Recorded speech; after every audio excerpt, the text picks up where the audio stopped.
Honourable Senators, the President.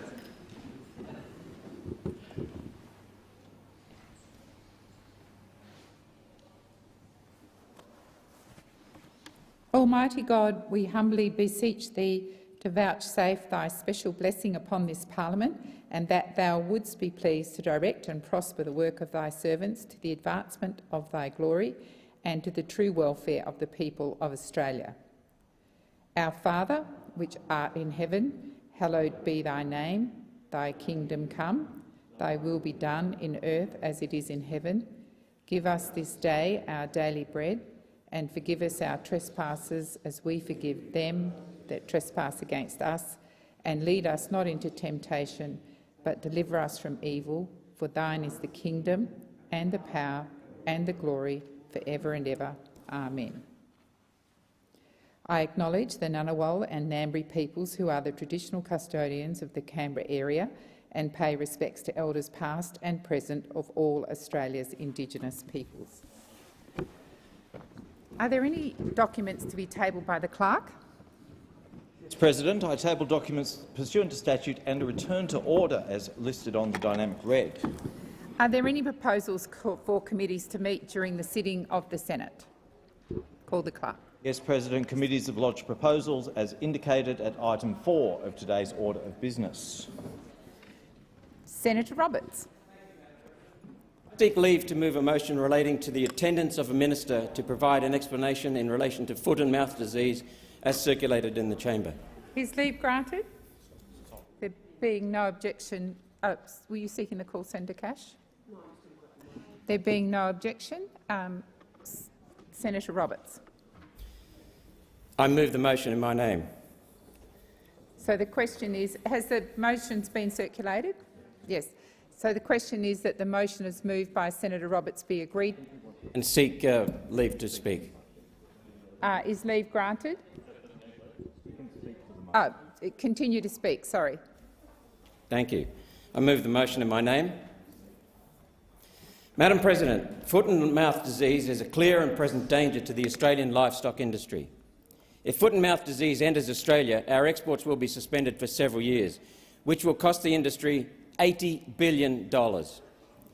This will be devastating to rural communities. Farmers will not survive. Regions will be decimated. The country will suffer as a whole. The federal government will be on the hook for huge social security and assistance packages, as well as compensation for culled animals. The animals would like to express their desire to not be shot and burned. This will not only bankrupt farmers, it will negatively impact on the affordability of meat protein. If you think meat is expensive now, once we destroy a large part of the Australian beef industry, prices will go beyond the means of everyday Australians to afford meat. This is not a rural issue. Foot and mouth disease will affect every Australian through the cost of meat and dairy and through the additional burdens of the taxpayers to meet compensation and social security expenses. Minister Watt's response to foot and mouth disease has been half-baked and, quite honestly, dangerous. He has also, I believe, misled the Senate. Now, I gave the minister a chance to correct and clarify his remarks in a letter hand-delivered to the minister last Friday, requesting an attendance by close of business last Monday, and the minister ignored that letter. The minister must attend the Senate to explain answers he has given to my question without notice that could constitute a misleading of the Senate. Last Wednesday, July 27th, in Questions Without Notice, my first question was in respect of the foot and mouth disease vaccine being held in the UK, and read in part, this is what I said, quote, "If foot and mouth disease arrives in Australia, the short-term response would be to start vaccination." The minister's reply included the statement, quote, "The reason you don't vaccinate is that you are then deemed by the rest of the world as having foot and mouth disease."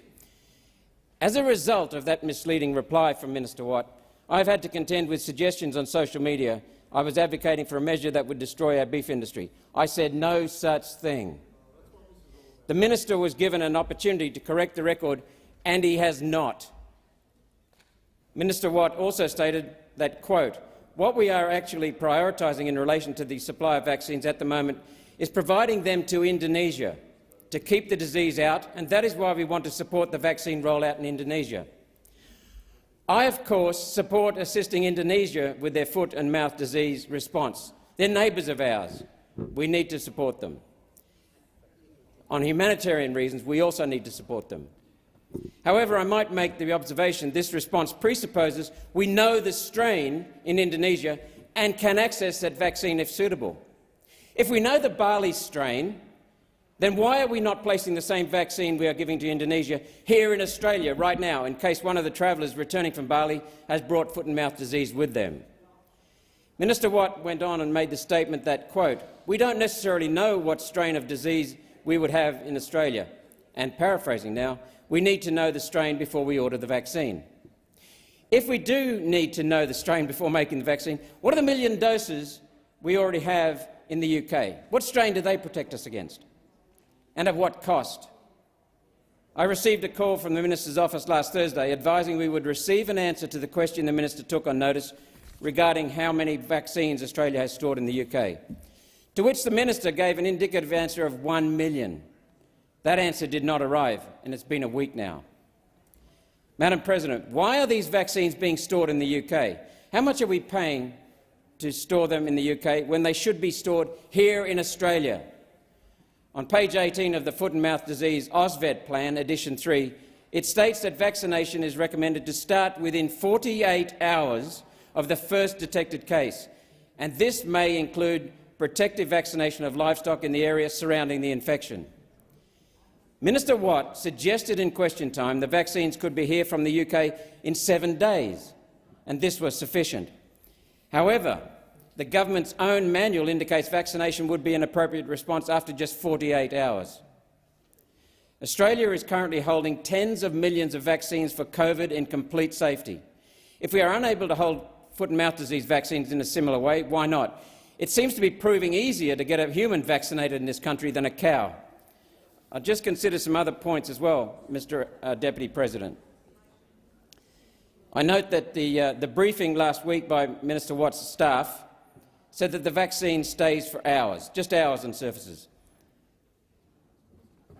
Other sources in the United States reliably say that the virus stays on surfaces for a month. Therefore, if quarantine measures are not adequate, and it means they are not, then we need the protection of a vaccine. This is about food security for the people in this country, fellow Australians. It is about food prices and cost of living. It is about humanitarian support for the Indonesians. It is about support for our farmers, for our whole agricultural sector. As I said, the sector looks at, if foot and mouth breaks out here, it'll cost us a suspension estimated to be around 3 years, costing $80 billion lost exports. It also will gut our agricultural sector and tarnish our reputation, all because we are not being told the truth and we are being misled. And that compares with a few $1 million on a vaccine, which is the lowest cost option for us to protect our farming industry and our farmers. How much does it cost us to store these vaccines in the United Kingdom?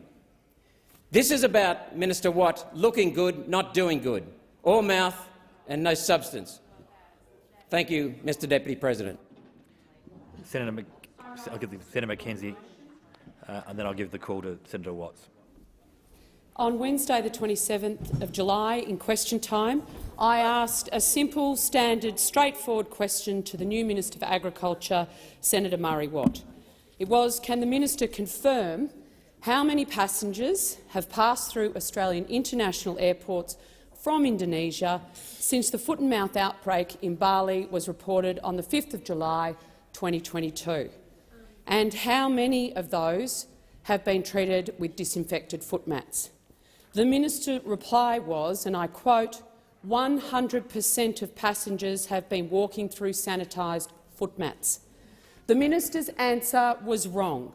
We know it was wrong because the foot mats had only been installed in the major airports in the previous 2 days. They were nowhere to be seen on the 5th, 6th, 7th, 8th, 9th of July in our international airports, as thousands of returning passengers from Bali were making their way onshore.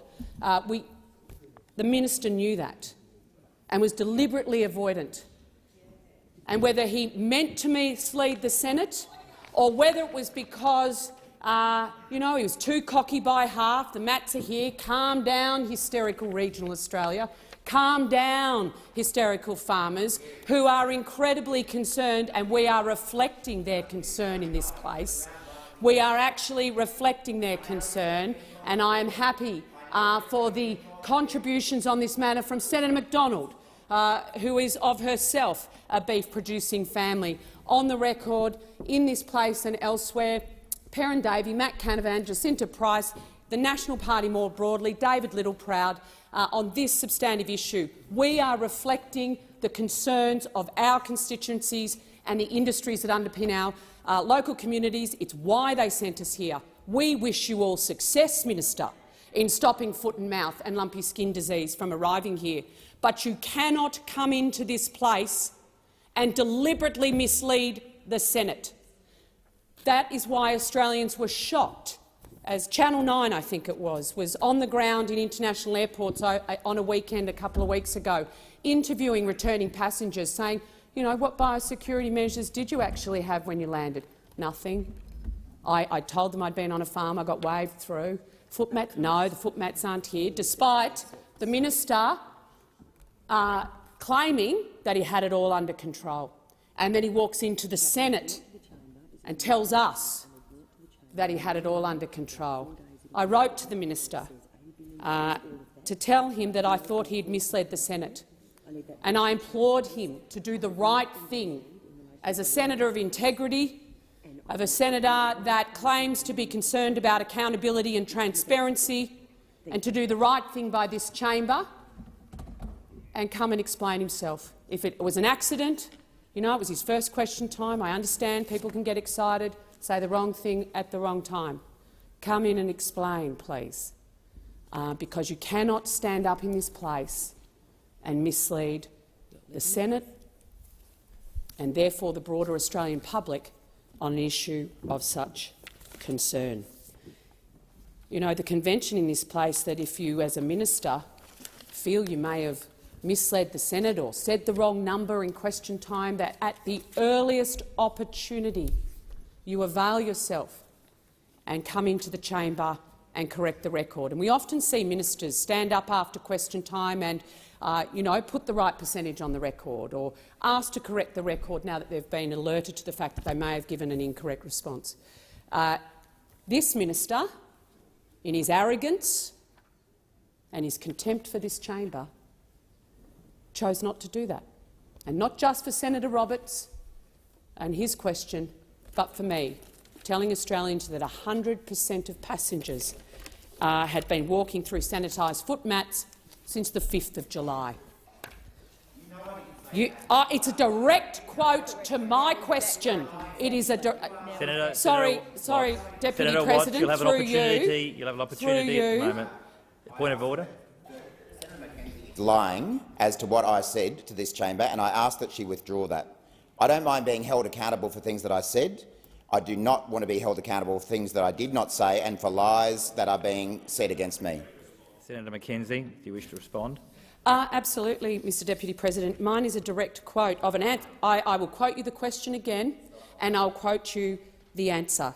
My question on the day was, can the minister confirm how many passengers have passed through Australian international airports from Indonesia since the foot and mouth outbreak was reported on the 5th of July 2022, and subsequently how many of those have been treated with disinfected foot mats? The minister's response, it's on Hansard, I quote, 100% of passengers have been walking through sanitised foot mats.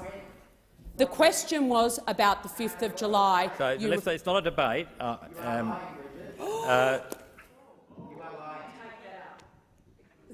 Senator Watt, I'd ask you to withdraw that, and you'll have an opportunity to respond in a moment when I give you the call.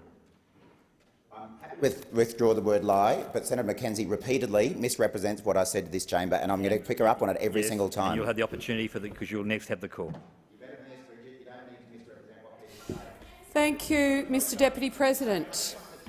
So no disrespect, the people we represent in this parliament. Instead, the next day, on the 28th of July, the minister wrote back to me and still did not respond with the answer to my question. I gave him the opportunity. I implored him in my letter to him to, if he'd misled, if he wanted to add to his answer, actually give me the answer that I asked for. How many passengers arriving at Australian international airports had walked across the footmats from the 5th of July when the outbreak was announced in Bali? Let me know the number, Minister. That was in the letter. Your response, you chose not to answer the question again. Instead, you chose to dig through you, Mr Deputy President, the minister chose to dig himself further and further, deeper and deeper. And in the letter to me, the minister conceded, and I quote, "Sanitised foot mats started being installed in international airports on Monday this week," hoisted by his own petard.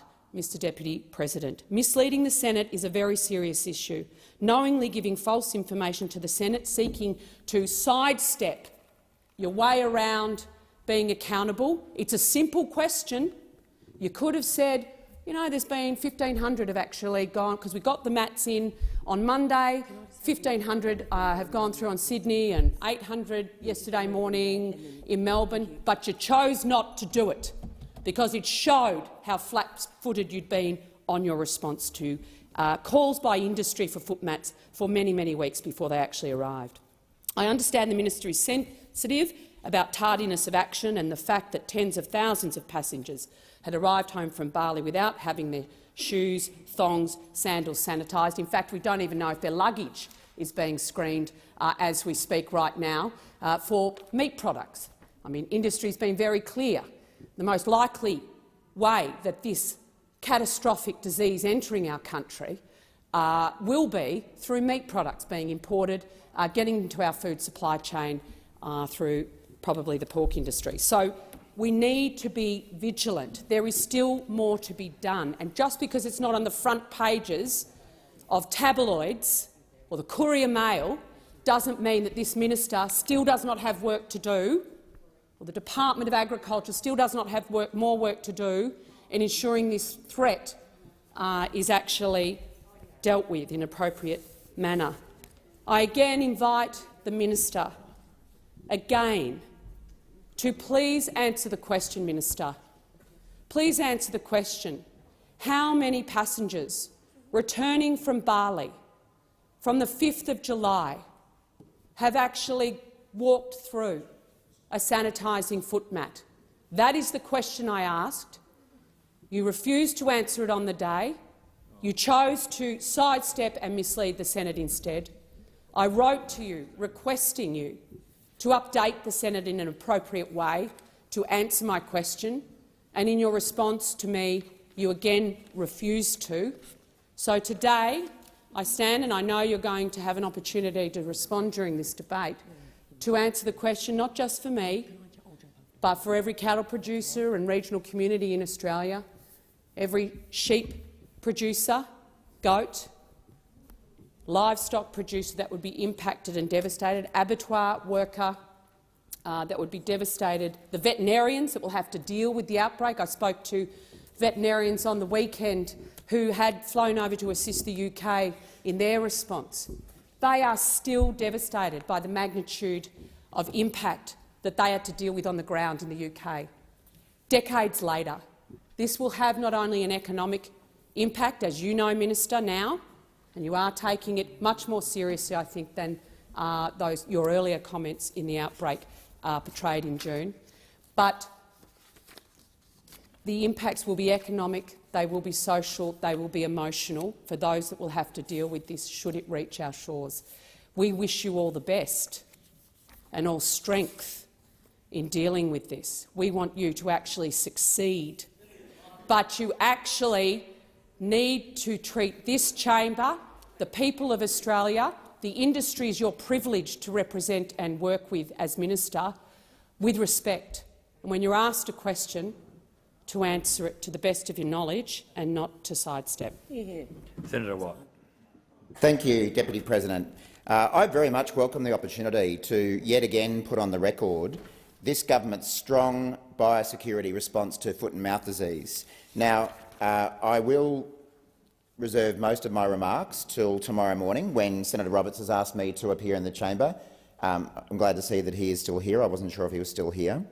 So I'll come back with a formal answer to the motion tomorrow. But as I say, I did want to take the opportunity to make a few brief remarks to remind the chamber of the Albanese government's response to foot and mouth disease, which, as I have said many times, is the strongest response we have seen from any Australian government to any biosecurity threat in our national history.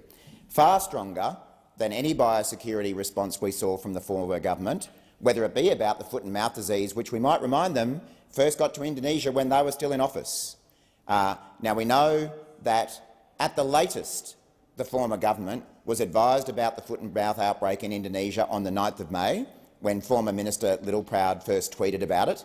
We also know that the only thing that he did in response to that news was to send a tweet. Did we see the foot mats put in airports? No.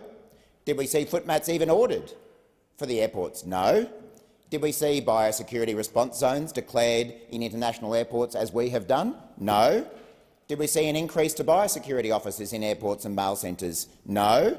Did we see any of the measures that the Albanese government has put in place in response to the foot and mouth disease outbreak when Minister Littleproud was the minister, when Senator McKenzie was in cabinet, when Senator Cash was in cabinet, when Senator Scarr was in the government, when Senator Canavan was in the government, when any of these people were in government? Did they do any of those things that the Albanese government has put in place to deal with the foot and mouth disease outbreak? And the answer is no, not one. In fact, Senator McKenzie was so concerned about the foot and mouth disease outbreak reaching Bali or reaching Indonesia that she didn't say a word about it. We've had a look at Senator McKenzie's social media to discern exactly how concerned she was about the foot and mouth disease outbreak. And did Senator McKenzie put up anything or express any concern when foot and mouth disease hit Indonesia in May, when her government was still in power? Well, she certainly wasn't concerned enough to say anything publicly about it or put anything in her social media. In fact, when did Senator McKenzie first bother to express concern about foot and mouth disease in Indonesia? It wasn't until the 19th of July. So the outbreak had been in Indonesia for over 2 months before Senator McKenzie, who comes in here, pretends to be the friend of farmers, pretends to be concerned about these issues. She was so concerned about it that she remained absolutely silent about this issue for more than 2 months. And it was only when there was a Labor government in power that was taking action about biosecurity and foot and mouth disease that she felt concerned enough to even get her thumbs out and send a little tweet or send a little Facebook post. So don't give me this rubbish about how you people are the people who are concerned about this outbreak. You were the government when this outbreak first got to Indonesia. You didn't do foot mats. You didn't even order foot mats. You didn't do biosecurity response zones. You didn't employ extra biosecurity officers. You didn't check every mail package coming in from Indonesia and China, which we are doing. You didn't make the changes to SmartGate, which we are doing. You just sat on your hands, and only one of you sent a tweet. Senator McDonald, if you want to have a chat, Senator McDonald, we had a look at yours. When did Senator McDonald first express concern on social media about this outbreak? Her first post was the 14th of July. So Senator McDonald, who likes to claim that she's the guardian of the interests of the cattle industry, she was so alarmed by this that she didn't send any post in May when the outbreak first got to Indonesia. She didn't even send it in June. She waited until the 14th of July before she put anything up on social media. That's how concerned they were. So while these people were all lounging and having post-election holidays, who was acting to deal with the foot and mouth disease outbreak? It was me and it was this government. That's who was actually doing something. You all went on your holidays. You didn't bother doing any social media. You didn't bother doing any consultation with industry for more than 2 months. And then you finally woke from your slumber, got your thumbs out and sent a couple of tweets. Job done. Wow, what a big job that is. Senator Scarr, point of order. Order. No, that's the point of order. Personal reflections. I am 100% sure on this I am 100% sure Through on me, this Senator that Scarr. there are a number of personal reflections made accusing members, my colleagues, of being lazy, on holidays, not consulting with constituents or stake bodies. I am 100% Senator Scarr, you're sure debating that the those point. personal reflections are unsustainable. Senator Watt, just reflect on your language. I note that Senator Scarr didn't bother to jump when various personal reflections were made against members on this side of the chamber, but that's a matter for you, Senator Scarr. Now, as I say, I welcome any opportunity to get up and talk about the strong biosecurity response from this government. I've already listed the things that we did, which the former government didn't bother doing in any of the time that they were in office. Not only did they not take any of these actions in response to the outbreak in Indonesia, they never took action in any way, like what this government has done, about any of the foot and mouth disease outbreaks that occurred in their time in office. They were in power for nearly 10 years. In response to any of the 70 outbreaks of foot and mouth disease across the world in the time that they were in power, did they put down foot mats? No. Did they order foot mats? No. Did they declare national biosecurity zones? No. Did they do any of the things that we did? 70 outbreaks across the world, and not once did they do any of the things that this government has done. And as I said the other day, this government has done more on biosecurity in 9 weeks than the former government did in 9 years. So it's no surprise then that industry has had a fair bit to say about the government's response and about the way the opposition has handled this matter. And it's disappointing that we continue to see members of the opposition continue with the alarmist rhetoric that they were carrying on last week. I know that you've all had the calls from industry asking you to pull your heads in. I know that. You know that. You've all had the calls saying you are damaging our reputation overseas through your alarmist rhetoric. I know that you've had the same calls that I have had from industry, saying that overseas customers are watching what you are saying and it is already impacting on our trade. I know you've had those calls.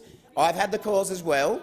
So you really need to reflect on what you're doing and your continued hysteria around this very serious issue. Now, to turn to both Senator Roberts and Senator Mackenzie's false claims about the way I have responded to these issues, if you'd actually bothered to look, I came into the chamber the other day and provided answers to Senator Roberts' questions and Senator Mackenzie's questions. Those answers have already been provided. You like to get up and say that we haven't responded to things. Those answers have been provided, so maybe go back and have a look at your own inboxes to see what's there. Now, in the process of making these accusations, Senator Mackenzie in particular has verbaled me on at least 2 occasions. I have never accused farmers of being hysterical about their response. The people I've accused of being hysterical are members of the National Party and members of the opposition. That's who's been hysterical here. And if you don't want to believe me about this, refer back to the comments from one of the leaders of the New South Wales farmers last week, who said that he was disgusted that this was being politicised. I wonder who he was talking about, and that certain people were fanning the flames. I wonder who he was talking about. So, if you want to think about who's being hysterical here, have a good look in the mirror. It's not about farmers. Farmers quite understandably have concerns about this risk, and their concerns are being escalated and wound up by people who are playing politics, by people who are being labelled by the industry as playing politics. That's who's being hysterical here. Now, and again, Senator Mackenzie keeps making this claim that I have misled Parliament. Absolute bollocks. Absolute bollocks. She continues to selectively quote from answers that I provided to the chamber, and I can direct her to the Hansard of the day we're talking about, where I made very clear, and I'll read back what I said to the chamber. I will confirm yet again, I'm probably up to 5 times, 6 times, 7 times. I actually think I'm probably up to about 28 times now, but for the 28th time, I can confirm, quote, that 100% of passengers who have returned to Australia from Indonesia since the foot mats were in place on Monday and Tuesday have walked through those foot mats. That's what I said, and you know it, and you continue to verbal me. Point of order. I again probably have asked the question to the minister, not maybe 28 times, but pretty close, and he still hasn't answered the question. I didn't ask since the foot mats had actually been put in place, Senator Minister. Mackenzie, that's not a point of order. Back to Senator Watt. Deputy President. And look, if anyone wants to question my integrity and put it up against Senator Mackenzie's, I would welcome that. because we all know Senator Mackenzie has got a few issues which I've always had the decency to not raise around her administration of former portfolios, which go directly to her integrity. The Queen of Sports Rorts wants to argue with me about integrity. Really? Senator Watts, really? just keep it on point, please. Oh, we're a bit defensive now, are we? So integrity can be raised Senator in one Watts, direction, I've given you but not in one direction, not in the other direction. Senator Watts, through me, I've given you a reasonable amount of rope. Thank you. Please. Thank you, Deputy President. Please join me halfway across the bridge. Thank you, Deputy President. I note Senator Mackenzie is very sensitive every time we raise matters relating to her integrity, especially sports roots. Senator Watt, please. Point of order, please, Mr. President. The senator or the minister is reflecting on another senator. He's claiming I'm sensitive. I think those that know me well would find that odd. You've made your point. Senator Watt, please give consideration to the language and the tone that you're using. Thank you, Deputy President. I have the utmost respect for your rulings, you're not Deputy assisting President. me. So, as I say, I'm very happy to provide a full response to Senator Roberts' motion tomorrow, and we'll take yet another opportunity tomorrow to talk about the strong biosecurity response of this government. But the only thing I will say in closing is that I don't know why anyone would listen to Senator Roberts on matters involving vaccines. I mean, Senator Roberts is one of the people who's been peddling conspiracy theories for the last 2 years about COVID vaccines, and now he wants to come in here as the so-called expert when it comes to animal vaccines. I don't know why anyone would listen to Senator Roberts. I have a point of order. He's misleading the Senate again, because I've not been peddling conspiracy theories. I've been peddling data, hard, solid scientific data. Senator Roberts, that's debating the points. Senator Watts can have his view. It may or may not be in concurrence with your own. Senator Watts. Thank you, Deputy President. So, I mean, we all know about Senator Roberts and his so-called empirical evidence, which he seems to get out of the dark web. I don't know where he finds it. So I don't know why anyone would listen to Senator Roberts on any matter to do with animal vaccines, plant products, human vaccines. But if Senator Roberts wants to continue asking questions about vaccines, I am very happy to provide him with factual, scientific-based evidence, which I know, Senator Hanson and Senator Roberts, you struggle with science. I know you struggle with science. I know you struggle with evidence. But I'm happy to keep providing it to you because I genuinely hope that you, like me, have a deep concern about making sure that Australia remains foot and mouth disease free, which we are, and that we are properly prepared for an outbreak if one were to occur. That is certainly what I'm working on. I hope that you join with me, as I hope the opposition joins with me in that regard. Senator Cash, and then I'll go to Senator Hanson. Mr. Deputy President, I'll go. Oh, you wanted a point of order, or you've seen the call? Sorry. You have jurisdiction as to who receives the call, but it has been to the LNP, to One Nation and to the Labor Party, and the Greens haven't had a chance. Senator Cash caught my eye. Then I will go to Senator Whish-Wilson, and then I'll go to Senator Hanson. much, Mr. Deputy President, and I too rise in support of the motion moved by Senator Roberts. And, Mr. President, I think the chamber would be well aware of a former Prime Minister who once said, when they start attacking you personally, they have run out of any argument when it comes to policy. Right. And what have we seen today in the speech that was just given by no longer Senator Murray Watt, but now Minister Murray Watt? You see, what Mr Watt or Murray Watt, Senator Murray Watt seems to have forgotten is he now has minister in his title, and having minister in his title means that he must be accountable not just to the Australian Senate, but to the Australian people. That's right. And that speech that was just given by Minister Watt, excuse after excuse after excuse for the Albanese government's failure in relation to foot and mouth disease. But not only that, excuses are one thing, Madam Acting Deputy President, but when you have to resort to personal attack after personal attack after personal attack, and guess what? The Australian public might be interested to know. There have only been 4 question times since the Albanese government came to office.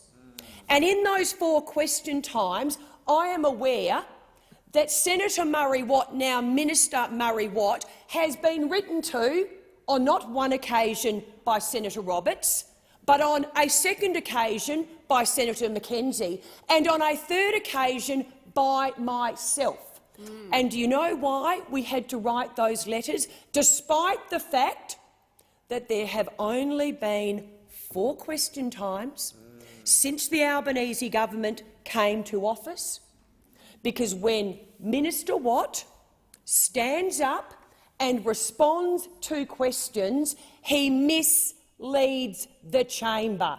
And as Senator Mackenzie has said, if you mislead this chamber, convention dictates you come into this place at the earliest opportunity and you correct the record.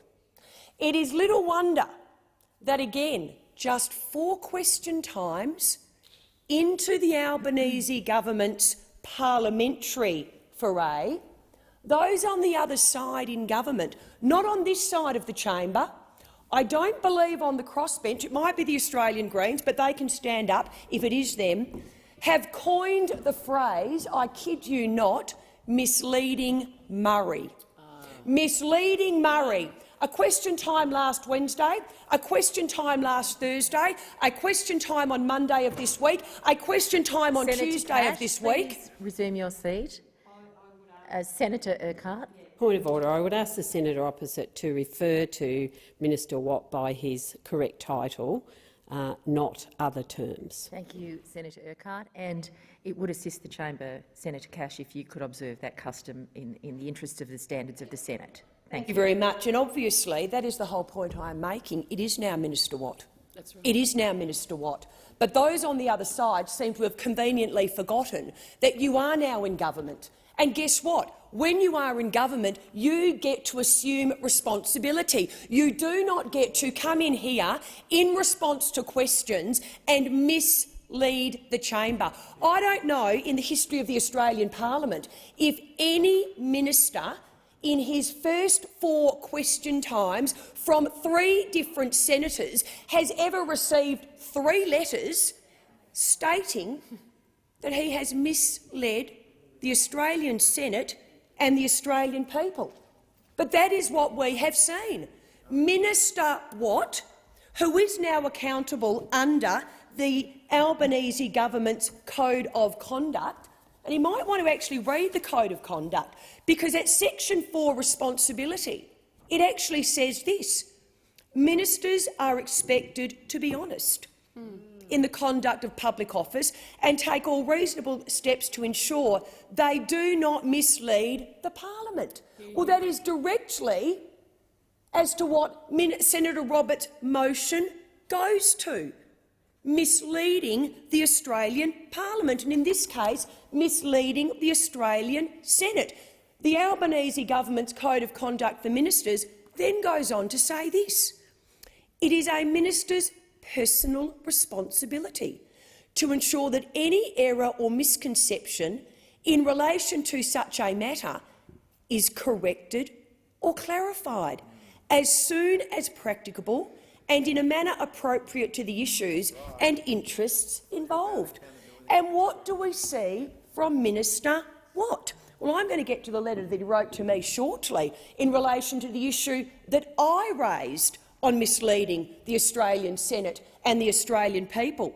But what we have seen to date, excuse, another excuse, blaming the former government, personal attacks on Senator Malcolm Roberts, personal attacks on Senator Bridget Mackenzie, and again I go to that very well-known former Prime Minister who said words to the effect of, once they have to attack me personally, I have won the policy debate. So I can only assume, given the phrase that is now being utilised in relation to Minister Watt by those on the other side misleading Murray, I can only assume that he agrees that he has misled the Senate because he only has excuses and he only has personal attacks.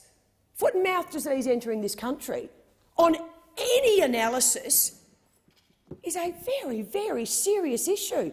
When you look at the impact on the Australian economy, it is estimated, I think it's around $80 billion, the potential impact to our agricultural industry. Minister Watt comes in, excuse after excuse after excuse, after personal attack after personal attack after personal attack, but still fails to actually answer the questions posed by Minister Robert and posed by Senator McKenzie. The Australian people actually deserve answers from this government. I mean, interest rates, good grief, they rose yet again yesterday. Can you imagine if foot and mouth disease gets into this country, what it will do to the cost of living for the Australian people? And in relation to answers provided to me in question time on behalf of the Minister for Employment and Workplace Relations, and the reasons given by the Albanese government for the abolition of the Australian building and construction industry, I also had to write to now Minister Watt, and I had to raise with him the following. In question time on Wednesday, the 27th of July 2022, in response to a question from me in which I asked the following, and I quoted, "What consultation did the minister have with the construction industry and or the Australian Building and Construction Commission prior to and in relation to the snap announcement on Sunday, the 24th of July 2022, that the ABCC in its powers will be pulled back to the bare legal minimum as of yesterday?" I then quoted back to Minister Watt his response. In part, he said this: "That is because we've seen a gross waste of taxpayers' funds prosecuting workers for stickers on their helmets and flags on their work sites." Madam Acting Deputy President, on any analysis, that statement is misleading. Why? Because, colleagues, guess what? It is legally incorrect. The response was misleading. Now, let me tell you why. Journalists may be interested that one of the prime reasons that the Albanese government is running around saying they have to get rid of the tough cop on the beat in the building and construction industry is because it has seen a gross waste of taxpayers' funds prosecuting workers for stickers on their helmets and flags on their work sites. Well, let me enlighten colleagues to why this is misleading the Australian Senate. Well, in the first instance, the Australian Building and Construction Commission has never prosecuted a worker or a union for workers wearing stickers on their helmets or flying flags in their work sites. So strike one. There has never been a prosecution by the Australian Building and Construction Commission in this regard. Not only that, the Code for Tendering and Performance of Building Works, which was in place before it was neutered just recently, guess what? It actually didn't enable. There was no legal basis for the Australian Building and Construction Commission to take an action against a union or a worker. Why? Because the code specifically applies to code-covered entities. So you might say, well, Michaelia, Senator Cash, you're ideological when it comes to the ABCC. I'm actually not. I just believe in a tough cop on the beat, and I believe in the building and construction industry. But when you actually have a minister coming into this chamber and giving a statement that is legally incorrect, A, there has never been a prosecution, B, there is no legal basis for the Australian Building and Construction Commission to actually undertake such a prosecution, you would think that the minister would write back to you, colleagues, and actually just admit it. Just admit it. Instead, the answer that I have received from Minister Watt, and I'm more than happy to table it if people would like to actually read it, makes every excuse in the world as to why the Australian Labor Party justify the statements they are making, but does not go anywhere near the fact that A, there's never been a prosecution by the Australian Building and Construction Commission.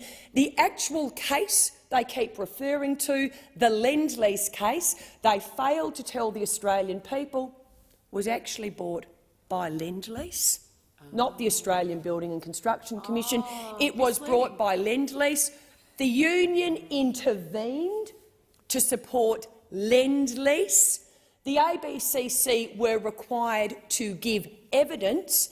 And guess what, colleagues? Let's now turn to the judgment of the court, because, again, those on the other side, they say they actually respect the independence of the judiciary, but then they fail to acknowledge that in 91% of cases the judiciary have actually found in favour of the Australian Building and Construction Commission.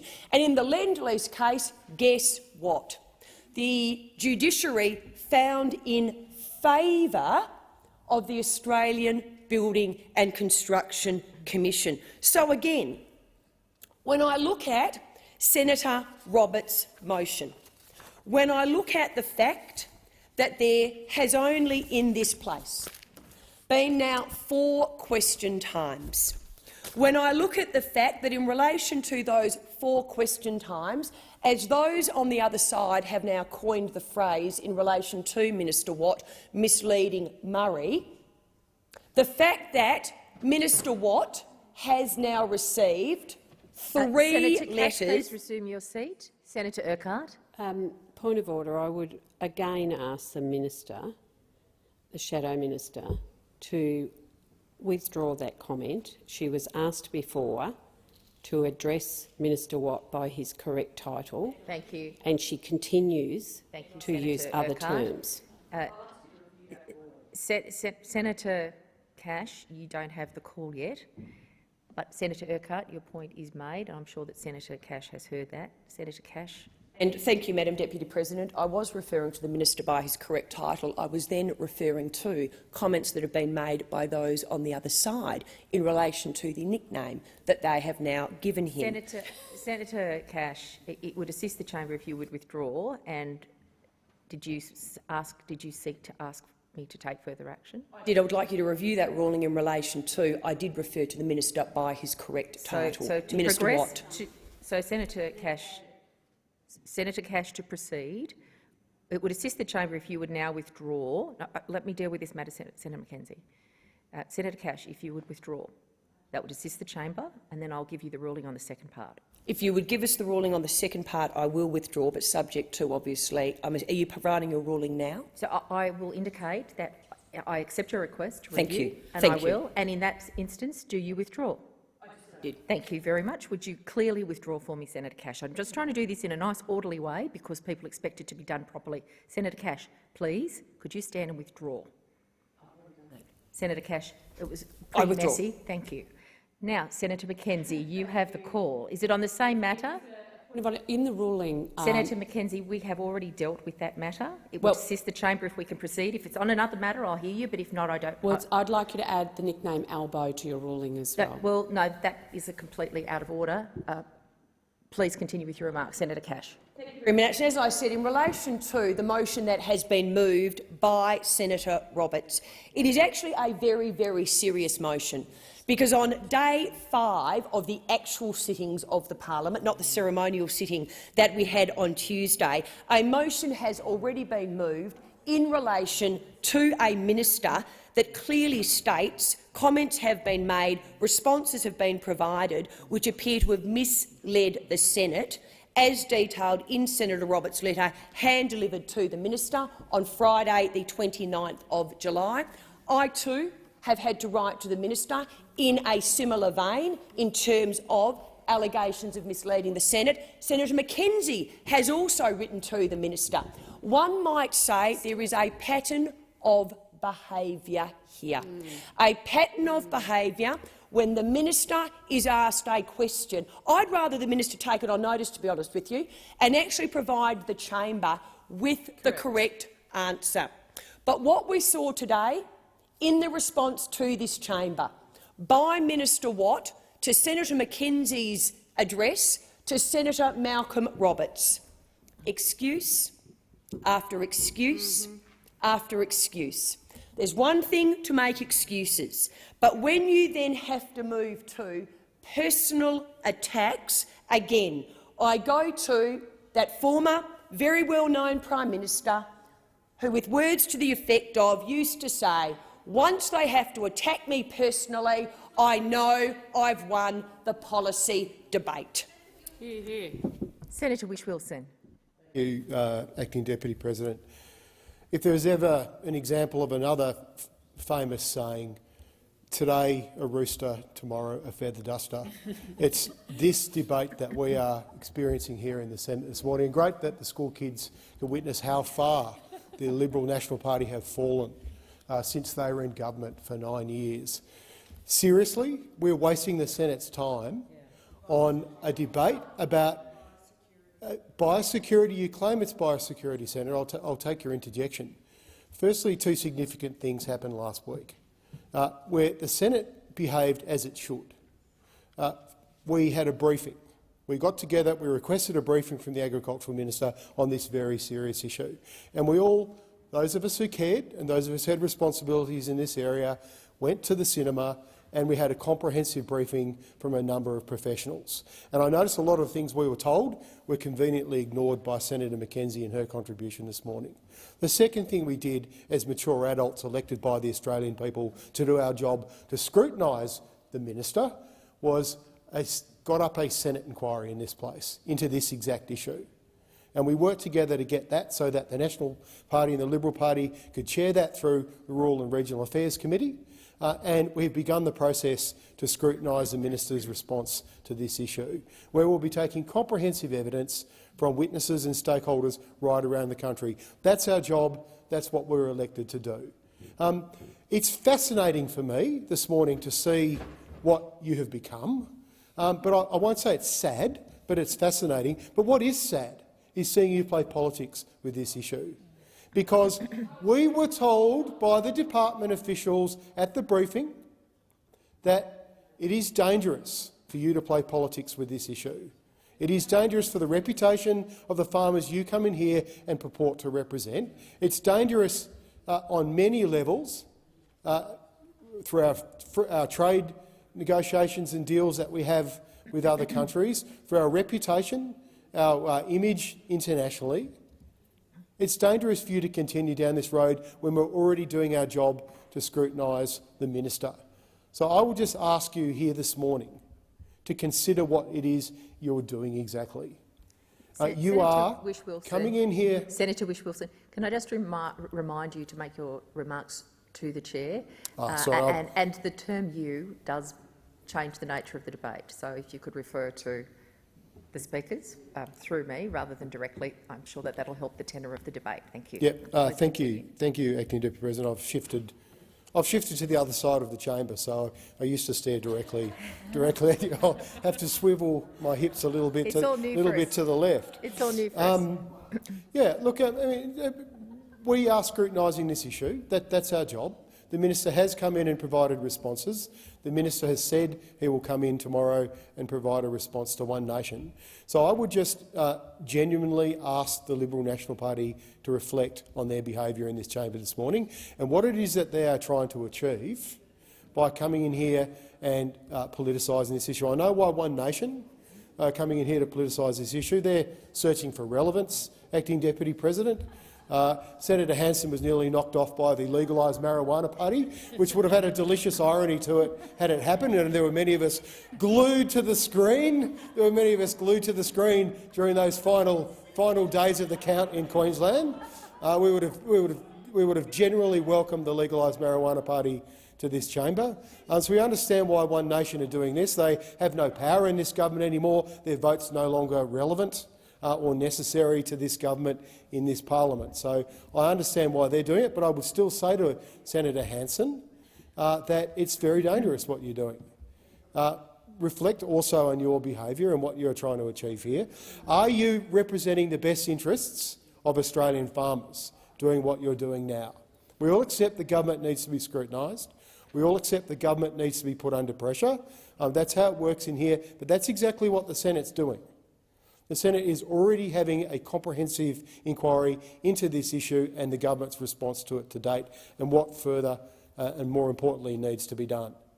I would like to raise— you'll get a chance for a contribution very shortly, Senator Hanson, I'm sure. I'd like to raise that this inquiry is also looking at an outbreak of Varroa mite in this country, which I haven't heard the National Party coming in here and asking any questions on. I mean, another 4 outbreaks were Another 4 outbreaks were announced in New South Wales on this yesterday. This is a very serious issue that's also being looked at by the inquiry, a very serious issue not just to the bee industry, but also to the agricultural industry that rely on the pollination services of bees. It couldn't be more critical, but I don't hear anything from you about this issue at all. So there's lots of other priorities. I know you're struggling to find a reason to put the government under the pump, but really, please reflect on your behaviour. Be mature adults, and let's get on with doing the job that we're elected to do. Senator Gallagher. Thank you very much for the call. And the government gave leave to Senator Roberts. The reason I gave leave was the motion I had before me said that he was going to give notice of a motion for the next day of sitting. So that's the version I had. We gave leave because we want this chamber to work more collaboratively than it has in the past.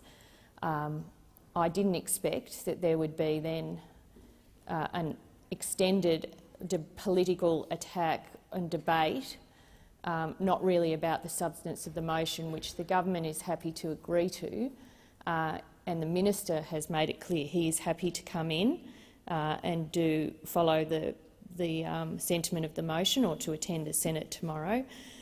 But we are not supportive of having the whole morning spent on this and then the whole morning tomorrow spent on this, which is essentially what the motion, as it's been conducted in this place, is going to mean. We're going to have an open-ended debate this morning of unrelated contributions from those opposite, and then we're going to have a repeat of this tomorrow morning. Now, the approach the government is taking is we want to work with people in this chamber. We would appreciate notice, not just walking into it, and I've spoken to Senator Roberts about that. If you are going to move a motion like this, it is common courtesy that if you're advising other people in this chamber that you advise everybody and give people a little bit of a heads up. We would ask for that because that assists us in whether or not we give leave to allow for certain motions. So we would request that. The minister has spoken. We've allowed two contributions from the opposition. One Nation has made a contribution. The Greens have made a contribution. So I feel that we've done what we need to do today, and no doubt there will be further contributions that can be made tomorrow, and so I move that the question be put. The question is that the motion moved by Senator Gallagher be agreed to. All those of that opinion say aye. Aye. Those against say no. The ayes have it. There was only one voice. The ayes have it.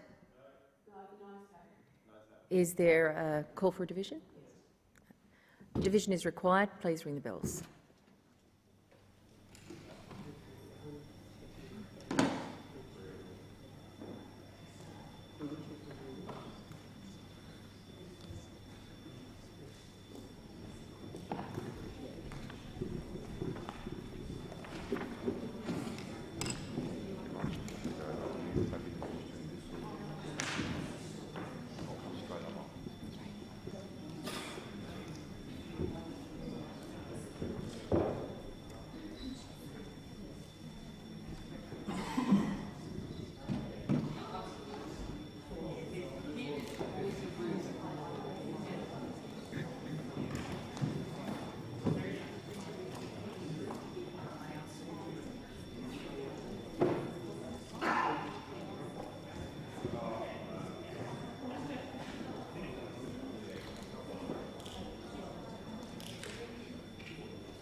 Order. Lock the doors.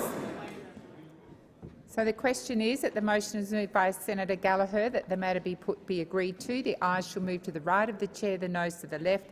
I appoint Senator Urquhart as teller for the ayes and Senator O'Sullivan for the noes.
Order. There being 35 ayes and 33 noes, the matter is resolved in the affirmative. I'm now going to put the question. But before I do, I'll remind you, Senator Sterle, once the tellers are appointed, you need to remain in your seat. So the question is that the motion as moved by Senator Roberts be agreed to. Those of that opinion say aye. Aye. Against? I'm going to put the question again. So the question is that the motion as moved by Senator Roberts be agreed to. Those of that opinion say aye. Aye. Against? I believe the ayes have it. The ayes have it.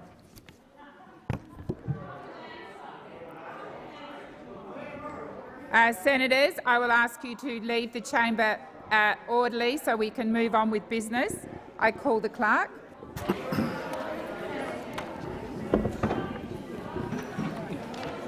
Government Business Notice of Motion number 1, standing in the name of Senator Gallagher, exemption of the bill from the cut-off. So we're there. Thank you. Sorry, Minister. If senators could leave the chamber in a quiet and orderly fashion, please, or if you're going to stay here, just be quiet. Minister. Thank you. I move the motion. Senator Hanson? No, that's not Senator Hanson. Oh, sorry, Senator Hanson-Young. Sorry. Thank you, Mr Acting Deputy President. I'm just wanting to make it clear that the Greens do not support this exemption. We are concerned about the rush nature of this. We're concerned that we're now halfway through the second week of the first sitting fortnight, and we haven't been able to get adequate briefing or understanding of the true implications of this bill. We don't believe that this is a bill that should be exempt from the cut-off order. We believe the Senate should consider this properly, that the process should not be rushed. And it's not a good enough excuse from the government of the day to want to circumvent a court, particularly when the legislation has a retrospective nature. We're concerned about the principle that this sets and also about how this chamber works. We've heard the Manager of Government Business already this morning pleading with this place to run orderly, to be collaborative, and we think that rushing bills like this through is not an appropriate way to do that. We are genuinely concerned about the real impacts of this legislation on both the people it includes and the people it does not include. We are worried about what it means for the liabilities of the government budget, of course, but we need the real information about that. And at this point, we have not been given that.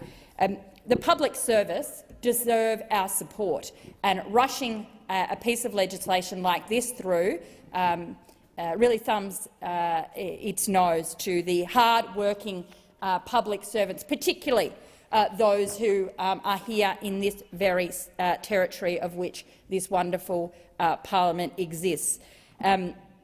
We plead with the government and the opposition to allow more time for consideration of this bill, to consider the real implications, to make sure everybody is aware of the precedent that this sets, a retrospective bill that changes the circumstances of everyday people and making the precedent in relation to rushing bills like this through this new parliament. We are genuinely concerned that if every time the government has the support of the opposition, that we are going to be confronted in this chamber with a bang, bang, bang, bang it through. We are not. That is not the type of parliament that the Prime Minister promised. It is not the type of collaborative nature that we continue to hear from all sides of how we are going to operate in this chamber. So, look, there's the deal being stitched up between the government and the opposition to effectively cut the wages of public servants. Well, you can wear that, but we are not going to be part of it, and we are not going to be part of a bill being smashed through this place when we haven't even got answers to some basic questions. We are concerned that we won't be able to go into a proper committee stage in relation to this bill to get to the bottom of these issues. We are concerned that those who are being asked to speak on this bill have not been given thorough enough briefings. We are concerned that even if we had a committee stage and were able to ask the government questions, they wouldn't even know the answers, because this hasn't been considered properly and thoroughly enough.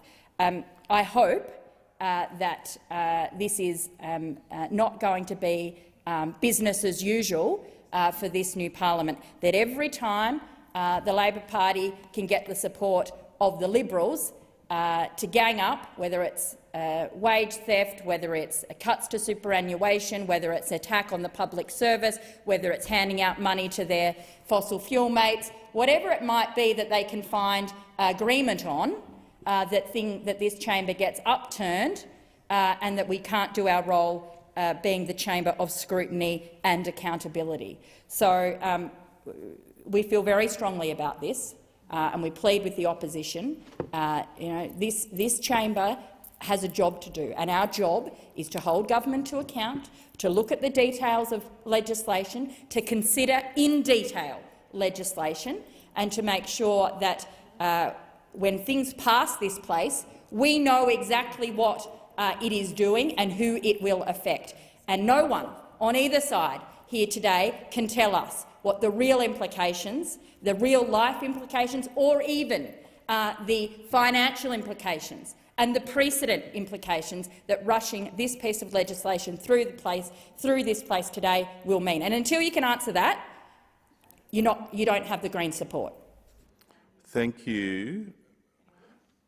Minister? Thank you. I'm just checking that nobody else wants to speak before, because I'll close the debate. Did you want to say something? Okay. Senator Ruston. We're only speaking on the exemption at this stage, aren't we? Yes, yeah. Okay, no, Jane must speak on the substantive. Can I acknowledge the contribution of Senator Hanson-Young and say that, as a principle, we support the full processes of the Senate being applied to legislation and any other business of this place, because we are the House of Review. Today, we have made a decision to support the bringing on of debate of this bill at the request of the government. But that is all that we will be agreeing to, and we believe that the appropriate process for debate of this bill should not be truncated. So whilst we will accept the exemption, that is all that we are accepting. Thank you. Minister. Thank you. And just to respond to the concerns that have been raised by Senator Hanson, Senator Hanson-Young, my mind was moving quickly because I'm just unclear about what Senator Ruston just said. But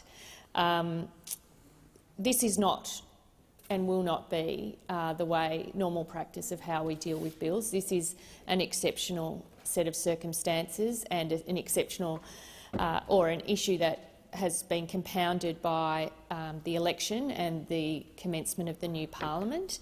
And in an ideal set of circumstances, we would have much preferred to have more time for people to consider the legislation, albeit that it is fairly straightforward.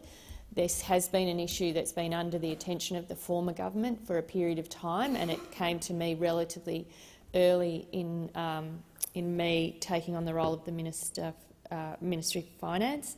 And I think the assurance we give you is that this is not the way we will be conducting legislation in this place. It is a very unique set of circumstances in relation to the comments, and we could probably deal with this better in debate on the bill.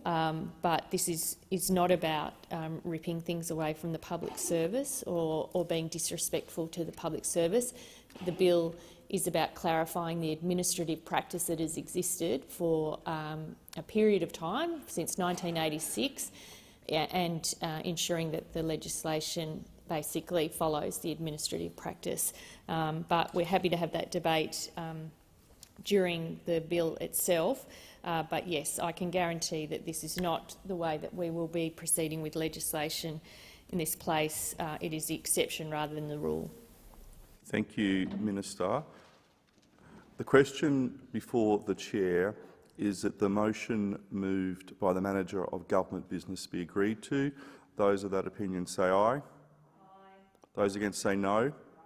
I think the ayes have it. Division required. Ring the bells.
Lock the doors.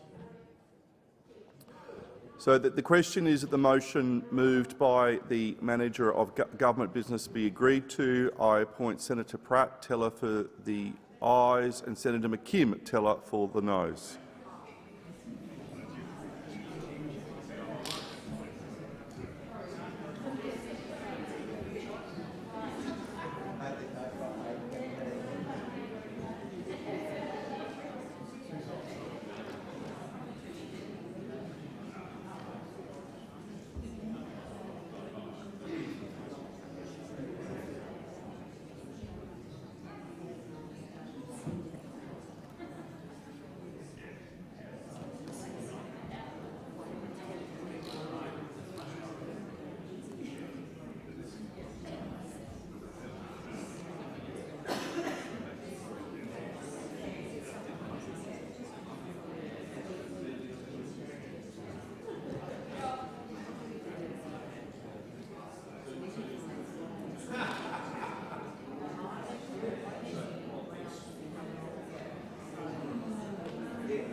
The question is that the motion moved by the Manager of Government Business be agreed to, and that has passed with ayes being 27 and the noes 12.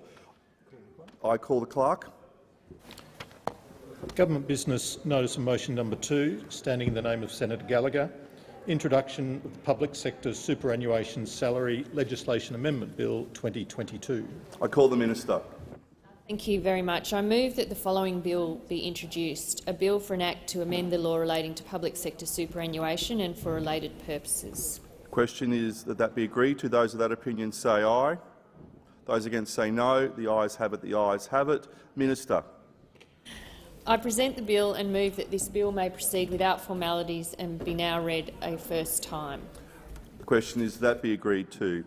Those of that opinion say aye. Those against say no. I think the ayes have it. The ayes have it. Clerk. A bill for an act to amend the law relating to public sector superannuation and for related purposes. Minister. Thank you. I table the explanatory memorandum relating to the bill and move that this bill be now read a second time, and I seek leave to have the second reading speech incorporated into Hansard. Is leave granted? Yes, leave is granted. Senator Hume.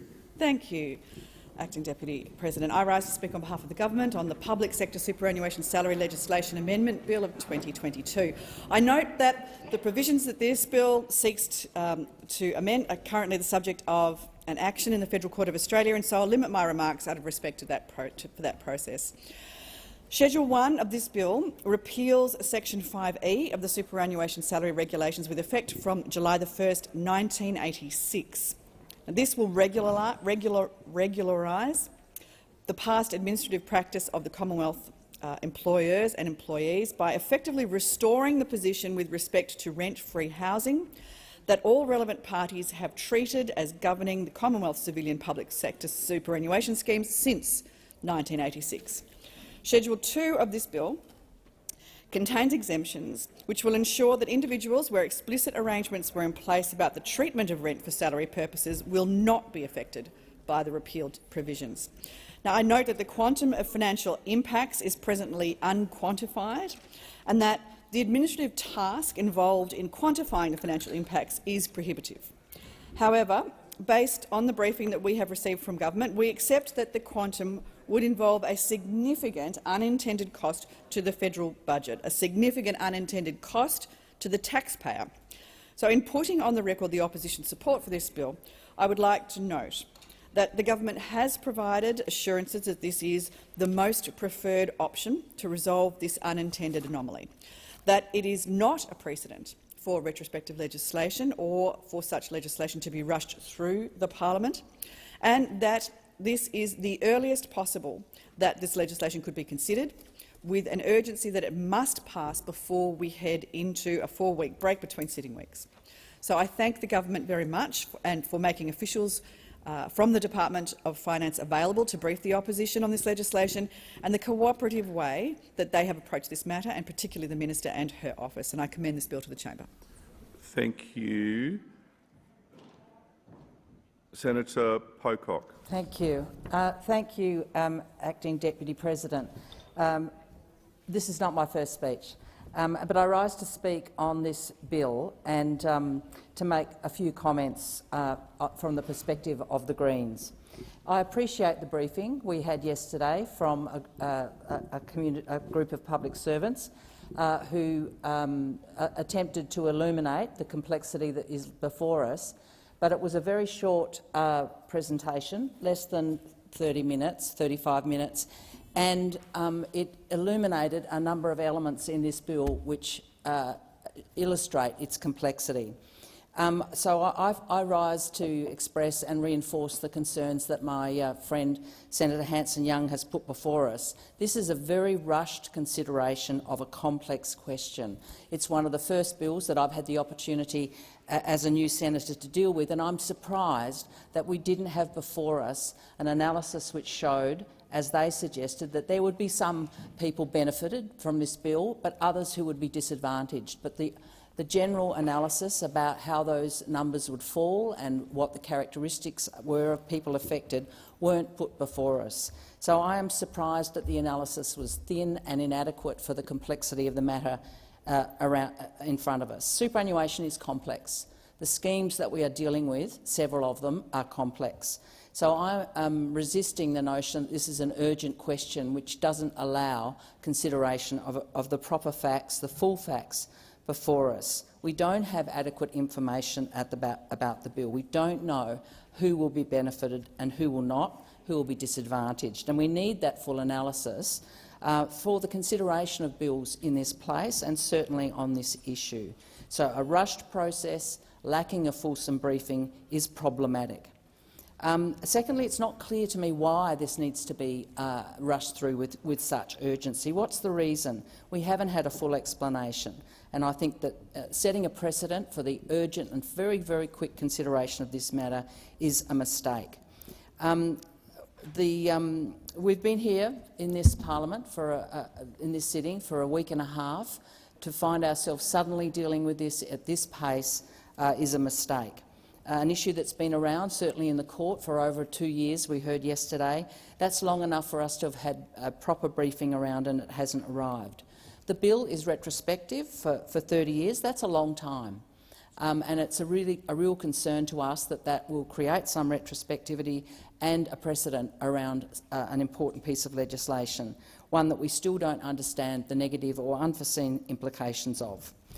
The bill, it seems, will overturn possibly a court outcome in a case that's not yet been concluded. It's important that government doesn't interfere with the courts and that we have a deliberate and clear separation of powers in what we're doing. We understand here in the Greens the importance of superannuation. It's a really important issue that affects the lives of so many Australians, and we care about making sure that that system works properly, and especially in this case works well for hard-working public servants over many decades, as this bill would affect them. So we're unable to support this bill, given that Labor haven't given us enough information about how it would affect people, and especially our public servants. We want to ensure that those who do all of the work in the public sector with their commitment to service are not inadvertently disadvantaged through the rapid progress of a bill that's not well understood, even in this place. So our public sector has been cut to the bone. We have to make sure everything we do rewards and supports and protects public servants, increases their pay and conditions, and does no harm. Thank you. Thank you. I call the Minister. No one else? Okay, thank you. Can I firstly start by thanking senators for their contribution. In particular, I'd like to thank Senator Hume for the cooperation and for our engagement over this issue, and Senator Birmingham prior to Senator Hume's appointment, and also for other senators who have had briefings yesterday afternoon. We accept that this is an unusual way of dealing with legislation, and it's not. I don't bring this legislation to the chamber lightly, and have no intention of treating the chamber with any disrespect at all. But this bill is urgent. That is a very, very clear advice from officials to the government. The risk to the Commonwealth in terms of financial risk is high and in the order of billions of dollars. And I have responsibilities to ensure that we are protecting the interests of the Commonwealth and balancing that with a whole range of other pressing needs. But I would say that this is not mine or the government's general way of operating to be introducing retrospective legislation. The unique circumstances of this issue leaves us with very little choice if we are to avoid the unintended and inconsistent outcomes that would be really at odds with communities' expectations about what is reasonable in terms of superannuation payments, and I don't think anyone could come into this chamber and argue any other case. I want to thank senators for engaging on this, accept that it is unusual, but I think anyone who is engaging on the content of the bill understands why we are taking this action. The bill ensures that the superannuation entitlements of current and former Commonwealth public sector civilian employees remain as they were understood to be by Commonwealth employees and employers over many years prior to the commencement of a superannuation claim in the federal court.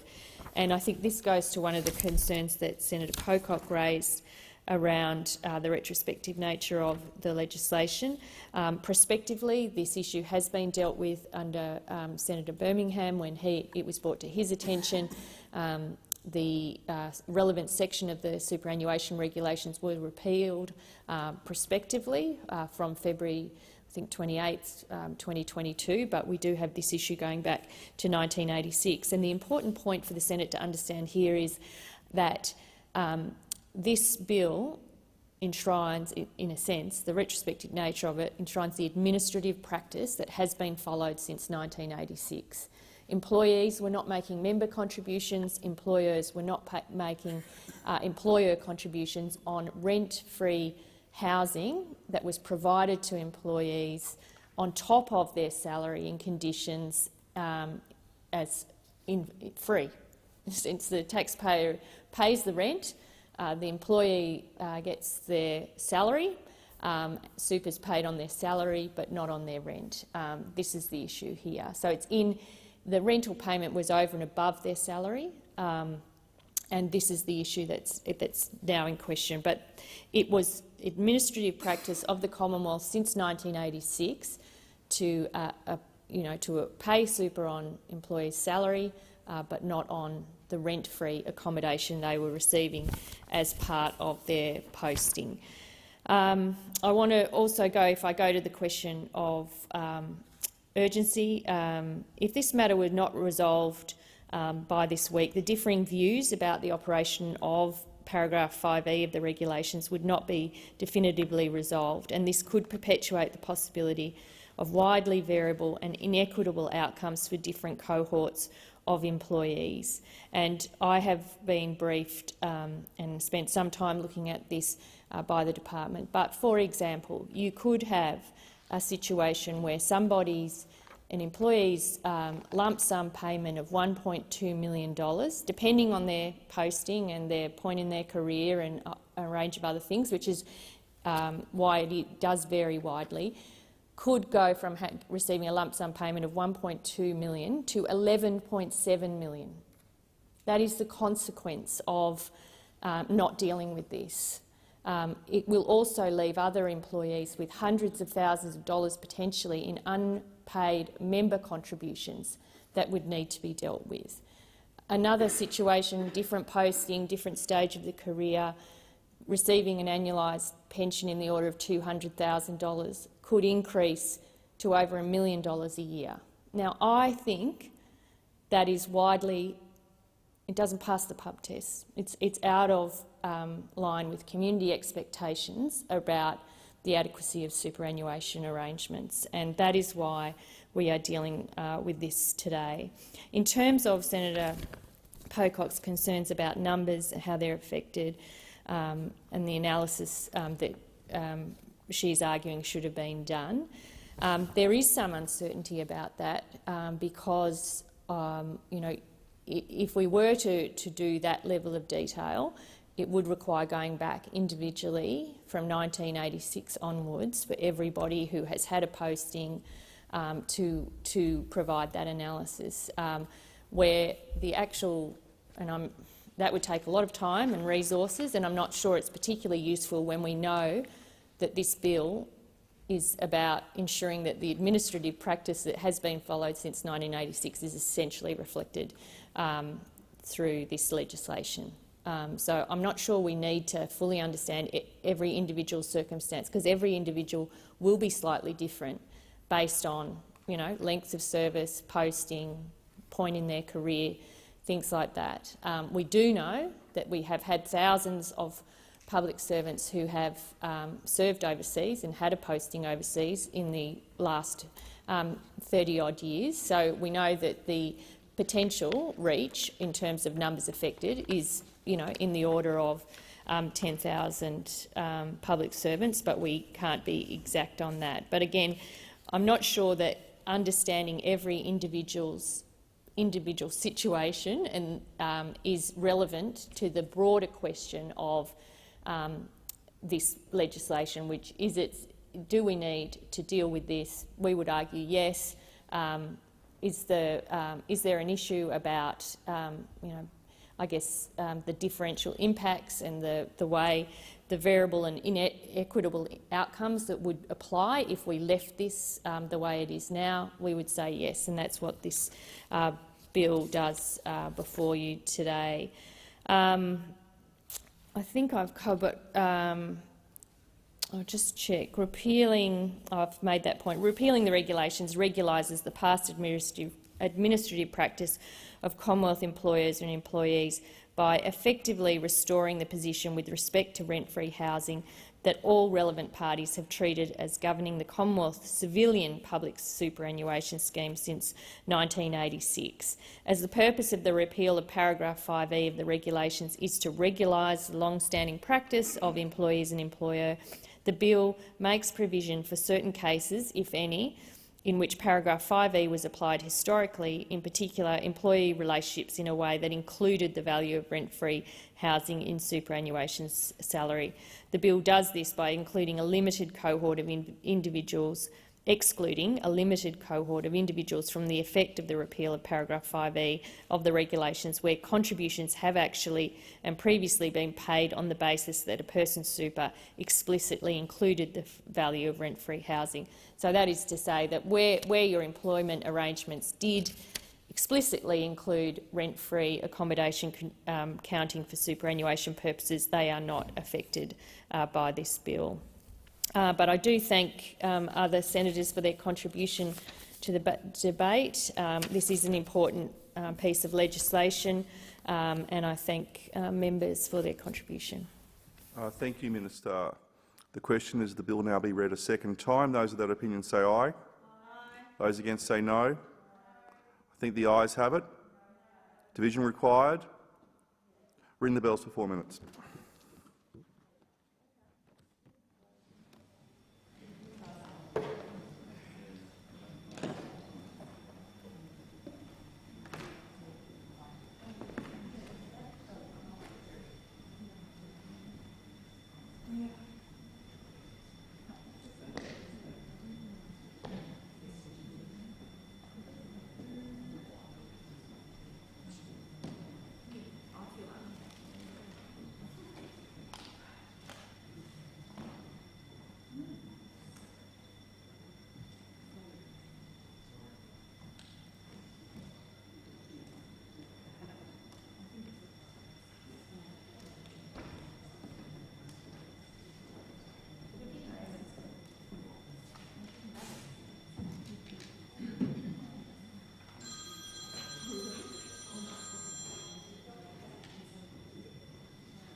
Lock the doors.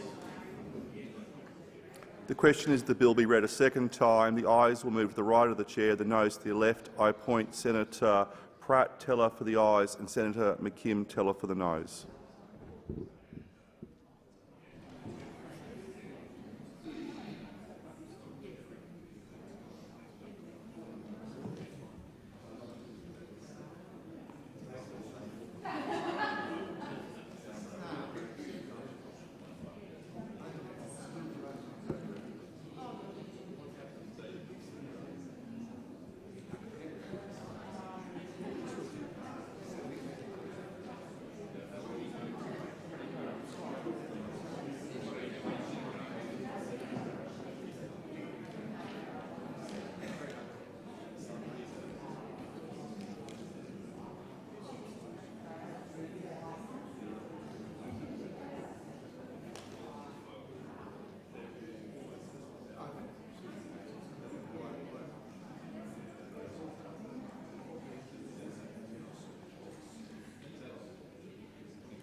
The result of the division is ayes 40, noes 12. The question is resolved in the affirmative.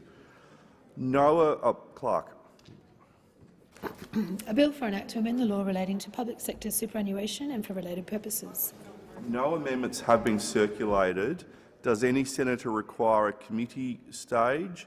If not, I shall call the minister to move the third reading. Minister. Thank you. I move that the bill be read a third time. Those of that opinion say aye. Senator Poke. Those of that opinion say no. I think the ayes have it. Senator Hanson-Young, are you? Put on the record the Greens are opposing this bill at the third reader, so we don't have to have another division. Okay. So the ayes have it. The ayes have it. Clark. A bill for an act to amend the law relating to public sector superannuation and for related purposes. Government Business Orders of the Day number 1, Social Security and Other Legislation Amendment, Self-Employment Programs and Other Measures Bill 2022, resumption of second reading debate. If senators could please leave the chamber in a quiet and orderly fashion, that would be appreciated. And I'm also in the hands of the chamber as to who is the next speaker or the speaker who might be in continuation on this. Senator Chisholm. Summing up. You're summing up. I call the minister. Thanks, Acting Deputy President, and I thank senators who've contributed to the debate on this bill. So this is the Social Security and Other Legislation Amendment, Self-Employment Programs and Other Measures Bill 2022. And the substance of this bill seeks to amend the Social Security law and related elements of the Veterans and Family laws so it will make it clear that the law operates in the same way for people assessing self-employment assistance programs through the new enterprise scheme. As many have said earlier in their contributions, the NEIS is a proud Labor legacy that was introduced under the Hawke government in 1985, and the program has supported unemployed people to establish their own small businesses.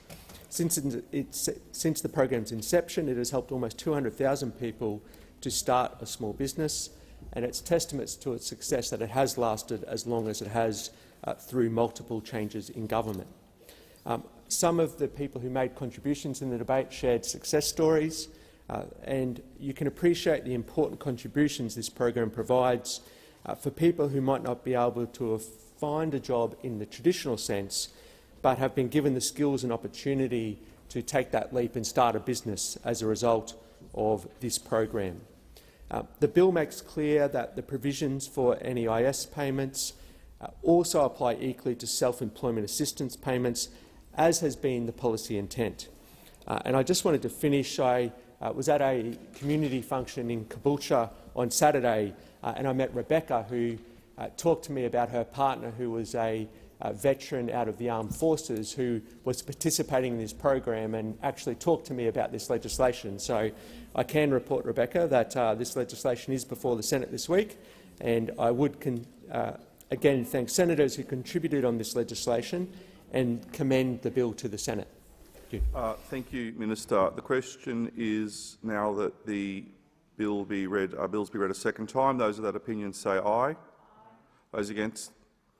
The ayes have it. The ayes have it. Clerk.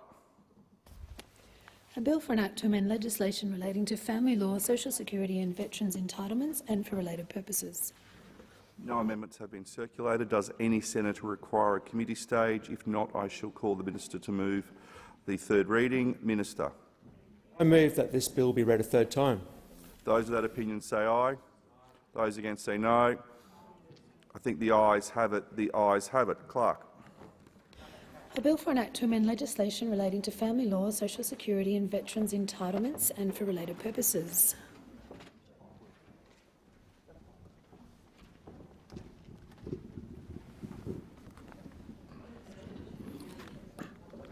The President has received a message from the House of Representatives forwarding the Treasury Laws Amendment 2022 Measures No. 1 Bill 2022 for concurrence. Minister. Right.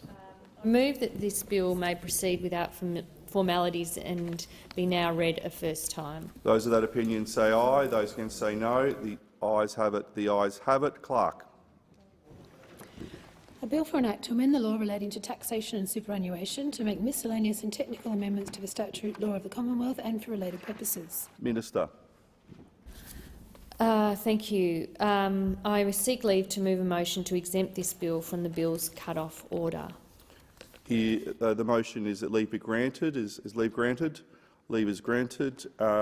Minister.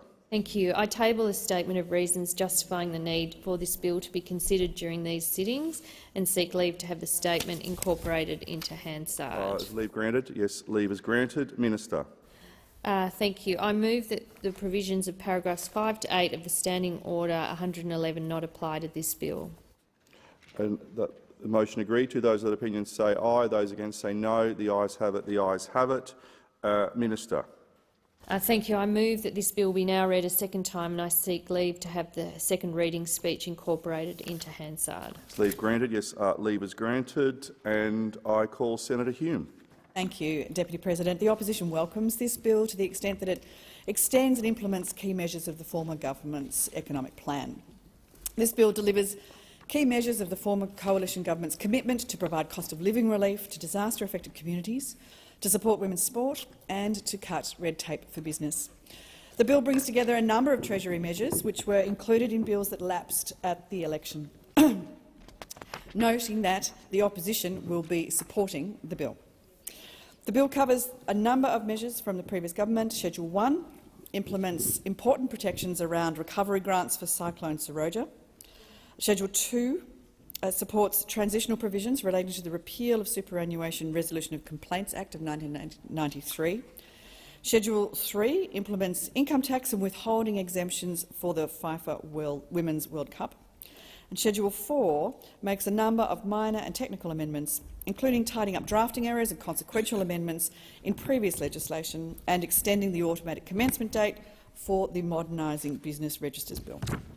This is an uncontroversial bill that wouldn't normally be debated, and the fact that we are debating points to the lack of an economic plan from this government. And indeed, just this morning we've seen another important report from the Productivity Commission, and we have all seen in response from the government, and all we've seen in response from the government is more economic commentary, but not a plan. We could be debating the cost of living. We could be debating cost of living relief, and measures to support families, measures to support businesses, but instead we're debating this. Now, Schedule 4, among many minor and technical changes, extends the automatic commencement date for modernising business registers. A lot has been written about this in recent days. All decisions taken with regard to the Modernising Business Register program were included in the Coalition's 2022-23 budget, and then they were independently confirmed by the Secretaries of Treasury and Finance at the 2022 pre-election economic and fiscal outlook.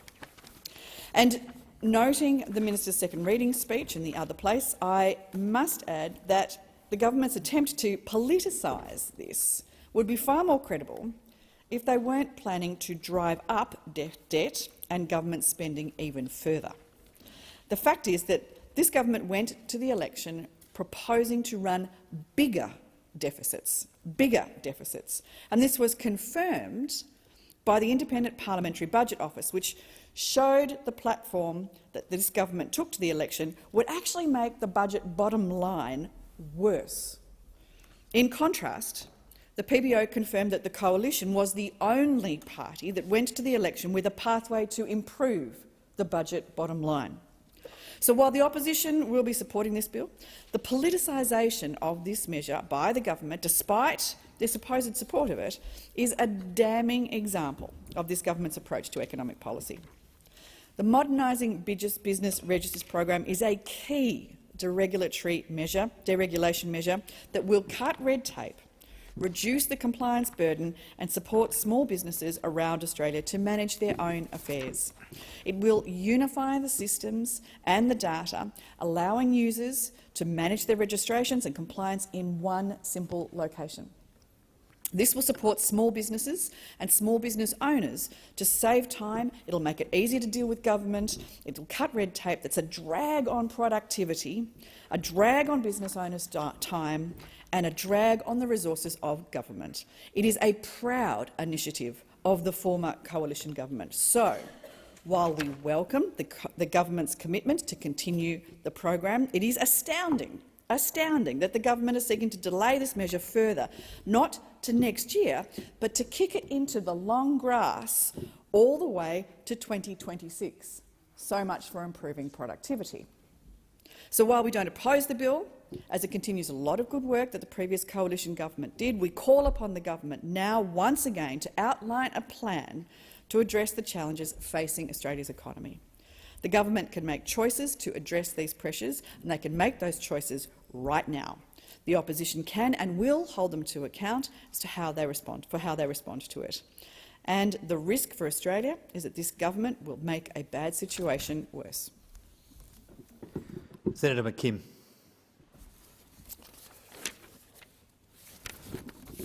Thank you. Sorry, let's get that off. Thank you very much, Deputy President. And I can indicate that the Greens will be supporting this legislation, although, as senators will be aware, we do have some amendments to this bill which have been circulated in my name. And I want to speak to the issue of corporate tax transparency because our amendments are for the benefit of senators, Amendments 1596 and 1597 circulated in my name. And the first of these amendments, and I understand we'll get an opportunity to debate these in detail, but I do want to place on the record that the first of these amendments changes the corporate tax transparency requirements by removing the distinction between Australian resident and foreign resident private companies for the purpose of corporate tax transparency. And it requires instead the ATO to publish information on the tax paid by private companies with a turnover greater than $100 million, regardless of where those companies are domiciled. The second of the Greens' amendments abolishes the grandfathered list of private companies who, since 1995, have been exempt from having to lodge financial reports with ASIC. Now, those senators who have been in this place for a while might recall the pretty unusual circumstances that resulted in the corporate tax transparency requirements that we currently have. And I want to be very clear about how we find ourselves in this place.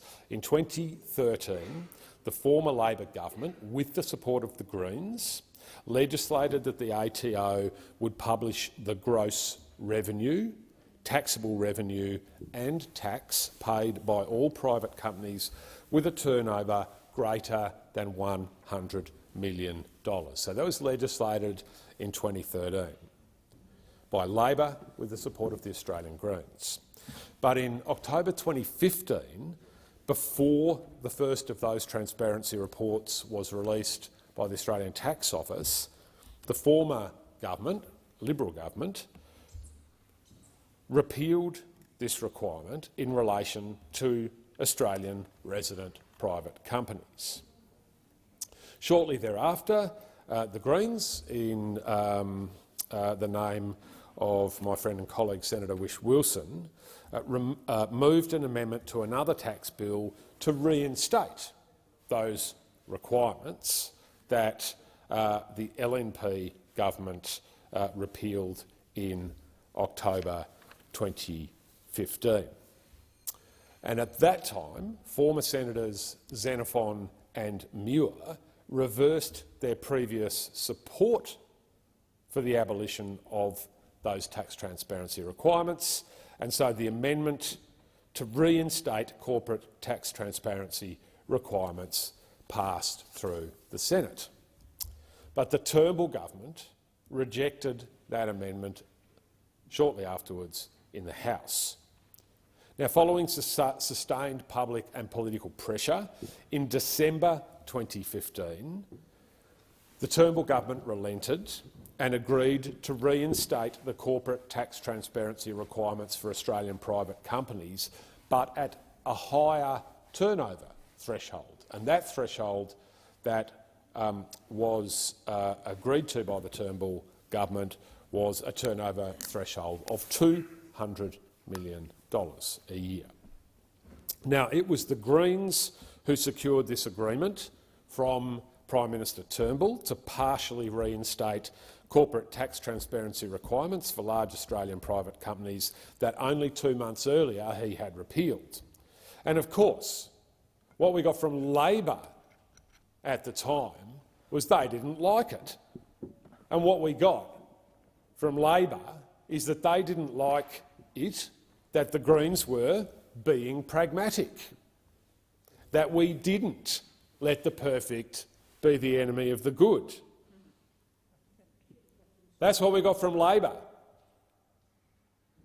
They got cranky with us because we didn't let the perfect be the enemy of the good. We got all pragmatic and actually worked to deliver something to improve transparency around corporate tax arrangements. And of course, they didn't like it that we led a successful political and community and public campaign to force Prime Minister Turnbull to back down. So they spent, collectively, a good part of the next 4 years telling a lie to the Australian people, that the Greens watered down tax transparency for big companies, when in fact we didn't. Not only did we not water it down, we improved transparency in regards to corporate tax arrangements. And that was a lie at the time, and it remains a lie today, because you can't water down something that doesn't exist. Sorry, excuse me, Senator McKim. Point of order. Senator McKim continues to use the word lie, and I asked you to rule whether that's unparliamentary in the context that he is using. Senator McKim is referring to the party, a particular party as a whole, and not inferring against any individual senator. But, Senator McKim, you may wish to reflect on your language, but it's within my understanding, within the standing orders. Thank you, President. As I was saying, it was a lie then and a lie now, because you actually can't water down something that doesn't exist. I mean, that's a pretty straightforward proposition. Pretty obvious, pretty straightforward. Actually, you can't mount a reasonable argument against the proposition that you can't water down something that doesn't exist. To sum up, there were tax transparency requirements, then there weren't, and then the Greens ensured that tax transparency requirements were brought back. We got what we could out of Prime Minister Turnbull, and we improved tax transparency arrangements as a result. It's just that the Labor Party didn't like the Greens not letting the perfect be the enemy of the good, so they told this big fat lie and they repeated it. So now, with the Liberal National Party gone out of government, and what a massive sigh of relief I'm sure many people in Australia heaved when that result became known and confirmed. With them gone, we are now putting forward an amendment, which is on sheet 1596, to restore tax transparency thresholds for Australian private companies to levels that were in place before the LNP repealed them, and, importantly, at levels that Labor supported at the 2006 and 2019 elections.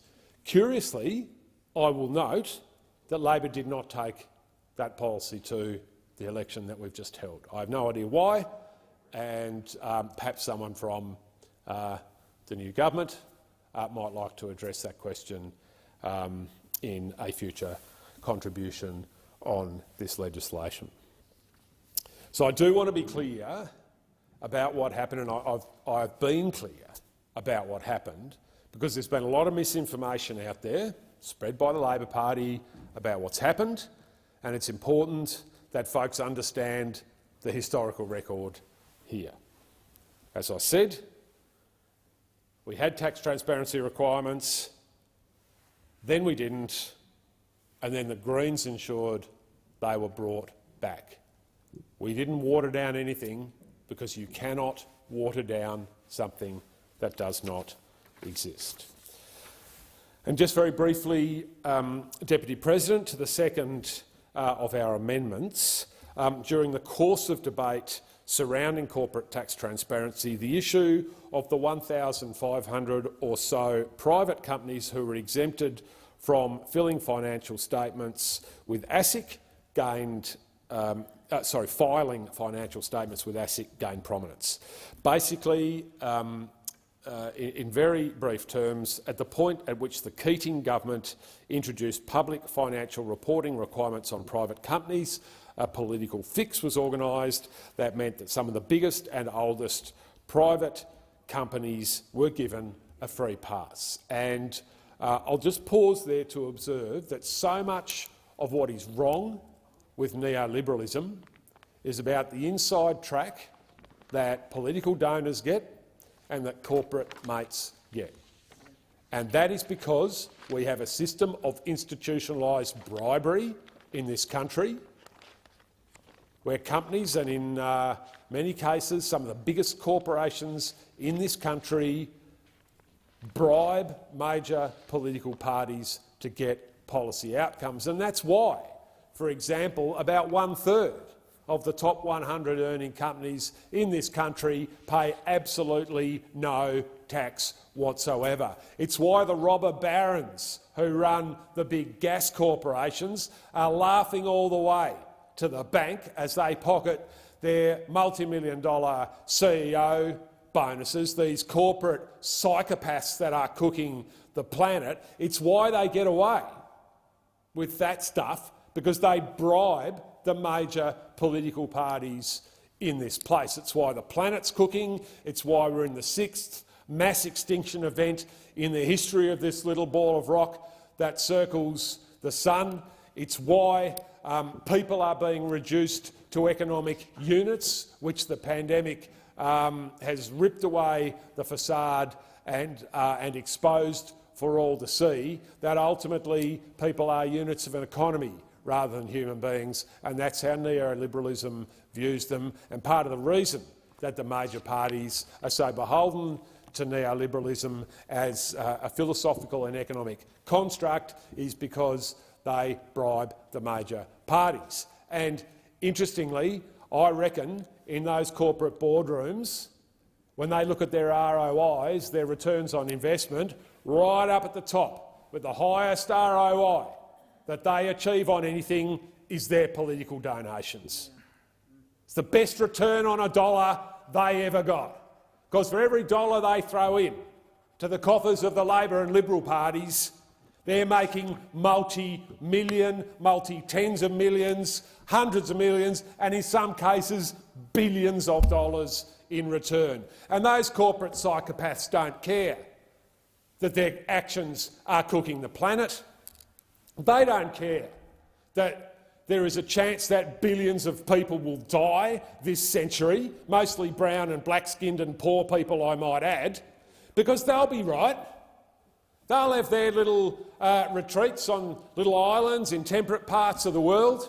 They'll be able to buy, ongoing survival for them and their kids for a little bit longer than the rest of the world, because they've grown obscenely rich by cooking the planet.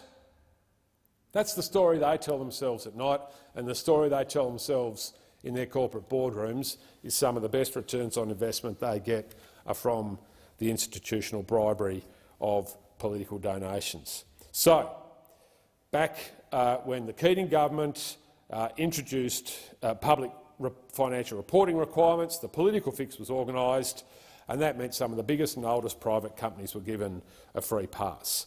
And since it's worth placing on the record that since the debate around corporate tax transparency has been up and running, the Senate has voted to repeal this exemption on numerous occasions.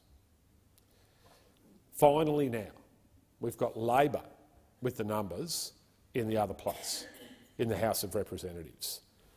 So we urge the Labor Party to support our amendments.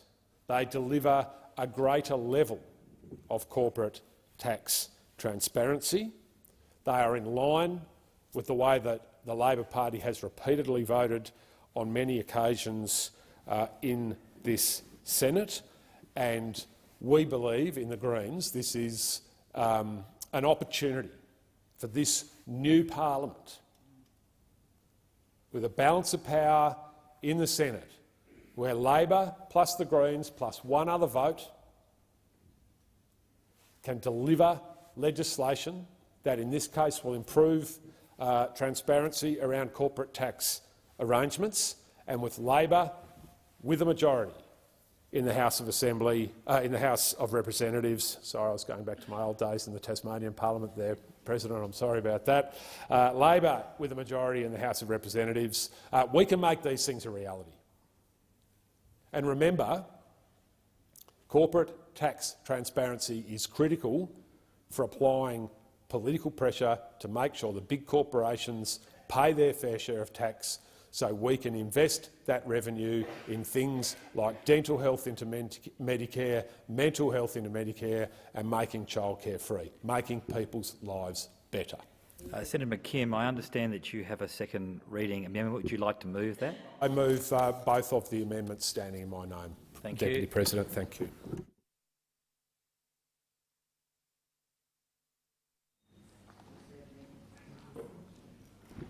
Senator McKim, I just need to clarify for the benefit of the table staff. Do you have two second reading amendments, and you also have obviously some amendments for the Committee of the Whole? I don't have them before me, so just to make sure we know what we're moving. Thank you, President. Just so I appreciate the opportunity to clarify this, I move the second reading amendment that is standing in my name, and I flag that in the committee stages I'll be moving the amendments to which I just referred. Thank you for that. Senator O'Neill. Thank you very much, Deputy President. And I too rise to make a contribution on the Treasury Laws Amendment 2022, Measures No. 1 Bill 2022.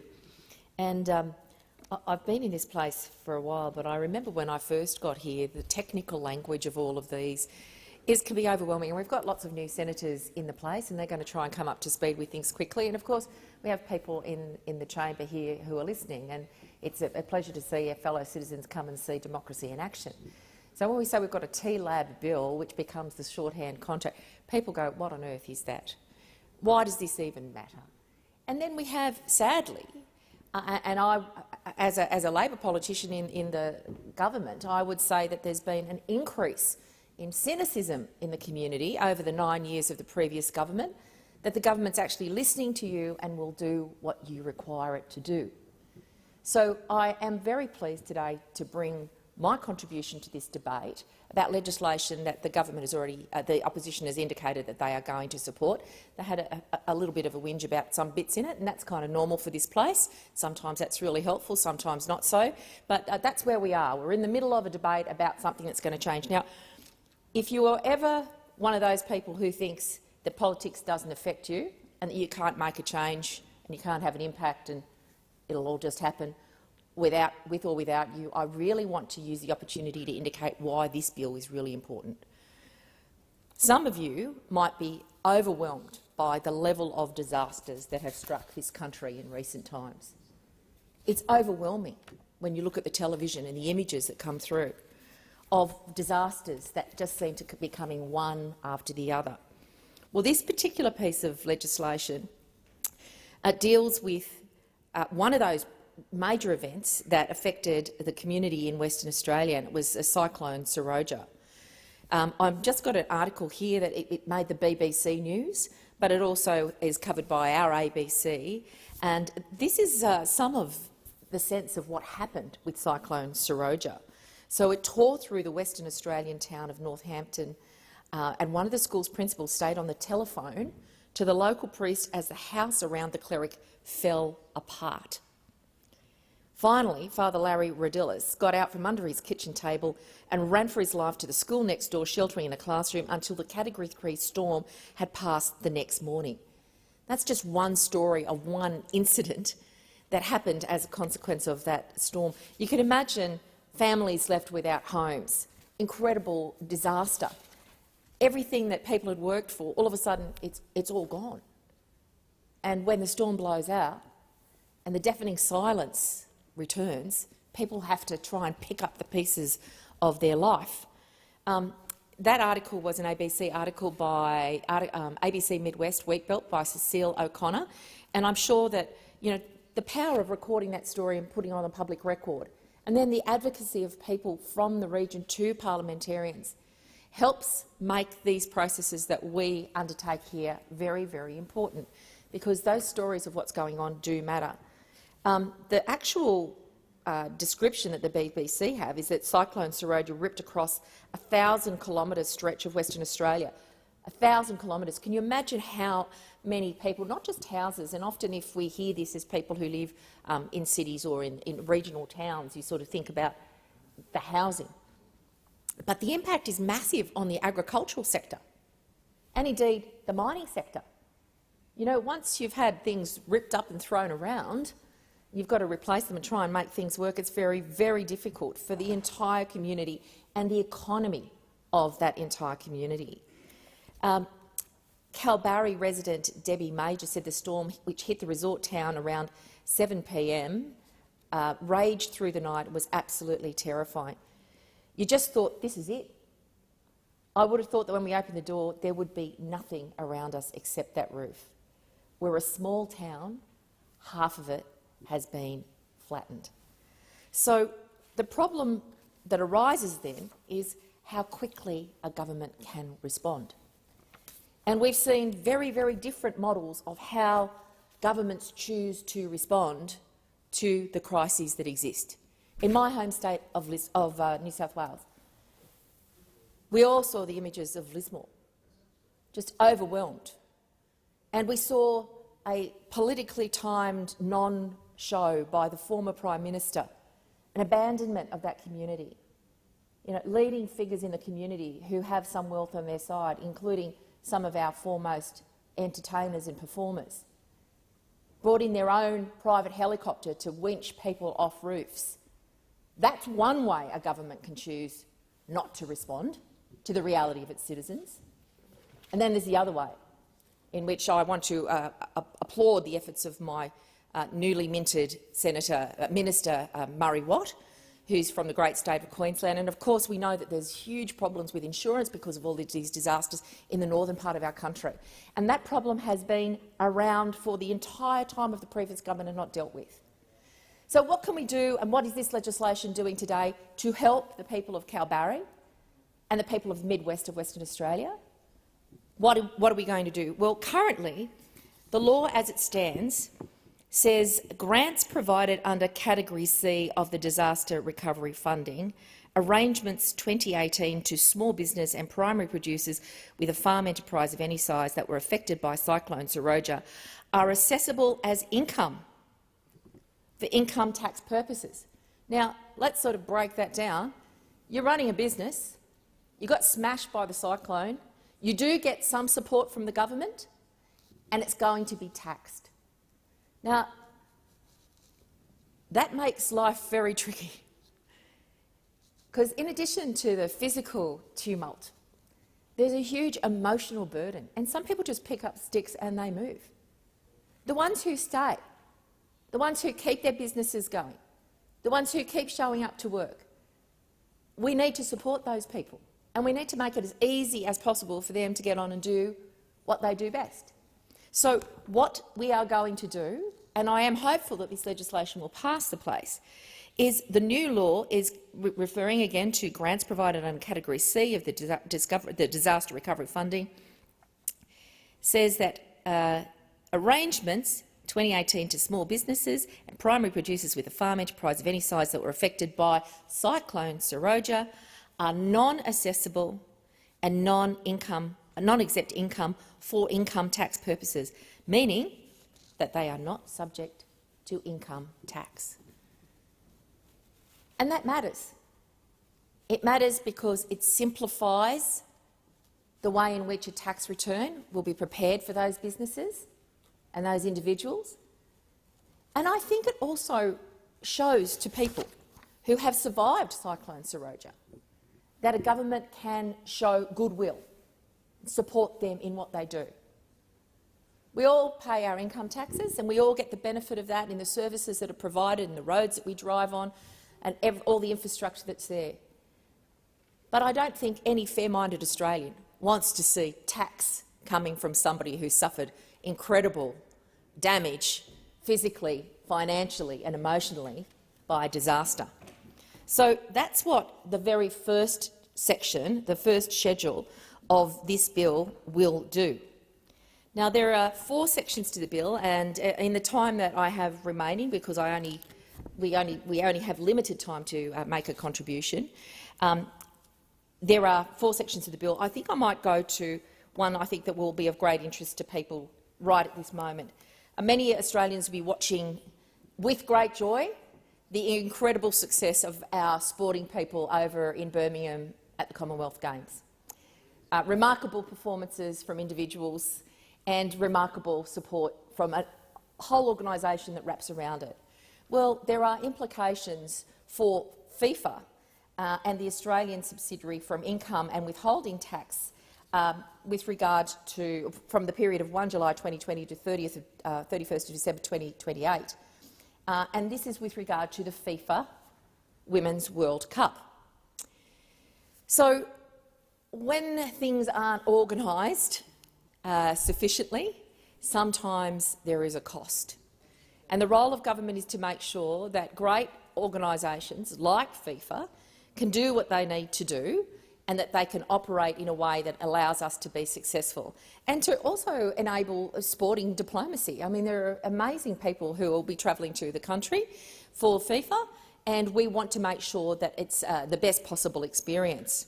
So for the successful delivery of the 2023 FIFA Women's World Cup, we know that we'll have the benefit of enhancing Australia's reputation as a host for major international sporting events if we can get it right, and that stimulates the other sections of our economy as well.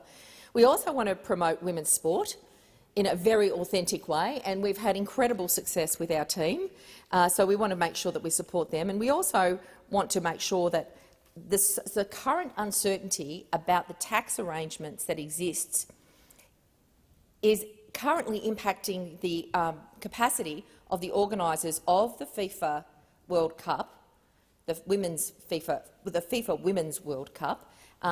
They're having trouble putting in place all the arrangements that they need, and it's particularly in relation to a part that faces into the community, which is with regard to ticket sales. Now, those ticket sales for this phenomenal event, the FIFA Women's World Cup, which is going to be a privilege for us to host, need to be ready to be able to advance with ticket sales from September 2022. So the third schedule of this bill is actually going to be fixing up that problem for the FIFA Women's World Cup to make sure that we can provide the best and most seamless possible opportunity for that organisation to do their job. The other 2 schedules deal with very, very important matters, and I'll probably only be able to speak to Schedule 2 in the time that's left. But it's about superannuation. So we've got a whole lot of tax, you might be following here, we've got a whole lot of different bits of the tax law that's getting slightly amended. So this Schedule 2 actually relates to what's called transitional provisions relating to the repeal of Superannuation Resolution of Complaints Act 1993. So people will be familiar that in 2017 the government agreed to the recommendations of a very important review, the Ramsay Review, to establish what's called the Australian Financial Complaints Authority to replace the Superannuation Complaints Tribunal.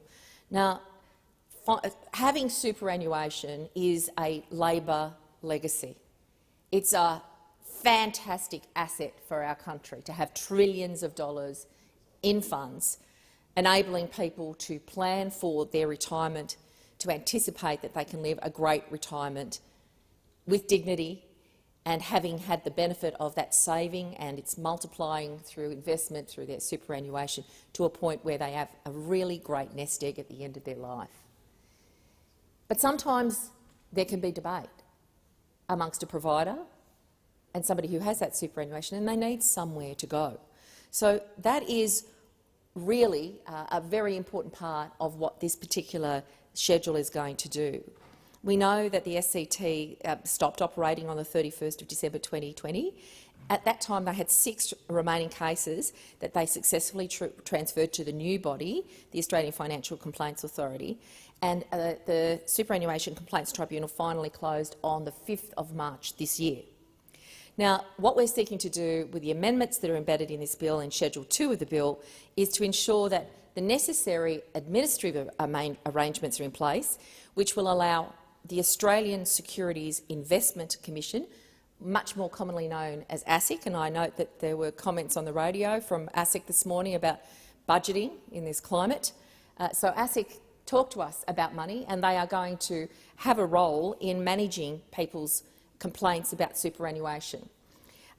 They need to undertake the ongoing management of those superannuation complaints tribunal records, and they are also going to take over managing any outstanding cases in the federal court, and they are going to be appropriately remitted back to AFCA.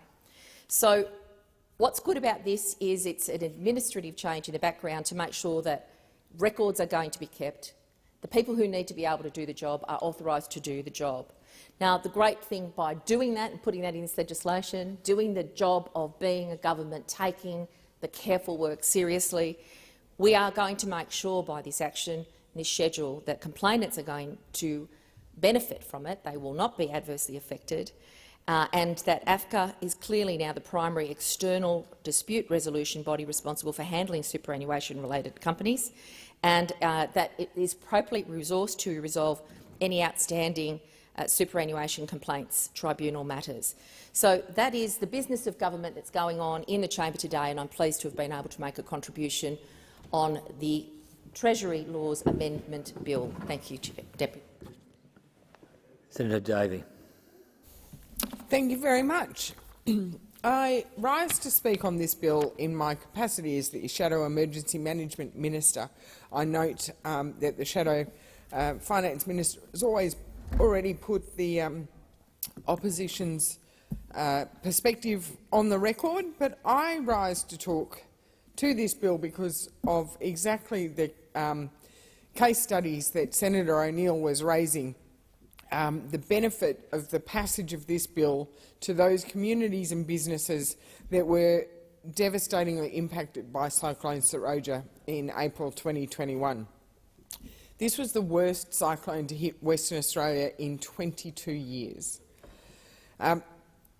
As Senator O'Neill said, Schedule 1 of this bill amends the Income Tax Assessment Act 1997 to ensure that the people who were provided grant assistance as a result of Cyclone Seroja don't get penalised through our tax laws. The amendment will confirm that payments provided to these small businesses and primary producers as recovery grants under Category C of the Disaster Recovery Funding Arrangements will not be treated as tax in the sense of an assessable income. And this makes sense because anyone in receipt of any of these grants, more often than not, they've lost everything. And they are given a grant to help them get back on their feet, and then the taxman comes in with his hand out to take it back. So this is why we particularly support Schedule 1. But I also want to take the opportunity to talk about the other side of these grant programs that the Commonwealth Government participates in. There's no point having a tax exemption if the money through the grant program is not forthcoming or is frustratingly slow at being dispensed.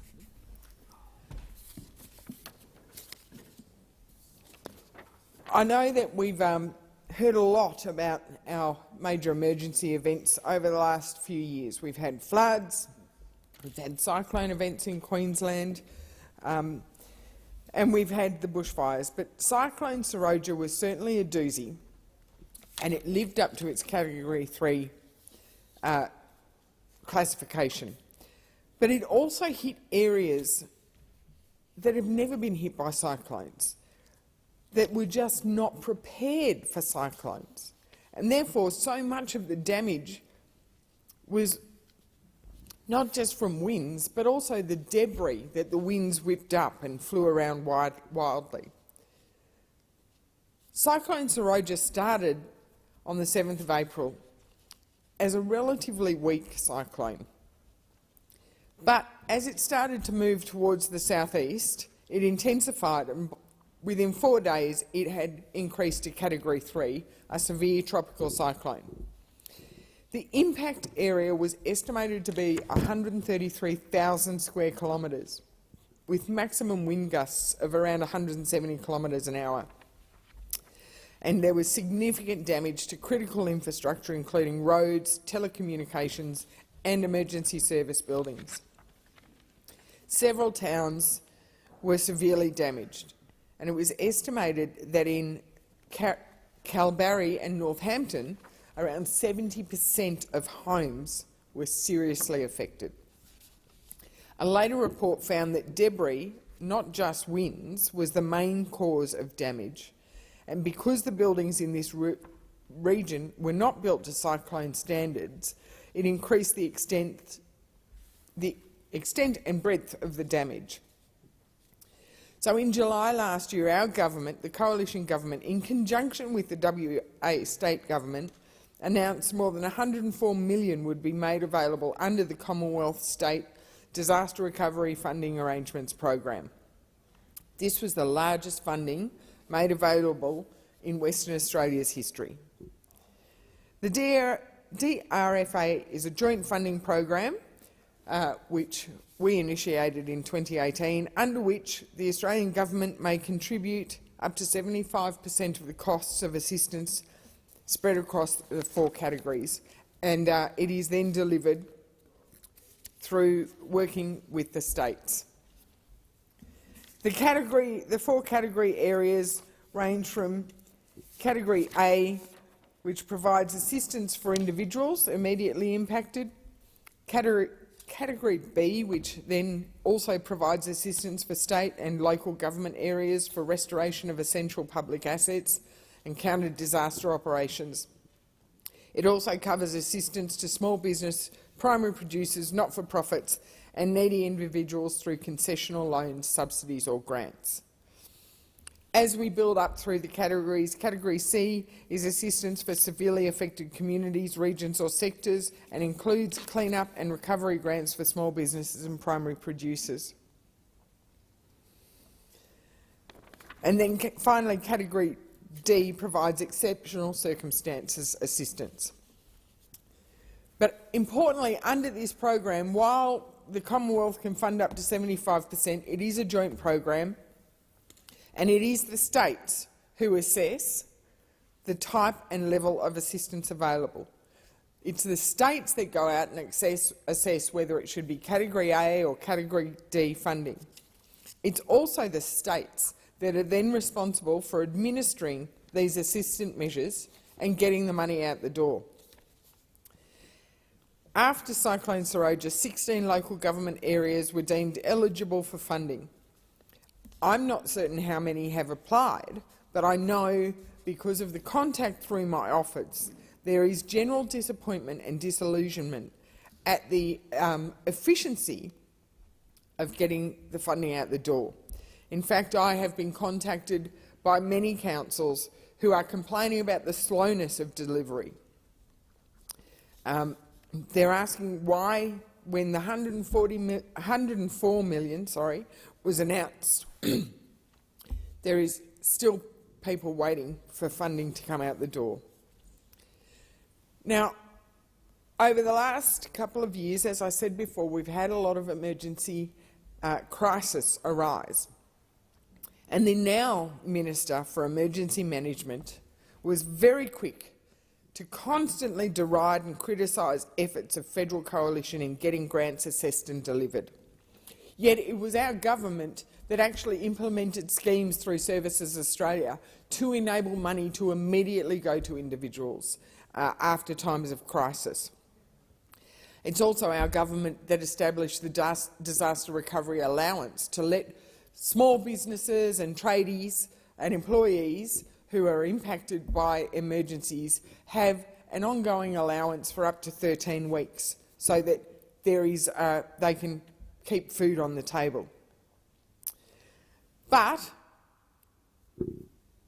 there was no acknowledgement by those on the other side where the states have to play their part.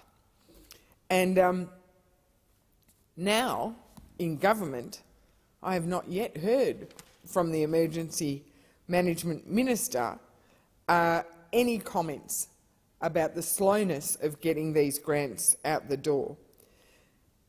I'm not sure if he's applied the same level of scrutiny and derision to his colleagues in the Western Australian Labor government as he did to our Commonwealth government in previous emergencies. I suspect they've not been hounded at all. I suspect that now the minister, Senator Watt, has got the portfolio he was so expert on in opposition. He's decided that it's either too hard, too uninteresting, or, in his words, not his job, because it's the state government's job. Or has he passed it on to his new envoy, Senator Tony Sheldon? Is it now Senator Sheldon's job to make sure that the states are delivering the funding that we are providing to the states to get it out the door? Now, this portfolio is not without its challenges, and it is certainly not the piece of cake to manage, as Senator Watt used to make out on a regular basis, in estimates or in snipes, question time, and he's heckling across the chamber, which I do also note he doesn't really appreciate getting when he's rising to answer questions now that he is minister. So, whoever's in charge, whether it is Senator Watt or Senator Sheldon, I ask them to get on the phone to their state Labor ministerial colleagues in Western Australia and ask what the hold-up is. Ask them what they are doing to ensure that the $104 million put on the table by the coalition government, which has been carried forward by the new government, and I applaud them for that. But what is Western Australia doing to make sure these grants are assessed and processed and the money is getting to where it's needed? Otherwise, it doesn't make a difference if it's treated as taxable income or not. If it is not in the hands of the people who need it, it doesn't matter whether we treat it as tax or not. In closing, I do want to echo the comments of my colleagues on this side of the chamber about what we are doing here today. There was no reason that this bill needed to be put up for debate. It was a non-controversial bill. It's a mechanical tidy-up that shouldn't have taken time on the Senate program. While I'm pleased to have had the opportunity to highlight the taxation changes for those who may receive disaster recovery grants, and I appreciate the opportunity to highlight the issues of the state Commonwealth jurisdictions when it comes to administering such grants, I fear that having this debate today highlights the dearth of economic plans from the government and the economic plan the Prime Minister talked so much about during the election campaign, but we're still yet to see, and where the business is that should be being put before us to help Australians address cost of living issues. In saying that, we support the bill, and I commend the bill to the chamber. Senator Walsh. Thank you very much, Deputy President. And I too rise to speak on the Treasury Laws Amendment 2022 Measures No. 1 Bill of 2022. I begin by noting the wide support in the chamber for this bill, including amongst the opposition, and note Senator Davies' support, particularly for Schedule 1, which is incredibly important in making sure that people affected by the devastating cyclone Seroja, which hit parts of WA last year, are able to receive the full amount of relief funding without losing that much needed relief in their tax returns.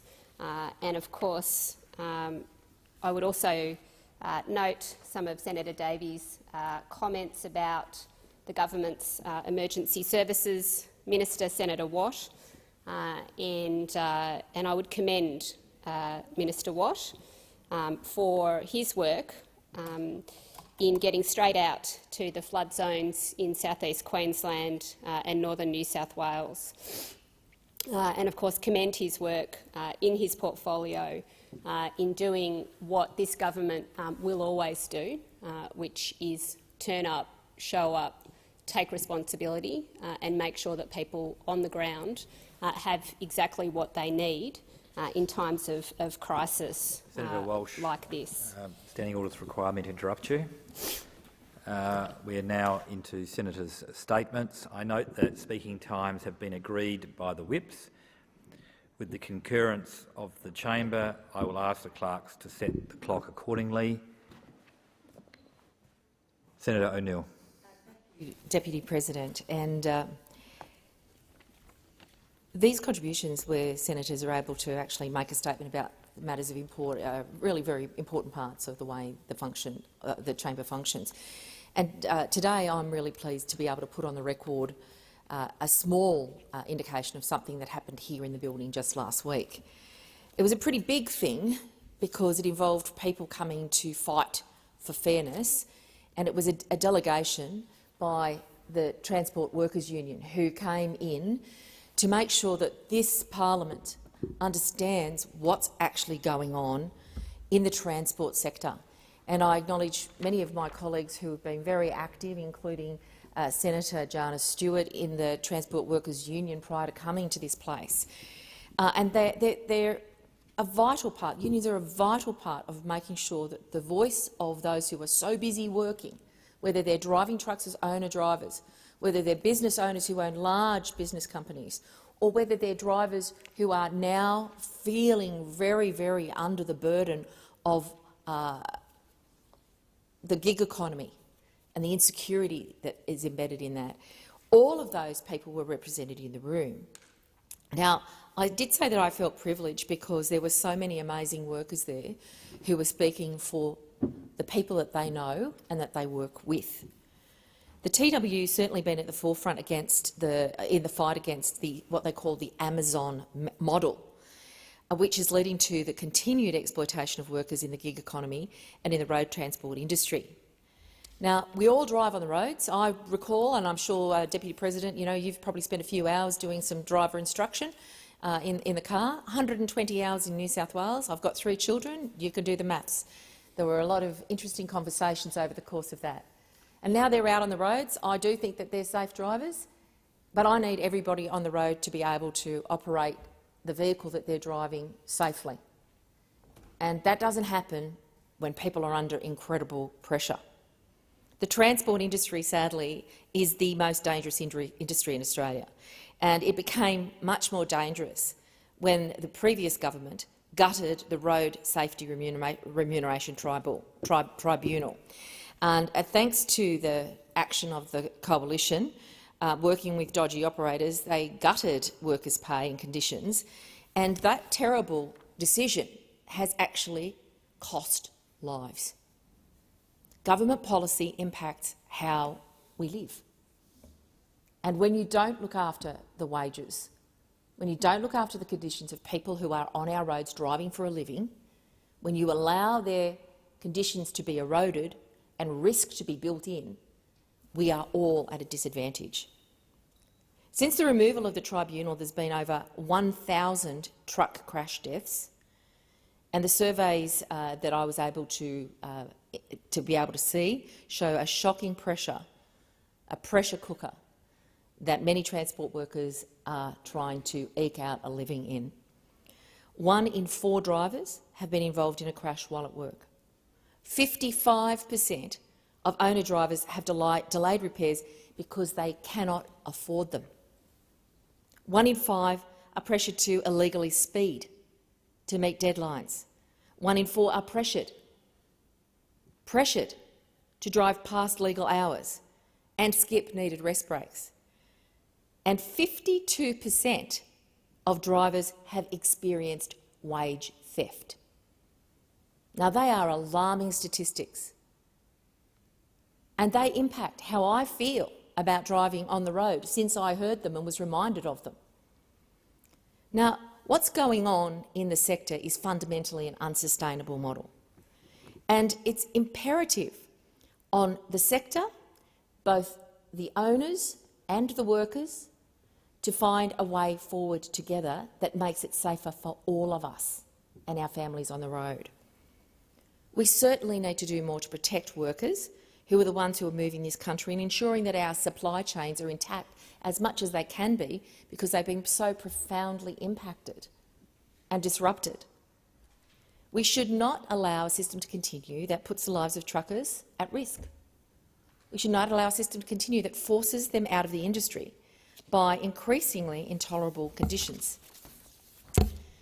Now, we support the move as the Labor Party and the party of government for business to become much more tech-savvy, more agile, for workers to have more flexibility about where and when they work. That's all good. But what we do not support is a system whose secret sauce is simply worker exploitation and using loopholes in labour hire laws to make sure that workers do not even make the minimum wage. That is not the country that I want to stand up and represent. That is not the country that my immigrant parents came to and grew a great life in. Fair wages, a fair day's pay for a fair day's work is absolutely fundamental. A business model that is as brutal as that cannot be allowed to stand. Amazon Flex and other models who try to emulate it rely on 3 key practices: undercutting workers' conditions, outsourcing to labour hire and other insecure work models, so they can pretend that they are not responsible for what's going on down the food chain. It's just completely untenable that those who are driving the system, making profits from the system and taking those profits offshore without paying tax, that those people get to put Australian lives at risk. That cannot continue. It cannot continue. FedEx is trying to bring in a model like this, where owner-drivers are to be paid to deliver 93 parcels in a 10-hour shift, or 1 every 6 minutes. Give me a break. That is a truly impossible expectation for anyone. And that's while they're being paid less than the minimum wage. More work for less money. That is not how you grow a country. That is not how you enhance the lives of Australians. That is not how you grow our economy. The more we shrink the money that goes to our workers, the worse it is, particularly in local economies in regional areas of this country. At a meeting last week, we saw really incredible leadership by honest business owners who have a lot of experience in this field. They stood shoulder to shoulder with workers, calling for safe rates and an end to this race-to-the-bottom model of doing business that is being imported into this country, brought into Australia, to totally remove our proper sense of what fairness is, to exploit the most vulnerable. Now, under the previous government, business and unions were treated like oil and water, that they couldn't work together. But I was here in this building with great business leaders and workers standing together shoulder to shoulder, saying this model has to change. We cannot allow the lie that was perpetuated in the time of the previous government's 9 long years of decay.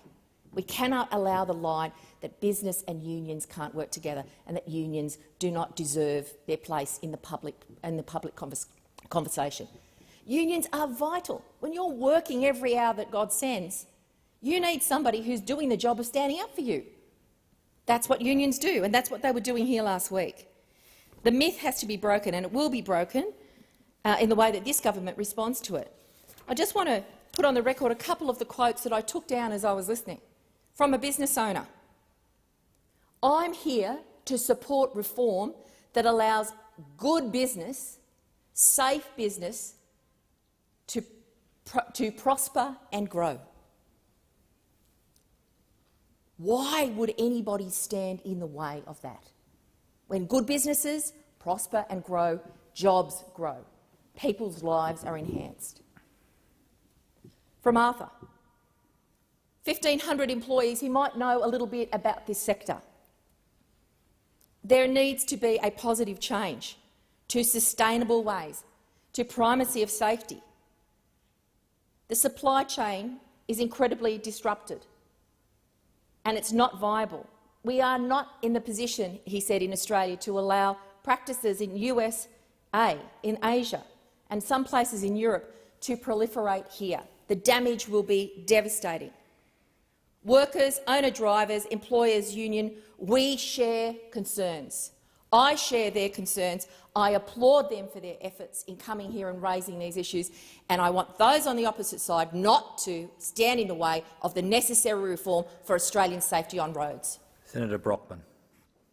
Deputy President, I rise today at the first opportunity in this new parliament that I have had to make a few reflections on the election campaign of a few months ago and the election result of a few months ago, and to pay tribute to the many people in the West Australian Liberal Party who did so much for our cause in what was a very tough result.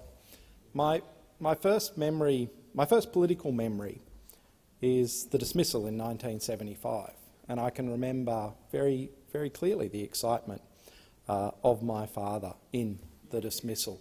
But I also have a very vague memory from December of that year of standing at a polling booth with my dad handing out how to vote cards.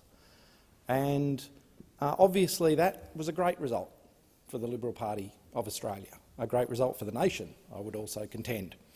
But it doesn't always go that way. But you'll still find on those polling booths across my home state of Western Australia, across Australia, supporters of the Liberal and National Party out in force, handing out the how to vote cards, standing up for our principles, our values, and doing the right thing by Australian democracy. The tenacity and commitment displayed by our volunteers, by our candidates, by all members of parliament is remarkable and deserves recognition. And that is why I rise today to thank particularly those volunteers and candidates, particularly the unsuccessful candidates, for their time and energy on the campaign trail. Most of our supporters are volunteers.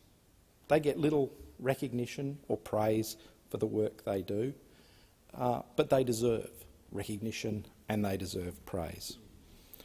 We believe in a government that limits interference in the everyday lives of Australian families and individuals, that incentivises success, that encourages equal opportunity and lets everyone reach their full potential.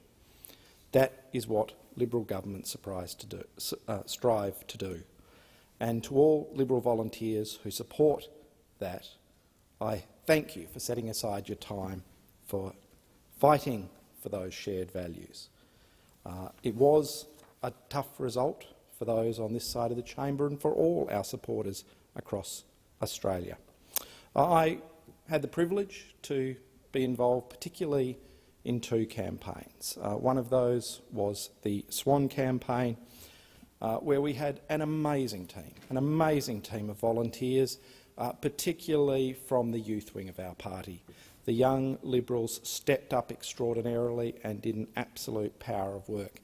And I can genuinely say that even though the result was not what we wanted, it was one of the most energetic and well-run campaigns I have seen in my political life. Our candidate, Christy McSweeney, thank you. Senator Matt O'Sullivan, who is in this place, as a good friend of mine, chaired an absolutely outstanding campaign effort. The door-knocking, the letterboxing, the sign-waving, just making sure that all volunteers were fed and looked after, that everyone knew what their task was and performed it to their highest ability. The result was in no way a reflection on the efforts of that amazing team of volunteers. To everyone, the supporters of our party who weren't necessarily intimately involved in the campaign but who turned up on election day or at pre-poll to hand out how-to-vote cards, in particular the clean-up crew, and you know who you are, those 4 days when we knew what the result was, cleaning up after the election in icy winds, in the pouring rain, with some dodgy cheeseburgers, and those who were around know what I'm talking about. But thank you so much for your efforts. There was an amazing legacy in Swan from Steve Irons, 14 years of leadership. He delivered for Swan as a local member should. Infrastructure, roads upgrades, local community projects. It was a remarkable legacy that Steve has left for Swan and that all Liberals can be proud of.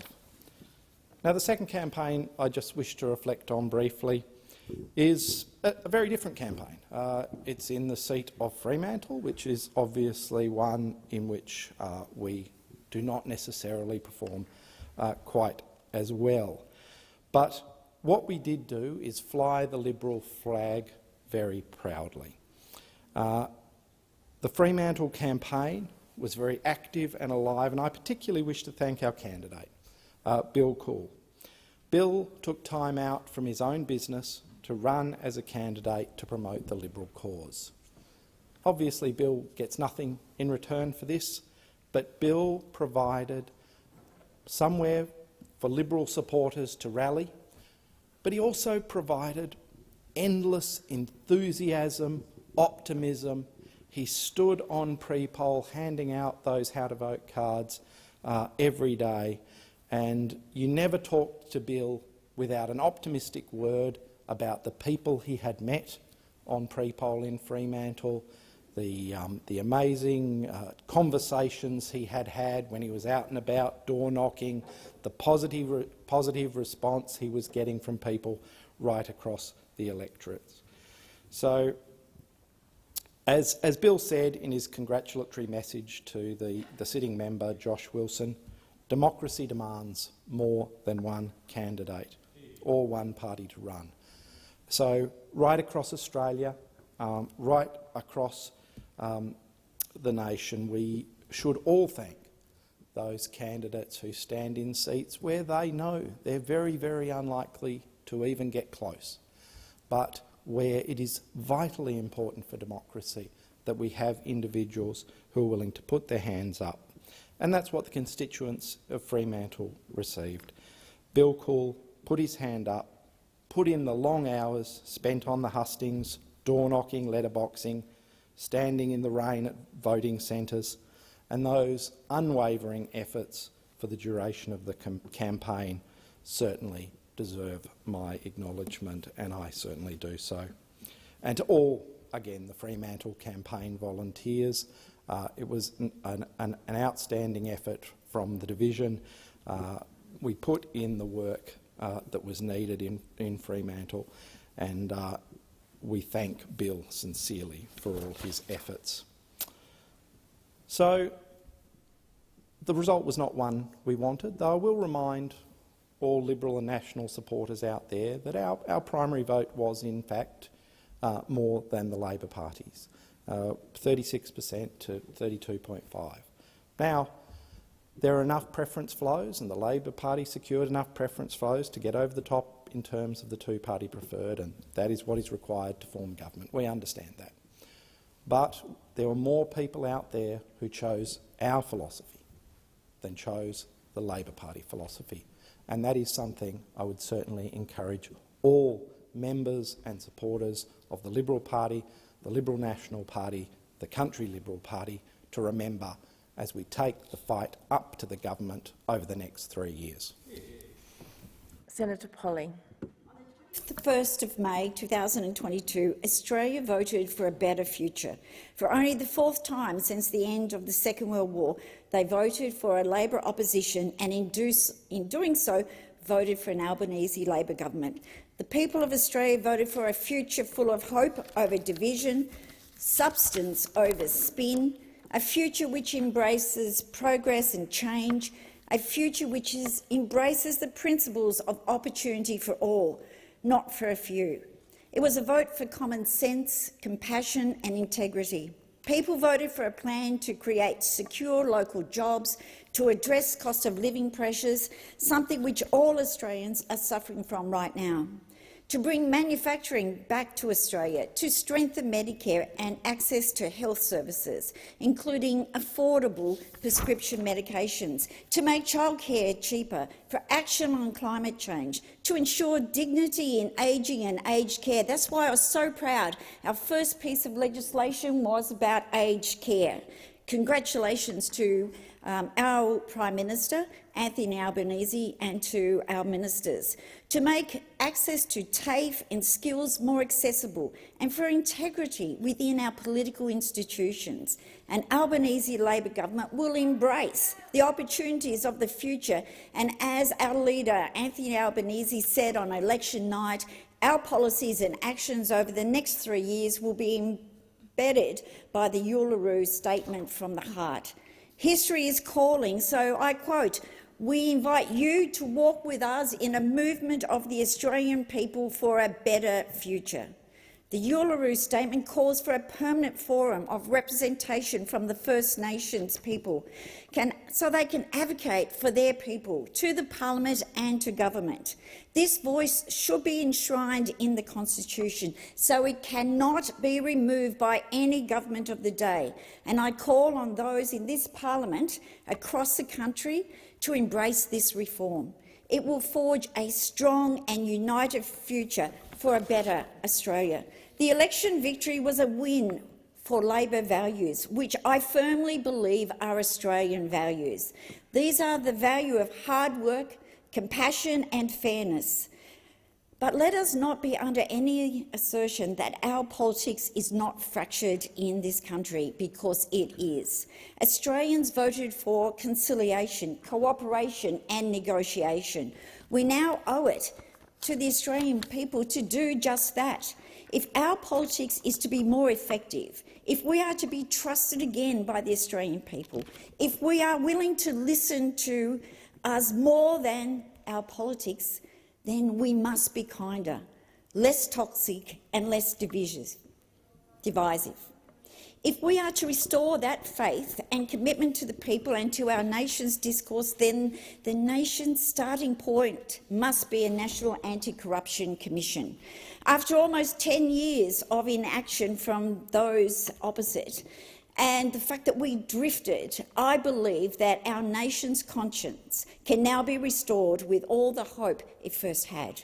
We are a lucky country, and we deserve a national government that will put the people of Australia first, to serve them to the best of our ability and to serve all of their interests. That must start with strong economic management as the global economy teeters on the edge of recession.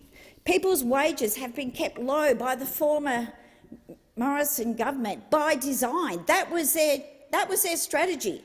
That was their priority, to keep wages low. That must change. And we have started this with an increase of $40 per week to the minimum wage. We must embrace the future and react to the global challenges. Australian sovereignty capabilities must be strengthened, and we must ensure that we are keeping pace with the rest of the world in terms of what we produce at home and what we export across the globe. Australia can be a renewable energy superpower, and we can lead the world on climate action which pays economic and social dividends for the future generations. A target to reduce carbon emissions by 43% by 2030 is a realistic and a tangible target we have now set. Business and the Australian people now have a target and a mechanism to work towards this end. Ultimately, Labor was successful at this election because we were willing to stand up to the former government and to say enough is enough. Australians deserve better leadership, and they will receive it under the Albanese Labor government. We are an intelligent country, and everybody has a place in it, a contribution to make. We are at our best when we embrace all Australians to reach for the stars of the Southern Cross and achieve great things as a whole. Labor has become the natural party of government in Queensland, in Victoria, in West Australia, South Australia, the ACT, the Northern Territory, and now in the federal parliament. And I hope in the years to come that we will follow in my home state of Tasmania and elect a future Labor government there. Labor will always be the party of working people, of Australian families trying to get ahead, of inspirational Australians doing the very best for themselves, their family and their community. We will always be the party of compassion, the party that does not leave people behind, the party of a strong and united and a resilient people. That's the leadership that we will bring to this country. For me, the Australian dream is ensuring that regardless of where you are from or who your parents are, you can make it, you can dream big and you can achieve your goals. We all are contributors, and everyone has that right and opportunity to contribute to our society in whatever capacity you choose. That is the definition of success. Now we know that Australia is a lucky country, but if Australians can't reach their full potential out of the fruits of their labour, then we're not so lucky. We as a people have significant challenges facing this country. The cost of living is on the rise, inflation is on the increase, house prices are some of the most unaffordable in the world, and wages have flatlined under the previous government. No matter what they say when they come into this place and try and rewrite history, Labor will act decisively in government to make Australia the lucky country once more, so future generations have not been worse off than the current generation, because that is currently the case. This election victory does not come without a cost to the people who have campaigned for a better future for many, many years. Over the years, we have lost some very good people. Yes, some will come back, but others will not. I want to thank each and every one of our true believers across the country who have gone beyond what is expected of them. They helped us campaign, as they always do, and your support and your campaigning was invaluable, and that's why we are standing where we are now on this side and being part of the Albanese Labor government. Prime Minister Albanese has much work to do, and you know that that job is never complete. It is not complete and never will be, because while there exist barricades to opportunities and success, Labor will be there to tear them down. While there are gatekeepers of privilege, the Labor story will continue. We will fight the good fight. We don't divide people or try to control what they think through big donor donations or one-sided media landscape. We are Labor. We are better than that. We believe in freedom and aspiration, the right of people to make up their own mind with information based on fact. We engage in good faith, on the basis that we can talk to as many people and to listen to those people as possible. We want to listen to their hopes, their dreams, and to try to align our policies to their aspirations every single day to make this country even better. All Australians deserve to live in a country that has decent wages, affordable childcare, modern infrastructure to create the economy of tomorrow, including serious action on climate change and emission reductions. I've been re-elected into this place, and I hear you, I respect you, and I will continue to fight for you every day that I remain in this place and thereafter. During the election campaign, Labor committed to many projects, and as a positive future for Tasmania, I plan to embrace that future, and I urge those opposite to come on this journey, to move away from your born-to-rule mentality and cooperate with the government to make this country even better. And the way that we can do that is by working together. We need to change the discourse in this place to embrace that aspiration and to be the voice of the Australian people. You will get used to opposition. Your time has expired, Senator Polley. I call Senator Van. Thank you, Madam Acting Deputy President. History is littered with unfathomable acts of evil. Acts so vile, when reflected upon, one is forced to consider the moral deficiencies of mankind. Madam Acting Deputy President, if we do not stand against those who act in the most egregious and abhorrent manner, their disease will infect many nations across the globe. Which is why I rise today to once more raise the plight of the people of Ukraine. Since the Russian invasion began 160 days ago, there have been 5,200 Ukrainian deaths, 7,000 injured and over 17 million people displaced.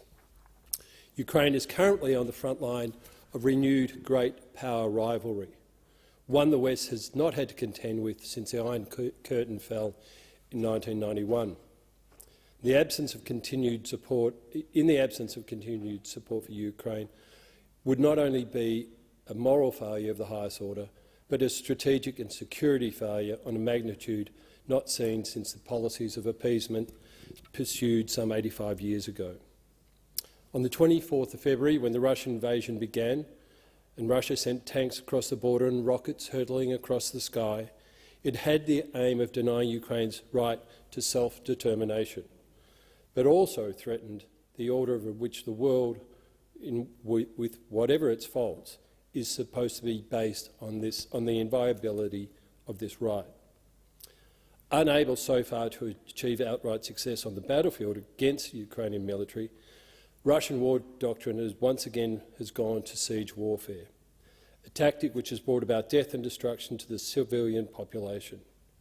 In doing so, they have signalled clearly that they intend to terrorise the civilian population of Ukraine as a means of compelling the government to give ground at the negotiating table. Nothing is clearer in both international law and the ethics of war than the absolute prohibition on precisely what Russia is doing, directly targeting civilians. Now, this is not the first time that the international community has been faced with such belligerent acts against human rights, and I'm pretty sure it won't be the last.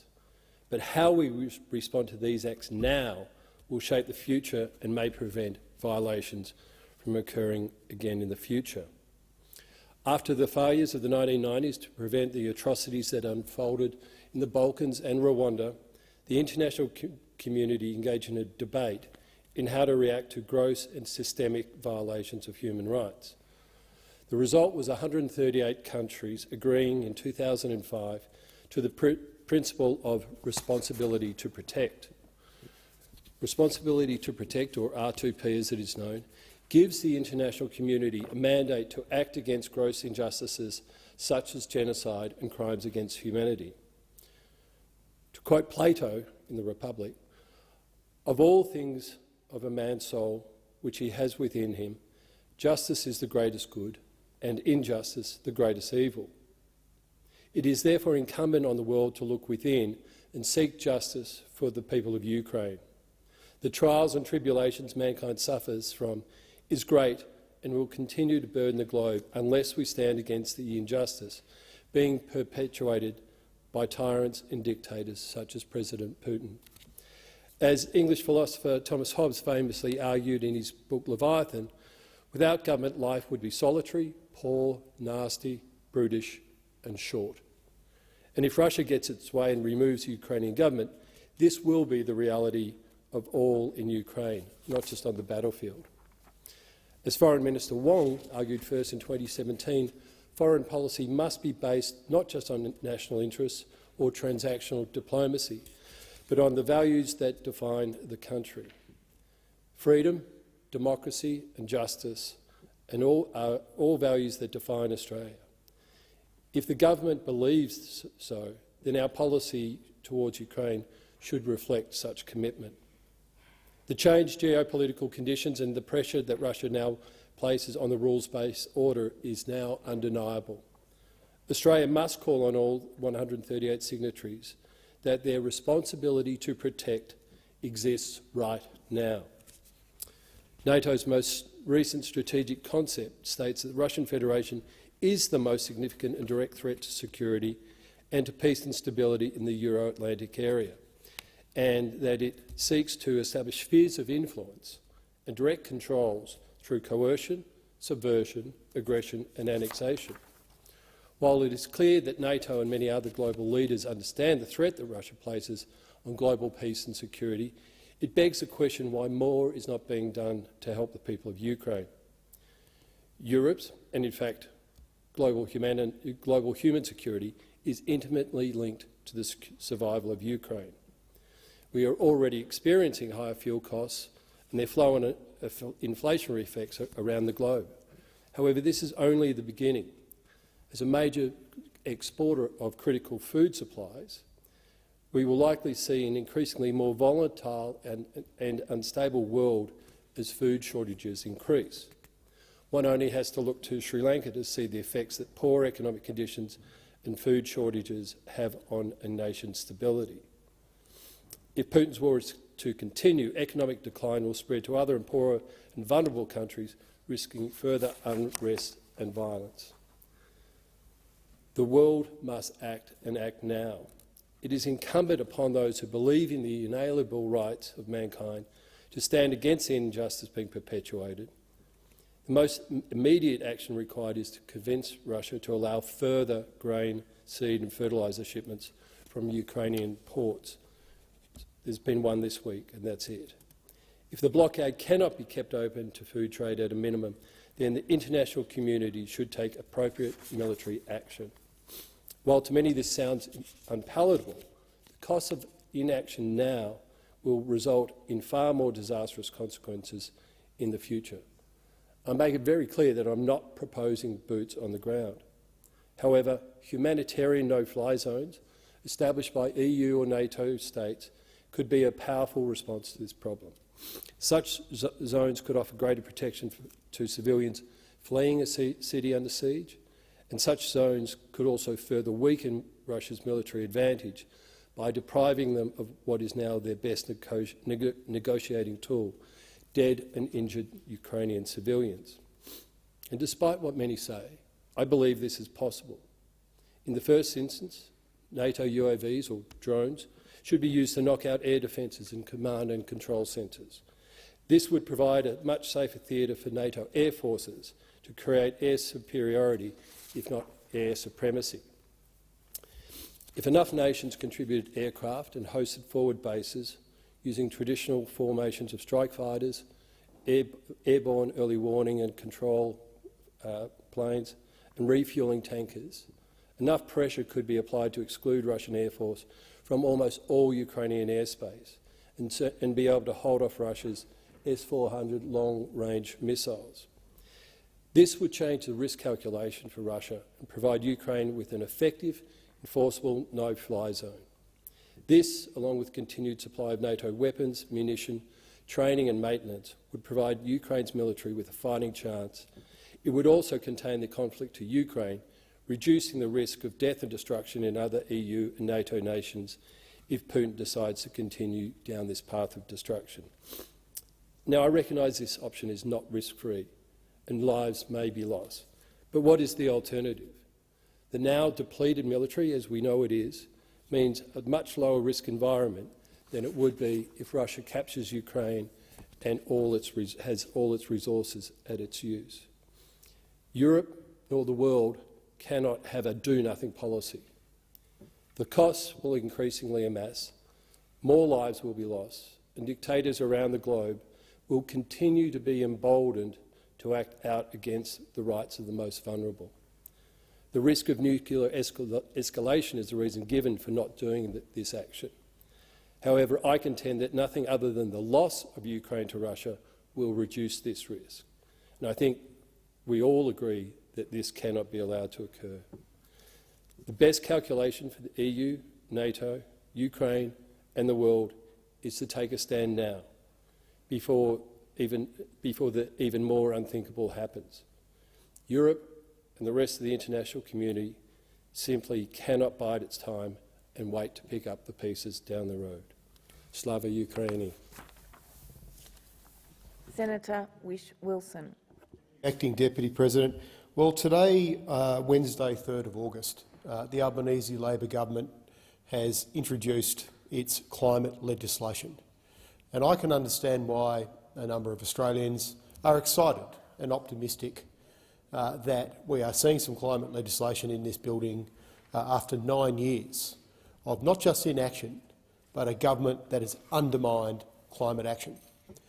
But this climate bill that's being brought on today, and we're going to hear a lot more about it in this place in the weeks to come, has been commented on by a number of experts, and of course those comments have been widely reported that it is a largely symbolic bill that lacks ambition, lacks substance, lacks a pathway or a mechanism to effective climate action.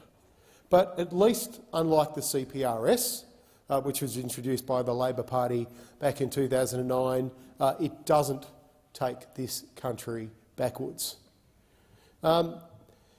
So fair to say that it's not the main game. For those who voted for climate action from this parliament, and millions of them voted for the Greens to come into this building and to do what was necessary to take effective climate action, the main game this parliament is going to be on stopping new fossil fuel projects, stopping oil and gas projects going ahead in offshore basins, stopping new coal projects going ahead.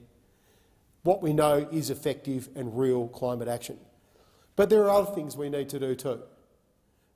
We need to throw the kitchen sink at this problem. And today I want to briefly outline a couple of policies that the Australian Greens took to the federal election. We know our native forests. In fact, all our forests, all our trees are our first line of defence against climate change, because trees sequester carbon and breathe out oxygen, and we couldn't survive without them. Unfortunately, Tasmania's native forests are still under relentless assault from the loggers, and this is backed in by both the State Labor Party and the State Liberal Party, and sadly, unless sentiment has changed, by the Federal Liberal and Labor Party too. So here was an original idea from the Australian Greens in the last federal election, and my colleague Senator Janet Rice came down to Tasmania to announce this with me.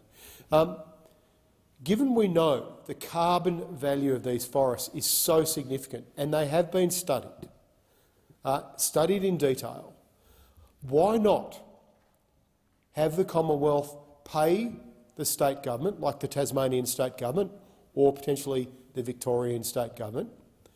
Why not have the Commonwealth transfer the emissions reduction value of those carbon sequestration forests to the states? And in Tasmania, we took a policy of the federal government paying for $1 billion worth of carbon offsets to permanently protect Tasmania's forests. Now, under the Emissions Reduction Fund, and it may of course be subject to change in this parliament, native forests are exempt from payments under the ERF. Why? There's no valid reason. If we're paying for carbon offsets to farmers or to other projects, other organisations or corporations, why not pay to permanently protect Tasmania's native forests? The money would be spent anyway, and we know these forests are significant stores of carbon that are so valuable in a time of our climate emergency. Tasmania would be a winner. We would receive the carbon value of those forests. In fact, $1 billion is actually only a small percentage of what the carbon value of those forests truly are. But we know that from recent studies, it's a fair price to pay to permanently protect those forests. That money would then be used by the state government, and we proposed a committee, a task force set up to spend that money on a number of exciting projects that would help create employment for those in the forestry industry who would be looking for new employment. However, saying that, of course, most of the loggers in Tasmania are private contractors. There's been a number of payouts to contractors in the past, but there would be very exciting opportunities for new employment, especially in ecosystem restoration. It's a win-win. We get to take action on climate change and real action on climate change.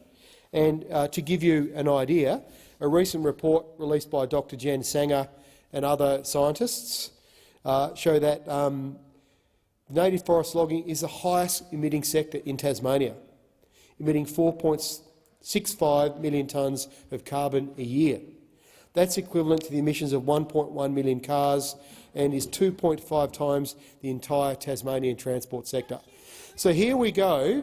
We have a state that's essentially 100% renewable. Order. We have a state that's essentially 100% renewable energy. However, it's not on a net basis because we're still logging our precious old-growth forests.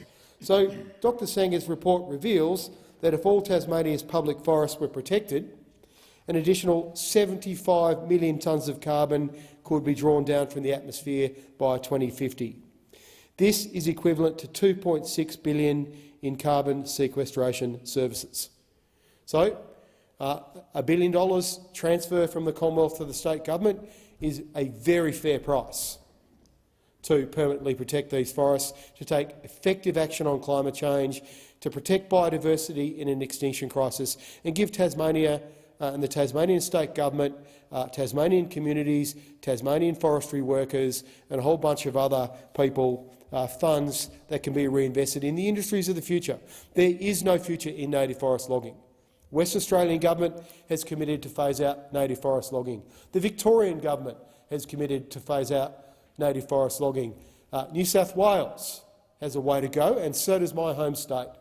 In this day and age of climate emergency, it's actually insanity to be cutting down these beautiful old forests that are not only important for their biodiversity, important for their cultural values to First Nations, important for their carbon sequestration, they are also effective in helping us with fire management in Tasmania. That has also been proven through scientific studies. Another forest that I would like to see protected and the federal government to fund in are, of course, the most carbon-rich forests on the planet, which are our giant kelp forests, which sadly 95% of our forests have vanished in recent decades thanks to warming oceans and nutrient-poor East Australian current. We've seen invasive urchins come down and create barrens on our reefs, eating entire habitats. That's impacted commercial fisheries, it's impacted local communities, it's impacted Indigenous communities. Why not reinvest in ecosystem restoration for our giant kelp forests? There's some amazing work going on within the scientific community in Tasmania. This, by the way, has been backed in by the commercial fishing sector in Tasmania and the recreational fishing groups. Both of those groups, who represent tens of thousands of Tasmanians, asked the Liberal Party and the Labor Party at the last election, as they did with the Greens, to back in federal funding to have a full recovery plan funded for the critically endangered and listed under EPBC law, Tasmania's forgotten giant kelp forests. We need to work hard to bring these forests back from the brink to protect and regrow our ecosystems that are so important to the commercial fishing industries. And that's going to require a coordinated response to remove the invasive Centra stephanus, the long-spined sea urchin. That's an unwelcome invasive pest that's come down from New South Wales. It's laid bare our reefs in southern New South Wales and Victoria, as it has in Tasmania. It is one of the biggest issues the fishing industry faces in the Great Southern Reef, as well as local communities. And unfortunately, there's been no federal leadership shown on this issue in the past decade. It's been left to the states to try and raise revenue, to tackle the spread of these urchins, to try and remove them, to try and turn it to fishery, but that has been largely unsuccessful in stopping the spread of these invasive pests. If we don't do it now, we will lose our reefs. The Institute of Marine and Antarctic Studies have released a very detailed research paper on this. Our reefs are at threat if we don't act.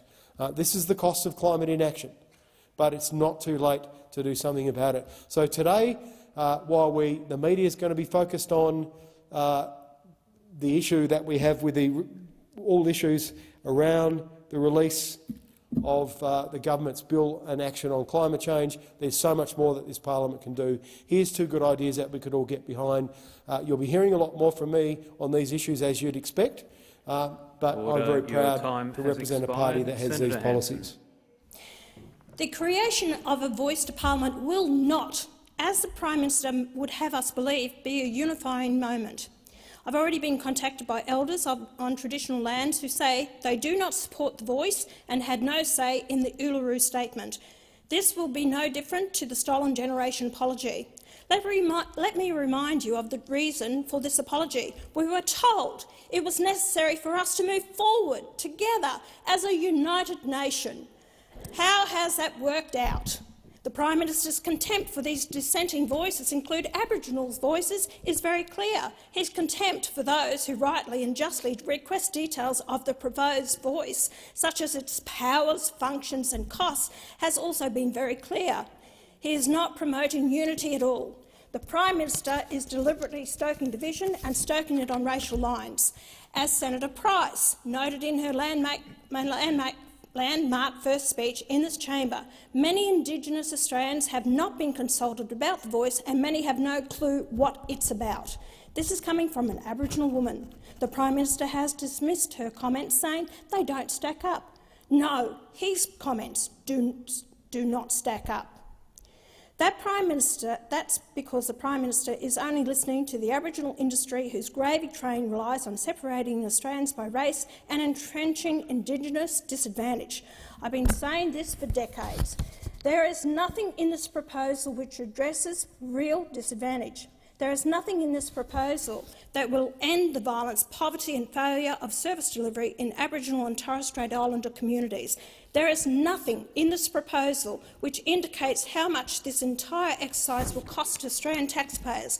However, I feel compelled to note the annual funding of the Aboriginal and Torres Strait Islander Commission in its final years was well north of $1 billion. It's almost certain a referendum alone will cost in excess of $120 million. A better solution would be to hold the referendum at the next election. What's the rush? There is much in this proposal which is open-ended, ill-defined and fraught with peril. The risk is very real that the sovereignty of all Australians have over their land and country will be handed to a racial minority. Why does this have to be in the Constitution? What is the real ulterior motive? This can only be about power, creating a nation within a nation. This can only be about taking power from white fellas and giving it to black fellas. This is Australia's version of apartheid. Are they prepared for the compensations or reparations which will be demanded when the High Court decides traditional ownership means sovereignty, sovereign control? Where will you stand given you acknowledge traditional ownership every day? Do you acknowledge that I, like millions of Australians, legally own my land and worked very hard for it? Do I have rights to my land too? Can't you acknowledge my connection to my land and my love for my country? I note Lydia Thorpe's racist injection in the past when she told me to go back where I came from. She can rest assured that I did indeed go back where I came from, back to Queensland, where I was born and where I raised my children, where my parents and grandparents were born. This is nowhere else for me to go. Australia is my home. Australia is our home, Indigenous and non-Indigenous alike. The Prime Minister says the voice won't have a veto power, but he cannot speak for future governments, and what legislation before Parliament must be referred to the voice for consultation. Who will be eligible to stand for election to the voice, and who will be eligible to vote? We need a stronger definition of Aboriginality. From 2016 to 2021, the number of Australians identifying as Indigenous rose by 92,000, or 26%, while our overall population increase, including immigration, was only 8%. This is what we call jumping on the bandwagon. There is much in this proposal that reeks of the empty gestures and symbolism which make progressives feel good about themselves but otherwise achieve nothing. It also reeks of the disgusting patronising attitudes that privileged bureaucrats and lawmakers routinely adopt towards Indigenous Australians, proud members of a culture which has endured for tens of thousands of years. This is an attempt to rewrite the past, manipulate the present and destroy the future. Unlike both sides of the chamber, I have listened to Indigenous Australians and their elders. Stop using them as fodder for your own purposes.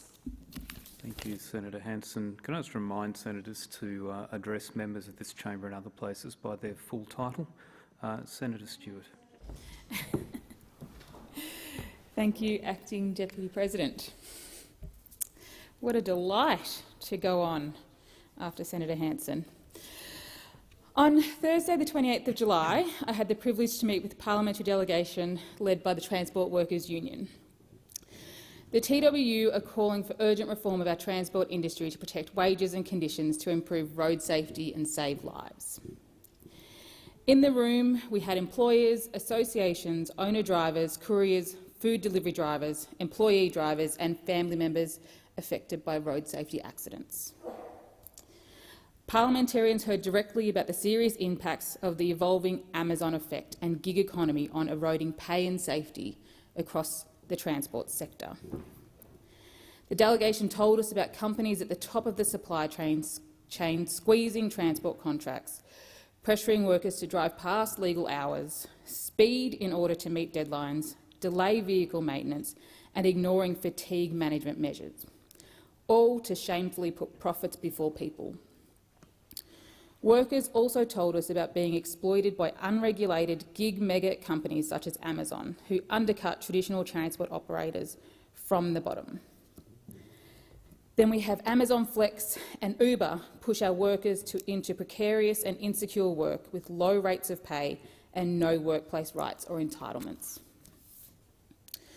And just as I indicated in my first speech, it is sadly too common for our migrant workers and communities who undertake the heaviest work for the lowest pay.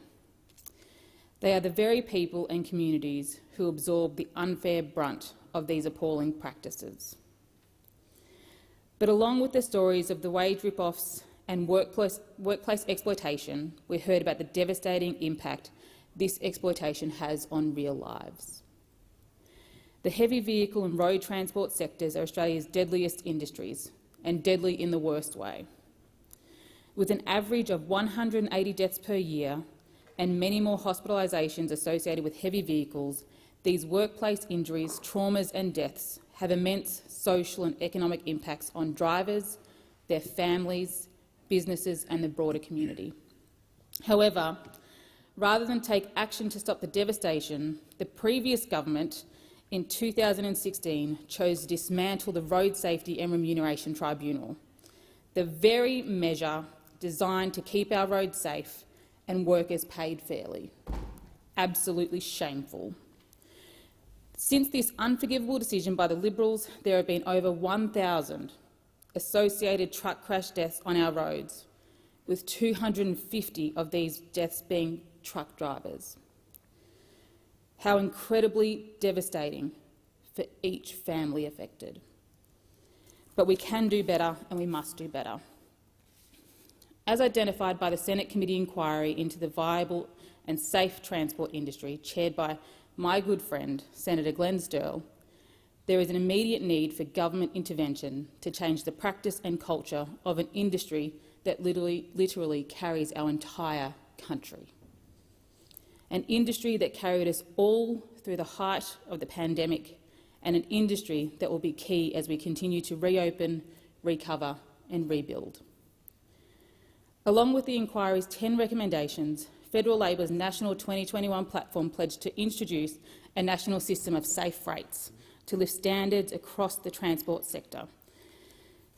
This included an independent body to lift the safe standards of work, payments and conditions, elimination of economic and contractual practices that place undue pressure on transport workers, fair and enforceable payments for all workers, regardless of labels, the capacity to resolve transport supply chain disputes, chain disputes, appropriate resourcing of supply chain training, auditing and education through an industry fund.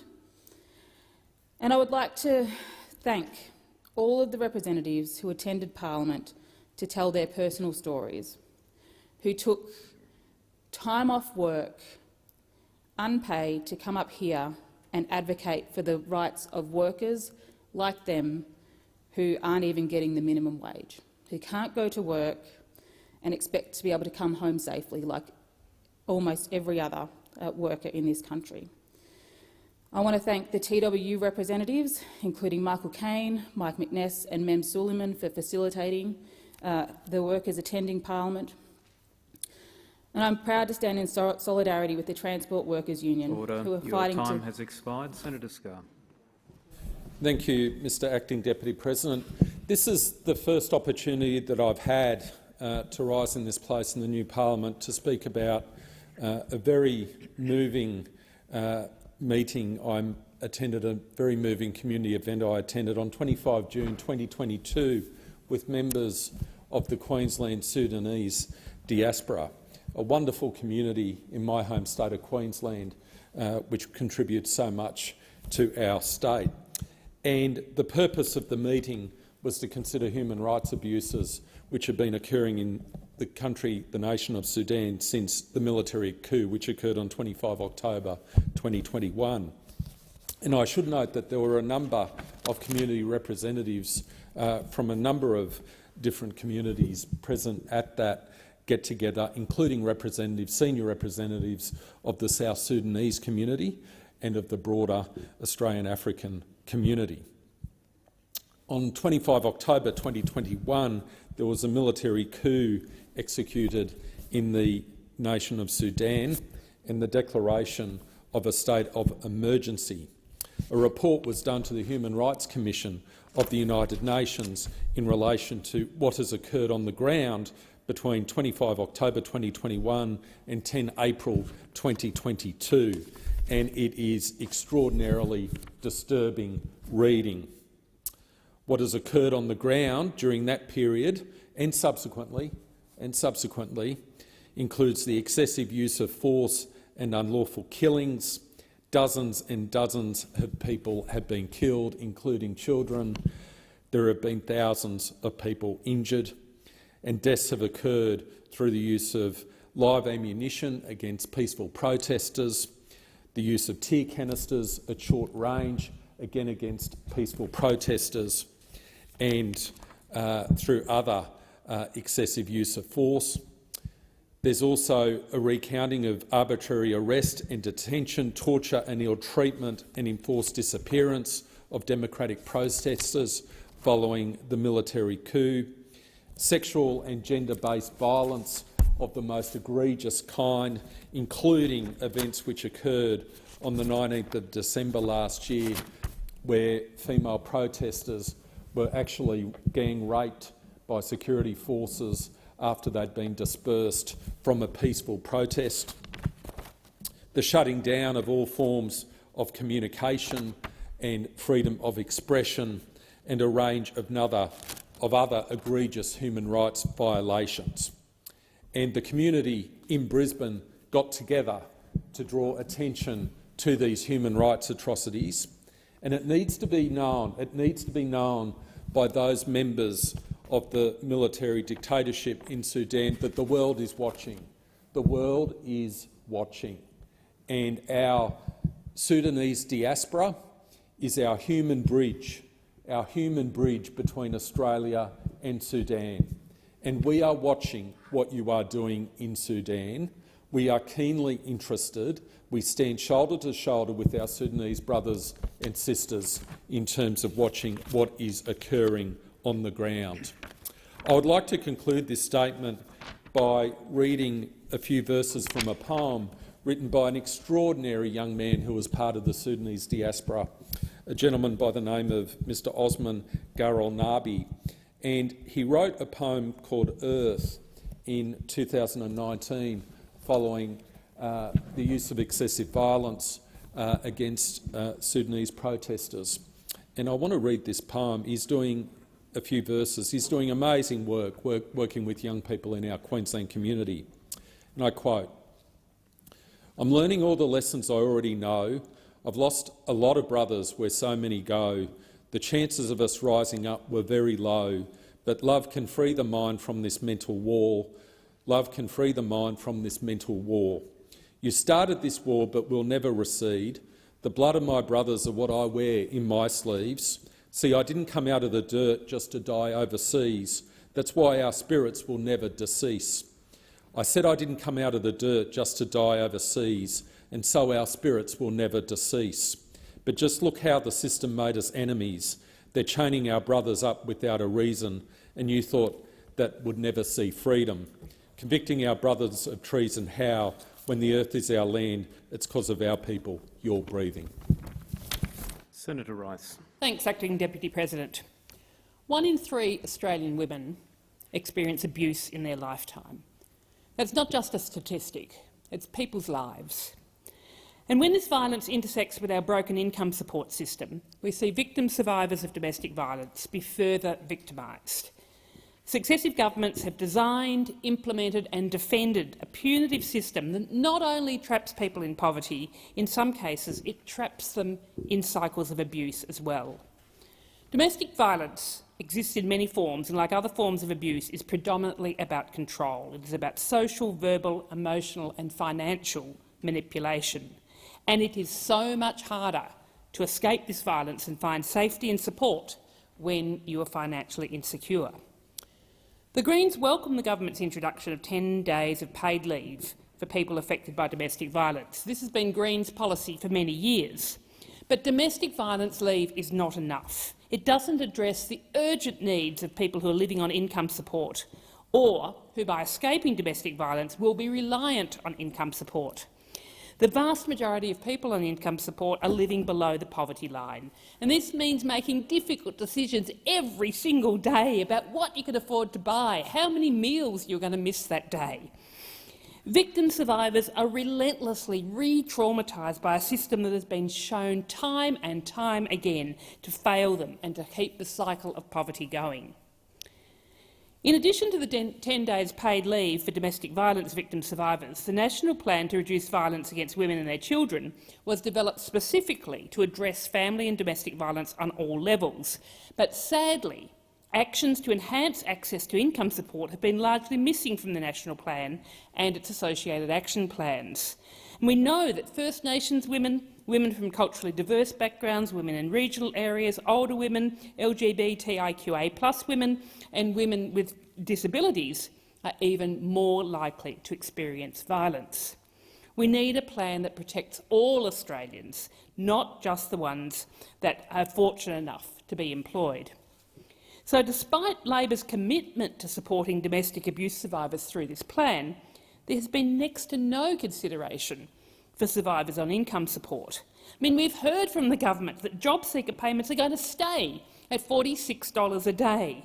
And this is while Labor has supported the Stage 3 tax cuts, which will see the highest paid workers in Australia receive an effective pay increase. I mean, I find the plight of the 1 million single-parent families in Australia particularly distressing. Analysis undertaken by Anti-Poverty Week found that there are 300,000 single-parent families in Australia, headed by women caring for around 600,000 children who are living near or below the poverty line.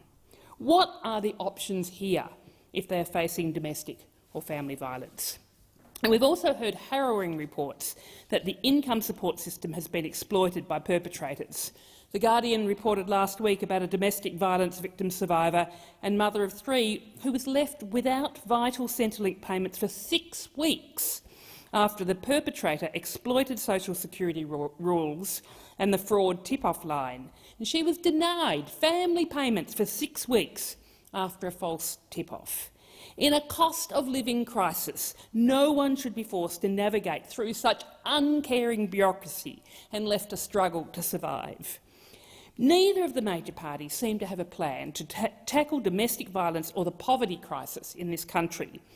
The Greens have committed to a $12 billion 12-year national plan to end violence against women and children that will comprehensively address issues relating to prevention and early intervention in gendered violence, appropriate response and support and recovery services for victim survivors. So we're fighting for all government income support payments to be raised above the poverty line, for mutual obligations to be abolished and unfair restrictions on who can access the payment removed, to ensure that everyone has got the means to cover their basic essential needs.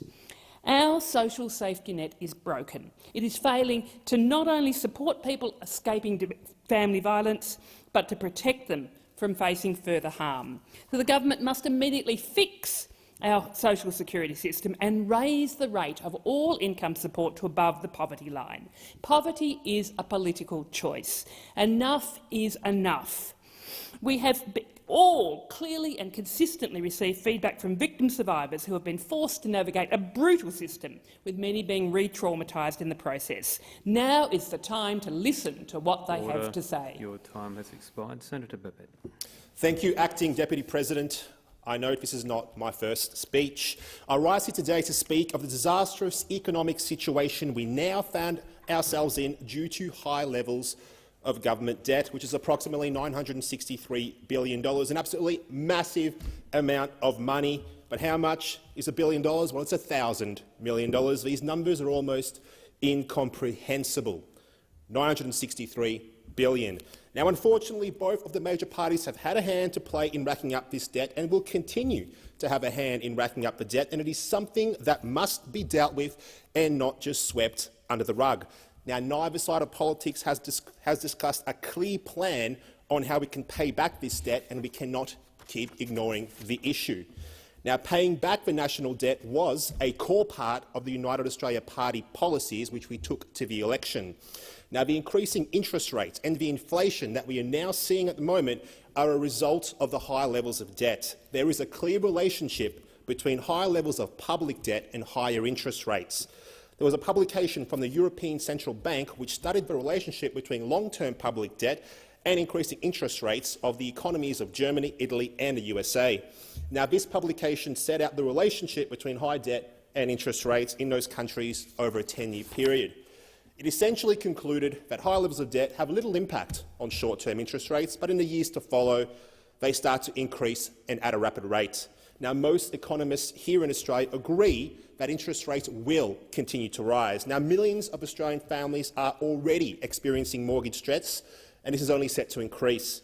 ANZ and Westpac are predicting that the RBA cash rate will be 3.35% by the end of this year or very early next year.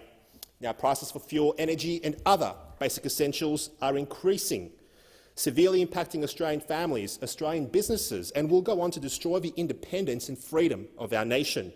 We cannot ignore the national debt, and if we do not act, and if we allow it to continue to grow unabated, it will cause Australian families to default on their mortgages and lose their homes as interest rates obviously continue to rise. It will also remove the underlying security for many of our small businesses. We must act now to save our homes, to save our country's economy and to protect our freedom and our independence. We need a solution. Sweeping it under the rug, expanding the debt, it'll only make it worse.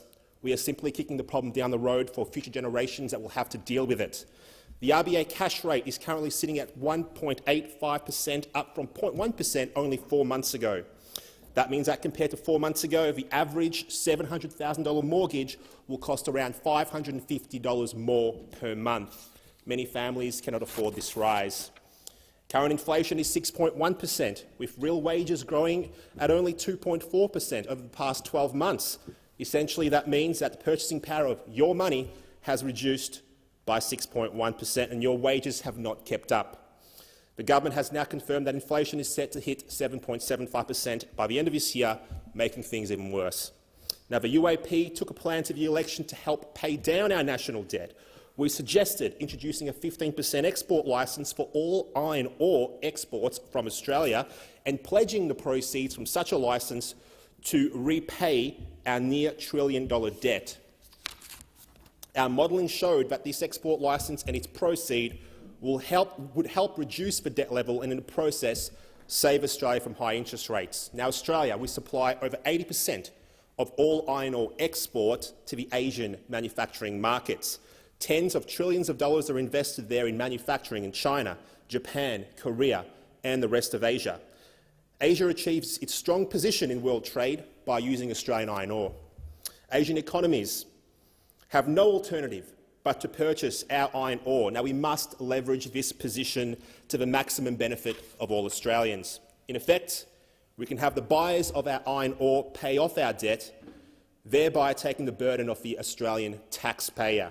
Now, the United Australia Party has a clear policy to deal with this debt. It is designed to save all Australians' homes, designed to increase our living standards and our wages, and the best part is that the buyers of our iron ore will pay for it. Thank you. Thank you. The time approaching 1:30, we shall now move to 2-minute statements, and I call Senator Ruston. Thank you, Mr Acting Deputy President. Well, today, as we stand here, Day 5 of the Commonwealth Games in Birmingham is coming to a close, and I just wanted to take this opportunity to recognise all of our amazing athletes that are competing in Birmingham.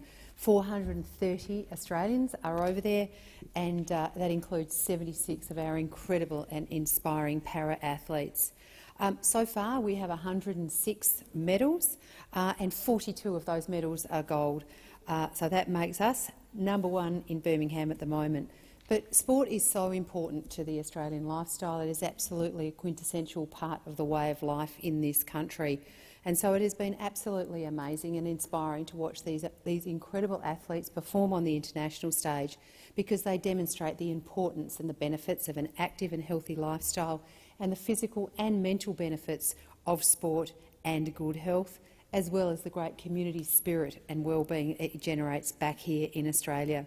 We are a proud sporting nation, and it's been great to see so many Australians getting behind our athletes over there in Birmingham as we cheer them on to ever-increasing levels and numbers of success. So congratulations on behalf of Australia to every single athlete that was selected to go to Birmingham. Super congratulations to those that have won medals. Particularly to Emma McKeon. What an amazing Australian athlete. She is now the most successful Commonwealth Games athlete in history, having broken so many records there. We also, from my home state in South Australia, congratulations to Jessica Stenson, who we all remember as Jess Trengove, who won a gold medal in the women's marathon. Big shout-out to both the men's and the women's 3x3 chair basketball teams. Exceptional efforts, taking home a gold and a silver. And over the next few days, we encourage all Australians to support our great Aussie athletes. Senator Sheldon. Good, thank you, Acting Deputy President. I visited Ballina and Lismore at the weekend in my capacity as the Special Envoy for Disaster Recovery. Met with mayors and general managers, some from many local councils from the Northern Rivers, plus unions and businesses and the local community, and had conversations with the representatives and First Nations people from the Bundjalung Nation. I also heard about people who have been ripped off by Origin Energy. Origin, a company that made a profit of $318 million last year, has been charging Lismore residents for power they didn't even use. Not only did they not use that power, in some cases their homes were actually uninhabitable and have been uninhabitable for months. One resident, Ella, was given a quarterly power bill of $460, which included charges for water usage. Ella actually saw her hot water system float away during the floods and was still charged for hot water usage. When Ella tried to rectify the issue, and I quote, she said, "It's the chaos of it. It's been going on for months. They ring me, put me on hold. I don't have time for this. It goes on and on." Another Lismore woman received a bill from Origin of $336 for a house that doesn't even have walls. And she said, I quote, "I haven't had the energy to fight. It's a full-time job between chasing down insurance and calling services." This sort of corporate predatory behaviour after disasters makes me sick to my stomach. I call on Origin to make it right, to make sure this never happens again, and those that haven't made claims are rectified. Senator Whish-Wilson. Australia is the last country left in the world that still uses lethal shark nets and drum lines to kill sharks, and they are weapons of mass destruction for protected marine life. I hope that in this term of government, when we review the EPBC Act, which provides exemptions for the New South Wales and Queensland state governments to kill protected marine life indiscriminately, that this issue is solved by a change of our environmental problems. I also wanted to raise that the Senate inquiry into shark mitigation, which took extensive evidence all around the country that shark nets do not make beaches safe. They are killing our protected and endangered marine life, and they have better solutions for protecting human beings and ocean goers. This Senate inquiry is the only inquiry in the last government that has never been responded to. So I look forward to working with this Labor government to get a response from the Federal Environment Department and actually lay out what the federal government can do to show leadership on protecting our marine life and also striking the right balance, being protecting surfers and other ocean goers off our coastlines.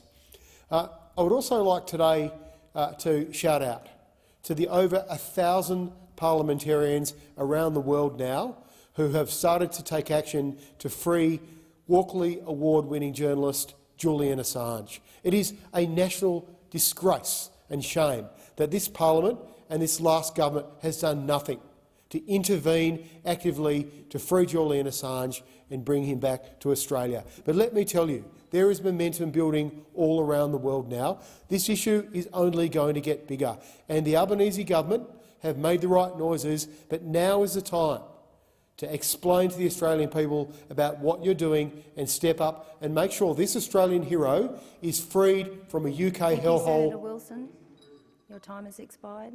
Senator Smith. Thank you very much. There are two immediate challenges facing our country. No matter where you live, whether it be in our cities, in our suburbs, in our regional towns or our rural and remote communities, Australians are facing the very, very real challenge of meeting cost of living pressures. Food and beverage is up 2%, clothing and footwear is up 3.5%, fuel is up 4.2% and housing is up 2.5%, and yet there is no relief in sight. The second challenge is being experienced everywhere again across our country, on our farms, in our cafes and restaurants, in the garage and service stations and on the building sites everywhere. Australian business is being crippled by a lack of workers. The labour shortages are strangling the enterprising spirit of small and medium-sized businesses everywhere across our continent. Just today, the WA Chamber of Commerce and Industry released its Regional Pulse report, which said over 80% of WA's regional businesses cited workforce issues as a significant challenge. The combination of inflationary pressures and severe labour shortages is real and it's immediate. At a time when there are almost 500,000 job vacancies across Australia and more than 62,000 of them in Western Australia, the Albanese government should be looking to implement urgent reforms to enable pensioners and veterans to work if they want to. Let people work more if they want to, Mr Albanese. Australians have waited too long for a plan from Labor. So who does have a plan? I'm proud to say it's the Coalition. Today, I'll introduce a private senator's bill that will remove some of the disincentives that make it harder for older Australians and veterans who want to improve their living standards by working or increasing their hours of work. This initiative will have the added benefit of making it easier for small businesses across Australia to meet the challenges of worker shortages in their communities. This is an important reform. Thank you, Senator.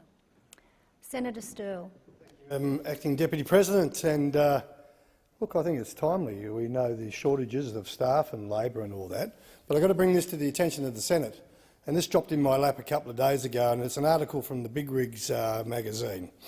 and it's headed ATO, received 727 tip-offs about dodgy road freight operators.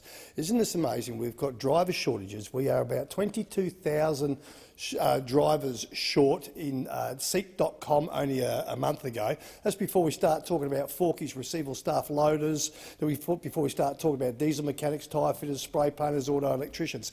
And yet, what the ATO can tell us, 727 dodgy operators. Well, I've got to tell you, ATO, good on you for letting us know that, because someone's dobbed someone in. I'll give you another 300,000. Piece of cake. And if anyone doubts me, come and join me. Just walk the line at Coles or Woolworths or Aldi or Costco.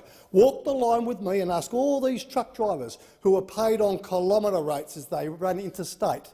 Kilometre rates are supposed to be so fan-damn-tastic while they sit at the DCs 3, 4, 5 hours, no pay. Then you know what they do? They don't log the hours they're sitting there. No, you can't do that. Not because it's bad enough not being paid. They can't log their hours because then they can't get back to Melbourne or Sydney or Adelaide or halfway back. This is well known. It came up in my Senate inquiry. I didn't make this up. Drivers told me. So I know there are some very decent employers out there who pay kilometre rates. I know there are some very decent employers who look after their staff and they go on hourly.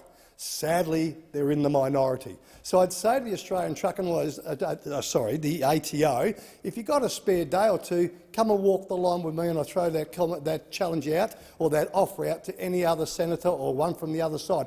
This is national wage theft, and it's right, and Labor will fix this with an independent body with enforcement. Senator. Senator Roberts. Thank you, Madam Acting Deputy President. Our Australian forestry industry is one of Australia's largest manufacturers, employing around 80,000 hard-working people across the value chain and contributing more than $24 billion of economic turnover to our economy every year.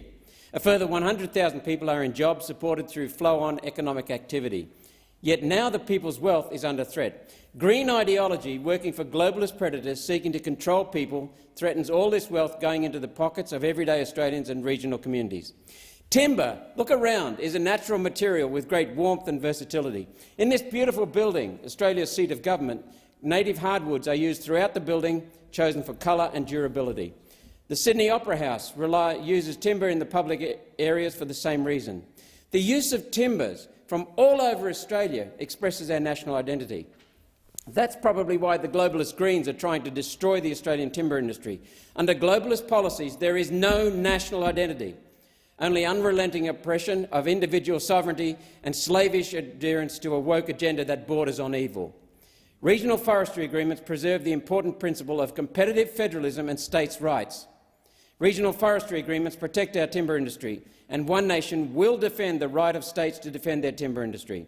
One Nation strongly supports the Australian plantation industry and the workers, communities, regions, states and nations that it supports. Timber is the original renewable building product. We will hear about a circular economy in this parliament where the elites that own and use the green movement get to buy expensive new things while everyday Australians are left with second-hand and recycled goods to rent, supposedly in the name of sustainability. Like hell, we are one community, we are one nation, and plantation timber is an amazing, beautiful, durable building product that should be available to everyone. Senator Rennick. Thank you, Acting Madam Deputy Chair. Now, I just want to address the issue again of the Auditor-General's Leppington Triangle report that came out 2 years ago. And one of the criticisms, of course, was the fact that there was a lack of documentation on behalf of the department in regards to the purchase of the land. Now, I spoke about this yesterday, and I pointed out that the land market value was paid for the land in accordance with valuation standards and accounting standards. However, I thought to myself, well, what's good for the goose is good for the gander. So I asked the Auditor-General if he could provide minutes of meetings held with staff and his office involving the audit of Leppington Triangle. Well, and guess what the reply was?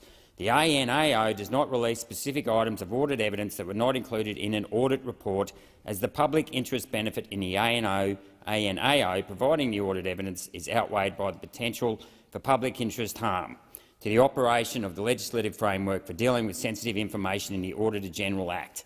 Well, that's interesting because, first of all, I didn't ask for specific audit evidence. All I asked for was the meetings of minutes Now, if the Auditor-General wants to criticise the previous government for not disclosing and apparently having minutes of every meeting that they hold every 5 minutes of the day, and criticise people for having meetings in coffee shops. I mean, if we're all going to be locked up for having meetings in get in trouble for having meetings in coffee shops, I think we'd all be in jail pretty quickly. I don't know about you, but I like to have my meetings in coffee shops. I'll have a coffee in the morning. But the point is this, is that I want to know why the Auditor-General isn't disclosing the minutes of the meetings that he had with his staff, and what is it that he is hiding. Now, it should be disclosed that the Auditor-General was a former Labor staffer, and it is very important that the Auditor-General remains impartial. And I fear that the fact that this was nothing but a stitch job, and it calls to doubt his credibility and whether or not he can continue in this role. Thank you. Senator Payman. Thank you, Acting Deputy President. Before I start, please note this is not my first speech. I rise to express my support for the Uluru Statement from the Heart, to express my support for voice, for treaty and for truth. I acknowledge the Ngunnawal and Ngambri elders and knowledge holders who have paved the way for those here now, for those proudly following in their footsteps, and for those yet to come as custodians and owners of country. I also acknowledge that my home and electorate office in Western Australia are on Whadjuk Noongar Boodja, and pay my respects to their elders as well. I recognise their resilience and strength and appreciate their knowledge sharing and stories that influence the lives of new Australians like me. The Uluru Statement from the Heart calls on all of us here elected to this parliament to rise to the moment, to accept the hand stretched out to us by the First Nations people. Prime Minister Anthony Albanese's history-making speech on Saturday has given us a path to approaching this work with humility and hope. Like our Prime Minister, I believe there is room in the hearts of Australians for the Statement from the Heart. The question to support the Aboriginal and Torres Strait Islander voice is simple. Let's engage in good faith. Let's live to the Australian values of decency and fairness. A constitutionally enshrined voice to the Parliament is significant and practical reform to get long overdue outcomes for First Nations people. This government is looking to bring people together, not to divide them. A First Nations voice on First Nations matters. It's not that difficult. It's not too much to ask for. It's the least we can do. This work will help to close the gap and make our nation stronger. It's time to get this done together. Senator Rice. Thanks, Acting Deputy President.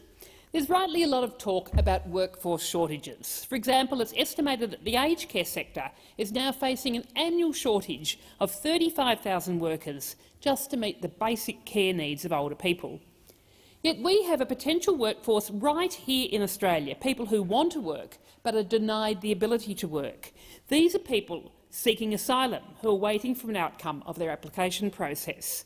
The Asylum Seeker Resource Centre estimates that 10,000 to 20,000 of the over 60,000 people right now here in Australia seeking asylum lack work rights. These people are ready to work but are denied the ability to work and begin to rebuild their lives because of successive governments' punitive regimes. I've heard from one young woman who is seeking protection in Australia on gender and sexuality grounds. She has an MBA from an Australian university, and prior to her application for protection, she worked here. Yet once she applied for protection, she was denied her right to work and has had to rely on social service organisations to survive. This woman is desperate to work and to return to financial independence, yet she and many other people waiting for their application for asylum to be processed are being denied these rights. In July this year, the National Skills Commission revealed that occupations such as carers, health workers and automotive trade workers, among others, are in urgent need of workers. And the ARCC has reported that nearly half the people in their employment program have worked in these industries. So let's help fix the skills and workforce shortage by providing people seeking asylum the right to work.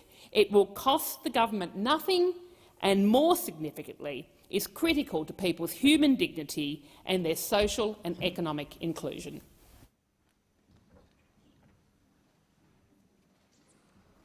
there any senators seeking the call? Senator Babet. Thank you, Acting Deputy President. I know this is not my first speech. Now, I rise here today to speak of a negative environmental consequences of moving towards so-called green energy, namely solar panels and batteries. Now, many have been sold a narrative that these technologies are somehow better for the environment. Now, this could not be further from the truth. Solar panels have a typical performance warranty life of approximately 25 years, after which these panels will surely end up in landfills where they could potentially contaminate groundwater with toxic heavy metals like lead and cadmium. Now, although around 80% of a solar panel is technically recyclable, it is not economically viable to do so, and the widespread use of solar panels is setting us up for a future environmental catastrophe. Batteries have a short service life and are extremely resource-intensive to manufacture. Manufacturing a battery for an electric car requires digging up hundreds of tonnes of earth, processing it to the disastrous effect to our natural world. Now, to meet demand of the rare earth minerals used in batteries and solar panels, we will need to massively ramp up mining operations all around the world. One rich source of these rare earth minerals is pristine and undisturbed habitat, such as the seabed of the Indo-Pacific. Now, the International Seabed Authority believes that China is set to become the first nation to begin exploitation of the seabed. China currently manufactures 80% of all solar panels produced globally and dominates in battery production. We all want to protect our environment, but current green technology is doing the environment more harm than good, and their manufacture requires us to harvest more from the natural world, not less, not to mention all the fossil fuels used in their manufacture.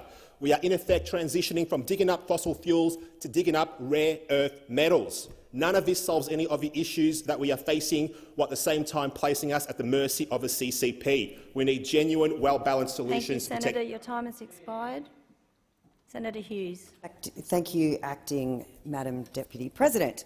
And I just commend Senator Babet on his contribution just then, an acknowledgement for the what is actually involved when it comes to renewables and solar panel production going into landfill, and a complete lack of understanding about what is actually being done when it comes to these renewables. But it's not only just using these renewables, it's the fact we need to build new connectors into the grid, because those opposites don't seem to understand what the national electricity grid is, and the fact that renewables are unable to be connected at this stage and will require new connectors to be built. And this is why I particularly welcome the Leader of the Opposition's announcement yesterday that it is time that we have a grown-up conversation in this country about nuclear, that we have put everyone over there on the opposite side in the government now and at the end of the chamber put their big boy pants on and start to have a conversation about nuclear energy. How the fact we've had a nuclear industry for 60 years in this country, 60 years ANSTO's been running at Lucas Heights, yet we will not look at nuclear energy, which is able to provide baseload, affordable, reliable power, and because those of us sitting here in opposition now, we actually understand. We're not talking about Chernobyl big reactors like those scaremongers over there. We're looking at small modular, like they use in France, the only country in Europe actually weathering the Ukraine war storm when it comes to energy, because 70% of their power is derived from nuclear. But of course those opposite don't have the intellectual depth or courage to have this conversation, while those at the end of the chamber are more about ideology than they are about reducing emissions. It's all about politics, not about producing results. Let's have a big conversation about this. You guys don't even want to talk about it because you're so frightened. It's about time we put the Australian people first and provided affordable, reliable baseload power.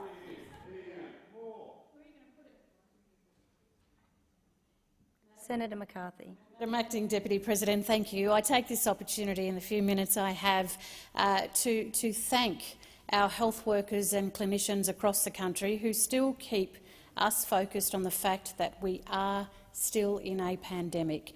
In particular, I want to reach out to our Aboriginal community health sector, who are still sending the message across our remote and regional areas of the country in all sorts of languages of First Nations people, to still reiterate the importance of staying safe, being safe and making sure that they are still listening to the requirements in order to keep safe.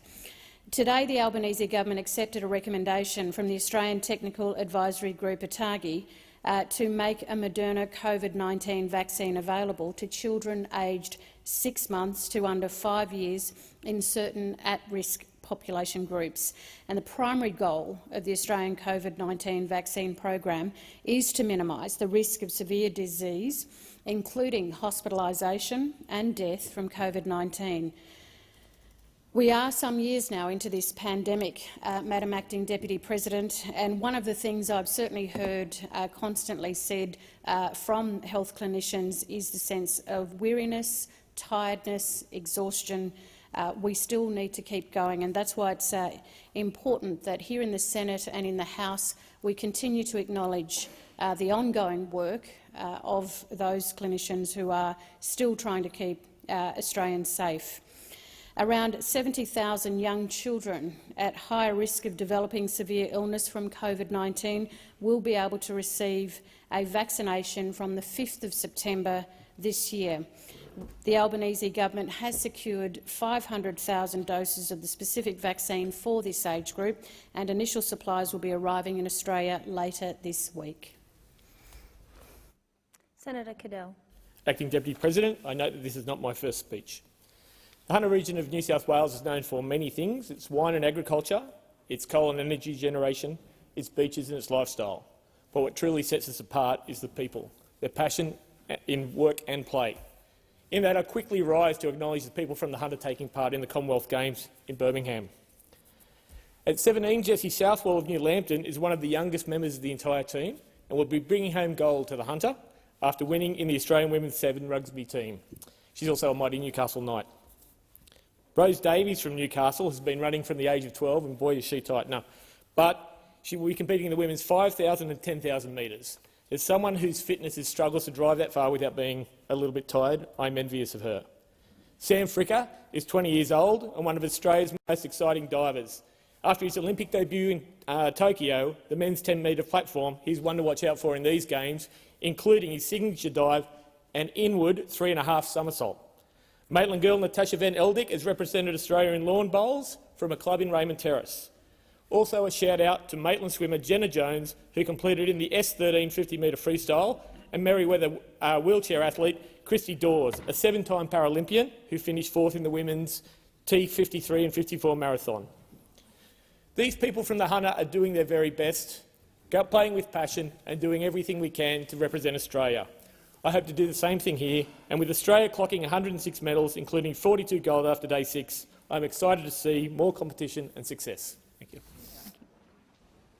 Senator Green. Thank you, Madam Acting Deputy President.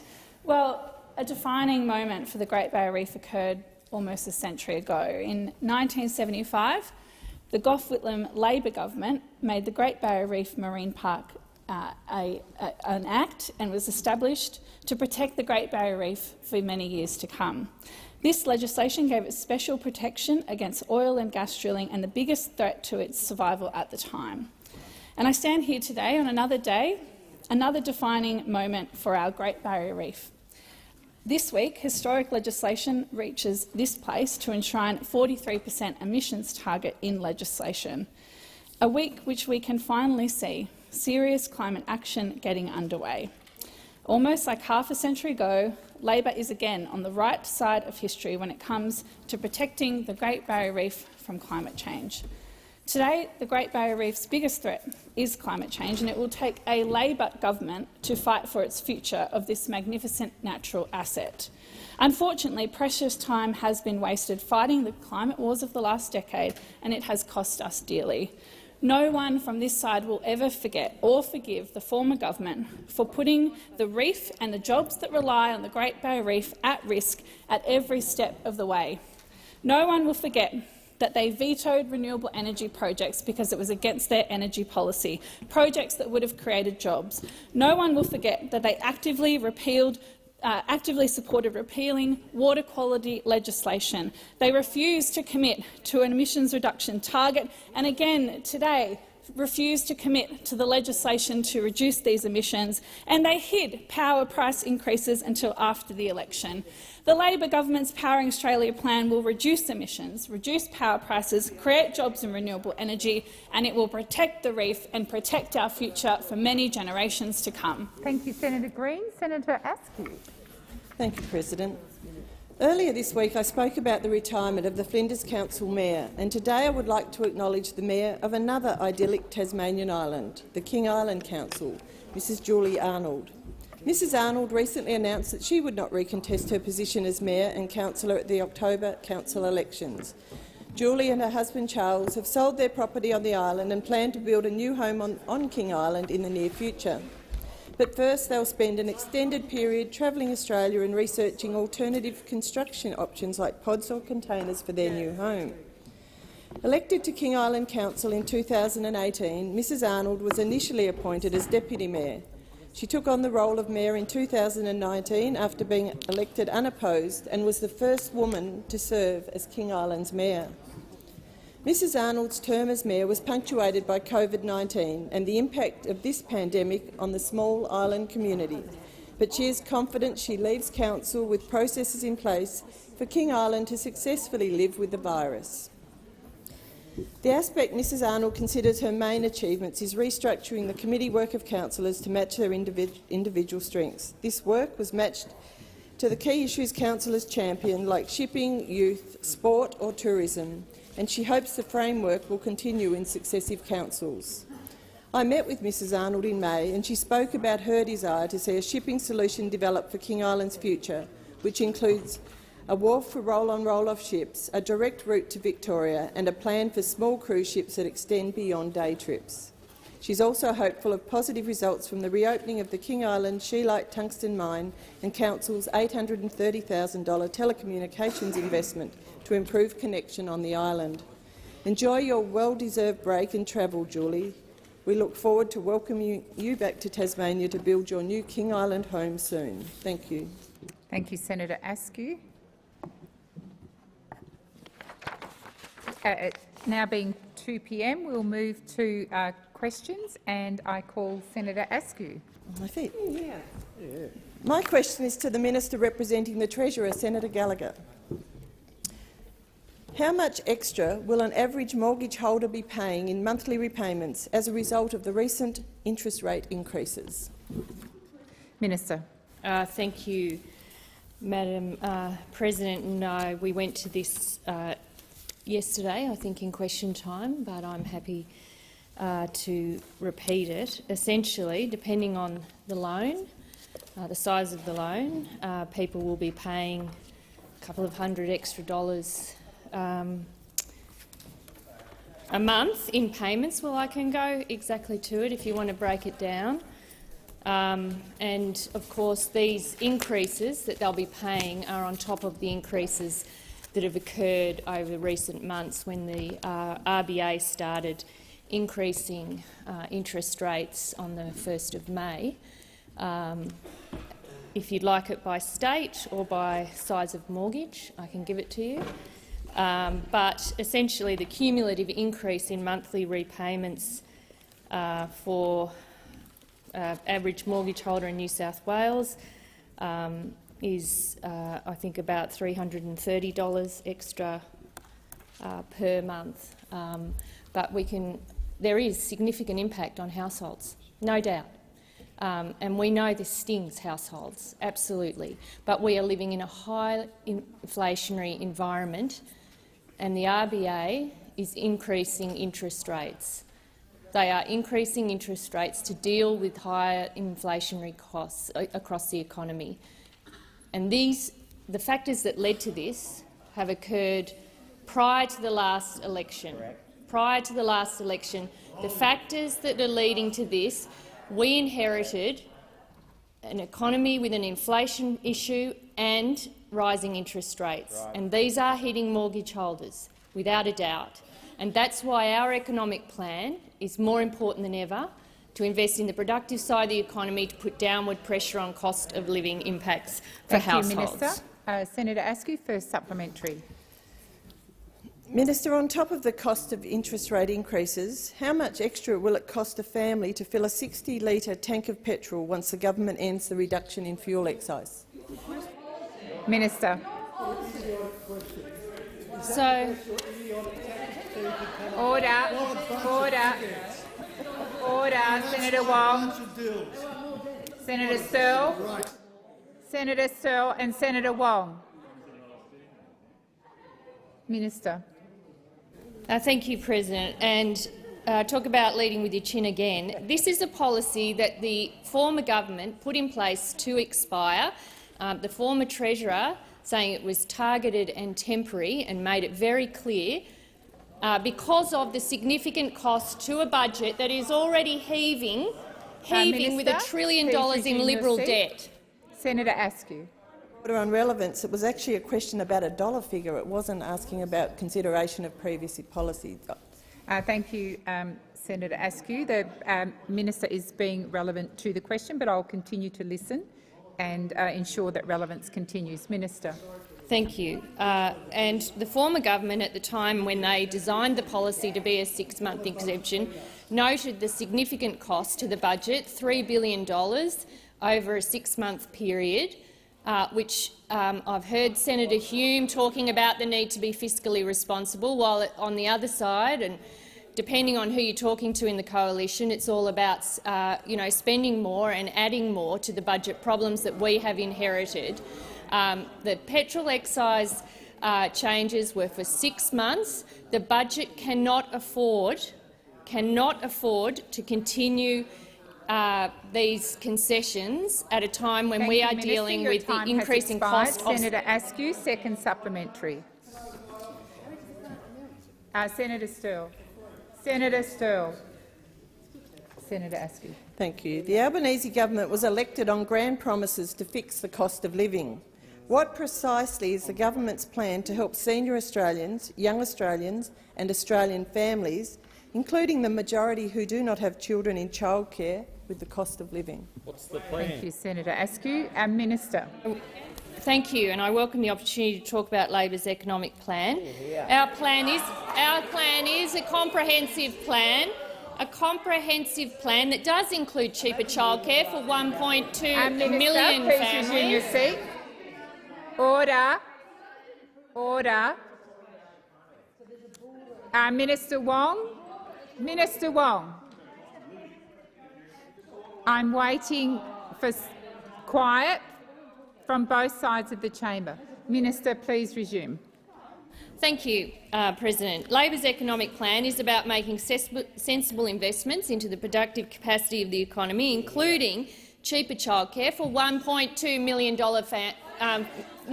million families. It is important. Talk to anyone with children. That is a huge impact on your household budget. So that is what we are doing. Minister, cheaper medicines. Senator Watt. Senator Watt. That's disorderly to make comments across the chamber. Order on my left. Senator Henderson. Minister. Thank you. For those families without children, but this helps for families with children as well, cheaper medicines, for skills and training, helping those with children and those without children, free TAFE and more uni places, investing in cleaner and cheaper energy, again helping all households across Australia. This is the core parts of Labor's economic plan, and we'll be implementing it as quickly as we can. Minister, your time has expired. Senator Sheldon. Good. Thank you, President. My question is to the Minister for Foreign Affairs, Senator Wong.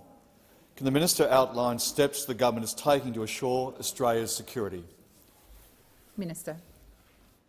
Thank you. I thank the minister.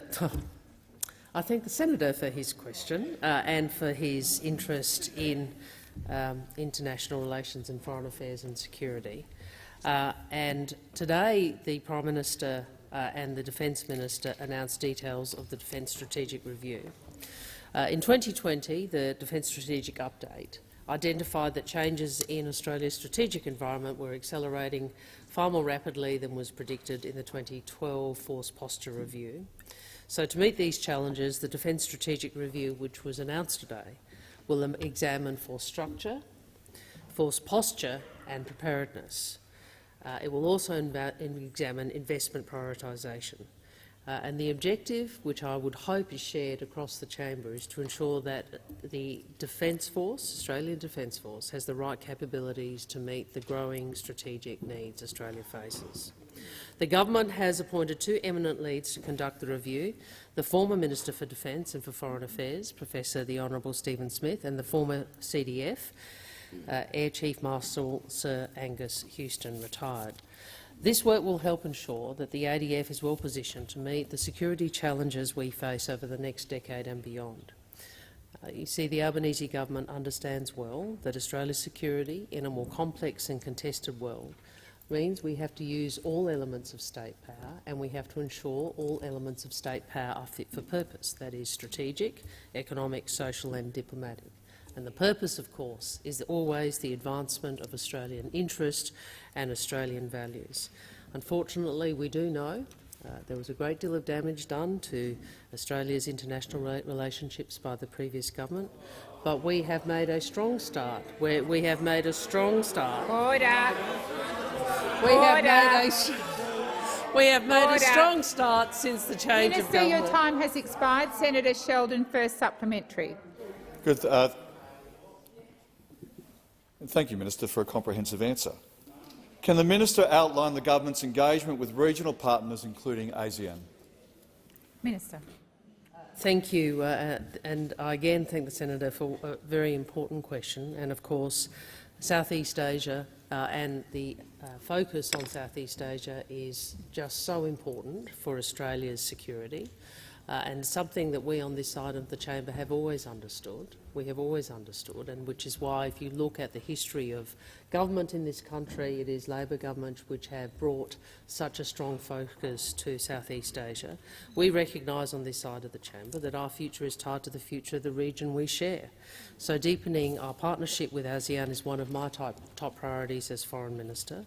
Australia's interests lie in shaping a strategic equilibrium in the region, where countries are not forced to choose but can make their own sovereign choices, and ASEAN is central to that. I am today departing for Phnom Penh for ASEAN meetings. A junket.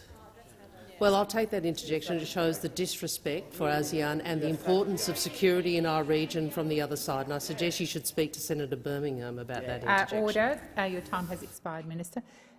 Senator Sheldon, second supplementary.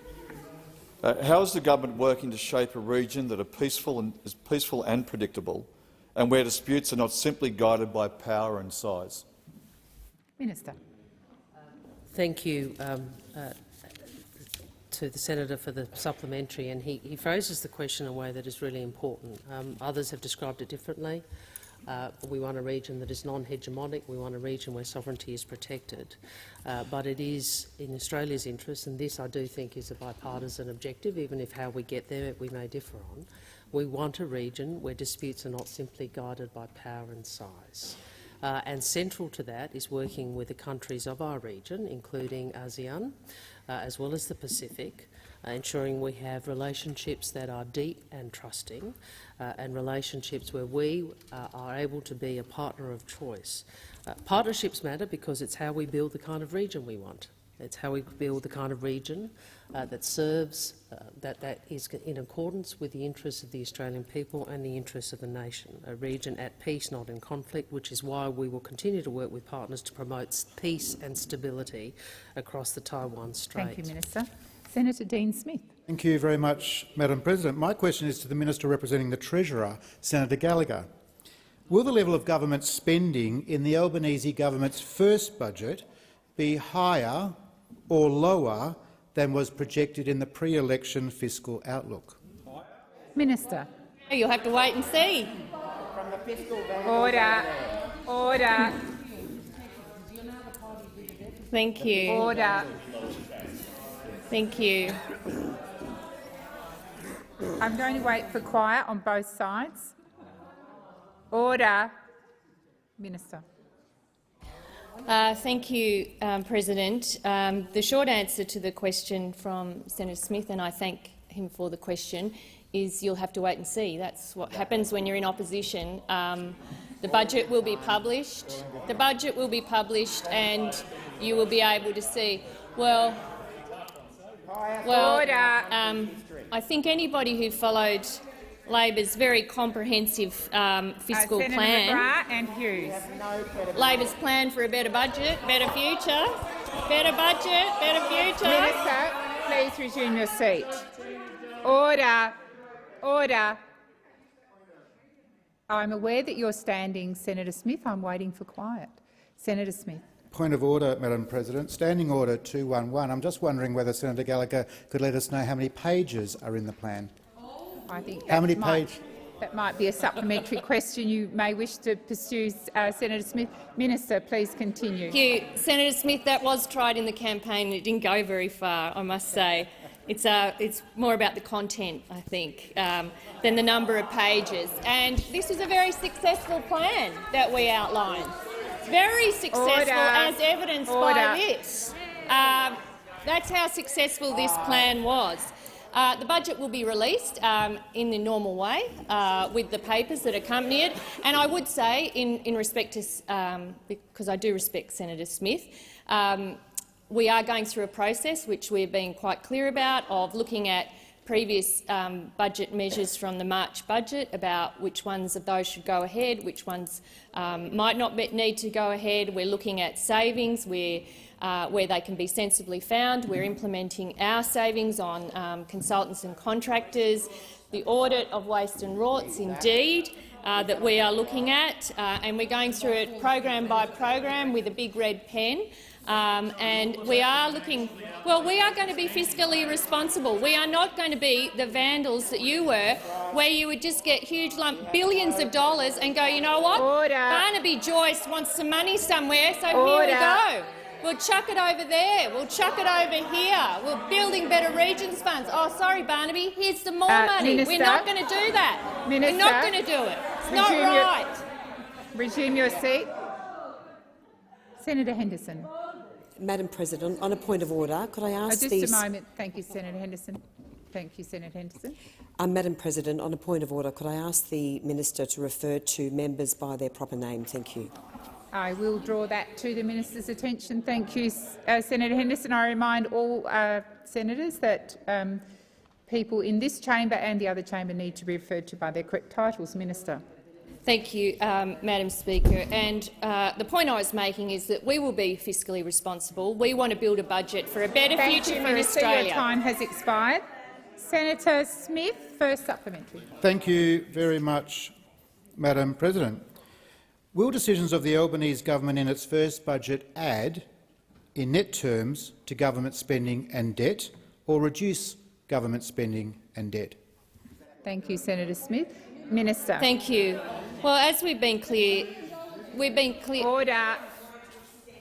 Order. Minister, resume your seat.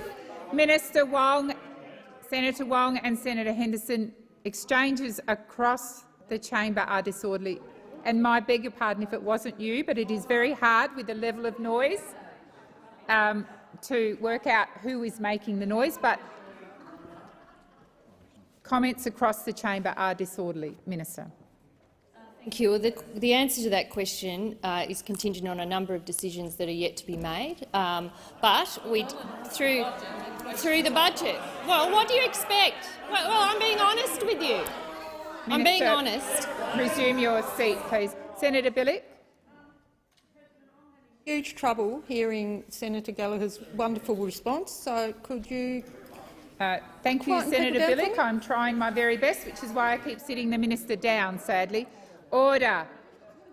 Order. I'm sure that Senator Wong and Birmingham. Right, Minister, please continue. Thank you. That's the very clear answer is the decisions that will be made to answer his question are going to be made during the budget process, which we are underway now. But I can tell you that it will end the rorts. It will end the waste. It will make the savings we promised in reducing advertising. Remember all those advertising campaigns that were always ready to go before the actual programs were ready. They were out the door pretty quickly. The budget will be handed down the 25th of October. Thank you, Minister. Senator Smith, second supplementary. Thank you, Madam President. If government spending will be higher, and I noticed that Senator Gallagher didn't rule that out, if spending will be higher under the Albanese government, won't this see fiscal policy work against monetary policy and mean that the Albanese government spending will place further upward pressure on interest rates? I'm not going to call the minister until there is quiet. Senator McGrath and Senator Wong. I'm waiting. Minister. President, no, I think they've set Senator Smith up here because, on the one hand, we're being had arguments to spend $3 billion more over 6 months for petrol excise, and on the other hand, I'm being asked about if we're spending Minister, more, whether it's going to be pressure on interest rates. Please resume your seat. Senator Dean Smith. Thank you, Madam President. Standing Order 211, I was very, very specific. I wanted to know whether or not there was a risk that the government spending would mean that its monetary policy would end up working against fiscal policy. Yeah. Thank you, Senator Smith. I believe that the minister is being directly relevant, but let's continue with her response. Thank you, Thank you, President. Well, the opposition's policies would be working against monetary policy, I have to say, or as I understand them, and I'm not sure who's got the power at the moment. But this question comes from the highest spending, highest borrowing government in Australia's history. That's what you guys were. That's what you guys were. My job is to try and fix that. My job is to try and fix that, rebalance the budget, end the rorts, tidy up the waste, get rid of the waste, find the savings where I can find them and invest in the productive side of the economy, which is absolutely in line, hand in hand with monetary policy. If you are investing in the productive side of the economy and putting downward pressure on inflation and the interest rates that we inherited from you lot. Thank you, Minister. Before I call you, Senator Hanson-Young, order. I would like to acknowledge that we have Minister Ubio from the Northern Territory, who's the Minister for Indigenous Affairs, in the gallery. So welcome. Senator Hanson-Young. Thank you, President. My question is to Minister Wong, representing both the Prime Minister and the Minister for Water. 450 gigalitres of water was promised under the Murray-Darling Basin Plan for South Australia and the environment, but the Liberal National Party have monumentally stuffed up the delivery of this water at the expense of taxpayers and the health of the river. In the election campaign, the Albanese government promised and committed to delivering the 450 on time and in full. Is this still your government's commitment? Minister. Thank you, President. I thank Senator Hanson-Young for the question. And I think one thing that we can all say is that every South Australian in this chamber should, and certainly those on this side of the chamber, and I include yourself in that. Order. I'm sorry? Senator Wong, address your comments to the chair, please. Well, I am a senator for South Australia, and so Senator Hanson-Young. I apologise for the Constitution, Senator Wong. But I mean, the reality is this: that we had a the Minister for Environment and Water tabled the second review of Water for the Environment Special Account Report, and just like the member for Hume, who hid a price rise for electricity, this was also hidden to the the Australian people before the election. And you know why? You know why? Because what it showed is the decade of sabotage that those opposite have engaged in when it comes to the Murray-Darling Basin Plan. They promised 450 gigs. You know how many they delivered? Two out of 450. 2 out of 450, and we know why, because they never wanted to deliver it. They never wanted to deliver it. Well, never wanted to deliver it, and we know that because the National Party are still saying that and came into the chamber whilst in government, and tried to blow up the Murray-Darling plan. Now, I invite Senator Birmingham, as the most senior South Australian, to rein in. I will get to it. To rein in those on that side who continue to want to sabotage this important reform. We have made clear Labor is committed to delivering the Basin Plan in full. It's what we signed up for, and the minister has made it clear that remains the approach. But I would say this. It has become a great deal harder, now that it has been disclosed, that you delivered 2 out of 450. Why did you think that was okay? Why did they think it was okay to hide that before the election? No, I'm not surprised you take a point of order. Please resume your seat. Senator Davey, wait. Point of order. Senator Davey, wait until you're called. Senator Davey.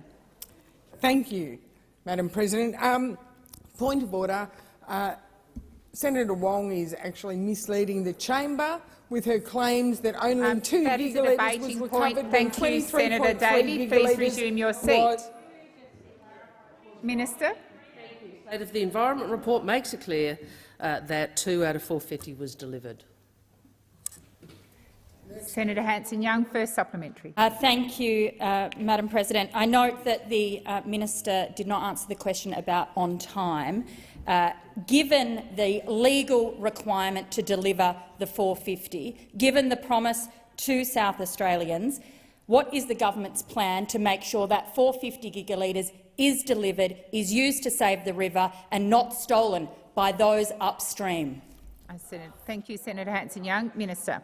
Thank you, President. And I again hear the interjections from the National Party. We wonder why a coalition never delivered on this. And I do remember when I was Water Minister and I bought a lot of water, how angry they were that we actually bought water for the environment from willing sellers.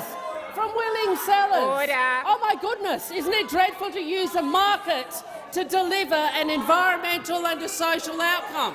I mean, it's Senator a dreadful Wong. thing, isn't it, to actually Order. Order. I am unable to hear Senator Wong's response. Please remain quiet and show courtesy. Thank you, Minister. The Minister for the Environment and Water confirmed yesterday she has written to and is speaking to basin water ministers, because obviously we have to work with the states in order to deliver this. Minister Plibersek has also tasked her department to consult widely on creative and collaborative approaches on how we can deliver the plan in full. And I say this, nothing is off the table, including voluntary buybacks. Because it is clear that the approach that was taken on the other side did not work. Thank you, Minister. Your time has expired.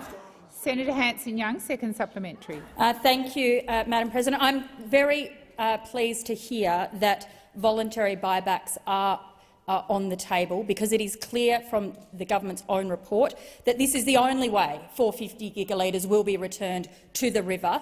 Will the government commit to working with South Australia, the South Australian government and the South Australian people to make sure it is delivered? Thank you, Senator Hanson-Young. Senator McKenzie. Minister. Thank you, President. Thank you to Senator Hanson-Young for her question. And I just might pick up two parts of her question. She talks about the need to change the policy settings effectively, and she's right. The report says, the report that was commissioned by your government, which you hid prior to the election, says that these targets cannot be met under the settings that you put in place. You can't meet it on the settings you put in place. Now, it's the easiest thing, isn't it, for a politician to go to upstream and downstream and say different things to different communities and pretend they're going to do something. At least tell people the truth. I accept you don't agree. I accept you don't agree with our position. So I am Senator Henderson. Rise and draw to your attention the need for Senator Wong to direct her comments through the chair. Thanks very much, Madam President. Senator Henderson, I would also draw to the chamber's attention the general disorderly conduct in here. So I would ask all senators to be courteous to one another, and I would just remind senators that comments are directed to the chair. Senator Wong, please continue. Fair enough. I do like to respond to the misinformation that's provided by the National Party, and I shouldn't take the bait because they've been doing it for years. They've been pretending for years. The report indicates there are not enough off-farm projects to reach the 450 gigs, even with unlimited time and money. So clearly, Minister. a different Your time approach has to be expired. taken. Senator White. President, this is not my first speech, but it is my first question. My question is to the Minister representing the Treasurer, Senator Gallagher. Can the Minister outline the findings of the Productivity Commission's inquiry, 5-year productivity inquiry, the Key to Prosperity interim report that has been released today? Good question. Minister Gallagher. Thank you, President, and I congratulate Senator White on her first question, and thank you. And it's an honour to be the answerer of your first question. The report out today paints a dismal picture of recent productivity growth. Over the last decade, growth has been the slowest in more than a century. Yeah, no surprises there. Gross national income was $4,600 lower per person than what it could have been if productivity growth was in line with the long-term average. This is important because 80% of income growth in the past 3 decades has come from productivity gains. So we should not be surprised, sadly, that the past decade that we've seen with real wages is largely due to the poor decade we've also had on productivity. The report said very clearly almost all sustained increases in real wages are underpinned by improvements in labour productivity growth. And being more productive means Australians can consume higher quality and access new goods and services. Getting productivity moving again is a huge challenge that has been neglected under those opposite, and it's a challenge that we take seriously, which is why Labor's economic plan is so important. Investments into the productive side of the economy, the productivity agenda is at the heart of our economic plan. Childcare reform, skills and advanced manufacturing, and of course the opportunities that are going to come in the energy sector. The report is yet another scathing assessment of the former government's failure to drive reform or grab the opportunities for jobs and growth that they should have, and Australians have paid an enormous price for that. Thank you, Minister. Senator White, first supplementary. Can the Minister advise the Senate on what has caused the slow pace of productivity growth as outlined in the report? Minister. It's very, very quiet over there on the opposition benches. The Productivity Committee's report states that most OECD countries— Order on both sides, Minister. Thank you. You should ignore me. I don't know about that. Minister. The Productivity Commission's report states that most OECD countries have experienced a productivity slowdown. However, we know that the productivity challenges we face have been made worse by a decade of wasted opportunities and wrong priorities of those opposite. And there is no starker example of this than the Coalition's wasted decade on energy. 22 different energy policies over their term in government. It's seen the opportunities for investment, innovation and jobs go begging. We paid the price for that. This really was the Morrison government, a government that spent more, borrowed more and delivered less, including in the productivity agenda, which has been outlined Thank you, Minister. in the public Your time release has today. expired. Senator White, second supplementary. Can the Minister further advise the Senate what the government's plans are to boost productivity in the Australian economy? Minister. Thank you. President. Yes, I can. Thank you, Senator White, for the question. The Albanese government's economic plan is a plan to boost productivity, take the speed limit off the economy and create the right kind of growth. It will be a key focus of our upcoming Jobs and Skills Summit. Our plans include investing in cleaner and cheaper energy, better training our workforce through fee-free TAFE and more university places, investing in cheaper childcare, boosting GDP through higher workforce participation, upgrading the NBN to begin capturing the digital economic opportunities, creating a future made in Australia, President, with procurement and co-investment plans through the National Reconstruction Fund to stimulate billions of dollars in private investment, and this is in line and in step with the direction of the PC's report released today. Senator Hanson. Thank you. My question is to the Minister representing the Prime Minister, Senator Wong. We are constantly hearing from businesses, farmers and industries that they can't get workers. In the meantime, almost 950,000 people are collecting unemployment benefits. Something has to give, and the answer is not higher immigration, which will only put a greater burden on our hospitals, doctors, schools, nursing homes, roads and infrastructure, especially housing. How do you intend to address this crippling shortage of workers? Thank you, Senator Hanson. Minister. Thank you to Senator Hanson for the question, and she is right that labour shortages and skill shortages are identified by many in the private sector, well, by the private sector, by business leaders, as being a handbrake on the economy and on the profitability of many businesses. And we know that from the data, and we also know that if you go and talk to small and medium enterprises as well as to business leaders. Obviously, there is no quick fix to this. The first point is, well, obviously, what the government can do is to implement its policies, which include in establishing fee-free TAFE places in areas of school shortages, additional university places, to try and ensure we give Australians the skills that are needed for the jobs of today and tomorrow. So, that is a very important part of our investment in people. The senator raises migration. The view the Labor government takes is you have to address labour shortages through a balanced approach, which includes efforts to train and upskill Australian workers, but also recognises that there is a place for migration, whether that's permanent migration or other forms of migration. From Labor's perspective, we don't want to see a situation where, as it was under the previous government, migration is used as a stopgap, as a fill-in, as a way of dealing with a skill shortage, which in great part arose because there was a failure to properly fund and support Australians to get the skills that are required.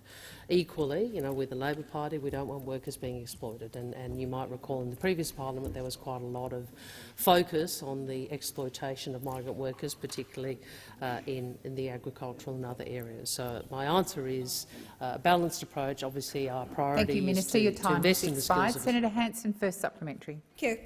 Well, actually, Minister, I do have a quick fix for you. With thousands of people having been on long-term unemployment benefits for decades, even passing it on as a family tradition, will you move legislation to ensure that no one can receive unlimited dole payments for more than 2 years out of 5 if they are capable of doing a day's work? Minister. Thank you to Senator Hanson, and obviously I'm sure the Minister, representing the Minister for Social Security might be able to, or Employment and Workplace Relations, might be able to provide a more detailed answer on mutual obligation. Both parties of government at different times and have had different approaches, but have obligations frameworks in relation to receipt of social security benefits.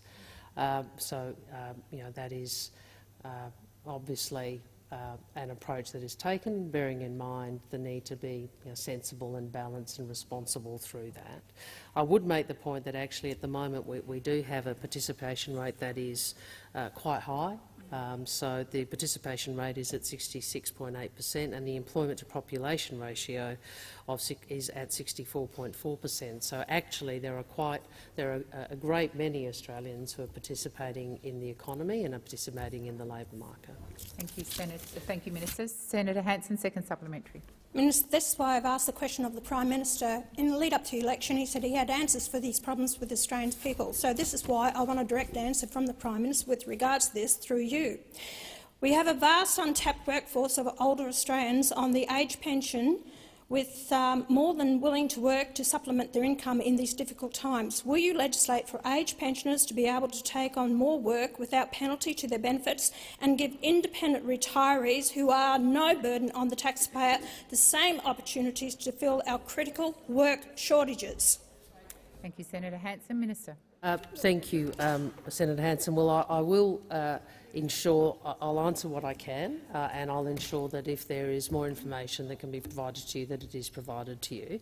I was a member of a government previously which put in place the work bonus in 2009 for precisely the reasons that you outlined, that there were people who wanted to do more work without it affecting their pension, and there is obviously a disincentive, just as there is in relation to childcare, but it's a slightly different issue, a disincentive for pensioners to work if it was going to affect their income. So when last in government we did introduce measures which enable people to earn more before their pension was affected. I think that obviously the jobs and the summit that is the Jobs and Skills Summit,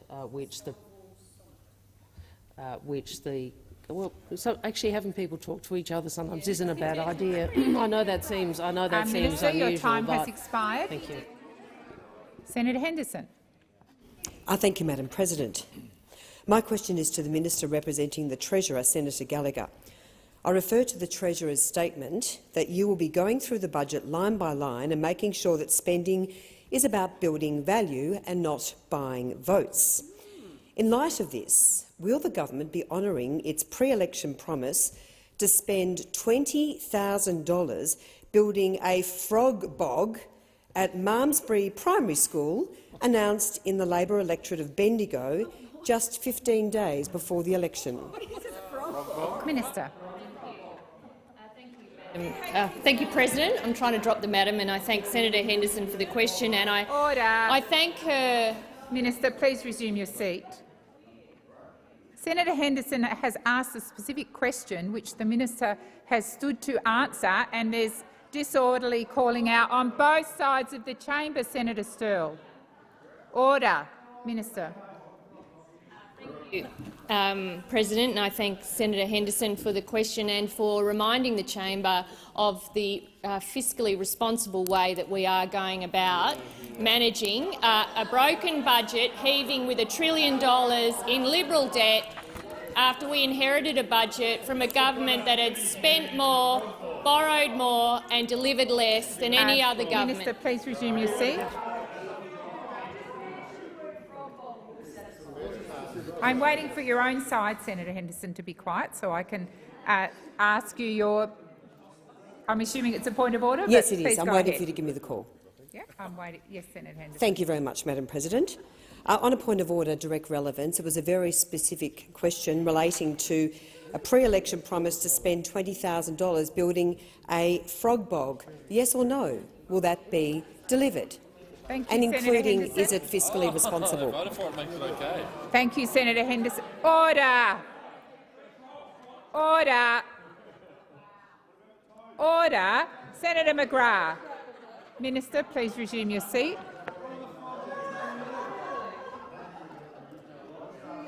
Senator Henderson has raised a point of order. She is entitled to a response. You did ask a general question. You talked about line by line, and then you asked specifically in relation to a budget measure at a particular school. So the minister is being relevant. Minister. Thank you, President. And I will get to the substance of the question, but as you said, the senator did go to the fact that we are auditing the budget and going through it line by line, and it is really important work. It's essential work if we are going to reprioritise within existing funding to shift the budget from political buy-offs that plagued the previous government. Well, order. The member for New England seemed to get a lot of attention. The price of net zero wasn't zero, was it, Senator Birmingham? No, and we saw that in the budget with billions of dollars. Billions of dollars. The government made a range of election commitments. They're all contained in this plan, which I'm sure you all have, because it's a very, very successful plan that we took to the last election. The election commitments, as outlined in this plan. Senator Henderson. Madam President, I regret to have to raise a point of order on direct relevance again. It was a question specifically about whether the frog bog, whether it's fiscally responsible Senator is very Henderson, questionable. please resume your seat. There is no point of order. It was an order. Senator Sterle. Order. The minister is being relevant. Minister. Thank you. This document, which outlined all of our election commitments and their fiscal impact, are contained in this document, and it is the government's intention, as the Prime Minister has said on a number of occasions, to do what we promised we would do before the election if we were successful. So the answer to that is where we have made election commitments, we will be delivering on them. Thank you, Minister. Senator Henderson, first supplementary. I again refer to the Treasurer's statement that you will be making sure that spending is about building value, not buying votes, and I'm quite confused by the last response because it sounds like the minister is contradicting herself. 1 minute it's assessing and the next minute it's— I'm sorry, Minister, I haven't finished my question. There's no point of order. I haven't finished my question. Resume your seat. Senator Henderson, please sit down. Order. Order. Minister. Senator Watt. We've been there. Order. I know it is hard. Senator Wong. That is not a question. The standing orders don't contemplate a speech instead of questions. Senator Birmingham. The point of order, President.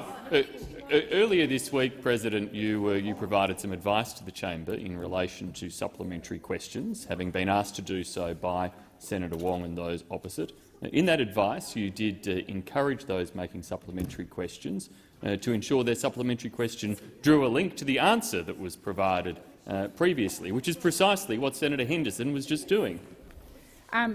Senator Wong, I'm going to rule on the point of order unless there's a different point that you wish to make. Point of order. I'm not sure that the confused state of the senator's mind, as she described it, her state of confusion, is something that is necessarily an important part of a question. Thank you. I draw Senator Henderson. Please resume your seat. Unless it's an entirely different point of order, which I will come to after I've ruled on your first point of order. So I haven't yet ruled on your first point of order, so please resume your seat. The point of order. I said I would come to that after I've ruled on this point of order. I draw Senator's attention to Rules for Questions 106, which simply say, and this has been reinforced by a number of presidents, that questions should not be prefaced by a statement. Senator Henderson, you have a second point of order. In relation to Senator Wong's derogatory statement about my state of mind— Senator Henderson, there was no point of order there. Sorry, could I make the point of order, no, Madam President? I've ruled on it. There is no point of order. Please resume your seat. Please resume your— May I also remind senators, please resume your seat, that points of order are not opportunities for group discussions. That was Senator Parry. Please resume your seat. Senator Henderson, I'm not entertaining a point of order. Senator Henderson, may I draw your attention to the fact that I am the President of the Senate, not you, and that when I ask you to resume your seat, that is what I expect to happen, and I don't expect you to continue to try and debate an issue. Minister. Madam President, I thought I was referencing Senator Henderson describing herself as being confused by the minister's answer, but if it was offensive to her, I'm very happy to withdraw.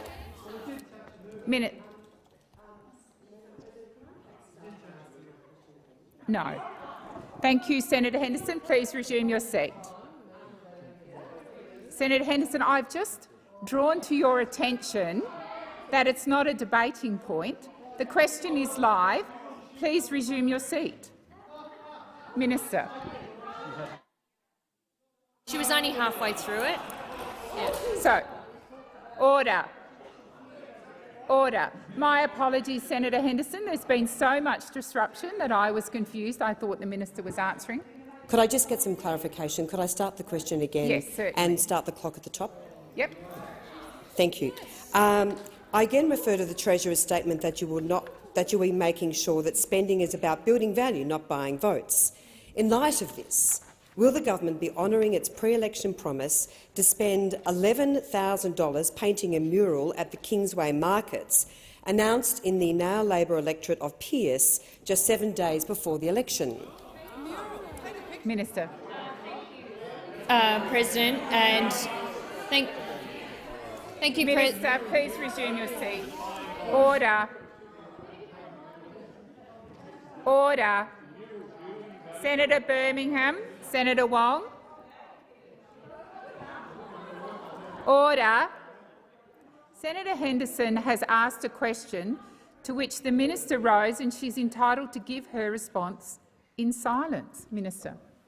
Thank you, President. Well, as I said, the answer is the same as the previous answer, in that where we have made election commitments, we intend to deliver upon those election commitments. We are ensuring, well, we are building value. We are building value, and all of those community programs that Order. Minister, please continue. I believe the minister is still continuing. Thank you. We made a range of commitments across a number of electorates around small community programs and sporting infrastructure programs. They were detailed and outlined ahead of the election and in our election costings. They are modest and they are important to local communities, and it stands in stark contrast to the approach that those opposite took when you embezzled funds from the car park rorts. Remember that? Established, told everyone it was eligible, you were eligible for them, and then put it in their own. Your time has expired. Senator Henderson, second supplementary. Thank you, Madam President. From frog bogs to murals, sandpits, splash parks, or even a wall of friendship, can the minister confirm Senator Henderson, please resume your seat. Did you have a point of order, Senator Wong? Order. Order. Senator Henderson, please continue. Thank you very much, Madam President. Senator Madam Wong. President, I'm sorry. Senator Wong is making. Order. On a point of order, Madam President, Senator Wong is making disparaging comments across the table about me continuously. Could I ask you to ask her to cease this behaviour? Senator Henderson, there is so much noise in the chamber, it is impossible for me to hear. But if Senator Wong would like to, please resume your seat. If Senator Wong would like to consider the comments she made, which I did not hear, and withdraw them if necessary. Thank you. Are you asking me to withdraw my comment that you've lost Corangamite twice? Is that what I'm asked to withdraw? I don't understand. I'm always happy. I think people know in this place. I'm always happy to withdraw if it assists the chamber. Thank you. Senator Henderson, you don't have the call. What am I being asked to withdraw, Senator? What, that you lost Corangamite twice? Senator Wong. That's where you want me? Senator Wong. Order. It's a fact. I'm not sure why I'm supposed to withdraw it, but if it assists, I withdraw. Senator Henderson, please continue. From frog bogs to murals, sandpits and the wall of friendship, can the minister confirm that, contrary to the Treasurer's lofty statement about not buying votes, the Albanese government went on a massive pre-election vote-buying spree across Labor and marginal electorates? Your time has expired. Thank you. Order on my right. Order. Order. Minister. Senator Marielle Smith. Order on my right. Minister.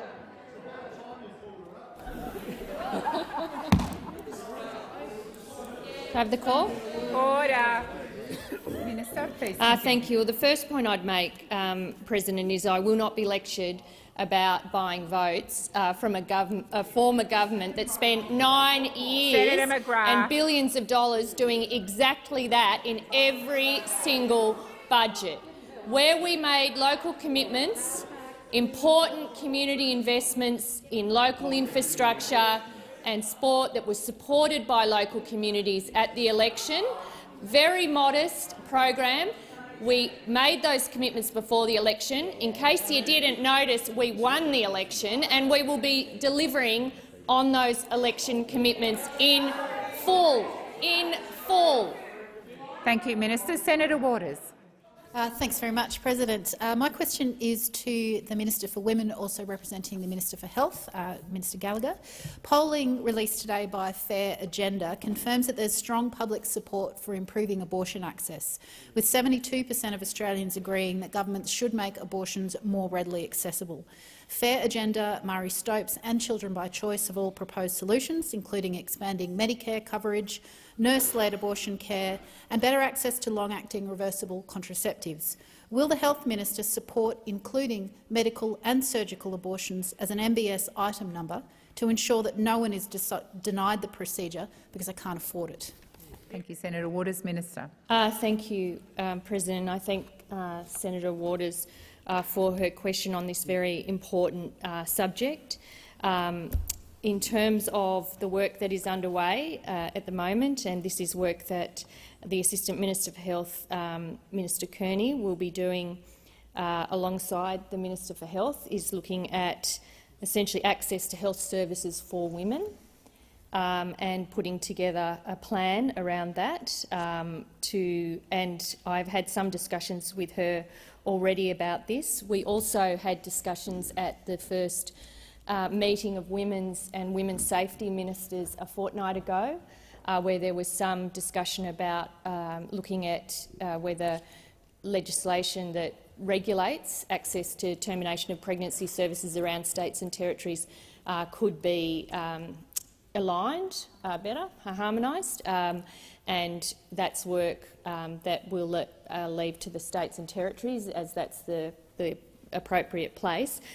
But I did say that access to health services is really important to the Albanese government, making sure that we are looking at areas particularly for women living in rural and remote communities who have less access to termination of pregnancy services, in some cases no access, and those issues will be discussed and examined through the work that the Assistant Minister for Health will be doing. So I'm not in a position to answer your question directly, but the answer I give you is that there is work underway, consultations that will happen at the appropriate level, and then we'll go through a further process around that. Thank you, Minister. Senator Waters, first supplementary.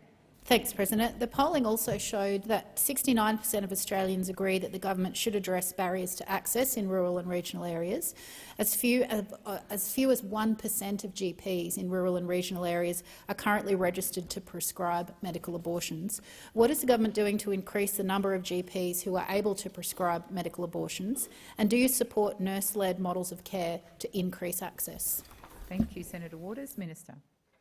Thank you, President, and I think those really are questions that will come up through the stakeholder consultations that Minister Kearney will undertake. So again, it is too early for me to answer that question directly, but we are. The work where it will intersect with my work is around the National Gender Equality Strategy, and women's health will be a focus of that as well. So there is essentially we are doing further work, both on the gender equality strategy and the work that Minister Kearney is dealing with in terms of access to health services, and further consultations will be held. I know this is an issue that has been raised with me, and it's appropriate that we allow those discussions to happen. Thank you, Minister. Second supplementary, Senator Waters. Thank you, President. Research released today also shows an increase in women being subjected to reproductive coercion, including from partners or from counsellors that they seek pregnancy advice from. Will the government address reproductive coercion in the new national plan to end violence against women and their children and take action to ensure that all pregnancy counselling is unbiased? Thank you, Senator Waters. Minister. Well, the issue of coercion is dealt with in the national plan. So, I would have to go back and check. We're currently in the process, or Minister Rishworth is leading that work and finalising the details of that plan after our meeting with state and territory ministers. But the broader issue of coercive control is absolutely part of those discussions. And I think part of your question would fall into that area, but I'm happy to take further advice on that and come back to the chamber if I can provide an update. Thank you, Minister. Senator Polley. Thank you, Madam President. My question is to the Minister for Tourism, Senator Farrell. Can the Minister provide an update on the condition of the tourism sector and tourism jobs? Minister Farrell.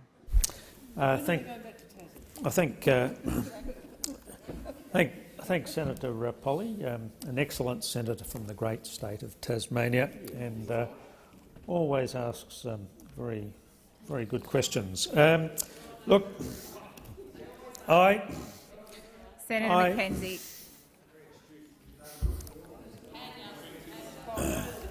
Senator McKenzie. You can talk about handouts. You can talk about handouts. Senator McKenzie. Address your comments to the chair and not across the chamber. My apologies, President. I will direct the answer to you.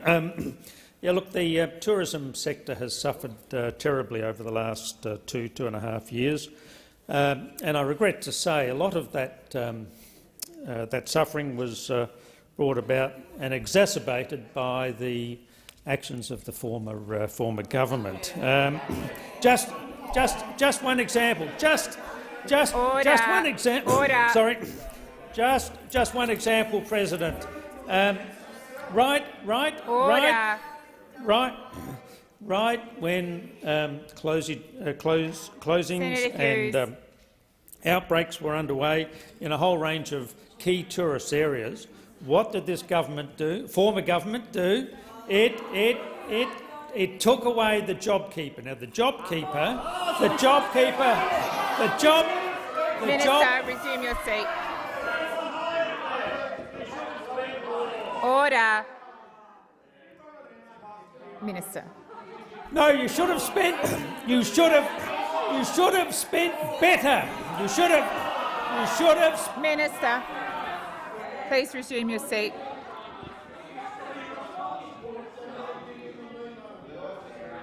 When there's silence, I will go to Senator Henderson, who's on her feet. Senator Henderson. I would just ask the minister to direct his comments through the chair. Thank you. I would also ask senators, particularly on my left, to give the minister the respect to which he's entitled to and to listen quietly. Minister, please direct your questions through the chair. Minister of the Crown. Thank you, President. And I was directing my comments to you following your earlier exhortation. Well, maybe you could have saved some money on not spending $5.5 billion on submarines that never ever got built. But getting back to the topic. Order.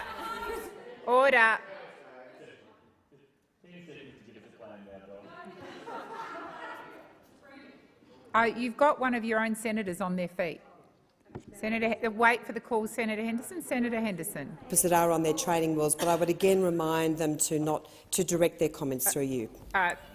The minister was doing that. There is a lot of noise on the left-hand side of the chamber. Minister Farrell. I've continued to direct all of my comments to you, President, just to be clear about that. Now, throughout this period, these tourism operators held on to their businesses, sometimes by the... beg your pardon, it's time. Sorry, Senator Farrell. Senator Polley, first supplementary. Thank you, Minister. It's been 9 long years before I've asked a question that a minister's been able to answer. But how has this... Order. How has this... Order. That's a bit harsh, Helen. Order. How has this workforce and skills shortage led to challenges for tourism businesses and higher costs for consumers? Minister. Thank you, President. I thank Senator Polley for, once again, an excellent question. Order. I like all my colleagues. Unlike you, Senator Birmingham. Senator Farrell. Senator Farrell. They just don't like him. They just don't like him. Please continue. It's going to be a fun question time tomorrow, I can tell you that. President, businesses were forced to let go of staff and they've struggled to get them back. Why is that? Well, unfortunately, throughout this period, while people who really liked working in the tourism sector suddenly found that their employment was no longer secure, every time there was a lockdown, they lost their job. And so when the labour shortages occurred in other parts of the economy, of course, Thank you, Minister. The time has expired. Senator Polley, second supplementary. What steps are the Albanese Labor government taking to address the mess left by the former government? Minister Farrell.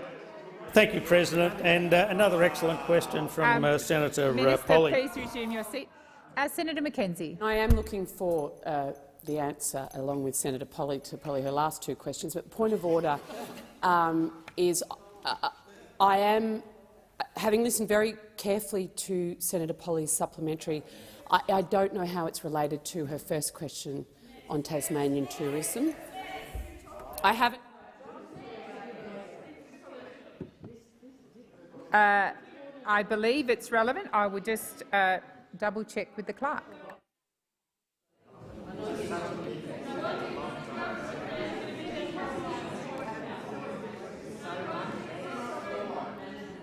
Thank you.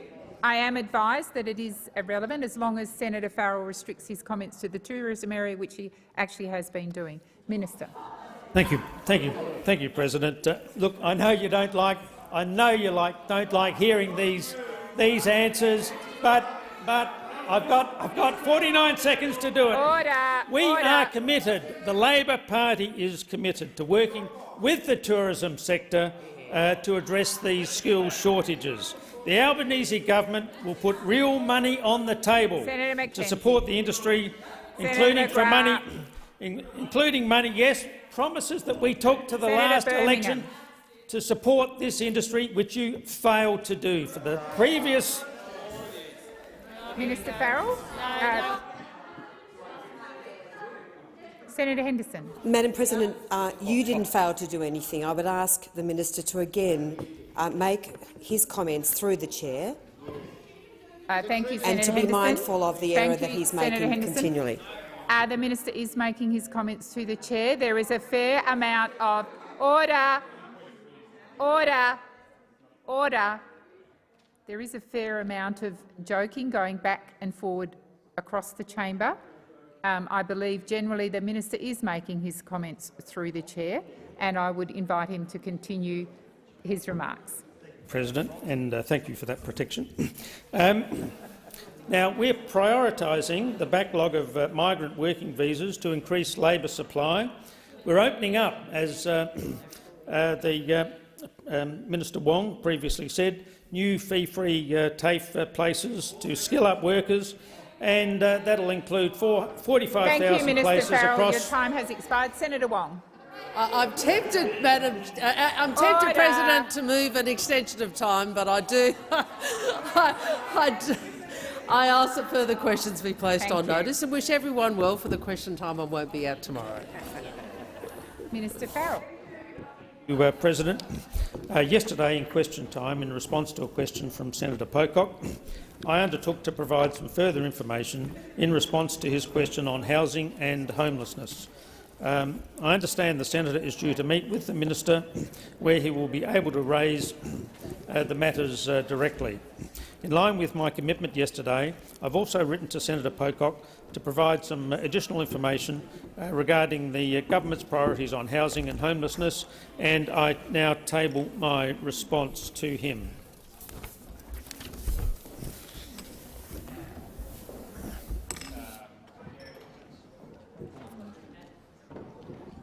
Senator Gallagher.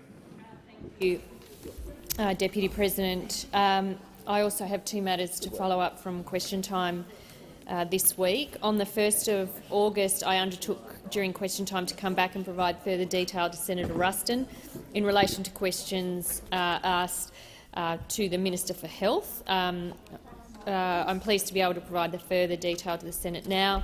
Labor is committed to supporting patients to navigate the health system, including through nurse telehealth initiatives, particularly those patients with rare genetic and complex conditions.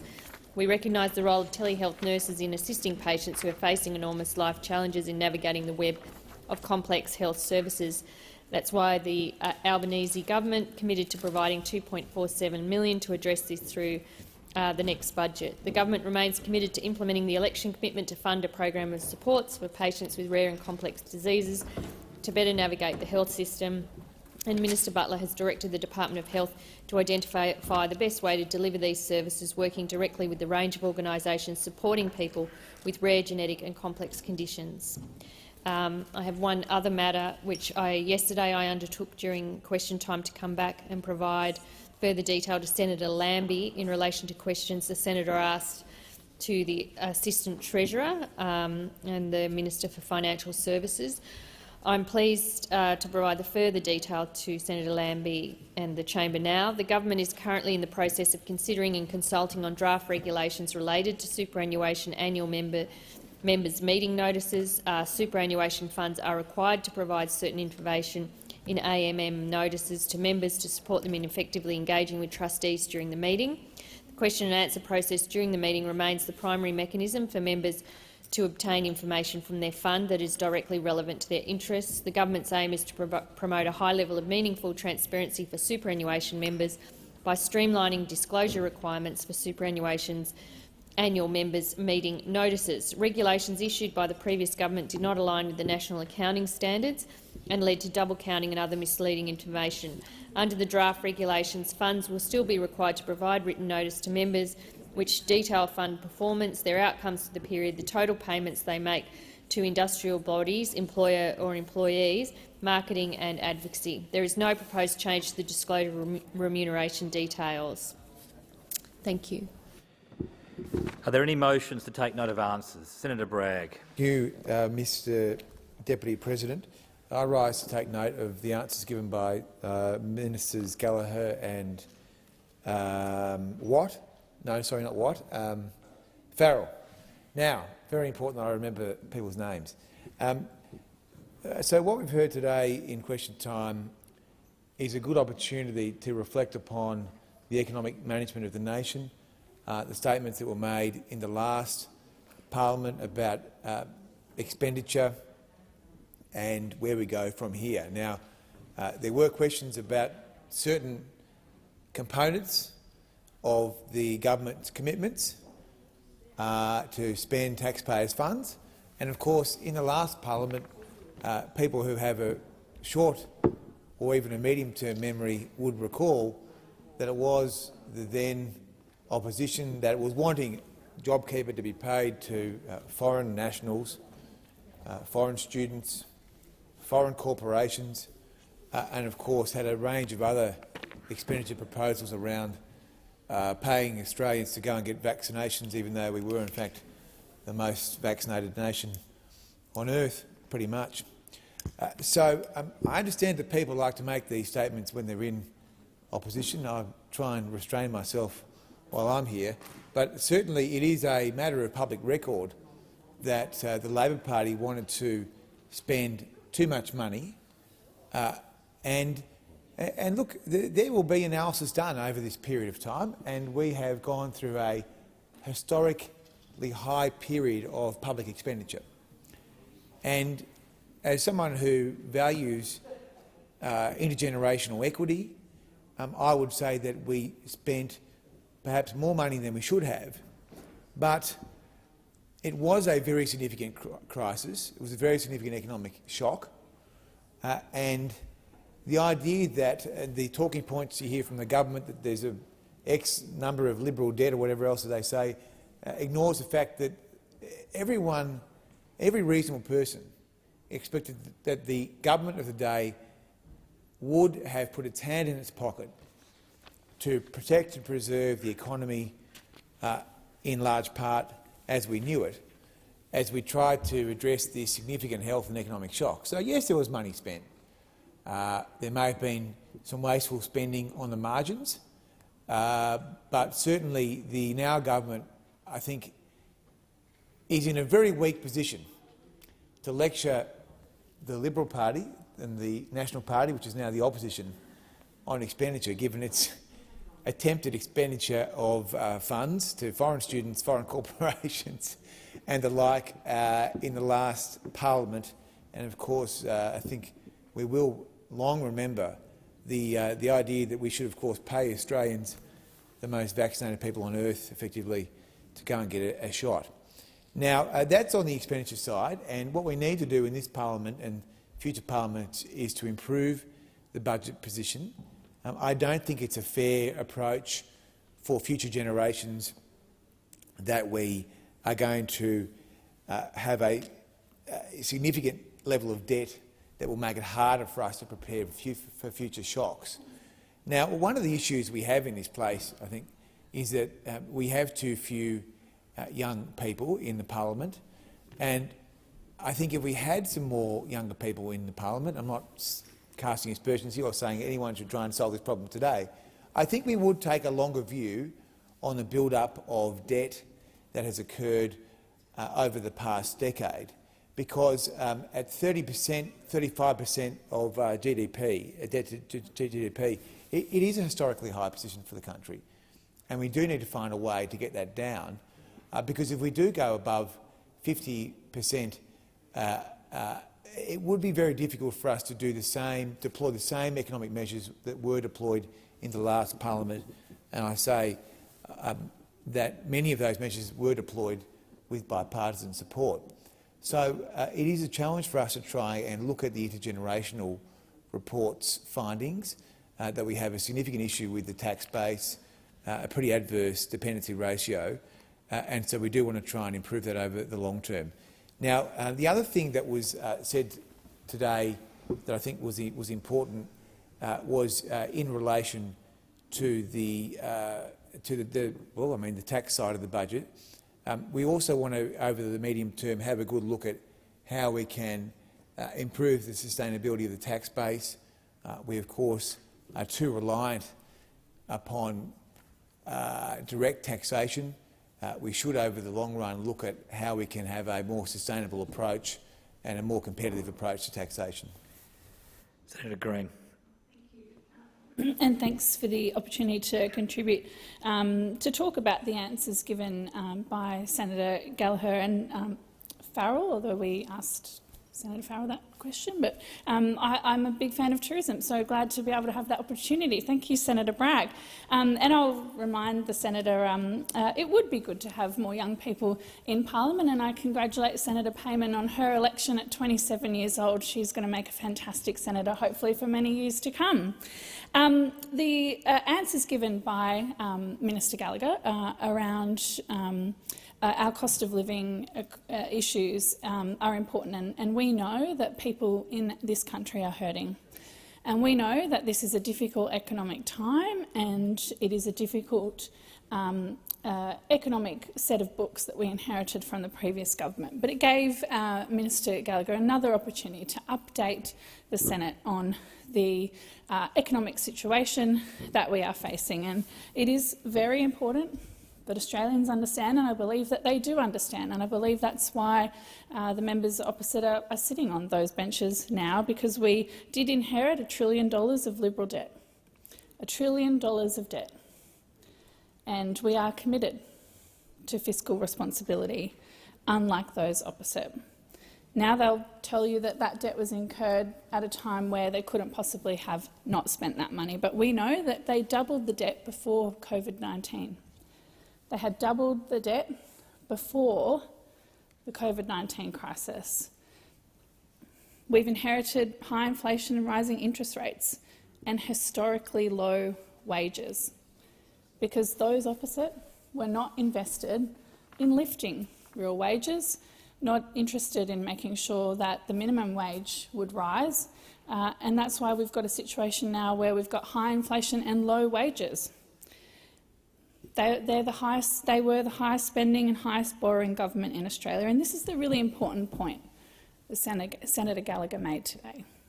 And those opposite would do well to listen, maybe before their next tactics meeting, because it's how they spent their money that Australians really noticed. They spent that money in rorts, in colour-coded spreadsheets and buying off the National Party.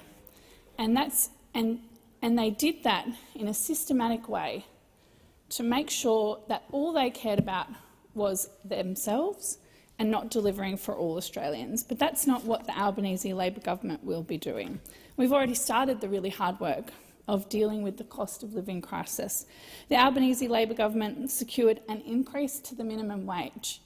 Finally, for minimum wage workers, we've increased the minimum wage by putting forward a genuine and sympathetic proposal to the Fair Work Commission. It was our first step in getting our plan to get real wages moving. On top of that, we've got a plan to reduce the cost of vital medicines and make them cheaper, cutting the maximum co-payment under the PBS by 29%. We're also making it easier to get access to bulk billed health care with the establishment of 50 urgent care clinics. And of course, as we know, we are improving access and affordability of early childhood education, and we know this will be instrumental for our economy. It's always of interest to me, the response from those opposite in regards to Labor's childcare policy and investing in childcare and making childcare cheaper, because I know this is not a view possibly shared by everyone on the other side. But on this side, we know that investing in childcare is an economic policy. It's an economic policy because it saves families money and it gets people back to work. More affordable childcare means more opportunities for families to increase their weekly pay.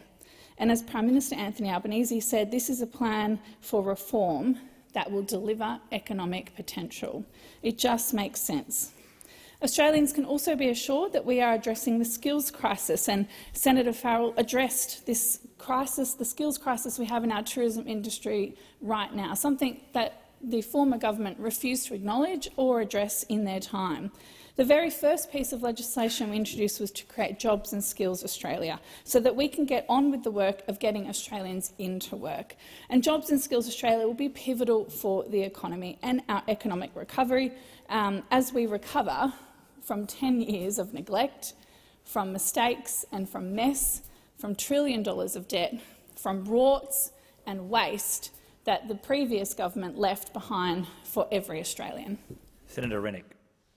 Thank you, Mr Deputy President. And it's interesting, I'll just take off there from Senator Green's comments about the skills crisis.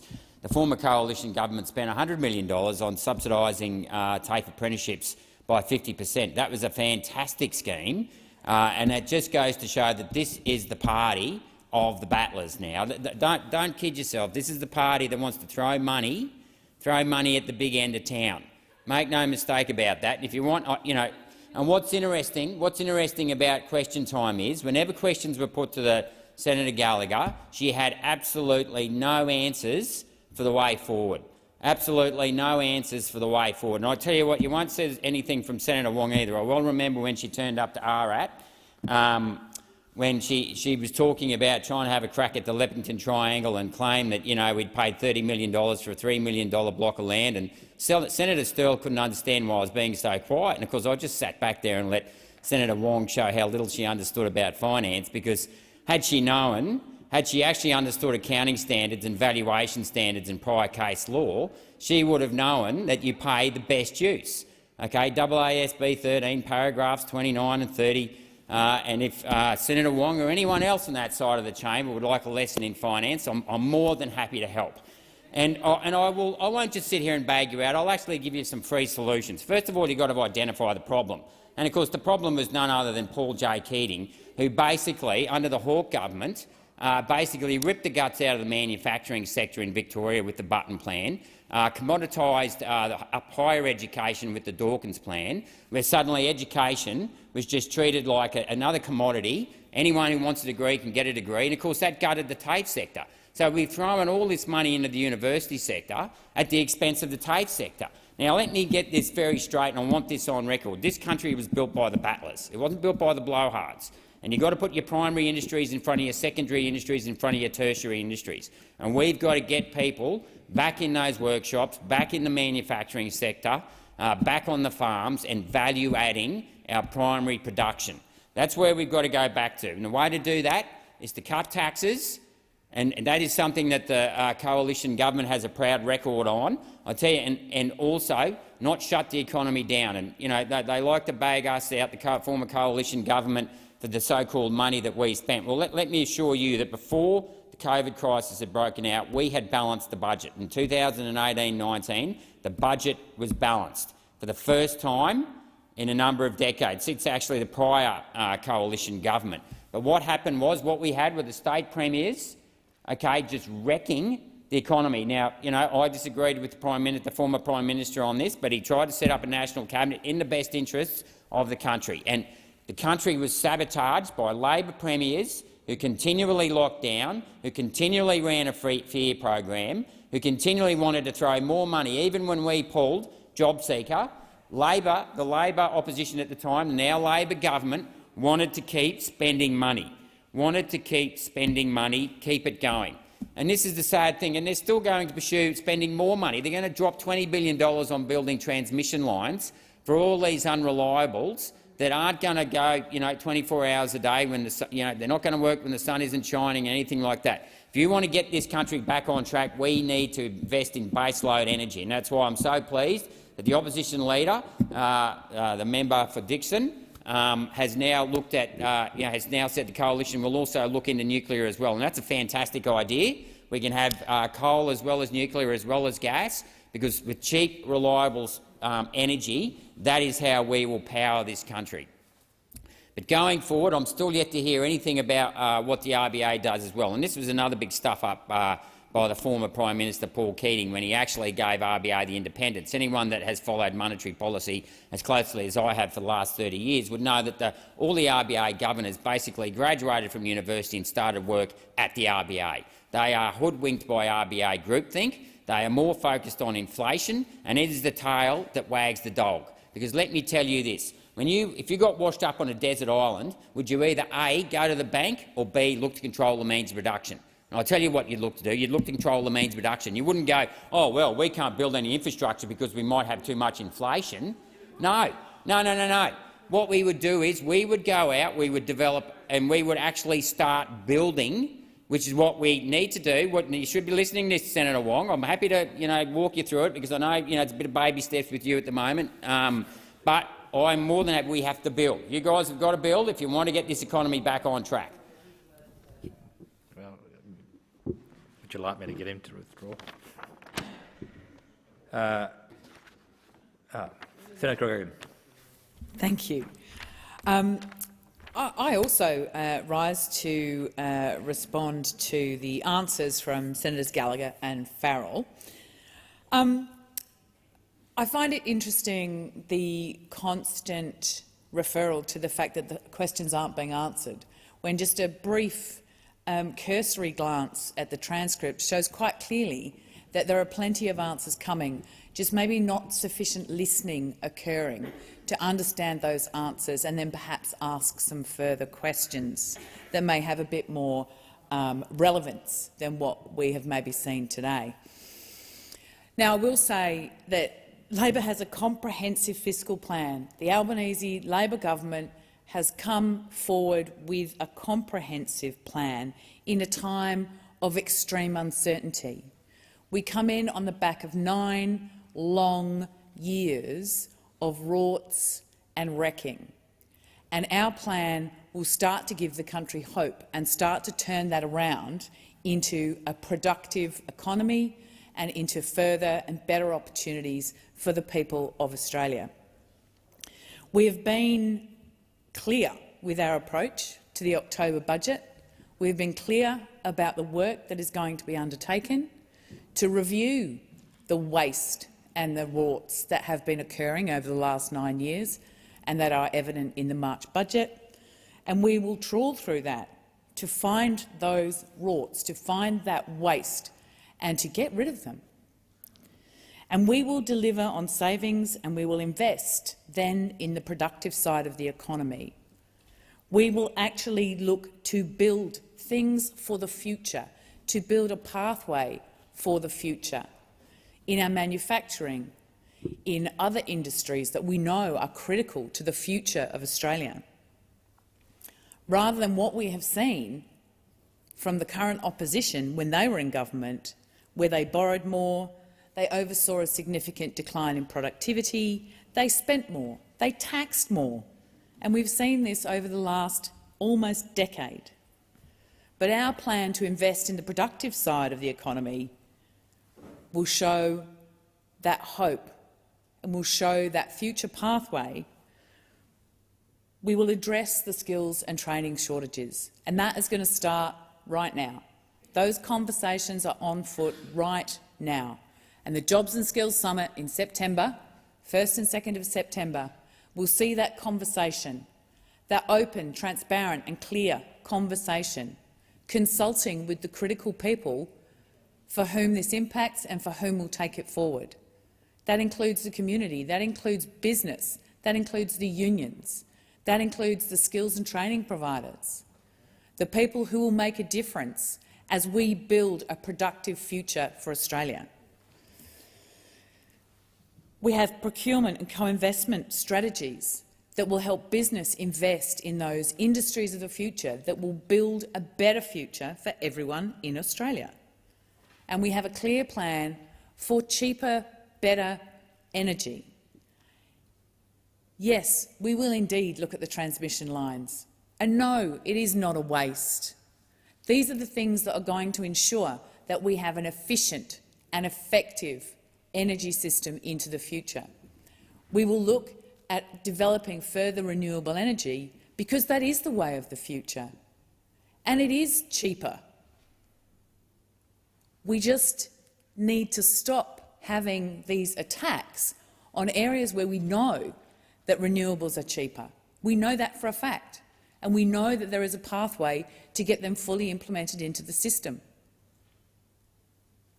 And if you were to go down the path of nuclear energy, what are you going to do for the next umpteen years while you try to develop that system?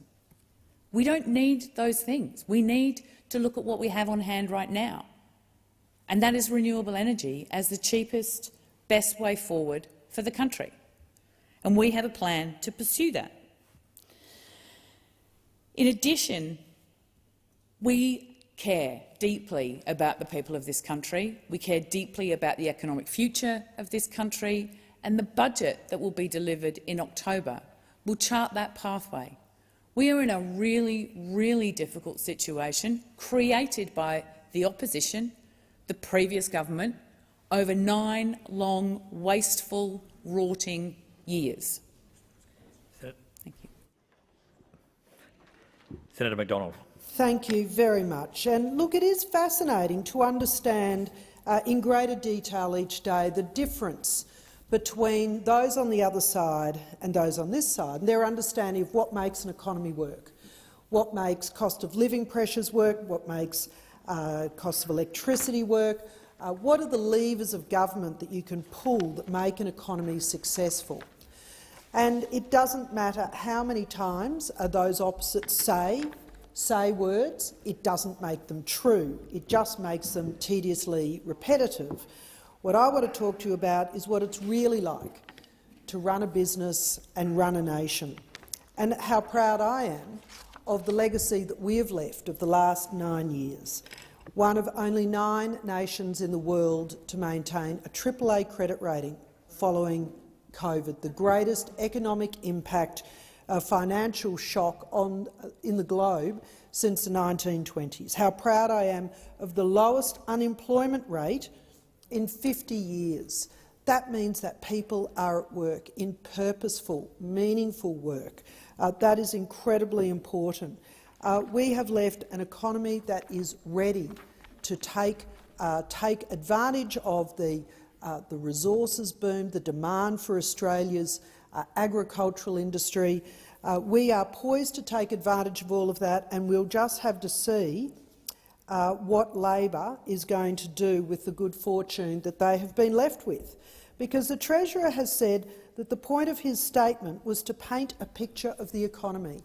That is a gorgeous kind of description, but the economy is not an abstract painting. It requires a plan. It requires tough decisions in tough circumstances. And so what we are facing now, the tough circumstances of today, are higher costs of living that are facing Australians. And so we know what that looks like. It looks like the pain for small businesses who are working 18 hours a day, who are struggling with not being able to find workers to help them to do the jobs. And in regional Australia, that means deliver the services that make everybody else's lives possible. Families counting cents as they fill up the car, whether or not they will be able to have the children still enrolled in sport, if they're going to have to drive some distance to take them to training. Young Australians trying to build their first homes, and students trying to create a better life for themselves. So the economy is not a mystery. The economy is made up of some very practical pieces. And I can tell you that the cost of power prices is one of the things that is crippling small business today, right across the country. And I know that from the days of running my business, there was just not enough margin left in it in order to be able to continue running the business with the prices that we have today. That is terrifying, because my business was providing food to families. These costs of power prices is something that we have to understand, that the conversion to renewable energy takes time. It took 100 years for oil to come in and take over from the horsepower, and yet we want to change our economy within 15 years. Laugh if you will, but it's not a laughing matter for those people who are going to pay the cost of transmission lines, because renewable energy projects that are being built in my part of the world are not hooked up. They're not being hooked up to the power lines because they cannot take the intermittent power voltage that is the result of renewables. And so we don't even have reliable power now in Queensland and renewable places, and yet we're hooking up solar farms and wind farms that are just rusting away because nobody bothered to figure out whether or not the Queensland government would ever plug them in. So that is why it is so important that we bring more gas supply to the market. We keep the electricity reliable and dispatchable and a firmed energy system, because it is not a laughing matter, it is not a fantasy. We cannot change our energy supply as fast as those opposite would like to. I have no criticism of their aspirations, but we live in the world of the reality of where the absence of reliable transmission lines, the absence of firmed power, means that we will end up with no power at all. We won't end up with power to take ore out of the ground for the minerals that will reduce emissions. Thank you. Senator sorry, I have to put the question first. I put the question to the motion moved by Senator Bragg. Those for the question say aye. Against no, the ayes have it. Senator Hanson-Young. Thank you, Mr Deputy President. I rise to take note of the answers given by Senator Wong to my questions in relation to the Murray-Darling Basin Plan and the 450 gigalitres that was promised to South Australia, is legally required under law to be delivered, and that to date only 2 gigalitres has been returned. Because, as we know, Mr Deputy President, that under the last government, the Liberal National Government, there was a desire to slow down, to sabotage, to stop that 450 gigalitres being delivered. There was never a genuine commitment from the Abbott, Turnbull, Morrison government in relation to making sure South Australia got that water, or that the water was made available to save the river and to look after the environment. And I must say, Mr Deputy President, as a South Australian, it is just absolutely galling to find out again that it has been mismanaged so appallingly, that money has been wasted, billions of dollars spent on bogus infrastructure projects. So the money has been poured down the drain, the water hasn't been secured, and we are edging towards the deadline by which this plan is meant to be fulfilled. And we are now staring down the barrel of this plan being in breach of the law, and South Australia and the lower reaches of the Murray suffering as a result. And of course, this was failure by design, Mr Deputy President, failure by design from those opposite who were never intended to make sure that that water for the environment was secured. They're too interested in looking after the interests of their big corporate irrigator mates than doing what is right by everybody else, upstream, downstream, the small farmers and, of course, the environment, and those of us who live at the end of the river system who desperately need a living river, a healthy river, for our own water supply. Now, it is now a challenge for the current government, the Labor government, who promised also to make sure this water would be delivered in time, and I might add, Mr Deputy President, in time and in full. Well, it is now a challenge to the Labor government to get out there and start buying the water, because it is the only way it is going to be secured. And I'm not a huge fan of the Productivity Commission, Mr Deputy President. I think from time to time they come up with some good ideas, but their analysis on this, Mr Deputy President, is crystal clear.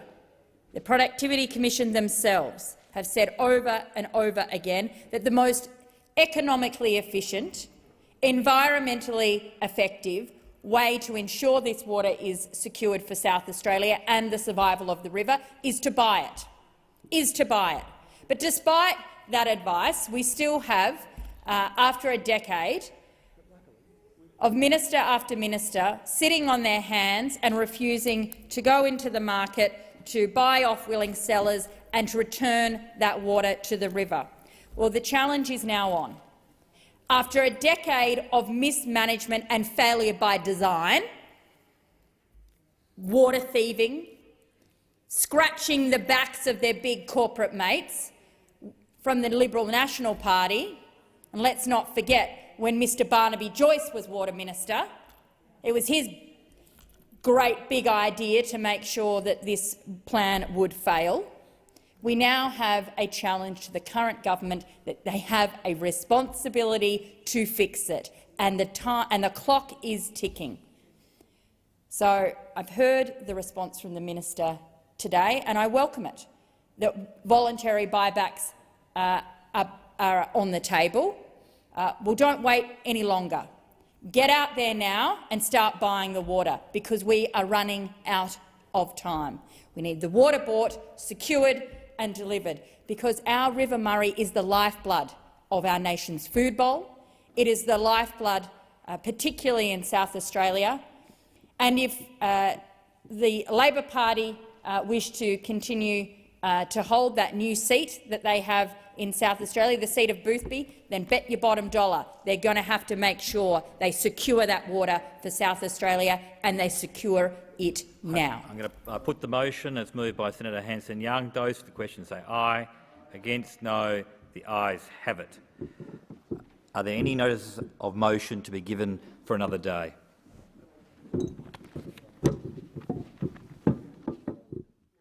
I'm taking that as a no. I shall now proceed to the placing of business. Is it desired to postpone or rearrange the business? Oh, I nearly called you, Senator McLaughlin. No, I call the clerk. Postponement notification has been lodged from Senator Hanson-Young for general business notice of motion 13 for today to the 5th of September. Thank you. I remind senators that the question may be put on any proposal at the request of any senator. I shall now proceed to the discovery of formal business, and I'll move to business of the Senate number 1, standing in the name of Senator Antic. Senator Antic. Thank you, Madam President. I ask that business of the Senate notice of motion number 1 be taken as a formal motion. Is there any objection to that motion being taken as formal? There being none, I call Senator Antic. I move the motion. So the question— oh, beg your pardon, Senator Waters. Thanks, President. I seek leave to make a short statement. Is leave granted? Leave is granted for 1 minute, Senator Thank Waters. you, President. The Greens support increased transparency. We believe that people should know who is influencing the decisions made by their representatives. But this proposal doesn't seek more transparency about politicians' relationships with all groups, only some groups. It doesn't seek disclosure of senators' relationships with religious groups or industry lobby groups. No, it's just another in a very long line of thinly veiled attacks on charities and the not-for-profit sector. The previous government consistently tried to silence the voices of organisations fighting in the public interest, whether they be refugee advocates, environmental groups, welfare organisations. They threatened the tax deductibility of environmental charities, they cut funding to NGOs, they gagged charities from engaging in public debate, they tied charities up in red tape, they tried and thankfully failed to remove charitable status of organisations involved in protests against unconscionable laws. So this motion isn't about transparency. If you were actually serious about that, you'd be calling for donations reform and stopping the revolving door that will set people like you up for a future. Expired. The question is, the motion is moved by Senator Antic be agreed to. Those of that opinion say aye. Against, I believe the noes have it. Division required. Ring the bells for 4 minutes.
lock the doors. Order. So the question is that business of the Senate, notice of motion number 1, moved by Senator Antic, be agreed to. The ayes shall move to the right of the chair, the noes to the left. I appoint Senator Askew as teller for the ayes and Senator Ciccone as teller for the noes.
Order. There being 32 ayes and 34 noes, the matter is resolved in the negative.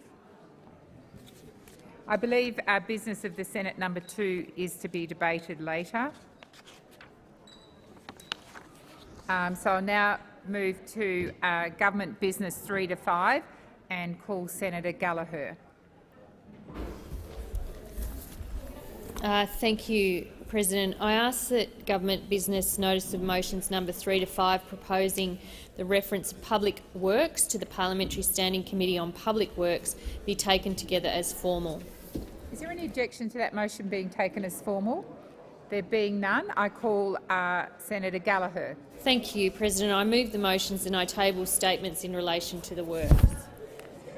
Order, senators. If you're not participating in the debate, please leave the chamber.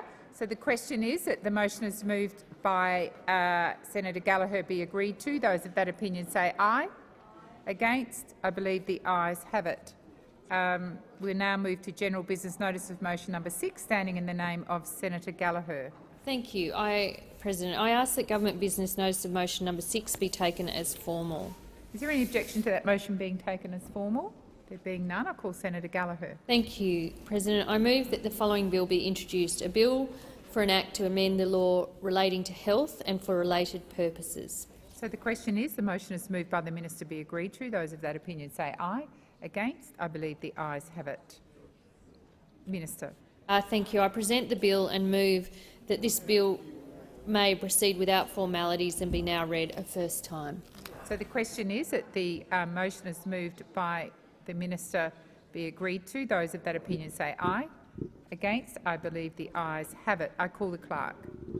Bill for an act to amend the law relating to health and for related purposes. Minister.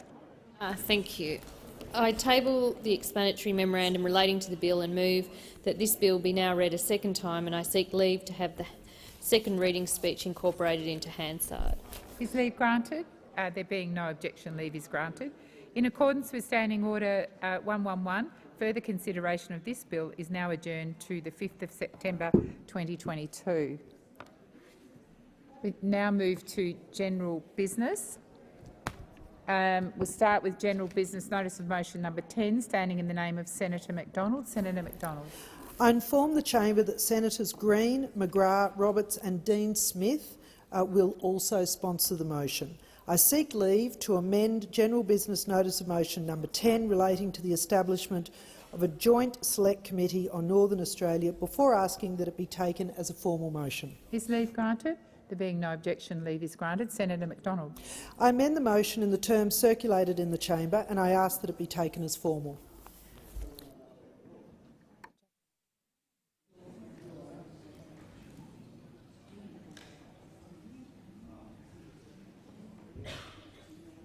Is there any objection to that being taken as formal?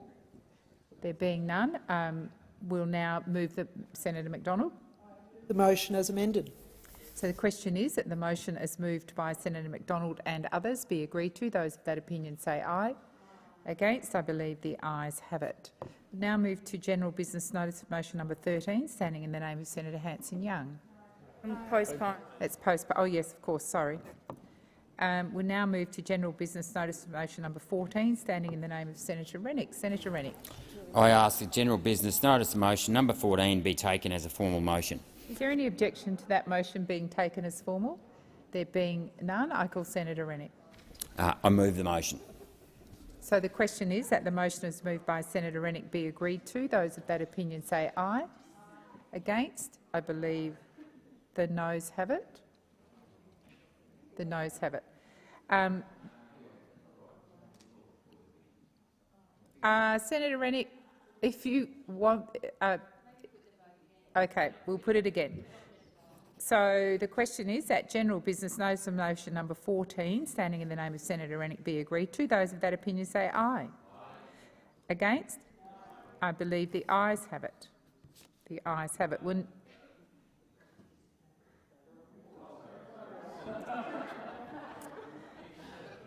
We'll now move to general business notice of motion number 15, standing in the name of Senator Hanson, who's not here. We'll move on. We'll now move to general business notice of motion number 17, standing in the name of Senator Dean Smith. Madam Deputy President, I ask that general business notice of motion number 17, proposing the introduction of a bill, be taken as formal. Is there any objection to the matter being taken as formal? There being none, I call Senator Dean Smith. Madam President, I move that the following bill be introduced, a bill for an act to amend the law relating to social security and veterans' entitlements and for related purposes. So the question is that the motion is moved by Senator Dean Smith be agreed to. Those of that opinion say aye. Against? I believe the ayes have it. Senator Smith. Bill and move that this bill may proceed without formalities and be now read a first time. So the question is that the motion is moved by Senator Dean Smith be agreed to. Those of that opinion say aye. Against? I believe the ayes have it. I call the just a moment. I'm calling the clerk. Bill for an act to amend the law relating to social security and veterans' entitlements and for related purposes. Senator Smith. This bill be now read a second time and seek leave to table an explanatory memorandum relating to the bill. Is leave granted? Leave is granted. I table an explanatory memorandum and I seek leave to have the second reading speech incorporated in Hansard and to continue my remarks. Is leave granted? Leave is granted. Thank you, Senator Dean Smith. And in accordance with Standing Order 111, further consideration of this bill is now adjourned to the 5th of September 2022. Senator Roberts on General Business 18. Yes, we'll go back to 15. Thank you. I ask that General Business Notice of Motion number 15 be taken as a formal motion. Is there any objection to that motion being taken as formal? There being none, I call Senator Roberts. I move the motion. So the question is that the motion is moved by Senator Roberts on behalf of Senator Hanson be agreed to. Those of that opinion say aye. Against? I believe the ayes have it, and we'll now go to General Business Notice of Motion number 18. President, I ask that General Business Notice of Motion number 18 be taken as a formal motion. Is there any objection to that motion being taken as formal? There being none, I call Senator Roberts. I move the motion. So the question is that the motion is moved by Senator Roberts, standing in the name of Senator Hanson, be agreed to. Those of that opinion say aye. Against? I believe the ayes have it. We'll now move to General Business Notice of Motion number 19, standing in the name of Senator Barbara Pocock. Senator Barbara Pocock. I ask that General Business Notice of Motion number 19 to establish a select committee, a Senate Select Committee on Work and Care, be taken as a formal motion. Is there any objection to that motion being taken as formal? There being none, I call Senator Barbara Pocock. I move the motion. So the question is that the motion as moved by Senator Pocock be agreed to. Those of that opinion say aye. Against? I believe the ayes have it.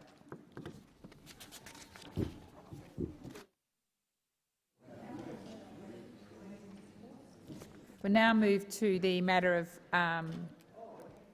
public importance. I inform the Senate that at 8:30 a.m. today, 35 proposals were received in accordance with Standing Order 75. The question of which proposal would be submitted to the Senate was determined by lot. As a result, I inform the Senate that the following letter has been received from Senator Fawcett. Dear President, pursuant to Standing Order 75, I propose that the following matter of public importance be submitted to the Senate for discussion: the need for the government to adopt immediate action to ease the pressure on cost of living for Australian families and small business.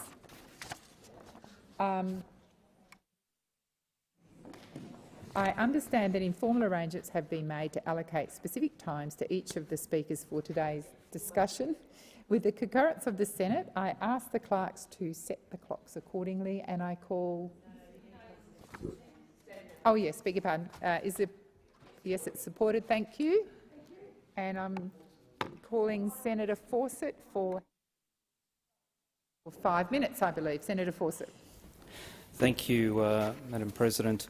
I do rise to talk about this matter of public importance because whilst the cost of living pressures can be traced back in many cases to international affairs, and I think it's important to acknowledge that up front, and many countries around the world are struggling with the crises, for example in Ukraine, that are causing pressures.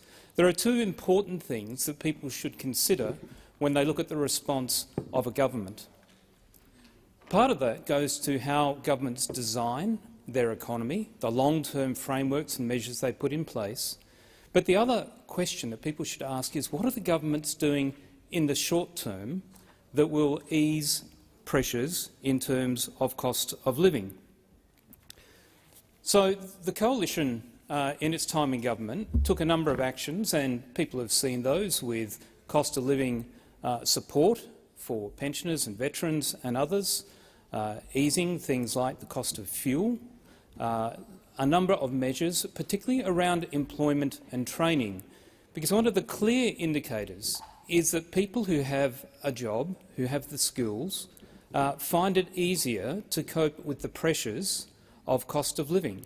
And a lot of Australians, it has to be acknowledged, are doing it incredibly tough at the moment, particularly with the rising interest rates, which are impacting on those who are seeking to purchase a home, but also for those people who are in the rental market and struggling to afford rents and struggling to afford bills, whether they be food bills, other cost of living bills. And so the two questions we should ask is, what is the government actually doing? Well, the Coalition government recognised that jobs are really important to help people. And that's why, despite the rhetoric we've heard in this place over the last couple of days, which is all about rewriting history and trying to claim there's been a crisis, for example, in training and apprenticeships and work, it's really important to see that, as of last year, there were more apprentices in training in Australia than since 1963. I made this point yesterday in a brief contribution, because the investment, the $6.4 billion that's been invested in skills and training, is a record amount, and it's had real outcomes in terms of training. Specific measures, for example, where employers were struggling with the concept of retaining apprentices in the face of both rising costs but also the crisis that COVID brought about, when other nations were actually laying off apprentices, Australian apprenticeships grew. Why did they grow? Because the government took positive measures to put in place support for employers to the value of 10% of an apprentice's wage, and then in the second year 5%. And what it's meant is that employers have been able to take on apprentices and keep them on, and we've seen completion rates increase. And so those very tangible, real measures that are responsive in real time to the pressures people are facing definitely help. The other thing that I would like to highlight is that we took some very positive measures to support industry, particularly the Modern Manufacturing Initiative, to bring back manufacturing here in Australia. And so we got co-investment from industry, investment from the taxpayer in the areas of space and defence, things like critical minerals, medical products, advanced manufacturing, so that employers had the confidence to invest in productive capacity, invest in new intellectual property, invest in employing people, giving people the jobs which helps them to cope with the rising costs. And so when we compare that approach to responding to a crisis to the approach of this government, the reason it's so important to look at what the government is doing or not doing is that on the jobs side, they're planning a talkfest. We're not talking about supporting employers. We're not talking about support small businesses need to move ahead and employ people or keep them on the books. The big ticket item is a talkfest. On the manufacturing front, I'm being approached by people in Adelaide from the defence and space sector who are concerned that the Razor gang, the budget cut gang from the Albanese government, has put modern manufacturing grants that were awarded by the coalition on hold, which puts in doubt these projects which have been the basis for companies to expand and look at giving people those jobs. So as we look at the cost of living, we need this government to act now on things that will enable people to cope with the high cost of living through having a job. Senator Sheldon. Acting Deputy President. Well, this is amazing. An MPI, we've had now 2 weeks of really, it's been said before, but it's actually worth saying again, leading with your chin. This is a government, previous opposition, now in opposition, a government when they were in power, that turned around and saw the crunch on state of living for Australians, hard-working Australians, collapse. We saw for the first time in the history of this country the middle class shrunk under these people. That's what happened. Working people, wages declined under their watch. And as they said quite clearly, that was part of their inherent strategy on how they were going to move forward in making sure the economy was more successful. But for who? For hard-working Australians? No, of course not. Now, quite clearly, in the cost of living crunch, we had 9 years of the Liberal government, where the worst period for wages growth in Australia's history. When the Liberals left office, real wages were actually lower than they were when they entered office in 2013. And they want to stand here and give everyone else a lesson about how to do it wrong, because that's the consequence of what the opposition did when they were in government. Just today, I heard from Toby Priest, who was a casual academic at Flinders University and a member of the National Tertiary Education Union. Toby made headlines a few months ago when he was the test case for the previous government's failed casual conversion clause. And of course, why do they want people to be casuals? Why don't they want them converted? Because that's how you keep wages suppressed. That's how you stop wages actually increasing. And Toby had worked at Flinders University for 16 years as a casual. 16 years. He wanted a conversion to a permanent part-time position. He said, and I quote, "There's constant uncertainty. I'm a father of 3 teenage kids and I work really hard and have pride in my job. I just want to be permanent." But the university refused to give it to him, so he went to the Fair Work Commission. And here is what the Fair Work Commission ruled in May. And I'll read from the media coverage at the time. The industrial umpire upheld the university's stance that higher pay and a professional pathway was too much to ask of his employer. Now that's how weak the former government flaws are. In an area and an industry where we need to have people encouraged, platforms and programs and arrangements to make sure that they're encouraged to be working in these vital industries. And you can keep people on insecure work for decades at a time because you don't want to pay them fairly under the previous government. That's their program. That was their intention.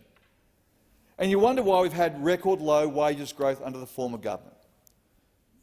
Well, Toby called today and said Flinders University have now reclassified his classes with the effect that he'll now only be paid 2/3 of what he earned before for the exact same work. Because that's the environment they encouraged under their watch. That's the opposition's plan for the future.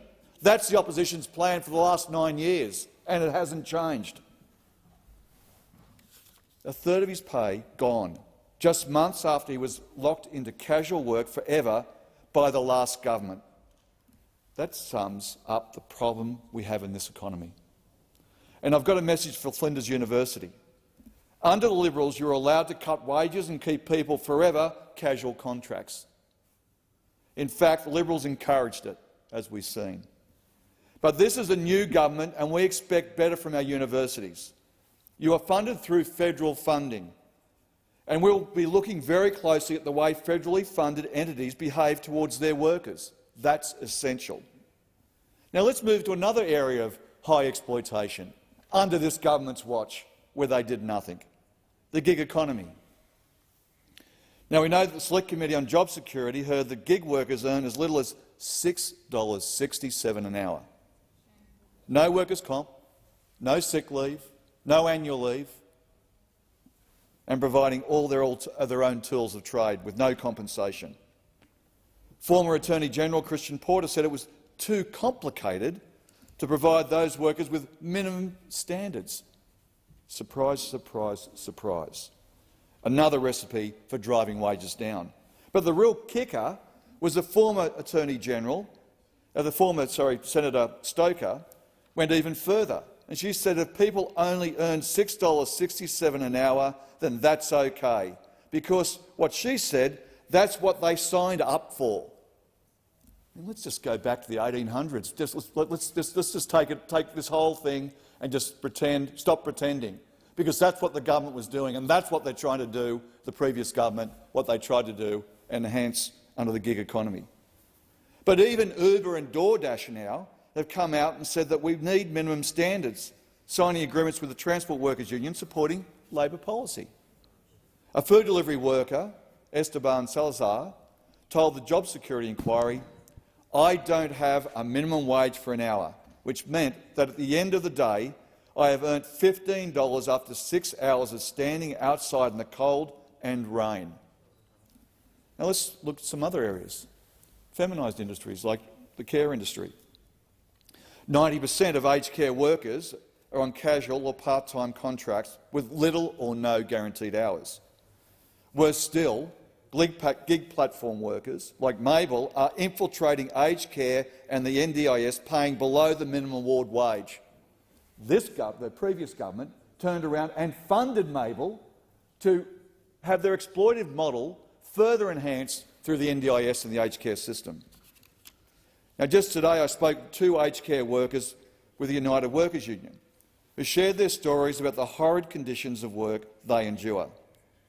Grace Gabley, a 24-year-old care worker, said to me, and I quote, I get paid so little working in aged care that I also have to work in the retail sector. I earn more for working in retail than aged care, but what keeps me in aged care is my heart. That's all. It's demanding emotionally and pays less.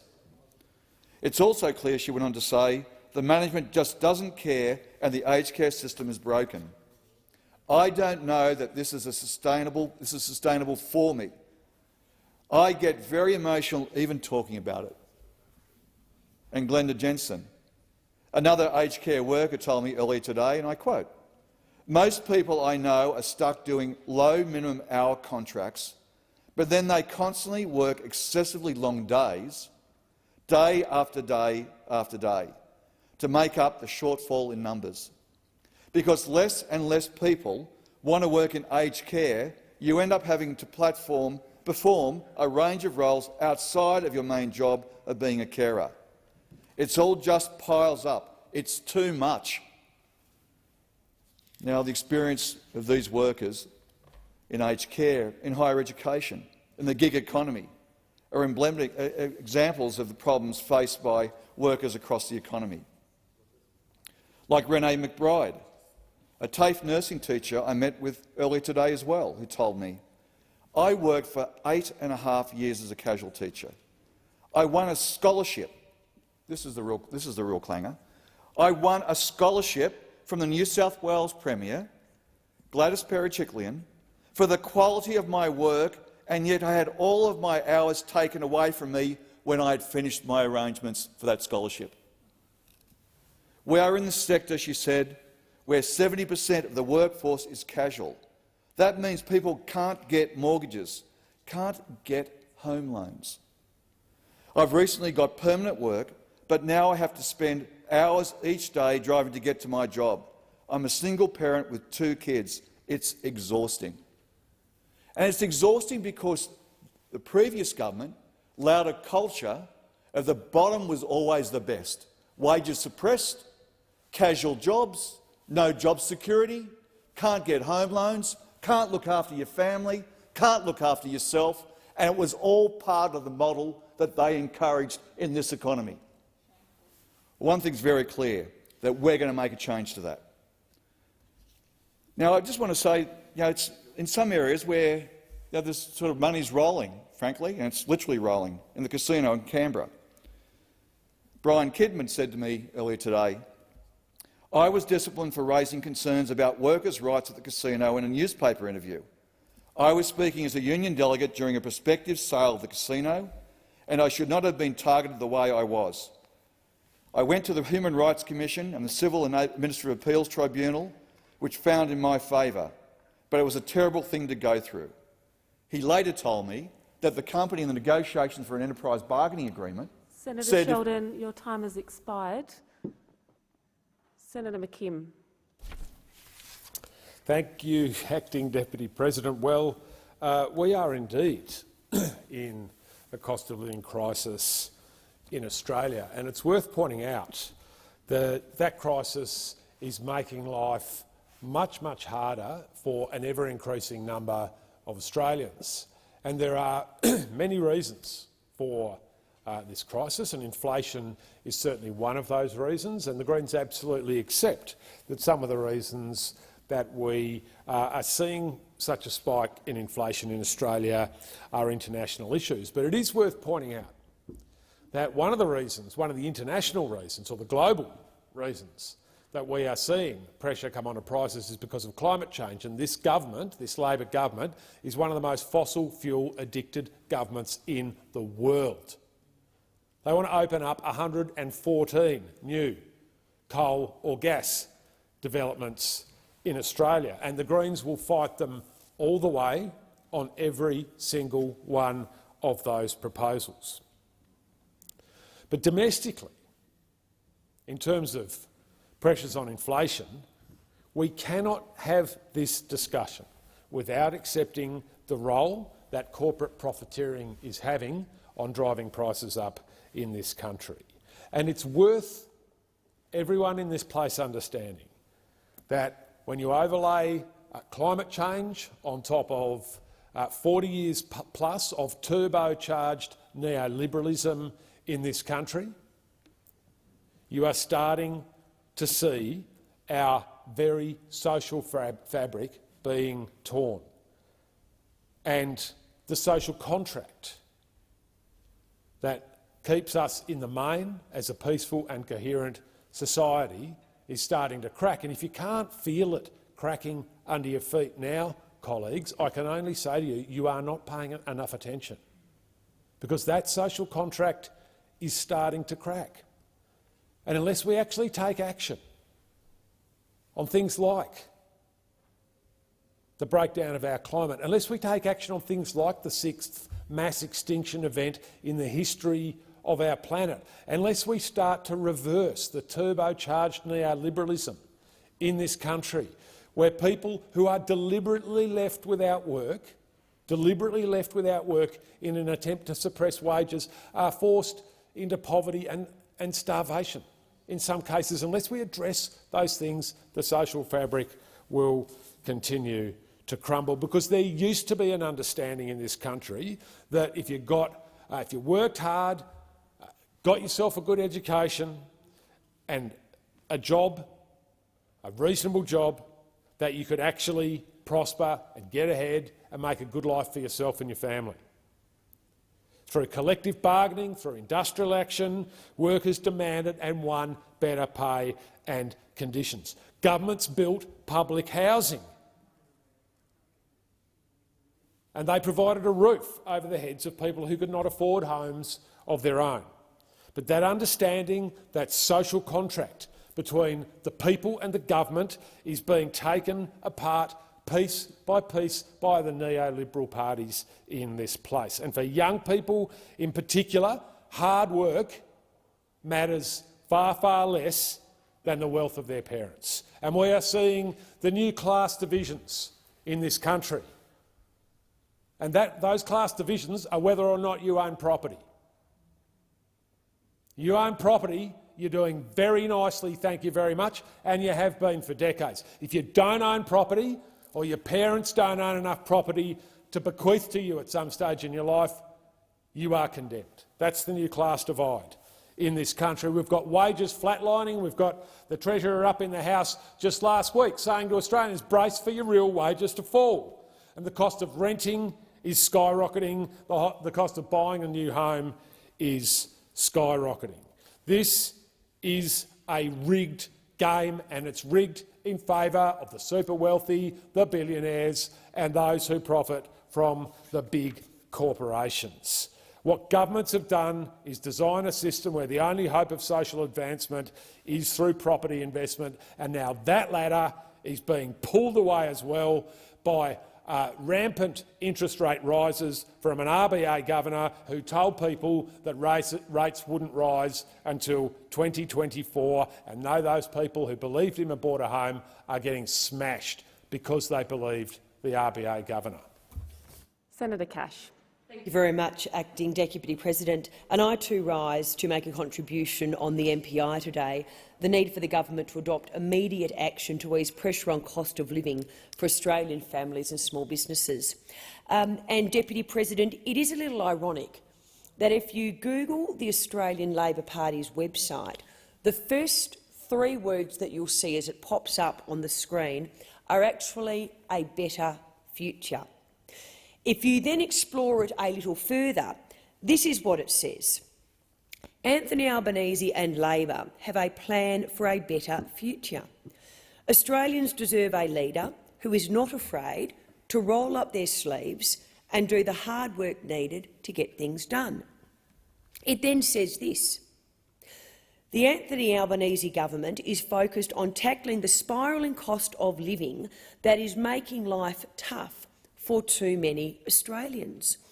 Then you click into the Powering Australia policy, and despite the fact that one of their first actions as a government was to actually completely backtrack on a commitment they took to the election, which was, and I quote, Labor will cut power bills for families and businesses by $275 a year for homes by 2025 compared to today, That is actually still on the Australian Labor Party's website.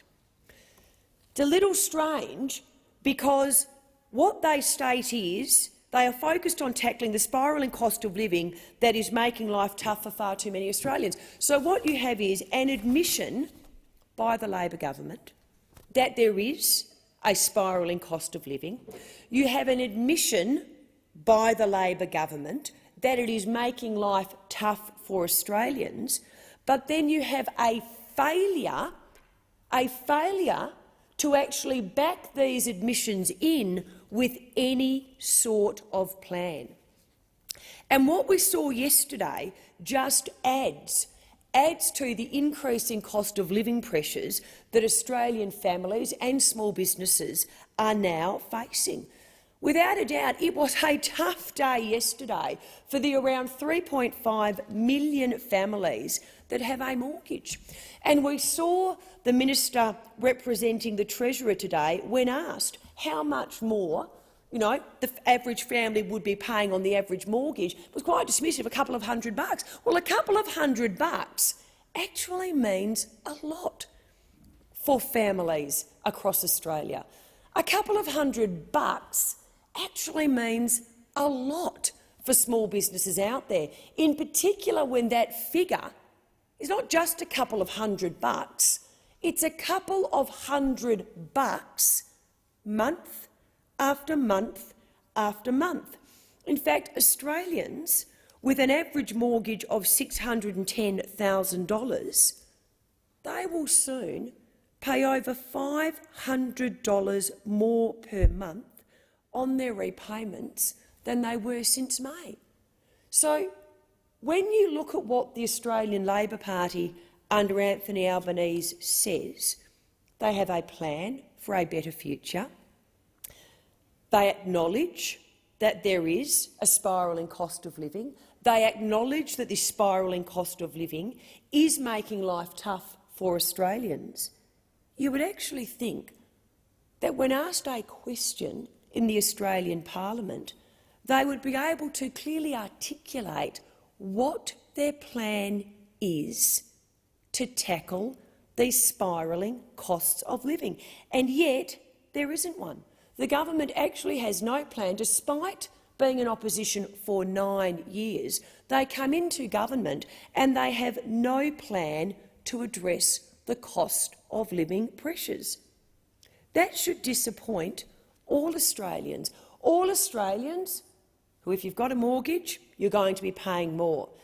See the interviews that were conducted with Australians in the streets today. I mean, some of them actually saying, I now have to choose between whether I spend money on food so I can eat or whether or not I pay my mortgage.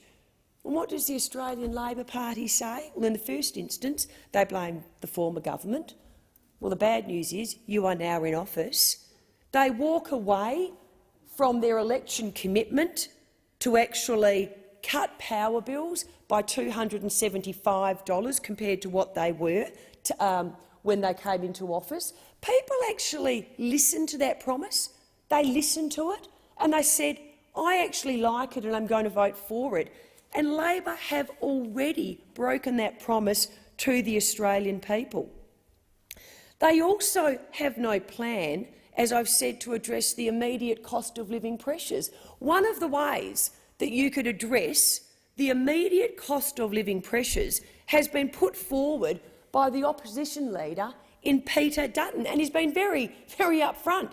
If Mr Albanese and Labor want to adopt this plan, we would actually welcome them to do that. And that is, of course, our policy so that older Australians can keep more of what they earn. You have a government that says we are focused on tackling the increasing or the spiralling cost of living pressures that is making life tough for Australians. You have a government that does not have a plan. But you have an opposition leader in Peter Dutton who, within but a few weeks of being the opposition leader, releases a policy that will actually help older Australians keep more of what they earn. And he says to the Labor government, we would welcome it if you adopted this policy. Why? because it's a sensible policy.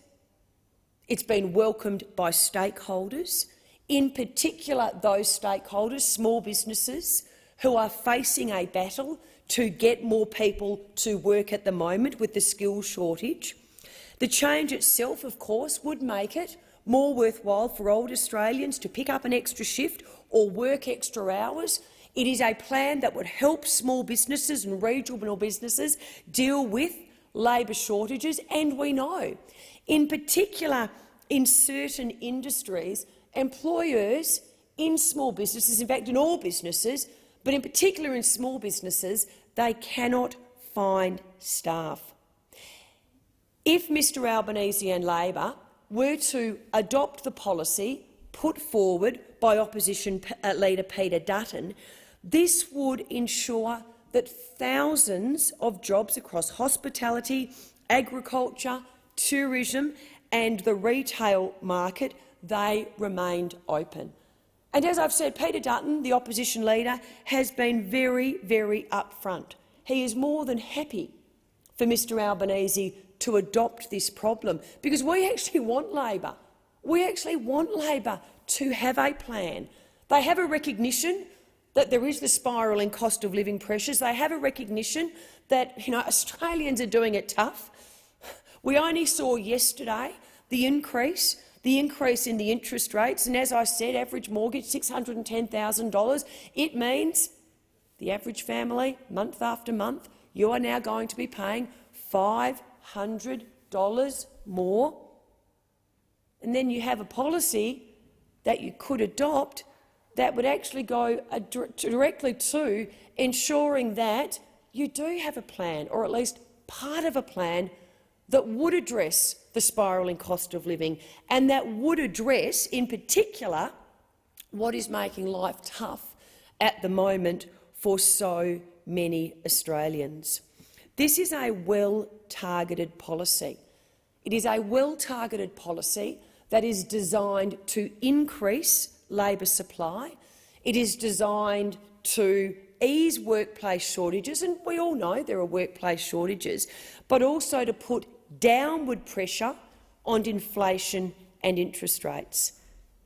What have we heard from the Labor government so far? Well, absolutely nothing. So, Deputy President, or Acting Deputy President, what we do have, though, before us is a government that, as I said, it tells Australians that by voting for them you'd get a better future. It tells Australians it acknowledges there's a spiralling cost of living issue. It tells Australians we know that you're doing it tough. But then, when they're questioned on what are you going to do now, what are you going to do now, what is the substance of your plan, today we saw Senator Gallagher, Minister Gallagher, stand up. She held up a few bits of paper and said, well, here is our plan. As I said, that is a great shame for the Australian people who actually are doing it tough. Senator Stewart. Thank you, Acting Deputy President. I rise to speak on the matter of public importance in relation to the cost of living for Australian families and small business, and I am delighted to do so. I am proud to be standing with my Labor colleagues who, on this side of the chamber, are actually being honest with the Australian people about the economic and cost of living challenges we are facing as a nation. I'm also proud to be standing up as a part of an Albanese Labor government who has a real plan, an economic plan that recognises these issues, many of which were totally ignored, sugar-coated, swept under the carpet or neglected after a wasted 9 years under the previous coalition government. 9 years of mess cannot be cleaned up in 9 weeks. It will take time. Australians know this, but it appears that the opposition do not. In very stark contrast, we have committed to building a fairer economy and a better future for all Australians. But as we embark on this important work, unlike the former Liberal government, we must start by being open, honest and transparent with the Australian people about our current economic circumstances. This doesn't happen by hiding reports in cupboards or changing regulations until after the election. It starts with transparency and integrity. Acting Deputy President, as outlined by the Treasurer Jim Chalmers on the 28th of July through his ministerial statement on the economy, Australians know their government has changed hands at a time of instability, uncertainty and volatility around the world and at home.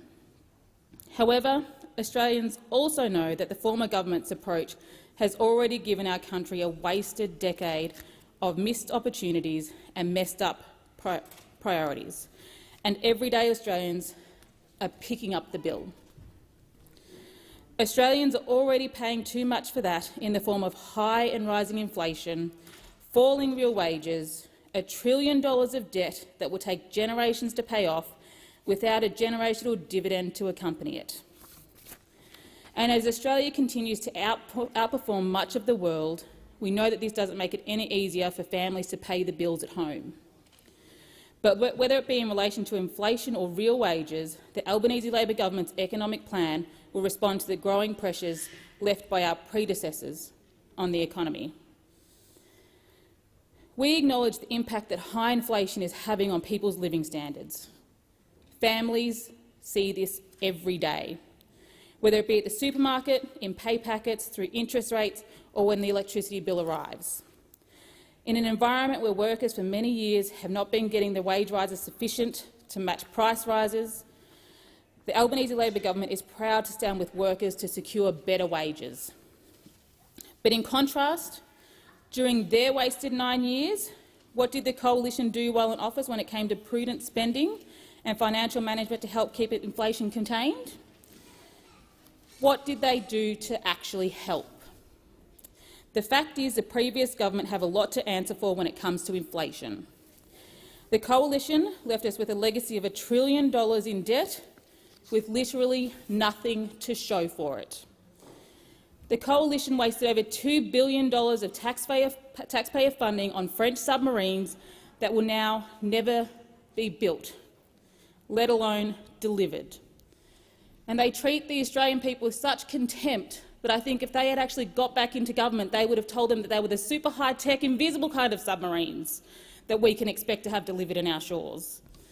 The Coalition allocated $660 million towards their car park rorts program, with numerous projects revealed to have been announced via press release, not assessed, undercosted, and with many projects subsequently shelved. The Coalition spent almost $30 million on a piece of land for the new Western Sydney Airport, which was only estimated to have been valued at $3 million. Tens of millions of dollars on blatant pork barrelling through sports rorts and regional rorts and grant programs, all guided by colour-coded spreadsheets. So when the Coalition talk about the cost of living, inflation and financial management, they do so with a record that is tainted in mismanagement and no credibility, and with a record that actually fuelled inflation. The Coalition should be ashamed that they were in government. They were a government that spent more, borrowed more and delivered less than any other government in Australia's history. In very stark contrast, Labor's economic plan will provide for a deliberate and direct response to the growing pressures left for us in the economy. When it comes to the cost of living, we must also talk about real wages. And when it comes to real wages, I'm proud to be part of an Albanese Labor government that supports workers to secure fair pay rises. Just today, my office was proud to welcome a delegation from the ACTU, consisting of workers who are grateful and thankful for Labor's position on supporting real wage growth. And just last week, I was proud to have met with a delegation from the Transport Workers Union in their efforts to get safe rates across the transport industry. And on this side of the chamber, we don't just talk about it, we take action.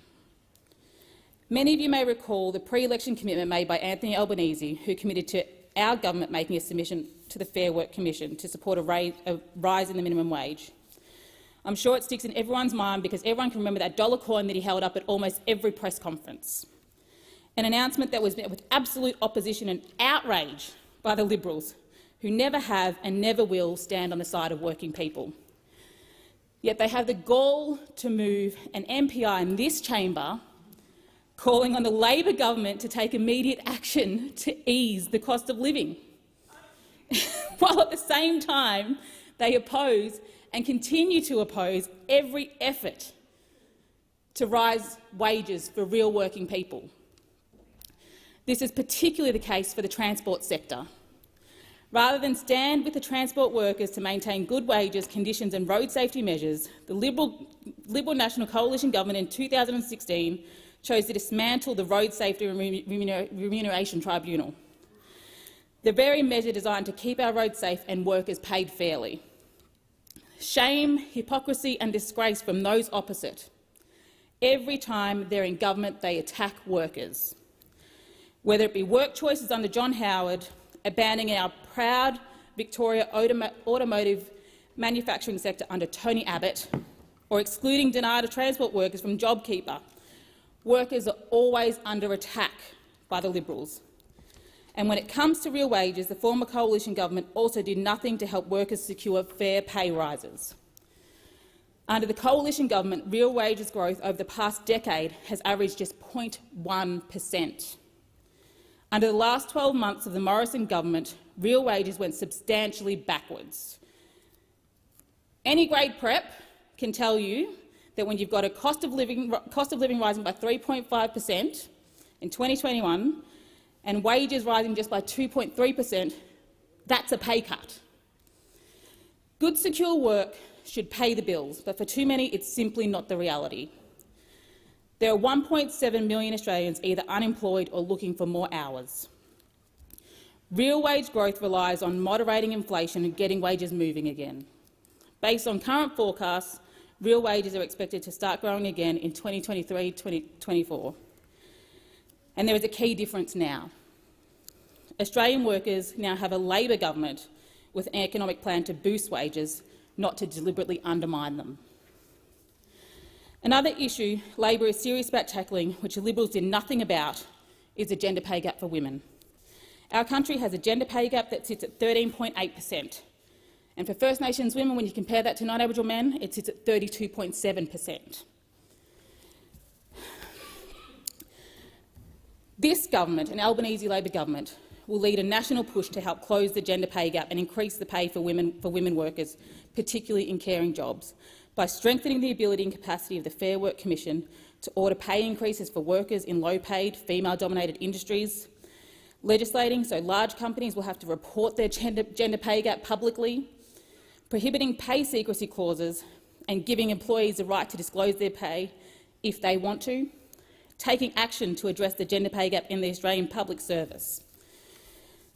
Labor's economic plan is a deliberate and direct response to the growing pressures left for us in the economy, beginning with budget repair so the $1 trillion of debt, waste and mismanagement doesn't grow bigger and bigger for future generations.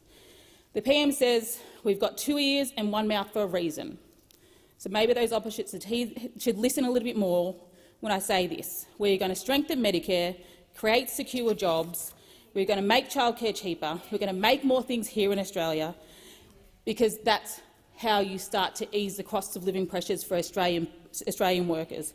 They've done nothing but kick Australian workers when they are on their knees. We're a government that's going to— Senator Stewart, your time has expired. Senator Roberts. Thank you, Madam Acting Deputy President. As a servant to the people of Queensland and Australia, I speak to this matter of public importance, and it is a crucial and real matter of public importance. Well may a former Assistant Minister in the previous government debate the cost of living. This cost of living crisis, now facing everyday Australians and families and small businesses, rests on the shoulders of both sides of this chamber. For more than 2 years, the Liberal National Government and the then Labor Party opposition were on a unity ticket to conjure money through electronic ledger entries and spend for short-term electoral benefit. $500 billion was conjured up and spent on recurring government expenditure. These turned out to be handouts to Liberal, Labor, National Party sponsors, much of which went into corporate profits, not job support. And now we have runaway inflation. And who pays for the government's mistakes, the Labor Party's mistakes? The people, as always. Let me be clear. It's possible to conjure up money through electronic journal entries and not create inflation. It's been done for centuries. In that case, the spending must be on something that will grow the economy, grow our productive capacity and absorb the extra money, like infrastructure. It's impossible to get the tired old parties or the new climate mafia to talk about important infrastructure projects like the Bradfield scheme, Copper String 2, Tully Millstream Hydro, Big Buffalo Dam, National Rail Circuit, the Boomerang Steel Project, amongst other One Nation priorities. Meanwhile, the climate mafia are setting out to destroy our standard of living through many ill-conceived policies not based on science, contradicting the evidence. Let me start with high electricity prices. Electricity prices are an input to business costs right through the production cycle, from the farmer running a cold room, to the manufacturer running a factory, to the wholesaler running a warehouse, to supermarkets trying to keep their fridges cold and their lights on. When the cost of electricity rises, the cost of everything rises. Food, clothing, hardware, consumer goods, even services. Energy. Optometrists, for example, in the services sector, optometrists, hairdressers, solicitors. Pick a service, any service, all have electricity as a business expense.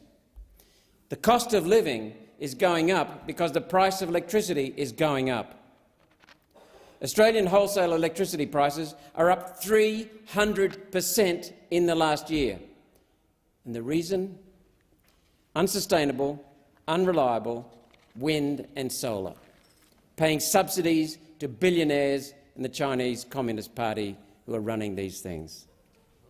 This is combined. They're the owners. The majority of large wind and solar complexes are owned by foreigners, including China and the Chinese Communist Party.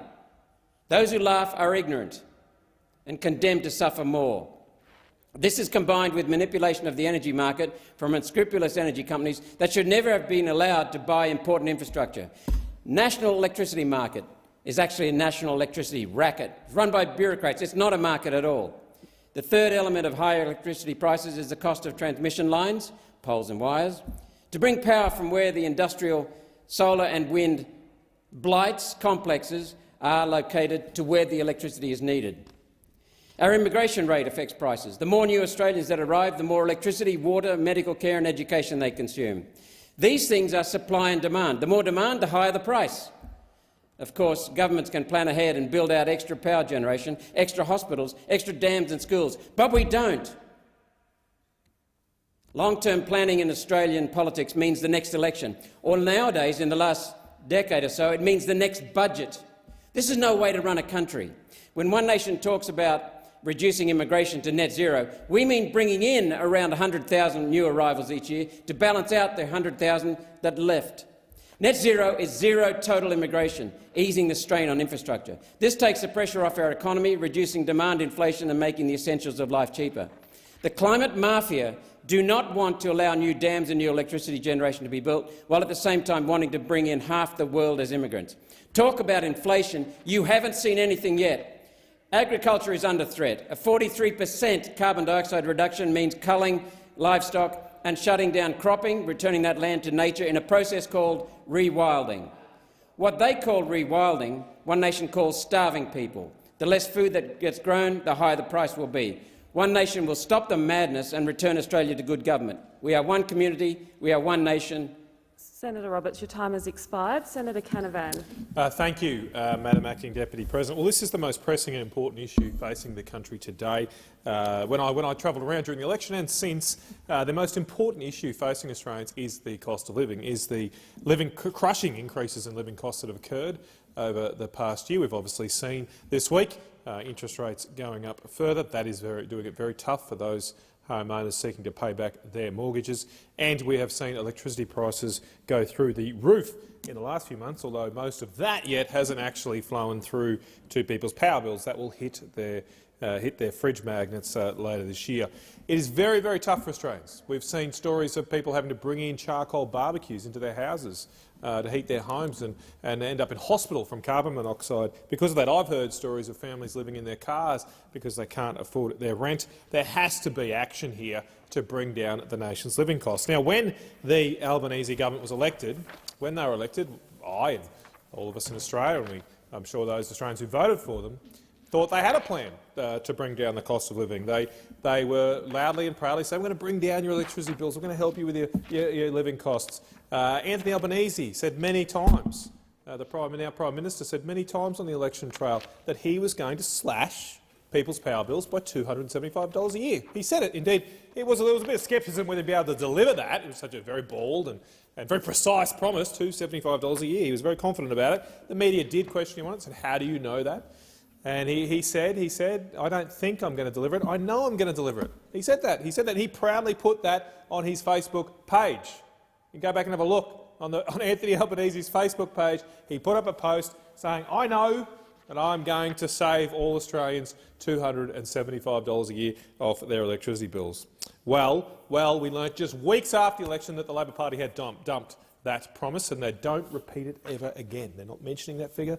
There is no mention of $275 in the Governor-General's address last week. Instead of $275, they said, the Labor Party said, or made the Governor-General say that, we'll save families hundreds of dollars a year. A very vague, non-committal type promise, which belies what they actually told the Australian people to get elected. Because, as I said, that was the most important issue for people. It's very, very tough right now for families on fixed incomes. And they thought they were electing a government, a party, the Labor Party, to help them deal with these issues. But all they've got since is blame and distraction. It would be much better if the newly elected government came up with a plan to help people's living costs, came up with a clear idea about what they want to do. But we have seen through question time in these first 2 weeks, all they have done is sought to tarnish those who came before them, sought to blame everything that's going on in this country and a government that's no longer in power. That is their only plan, their only response, seemingly. There has been, I'll give them in fairness, there's been the odd mention of childcare. We are apparently going to see legislation to help people with childcare expenses later this year. But what they don't say, what the Labor Party don't say, is that those benefits, those childcare benefits, are massively skewed to high-income earners. Massively skewed to high-income earners. Indeed, modelling from the Department of Education showed that two families, one on $360,000 a year, then the other on $70,000 a year, that under Labor's proposals that they're apparently bringing forward in the coming months, under their proposals, the family on $70,000 a year would get 85% fewer benefits, lower benefits, than the family on $360,000 a year. The Australians listening to this would be gobsmacked that they have elected a so-called Labor Party that is providing massively more benefits to a family on $360,000 a year. I mean, good luck to the family on $360,000, but I don't think they need taxpayers' money to help them bring up their children. The family on $70,000, they deserve it, but they're not getting much from the Labor Party. They're not getting hardly anything. And so because the modern Labor Party has become the party of the rich, the elite, the well-educated and the well-connected, not those of the working classes who are suffering in this country right now. They deserve to have a voice in this place. They deserve to live in a country that is blessed with energy resources, to have cheap energy. Why can't we give people cheap energy in this country? Well, we've got coal, we've got gas, we've got uranium. The other day when the Treasurer was pushed on this, he blamed Vladimir Putin. He said your energy bills are going up because of Vladimir Putin. Well, hang on. How come in a country where we have the best black coal in the world, we're the largest liquefied natural gas exporter in the world, we have the largest uranium reserves in the world, how come Vladimir Putin stops us from getting cheap energy? I don't think it's Vladimir Putin that's stopping coal and gas companies getting ahead. I don't think it's Vladimir Putin that's putting forward radical climate legislation in this place that's going to push up people's power bills. It's about time this government gets back to basics and help people with their budgets, with their cost of living, rather than focusing on these trinkets which will do nothing to help average Australians. Senator Cox. Thank you. I rise today to make a contribution to this MPI on the cost of living pressures. In my home state of Western Australia, the rising cost of living is a huge issue. People are struggling every day with the cost of groceries, fuel, bills, rent and housing. Inflation in WA is the highest in the country, regardless of the $5 billion surplus that we got at our last budget, with Perth topping the capital cities at 7.4%. Fresh, healthy food is more expensive than ever. And the latest ABS living cost indexes show that the cost of fruit and vegetables is increasing the most, and we all know the story about the lettuce. It's clear that we are facing cost of living and wages crisis, and WA families have never done it so tough. We know that rising rents and house stress are pushing households to the brink. Rent has increased by 9.1% in WA in just the last 12 months, 9.1% in a 12-month period. So if you're on income support, like JobSeeker or DSP, so on disability support pension, the rent is completely unaffordable. And Anglicare's rental affordability snapshot for 2022 found that less than 1% of available properties are affordable for people on income support payments. These rents continue to skyrocket alongside interest rates, which are squeezing people out of housing, into housing insecurity and homelessness, while we are putting home ownership continually out of reach of young people. We need real solutions, and we need them now. If this government wants to address the cost of living pressures, there are two things that they can do in the October budget, because we on this side of the chamber, here in the Greens, we are solution-focused. And firstly, the government could make childcare free. The government's promise to reduce childcare costs in July next year is simply too far away. Families need cost of living relief today, not in 2023. Secondly, the government could put dental into Medicare, and that will be delivering a real cost of living relief to everybody. Getting dental into Medicare, making childcare free, could save a family of 4 up to $7,000 per year.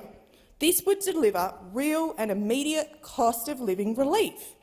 These would be long-lasting change that would absolutely deliver the real relief to everyday people who are battling with high inflation, low wages and higher incomes. Better than the short-lived fuel excise that we've seen from the now opposition that could be wiped out by the profiteering petrol corporations. These measures would mean people are better off not just right now, not just next month, but next year and the year after that. It's time for us to look for bold solutions to solve these cost of living crises. And when I was re-elected to this chamber, I assured the people of Western Australia that I would stand up for them here in Canberra. And why can't we axe the Stage 3 tax cuts, which will deliver nothing for working families and those on minimum wages and who are absolutely struggling to make ends meet? Why can't we introduce a super profits tax that will tackle inflation and cost of living pressures?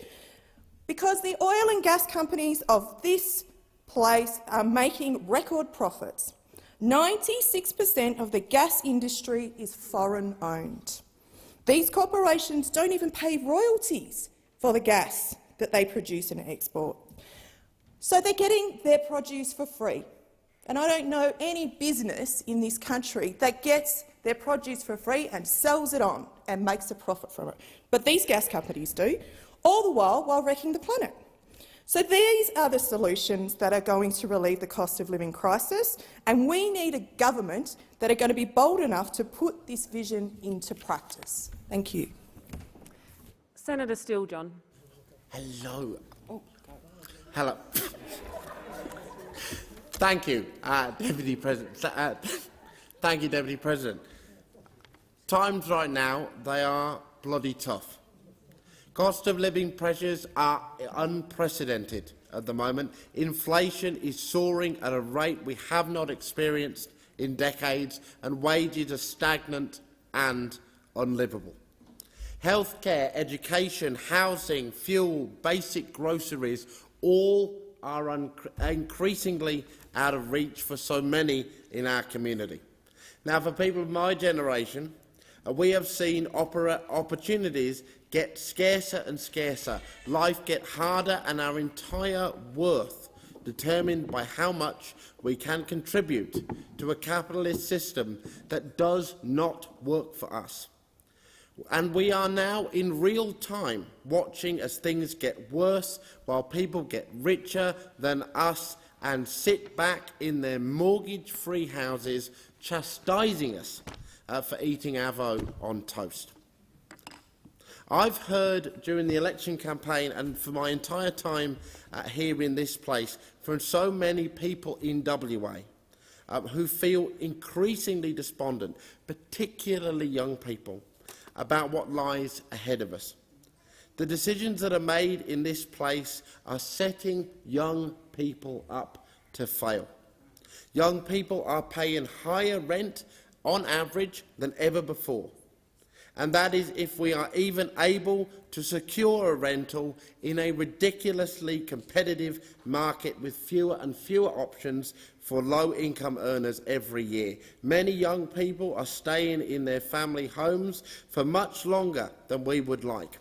Where this is not an option, young people are either relying on cramped, overpriced housing or wondering whether there will be a place for them in 6 months' time with a roof over their head, or worrying whether their vindictive landlord will soon kick them out.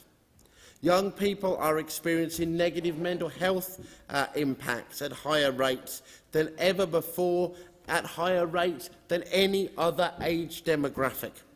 When we seek health support, we are so often confronted with a system that either doesn't have the capacity to see us in a timely manner or simply costs too much. Young people are being forced to boycott or cut their studies short because constant fee hikes are creating huge HECS debts that loom over our heads for decades. For most young people living in Australia right now, it is hard not to feel like we are being stretched in every direction. Now, where a solution to this, all of these issues should be from this government, unfortunately we have at the moment a bit of a howling void. The Greens, however, have a vision and a plan. Young people have shared with us clearly that they support our vision and plan to create university and TAFE free for all. They want to see higher education funded properly, so that it is once again a place that is fun and that sets us up for our future, that does not saddle us with insurmountable debt. We have a vision and a plan to solve the mental health crisis and the crisis in healthcare services that exists in our community at the moment by bringing mental health fully into the Medicare system, and doing this at the same time as we expand free dental coverage to every Australian everywhere in the country. And at the same time, we are proposing that 1 million affordable homes are built throughout our community and that rents are capped at affordable rates, so that people know that they will be able to afford to keep a roof over their heads for themselves and their family members. These solutions are unashamedly bold, and they are, at the same time, devilishly simple. When I've knocked on doors, when I've talked to people at unis and TAFEs and in high schools about our vision and plans, they have enthusiastically endorsed them, urged us to come to this place to make change, and asked the questions why the major parties are not on board. Well, we have seen in these first 2 weeks the commitment to corporate power from the other side, a power we will continue to challenge in this place. The time for the discussion has expired. Being 5 o'clock, if I can just have the chamber's courtesy to pause for a few moments before we move to first speeches.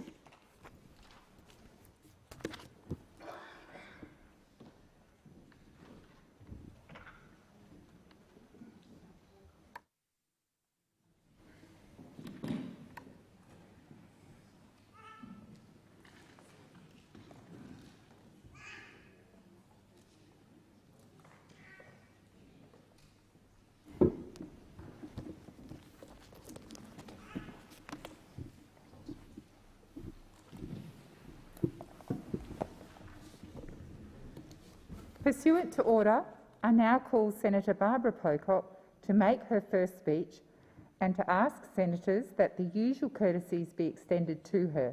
I call Senator Barbara Pocock.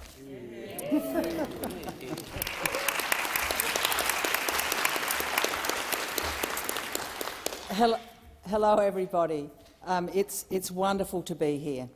I pay my respects to the Ngunnawal and Ngambie people, their elders past and present on whose land we meet. I pay my respects to all First Nations people in this place, and especially my fellow senators Dorinda and Lydia. I acknowledge that I and my forebears immigrants, farmers from Scotland and England arrived in this country 184 years ago and occupied land which First Nations people have lived on for tens of thousands of years.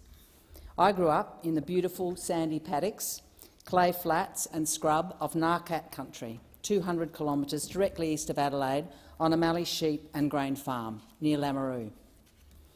I recognise the members of my family who shared childhoods on that farm, some of them here today and some of them watching at home. They're still farming that beautiful country. I owe a great debt to that community, and especially to my own parents, Mari and Jim, whose ashes are laid in that sandy soil in Jane and Gary's regenerated scrub. I now live on the beautiful land of the red kangaroo dreaming of the Adelaide Plains, long occupied by the Kaurna people. I pay my respects to the traditional custodians of all these lands. They never ceded sovereignty. I was a lucky country kid who grew up in open paddocks. As a child, I knew a lot more sheep and dogs than I did people. I had a great public primary education at Lameroo Area School, but that education was of its time. It did not include study of the history of my own place. At school and uni, I studied the French, American, Russian, Chinese and industrial revolutions. I studied World War I, World War II, the Great Depression, the history of India, unification of Italy, American slavery and, of course, the history of England. When my sister Jane and I went to name the big trees on our farm, and there weren't many, this is the mallee, we chose names like the Queen Tree and the King Tree. We were raised on British history, but we have a deep connection to country, which continues to this day for all of us, a connection born of only a century of occupation and 3 generations. I am in awe of the kind of connection to country that exists for First Nations people, from their custodianship over thousands of years and hundreds of generations. I did not know until very recently that when we were both 11, my Green Senate running mate, Uncle Major Moogie Sumner, lived just 100 kilometres away, and while I was enjoying all the freedoms of farm life, his family were required to have a pass to travel by bus from Ralcan at the Coorong to Adelaide, where their movements were tightly constrained as they collected clothes and blankets. I acknowledge and thank Uncle Moogie and his Ngarrindjeri and Kaurna community, indeed all South Australia's First Nations communities, for their great generosity in telling us of this painful and unequal history. It is never too late to understand the truth of our past. And this legacy is of course not behind us as we engage in an important new conversation about truth, treaty and voice. In my state, as I speak, First Nations people are in the federal court contesting a decision by the previous government, now being implemented by Labor, to build a nuclear waste dump on the land of the Bangala people, near Kimba, without their consent. Indeed, without the consent of most South Australians. They have yet to be consulted, a decision that compounds the awful history and intergenerational trauma of British nuclear testing at Maralinga, on country then actually occupied by First Nations people. To a person, the Bangala people opposed this dump, and to a person, their voices have not been heard. We talk about voice, but we must listen to First Nations voices now and do no fresh harm by ignoring their wishes and their connection to country. We are not honestly facing the truth of our past if we fail to act respectfully now. We're a better country for telling the truth of our history and hearing the invitation at the heart of the Uluru Statement, which I'm proud to say my party was early to support, and which so many South Australians tell me so often that they passionately support, telling the truth, creating treaties, ensuring a First Nations voice to our parliaments rooted in that truth. On that mallee farm of my childhood at Lameroo, my parents' politics were a long way from mine. Mari and Jim probably wouldn't have voted for me. But in our house, it was your responsibility to pay attention, to weigh the science as you planted a crop or bred a merino. My parents often said that people get the government they deserve, so pay attention.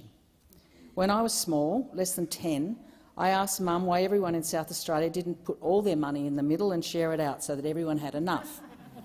That conversation sticks in my mind, I suspect, because my family were not natural socialists. I wanted to know what made some people rich and others poor. While it was said that hard work was the road to independence, I knew some poor people who were not bad and not lazy. They sat next to me at school and on the school bus. And later, after leaving school and working for a couple of years on farms and in shearing sheds and going to secretarial school to learn typing and shorthand, I went to uni, still pursuing that question: what explains inequality? I enrolled in economics. I love the clarity and elegance of economic analysis. However, my economics training conveniently ignored questions of inequality, focusing instead on the more superficial question of distribution, where the market is the favoured tool of choice. This form of economics ignores the problems of market failure, things like the concentration of corporate power, the capture of political institutions, the reality of imperfect information and competition, the fact that many aspects of a good life are not measured in the dollar value of GDP, and the existence of all kinds of discrimination, not to mention the economy's impact on the environment and climate, seen as mere externalities to the main game, the economy. We're now paying a big price for treating our environment and our climate as mere fuel for the economy. Such economics focuses on the world of production, beneath which lies a great iceberg of social reproduction, that is, the world of care. One of the great lies at the heart of economics is the pretence that economic production is not wholly dependent upon social reproduction. If there are no kids and no carers, there's no economy. It's that simple. Too many of our mostly male leaders, including in this place, are, in Keynes's words, the slaves of some defunct economist, and have shaped economic policy upon that great lie, that our economy is not built on care, most of it done by women. How else can we explain the great inequities like the 22% pay gap, the failure to meet the rise in women's workforce participation with free childcare, the price of job insecurity that working carers pay to get the flexibility they need? So much public decision-making has occurred without the vital contribution of women and carers and without careful consideration of the ecological impact. We are overdue for a thorough renovation of the limitations of dominant, defunct economic theory and the worship of markets. Markets make good servants but bad masters. They deny care. The logic of the market, cost minimisation and profit maximisation, creates childcare deserts. It makes gender and racial discrimination profitable. It drives the greedy exploitation of new reserves of coal and gas, even as the science tells us that it will make our world unsafe. My road through economics led me to a focus on fairness at work. What is fair pay? Why was a shearer paid so much less than my economics professor, Jeff Harcourt, who, as he pointed out, loved his job, didn't sweat, had a good back, had predictable pay and was safe at work? Why is a car park attendant paid more than a childcare worker? These questions loomed when I left the farm and all its security behind and arrived with my suitcase to work at the Reserve Bank in the early 1980s. And a shout-out to my old friends in the bank who made contact with me this week. I met workers on much lower pay than me, doing much harder jobs. Sadly, the exploitation of women was everywhere. When I worked in the bank, I had a rubber stamp made that said, "This exploits women." I used it on pictures of bikini-clad women draped over photocopying machine advertisements in the Australian Financial Review, which circulated around the International Department in the early morning. This exploitation, now in different forms, is far from over, even in this building. It is a fact that is deeply shocking to people like me, who wrote our first sexual harassment policies, in my case, 40 years ago. When will it stop? It must. I've spent much of my life studying how work affects men, women and children, and I've lived the reality myself as a working mother with 2 kids. Work can unwind inequality and give independence, or it can reinforce and widen it. I have interviewed and surveyed thousands of Australians, and I carry some of those interviews in my heart. A father in the building industry interviewed on his phone in his shed about his long hours of work that had already cost him his marriage and now threatened his health. The kids of taxi drivers, mortgage brokers and fishermen, dare I say also politicians, who love their dads but had given up on being close to them because they're away such a lot, and they planned, they said, to raise their kids differently. The childcare workers, puzzled and angry about what was asked of them, even as they love their jobs. Those in every occupation who have fought off or experienced assault, put-downs, unequal pay, sackings or discrimination because, well, they are women. Those casuals and gig workers, too many of them now, who without a parent, a partner or a pension as backup cannot make ends meet. A third of workers now insecure whose casual loading just gets them to a livable income if they're lucky, but does not stretch to a holiday or sick leave. The women who have learned to work every machine on their farm, from spray seeder to computer, but whose husbands struggle to find, let alone use, the vacuum cleaner or toilet brush. The thousands of Australians who put together jobs with all kinds of caring work, ingeniously contorting themselves around outdated norms in a country that once prided itself on being a working man's paradise. The first country to win an 8-hour day for building workers through the collective efforts of unions, but one that didn't give workers a good lie down when they had a baby until 2011, when our very meagre, and it remains meagre in international comparison, paid parental leave scheme was born. In the past 30 years, so many women have joined men in paid work. They've gained the independence of a pay packet. However, without the redistribution of housework and unpaid care, getting a job has too often meant the right to exhaustion, an epidemic of guilt and relentless work-life collision. So we need to fix the work and care regimes that we labour under in Australia. Those in ongoing work deserve secure work. They deserve to receive the legal wages and conditions our labour law promises them, without wage or time theft. They should be able to join and be active in a union without risking the sack. In smaller workplaces, where enterprise bargaining is now impossible, they should be able to bargain on an industry basis so their wages and conditions stay up to date. And just as all workers, including casuals, need access to paid domestic violence leave, all workers need access to paid sick leave. Working carers need free, accessible, quality childcare. It is as essential to working life as the road that gets us to work. We need to repair our work and care system so it's fit for purpose in the 21st century, and that's why today we have established a Senate Select Committee for a national inquiry into our work and care system, which I will chair, to create an economy that is care inclusive, a system that narrows inequality rather than widens it. So I've spent my life fighting for fairness at work and against inequality, and my hunger for that still burns very bright, but that is not the main reason that I'm here.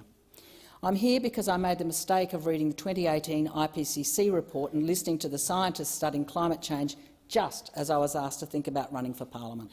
Bad combo.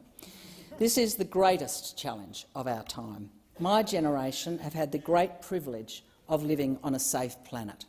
We now see every day that that is changing, and quicker than predicted. Alongside a safe planet, I had free university education, affordable housing and a decent, secure job, as you were just talking about, Jordan. A lot of my generation didn't, lots of women didn't, but I was one of the many lucky ones who had those four things. Very few of the young people in my life can now count on those four things. My generation had every advantage. 30 years of continuous economic growth means our kids deserve the same. So I'm here so that I can look future generations in the eye and say I did everything I could. We know the solutions on climate change, and we have the tools we need to implement them. Our Pacific neighbours are clear. The UN is clear. The science is clear. We must stop opening new coal and gas fields. We must act on climate change. We must put the future of our kids before the interests of a small group of fossil fuel profiteers, mostly foreign-owned, paying too little tax, who are determined to wring their last fortunes out of its extraction while putting our future at risk. And we must restore confidence in our democracy by excluding fossil fuel money from politics and rooting out corruption. South Australians are clear in their instructions on this. Get it done. We are a wealthy country. We can do many things. And politics is about choice. Choice between tax cuts for the rich and a visit to the dentist or free childcare. The Stage 3 tax cuts will cost $240 billion in their first 10 years and give $9,000 a year to those earning over $200,000 and nothing to those on minimum wage. They flow mostly to men and to older people. These cuts were wrong when they were crafted a few years ago, and I think Labor knew it. They are completely wrong now. It is wrong to implement them and at the same time tell people living on $46 a day that we can't help them to put food in their fridge. We've seen a massive shift to profits in this country over the past decade while real wages have fallen. The election result and growth in the Greens vote is proof that you can go to an election and talk about taxing billionaires and the profits of big corporations to fund a fairer world, and people will vote for it in their millions. It is wrong to talk the economics of inevitable austerity while suppressing wages, implementing tax cuts and refusing to tax the super profits of industries like gas. We need a different conversation about economic justice and inequality. These are choices we can make, and I've been sent here by the voters of South Australia to stand for them. I'm deeply honoured to be here representing the people of our state and as a Green. I love our state. It's a place of great beauty and of lively, robust, innovative democracy. I was sworn at only twice over the 6 months of our recent 3 elections. It shocks me. People in deep disagreement with me on the hustings were frank and funny, but rarely mean. Many people out there know that the behaviours they see in this place, all that theatrical shouting and disrespect, are not acceptable in their jobs, in their homes, in their schools. I am shocked by the bullying, there is no other word for it, in question time in this place. To those of you at home, it is much worse in the flesh than on the telly. It has to stop. We need parliaments that are as good as our people. I will say, however, that I will stand up for my state. Being respectful does not mean being a pushover. I'm glad to say I've had very good training in the shearing sheds and central banks of this country. South Australians are practical people. They were clear in their instructions to me in giving me and the Greens their vote. Go there and make a difference. Carbon is putting our world at risk. Act on that. Do the things that science tells us are essential. The price of inequality is clear. It breeds bad politics and vulnerability. Fight for a fairer world. And finally, I have some people to thank. So many Greens voters, volunteers, members, office holders, candidates and staff. I salute you for your time and your sweat and for the great fun that we had. My Greens political running mate, Uncle Moogie Sumner, for your powerful politics and your hard work. Emma Pringle and the fabulous campaign team who smashed 2 elections. Emily, Lucy, Isaac, Nicola, Bonnie, Alicia, Bailey. My fellow candidates, Melanie, Jeremy, Katie, Emma, David, John, Patrick, Rosa, Beck, Tim, Greg and Rob Sims. Thousands of volunteers. And I just mentioned Andrew, Di, Kay, Natalie, Mary, so many others, all our young Greens. I can't name you all, but I thank you so much for it. This is your victory. My South Australian political sister, Sarah Hanson-Young, and my wonderful, supportive, expanded party team. Thank you. My partner, Ian Campbell, who's with me for this interesting part of our lives while living your own. Thanks, Ian. My kids, no longer kids, Jake and Indy, for all your advice and laughs. Don't worry, Geordie, it's not much further to go. So many unexpected turnings in our lives for all of us, but riding them together. And their families, India and Zan and Geordie. Thanks for arriving in your spectacular way mid-campaign, Geordie, and for making us smile no matter what. John Wishart, past partner and now co-parent and grandparent, a hard-working Greens leader and a long-term campaigner for justice. Thank you, John. My LGBTQI friends and family, I love you.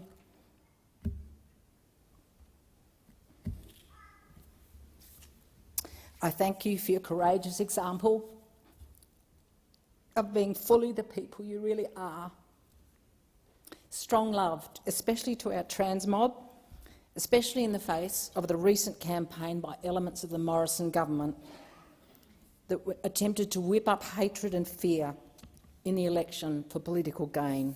I'm so happy that that transphobic attack fell flat, because Australians are better than that. Absolutely. And we have so much further to go. The powerful women in my life, my blood sisters, Jane and Kay, Sue Outram, my Bad Mothers group, still bad, the Sowers, my Gigi pals and so many other dear friends and supporters. My brother Michael and Lisa and my extended family, fabulous nieces, nephews and grandies, all in all our political diversity. It's not easy to be related to a public figure you don't always agree with, but thanks for being in my family, where blood and love are so much thicker than politics. My beloved and ever-reliable friends of Barbara Group, who keep me on track and would never miss a speech or a party. Thank you. Union friends over many decades, my sisters in the women's movement, all the extraordinary academics who give places like this the research and graduates we need, people like John Buchanan and Elizabeth Hill, experts in places like the Australia Institute who build the social science we need for a better world. Thank you all, and especially Anna Chang, Ebony Bennett, John McKinnon and my very dear friends Richard Dennis and Ben Oaquist. As Ian and I say quite often, life is short.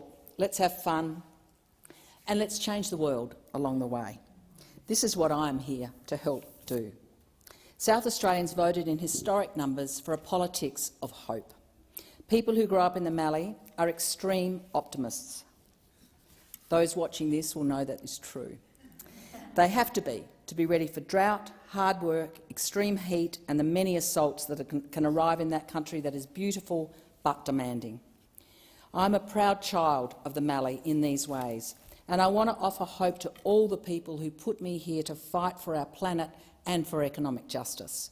We can do the things we need to do, and, like a sturdy Mallee bush, I'm here to thrive and fight to reward the hope that's been placed in me. Thank you.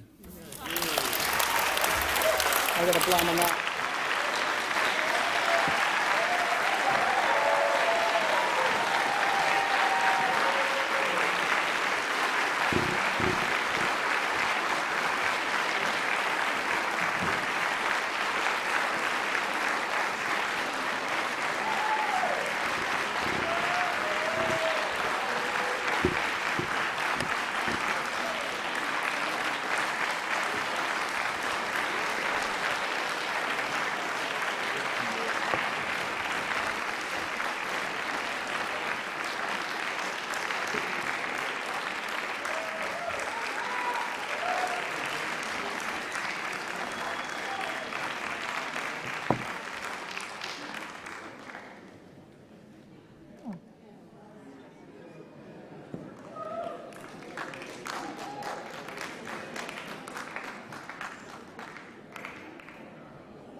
I know, they don't always work.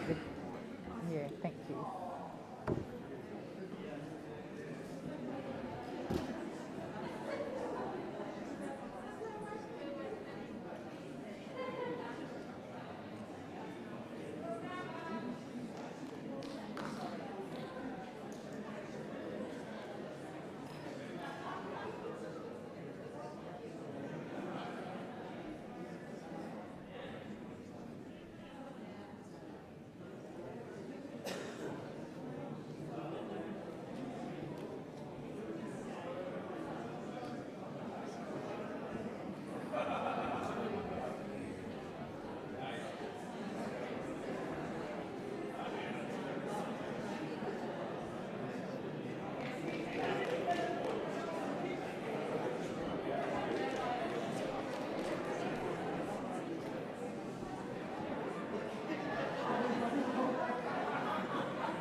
Senators, I will shortly call Senator Babet for his first speech. Please either leave the chamber or resume your seats.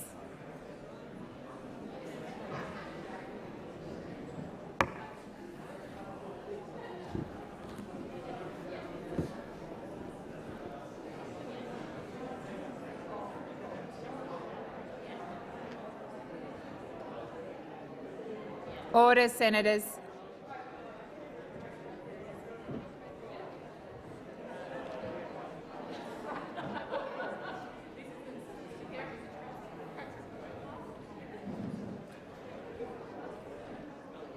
Pursuant to order, I now call Senator Babet to make his first speech and ask senators that the usual courtesies be extended to him.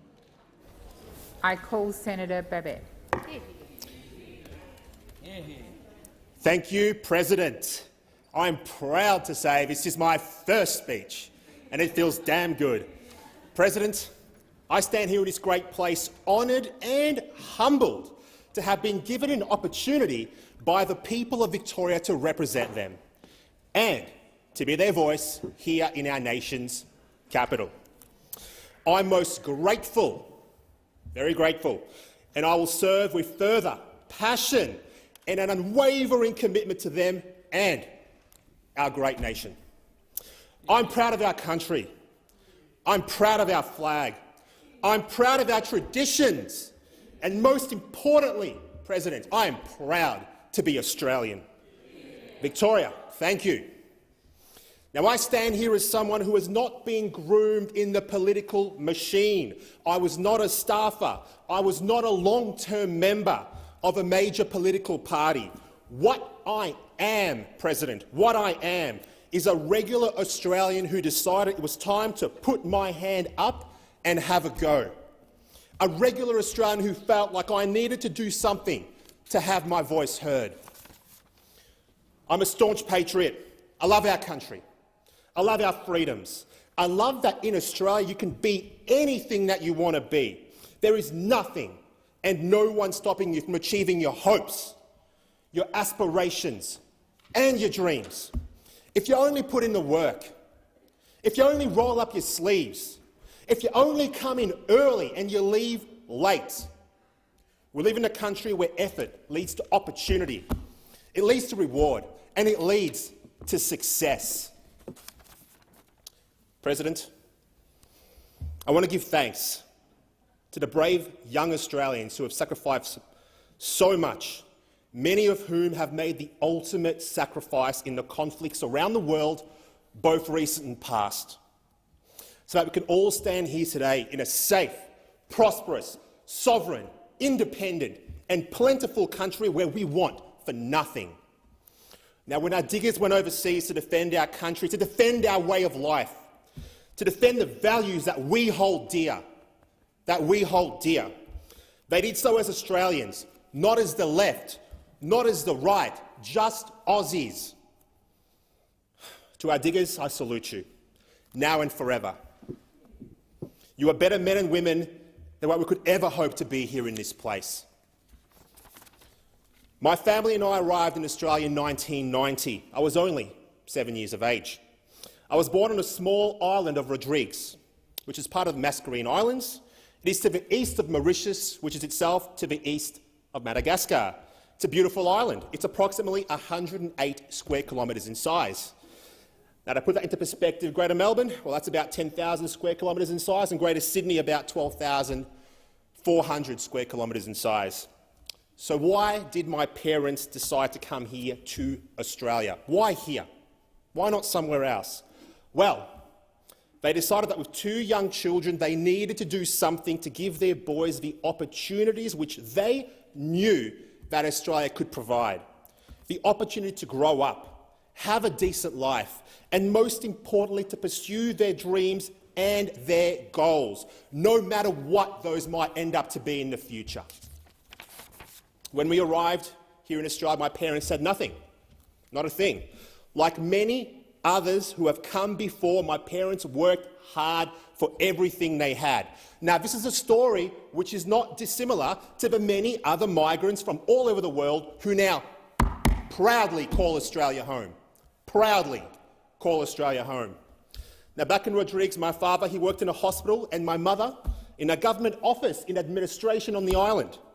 They had great jobs. When they came here, they started from scratch. They rebuilt a life in a new country with 2 young kids. That is not an easy task in a world before smartphones and the internet, I can assure you. Imagine turning your phone off and never turning it back on again. Now, although I was only 7 years of age, I remember that time clearly. Clearly. When we arrived, I spoke no English. I only spoke French. As you can imagine, starting primary school was nerve-wracking. Much more nerve-wracking than even his first time speaking in this great house. Much more nerve-wracking. Now, unable to communicate and being the new foreign kid wasn't easy. It was a struggle, to be sure. But luckily for me, another boy in the class spoke both English and French. And when the teacher would give us instruction to complete our classwork, he'd take me outside into the hallway and he'd translate from English to French. I'd then complete my work in French. A difficult time for both me and my teacher, who had to grade my work in a language she didn't even speak. She didn't even speak the language. Now, luckily, I quickly learned to speak and write in English. But those early formative years taught me that I could do anything if I applied myself, if I worked hard. They taught me not to be afraid and to believe in myself. And I eventually went on to complete a bachelor's degree, and I started a very successful business with my brother. Now, when we arrived here in Australia, my father took on a full-time job working full-time in nursing homes while he put himself through university. Eventually, he graduated with a master's in business in international trade. My mother also took up a full-time job. Hard work, long hours, early starts. I remember early starts. But no matter what was going on, I could always count on my mother to be home, to greet me after school and be there with a snack when I got back. Every time. I remember very, very clearly. Now, we have a very strong and very close family. And through my experiences growing up, I believe that the family unit is the bedrock of our society. Yeah. The bedrock. Now, my parents showed me through their actions every single day, that working hard, being disciplined, and sticking to my principles would see me do well in life. To my parents, I obviously will be forever grateful. The challenges that they have worked through as a team have given me the tools, the know-how, and the work ethic to be standing here today in this place. Now, in 1993, we officially became Australian citizens. I was a little bit too young to understand, but what I could understand was how important and significant that moment and that day was for my parents. We went to the ceremony, and at the end we could officially call Australia home. I still remember that ceremony. I remember how happy and how proud my parents were, and I'm glad that I can stand here today with my mother and father watching on in the gallery. Australia has given us so much. To say that I'm a patriot, is an understatement. To say that I love our Southern Cross and the red, white and blue is not even close. We are lucky, all of us, we are lucky to live in the greatest and the best country in the world. President, to be standing here in this most important and dignified of places fills me with pride. I'm truly honoured. Now, I wish to extend my congratulations to all the other senators who were elected to the 47th Parliament. And I wish to say that even though the time may come where we will disagree, that when we do make these important decisions, that we do so for the benefit of Australia and all of her people, that we put aside minor differences for the benefit of nation first. Nation first! That must be at the core of everything that we do here in this place. We should cooperate with all. We should trade with all.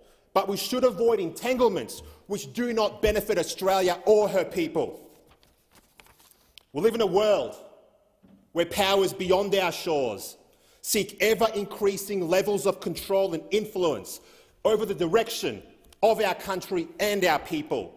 We must temper this with a staunch, patriotic attitude, the strength of self-determination and the love of country. We must not allow unelected, undemocratic and unaccountable international groups and organisations to exert undue influence over the future of Australia. Yeah. We must be the masters of our own destiny. More than ever, everyday Australians are struggling due to the decisions handed down by unelected global bureaucrats. We are facing cost of living pressures not seen before in many of our lifetimes, with the cost of food, energy and the rest increasing at an alarming rate. The average Australian is struggling and will continue to do so until we start to make decisions that put Australia first once again. We must cooperate and trade with all. We must extend a hand of friendship to all. But we also must exit international agreements which would disadvantage Australia and her people. We must go back to the values that made us one of the greatest countries on earth in the first place and re-embrace the entrepreneurial spirit, the free market economy and respect for the individual. Let us re-embrace capitalism, not crony capitalism, where the business class colludes with the political class to stitch up the average Australian. I speak of unfettered capitalism, where companies will compete for the dollar in your pocket and the best amongst them will rise and the worst will fall. Let us discourage monopolies while focusing on supporting business growth and encouraging healthy competition. With healthy competition comes reward for the Australian consumer. For too long, we have allowed our country to march towards collectivism. History has shown us this does not end well. We need not repeat the mistakes of the past. We need to instead look towards our future, where individualism, entrepreneurship, freedom of speech, freedom of association and the free market are once again placed back in their rightful place as beacons of hope in an increasingly darkening world. We must become a nation which makes things again. Our manufacturing sector has been decimated and sent offshore, once again at the behest of unelected global bureaucrats. Let's take the brakes off our businesses and our entrepreneurs. Let them work, let them produce, let them create wealth. Not wealth for a few, but wealth for all. We will all be better off for it. We need to ensure that we give Australian businesses strong support and an unencumbered legislative pathway so they can grow, compete and become major players on the world stage. Let's eliminate disadvantageous bureaucratic red tape and green tape and unfair international agreements where the only choice some businesses have to survive is to move offshore. Particular attention needs to be placed on our small and medium businesses. Small businesses are essential to our economy. They are our nation's largest employer and they employ almost half of all Australians in the workforce. We must do everything we can to ensure that they can compete and operate and simplify and restructure the system to make their lives easier, not harder. Now, the Australian government is the main petitioner of bankruptcy and company liquidations. Let's stop driving businesses to the wall. Our small businesses are the backbone of our economy and they are struggling. Let's do all we can to help them survive and prosper. Now, our world and our position within it is becoming increasingly uncertain, make no mistake. And the reality is that foreign authoritarian powers are posturing for supremacy and have adopted ever more expansionist policies. These powers seek to reshape the current world order. We need to recognise this, and we need to be ready to act. Let us reinforce our strong and long-standing relationships with our friends and international partners and forge closer ties with our neighbours. Let us continue to build robust relationships with other democratic nations, with long-term regional and global stability in mind. The reality of our world means that we must be ready to defend not only ourselves but our friends who share similar values as we do, should they require our help. We must be ready to defend liberty and defend democracy itself and do whatever is required to ensure we are ready to deal with any challenges the future may bring. Now, we should not seek out said challenge, but instead be ready to meet it, should it present itself. Now, a great man once said, "We shall also do our part to build a world of peace, where the weak are safe and the strong are just. But those who threaten the security and the prosperity of our world are not just." And the sooner we recognise this fact and the quicker we act, the better off we will be. We live in an Australia where our strategic and national assets are being sold off to the highest overseas bidder. Billions of dollars worth of our assets have been traded away. Too much of our critical infrastructure is effectively under foreign control. This is not the Australia that we should want to leave for the next generation, where people who are not citizens, who have not sworn allegiance to our nation or to the Australian people, go on to own assets of strategic significance, such as power companies, ports and prime agricultural land. This trend must be reversed. Critical infrastructure must never be in foreign hands. It must always be in the people's hands. Many critical infrastructure assets, like power companies, are monopolies. They are not subject to traditional market forces a business would traditionally face. As such, placing these assets into private hands, into foreign hands, all but guarantees manipulation to the disadvantage of the average Australian. Now, a long-standing policy of the United Australia Party is to bring Australian super back home to grow Australia. Currently, a minuscule amount of Australian super is invested here in Australian infrastructure. Australia is the fourth largest holder of pension fund assets in the world. Australian super funds have around $3.5 trillion and are one of the largest sources of capital. But much of it is invested overseas and does not provide economic growth and employment for our citizens right here at home.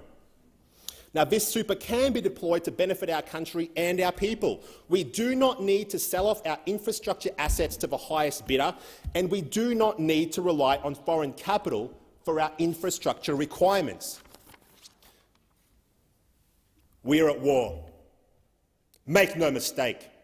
But this war is a war which does not conscript men, planes, tanks and weapons to its cause. This war is an economic and financial war, and we are losing. The outcome of this war will be the same. We will be subservient to foreign powers, to foreign interests in our own lands. We cannot and must not allow this to continue.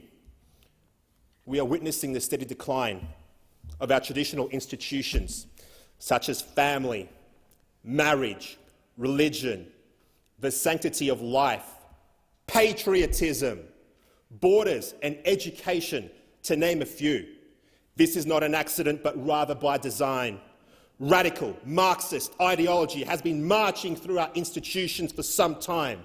Terms like white privilege and gender fluidity have now become commonplace. Marxists see the world as being inherently unequal. They seek to address this apparent inequality by tearing down the very fabric of our civilization so that it may be rebuilt in their Fawkes utopian vision, a vision which would seek to destroy the very systems that have made us one of the greatest countries in the world and turn us into a shadow of our former selves. A nation which bows to the whim of big government, where the individual is snuffed out in favour of collectivist ideology, where freedom of speech, thought and religion is a thing of the past. This is classic divide and conquer strategy, and it is nothing new. History is full of examples of this. For too long, we have allowed those who would seek to control and subvert the democratic process to divide us. Let us instead draw focus to what unites us rather than to what makes us different. Let us rediscover a love of individualism, a love of freedom, and remember always that the best welfare is a job, that the best security is a home, that the best life is a family, and the best country, it's Australia. If we had more political parties, we would have a greater diversity of ideas, and that can only be a good thing for our country. Politics, after all, is about ideas. It is about the great contest between differing points of view. It is not and should never be an exercise in public relations where the only thing some politicians seem to be concerned with is the next election and getting back into this place. Politics, of course, has no tangible reward. The only reward is history and doing what is right, and sticking by your convictions no matter what the cost. It's about standing strong in the face of adversity. I and many tens of thousands of others joined the United Australia Party because the United Australia Party, it stands for something. We stand for family values. We stand for small business. We stand for limited government. We stand for a fair go for all. We stand for you to have the freedom to live your life how you choose without interference. We stand for democracy. We stand for personal responsibility and self-determination. Now, the United Australia Party took to the election many policies which will benefit Australia and her people, such as policies to deal with our high levels of national debt, which has now resulted in ever-alarming increases in interest rate and inflation. We call on the government to approach us to discuss these policies in order to help the average Australian. Let us work together for the benefit of Australia. Let us cast aside minor differences. Now, members of the United Australia Party, we come from all walks of life. Young, old, rich, poor, white, black, brown. Doesn't matter. Doesn't matter. Because at the end of the day, we're all Australians, we're Aussies, and from whatever land we come, we must speak with one voice to save our country. We must be united in one belief, and that belief is freedom and a fair go for all. Now, to the members and supporters of the United Australia Party and to the people who voted for us, I want to say thank you. I stand here to represent you, and I'll never stop fighting for you and for our great nation. To my fellow candidates, thank you for the tireless work you put in throughout the campaign. To the volunteers who stood out in the cold handing out how-to-vote cards, I am most grateful. To my family in the gallery, thank you for believing in me and thank you for being by my side for the many months of campaigning. To my brother and best friend Matt, thank you for absolutely everything and for always being there by my side. To Clive Palmer, thank you for believing in me and for your commitment to Australia and its people. Thank you for leading by example and for having the courage to step up and do something about the direction of our country and challenging the status quo. You have given a voice to tens of thousands of disconnected Australians who did not have one before. To Craig Kelly, your advice both now and into the future will be invaluable, and I thank you for your dedication and the passion that you have shown towards advancing Australia, both during your time as a Member of Parliament and now in your new position as the National Director of the United Australia Party. To everyone at UAP head office, thank you for your tireless work. But most importantly, to the people of Victoria, the issues that we are experiencing were created by men and women, and they can be solved by men and women. We must work together for the benefit of our country and our people. The challenges that we face are many, but we can do something about it. You are, in fact, doing something about it right now by taking a greater interest in the political process and by ensuring that I was elected to Parliament to represent you. You are doing something about it every time you volunteer your time to keep Australia free. To the people of Victoria, together we will make a difference. Together we will stand up. Together, we will create change. Together, we will make a better tomorrow. And yes, together, we will save Australia. Aussie, Aussie, Aussie! Aussie! Aussie, Aussie, Aussie! Senator Babet, that's disorderly.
Order, Senators. So we'll return to the work of the Senate now. So I'm going to proceed to the consideration of documents. The documents are listed on page 4 of today's order of business.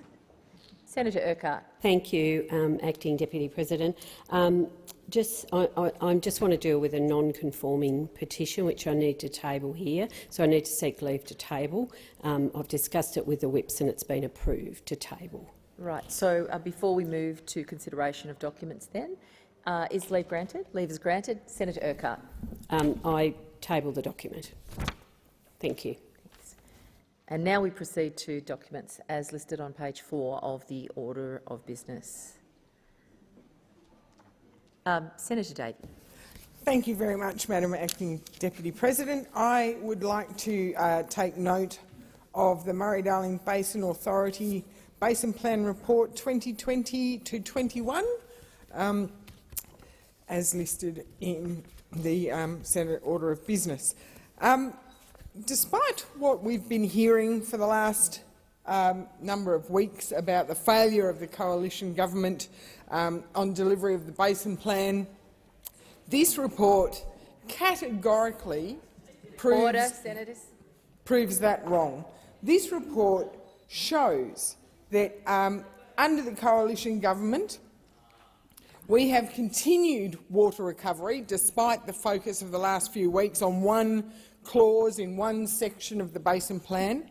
We now have a long-term average yield of 2,100 gigalitres of held entitlements.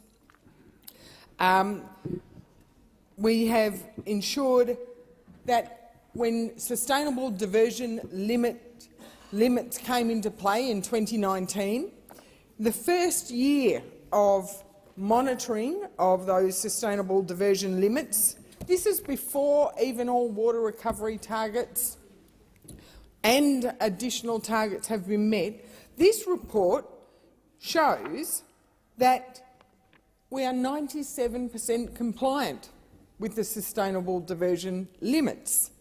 97% compliant.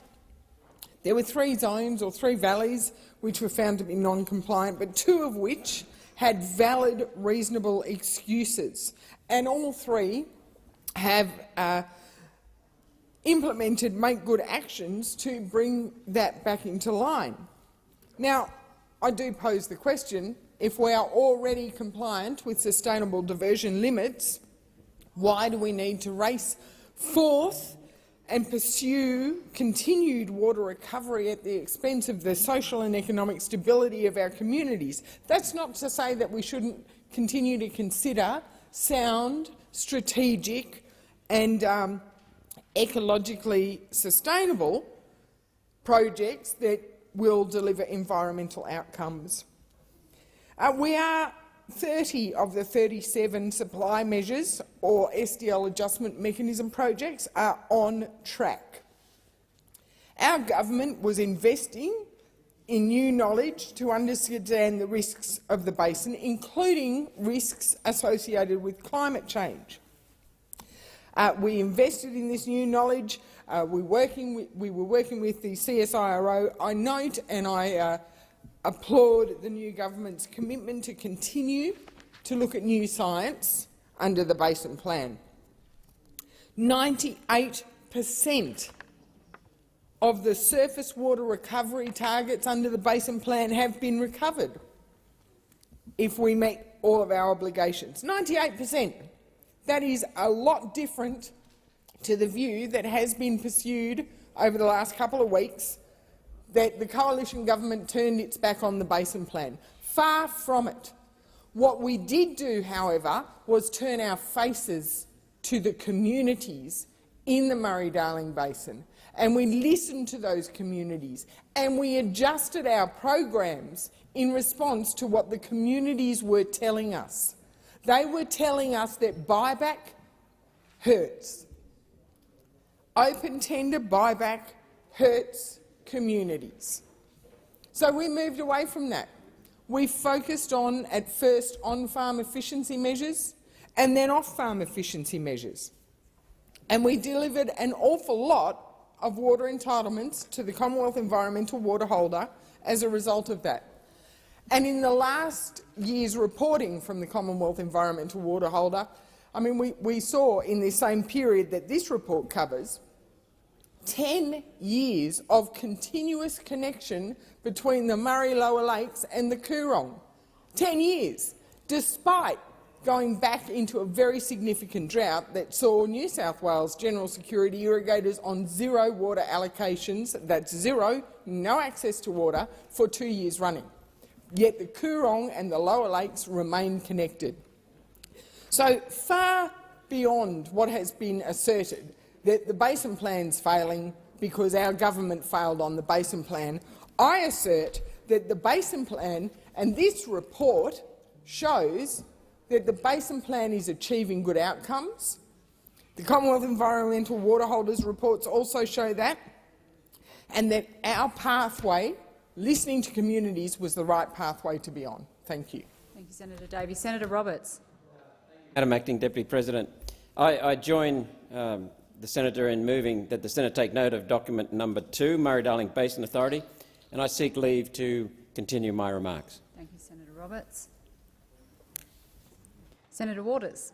Can I, on behalf of Senator Hanson-Young, can I seek leave to continue the remarks on this document, please? Indeed. Thank you, Senator Waters. No other senators were wishing to take note of document 2. We will move on. Any other senators wishing to take note of any of the other documents on page 4? No. In that case, we will move to committee reports and government responses. My understanding is that we don't have any, but I will ask anyway. No? Very good. Are there any ministerial statements? Senator Watt. Thank you, Acting Deputy President. I table documents relating to orders for the production of documents concerning the Australian Building and Construction Commission. Thank you. Senator Cash, were you seeking the call to take note of I was. the statement? Yes, thank you, and I move that the Senate take note of the documents tabled relating to my notice to produce. And Acting Deputy President, it's very interesting when you look at the documents that have been provided by the Minister on behalf of the Minister for Workplace Relations. Because what is very clear from these documents, or should I say from the lack of documents, but in particular in relation to the redactions and the public interest immunity claims that have been made, plus everything else that has been said on behalf of the Minister for Employment and Workplace Relations in the chamber this week, is there is no question whatsoever that the Albanese government did not in any way consult with key stakeholders in the construction industry and, in fact, did not consult with the Australian Building and Construction Commission itself before making the snap announcement on the 24th of July 2022 in the media that the Australian Building and Construction Commission, via the Building Code, being stripped back to its bare legal minimum, would be neutered. Now, that doesn't surprise anybody, Deputy President. That doesn't surprise anybody. But what it does show is this. When Mr Albanese went to the election, he went on a platform of integrity and transparency. And in fact, when you look at the code of conduct that is in place for Mr Albanese's ministers, it says that the Albanese government is committed to integrity, to honesty, to accountability, and ministers in my government, including assistant ministers, will observe high standards of probity, governance and behaviour worthy of the Australian people. When you then turn to key principles, at 1.3 Part 2 it states this: ministers must observe fairness in making official decisions, that is, to act honestly and reasonably. And here is the part that becomes interesting: with consultation as appropriate to the matter at issue, taking proper accounts of the merits of the matter and giving due consideration to the rights and interests of the persons involved and the interests of Australia. You then go to public interest and fairness at Part 2 of the document. Ministers are expected to conduct all official business on the basis that they may be expected to demonstrate publicly that their actions and their decisions in conducting public business were taken with the sole objective of advancing the public interest. And you see, Acting Deputy President, this is where the minister fails. This is where the Albanese government fails, because despite the Code of Conduct, despite the fact that they had a platform of transparency and integrity, they have failed at the very first hurdle. And the documents that have been tabled in response to my order for production of documents, they show that.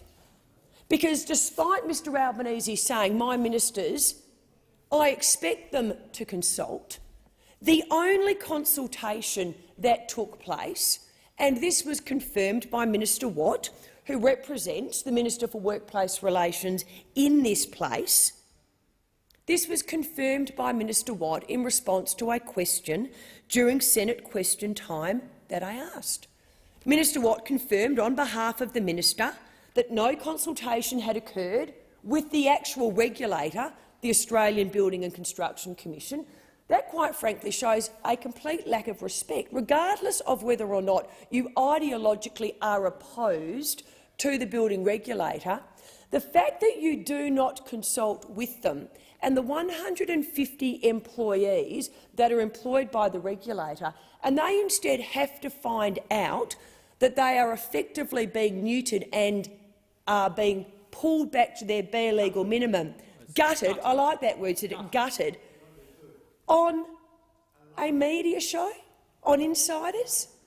That is an absolute disgrace and, quite frankly, is completely in contradiction to these high standards that the Prime Minister of Australia, A, took to the Australian people, but B, demand of his ministers that are set out quite clearly in the Code of Conduct. So when the Code of Conduct says behaviour worthy of the Australian people, making decisions in the interests of Australia and making decisions taken with the sole objective of advancing the public interest, let's look at the consultation that did occur. Because Minister Watt, on behalf of the minister, confirmed as follows. He confirmed that the only consultation that did occur, the only public interest that was advanced by Mr Albanese and the Labor government was in relation to the interests of the relevant unions. Minister Watt actually confirmed the consultation that was had in relation to the neutering or the gutting of the building code was with, and I quote, the CFMMEU. Now, that is interesting because, as we know, they are one of the Albanese Labor government's, or should I say the Australian Labor Party's, greatest financial donors. Almost $1 million a year has flowed from the CFMMEU into the coffers of the Australian Labor Party. So what you are seeing is this. Money goes in and policy favours come out. This clearly shows there is only one accord now in Australia, the accord that the Albanese government has with the CFMEU, based on the $1 million almost a year that flow into the Australian Labor Party and then the policies that flow out at the behest of the relevant union. So the consultation did occur with the CFMMEU.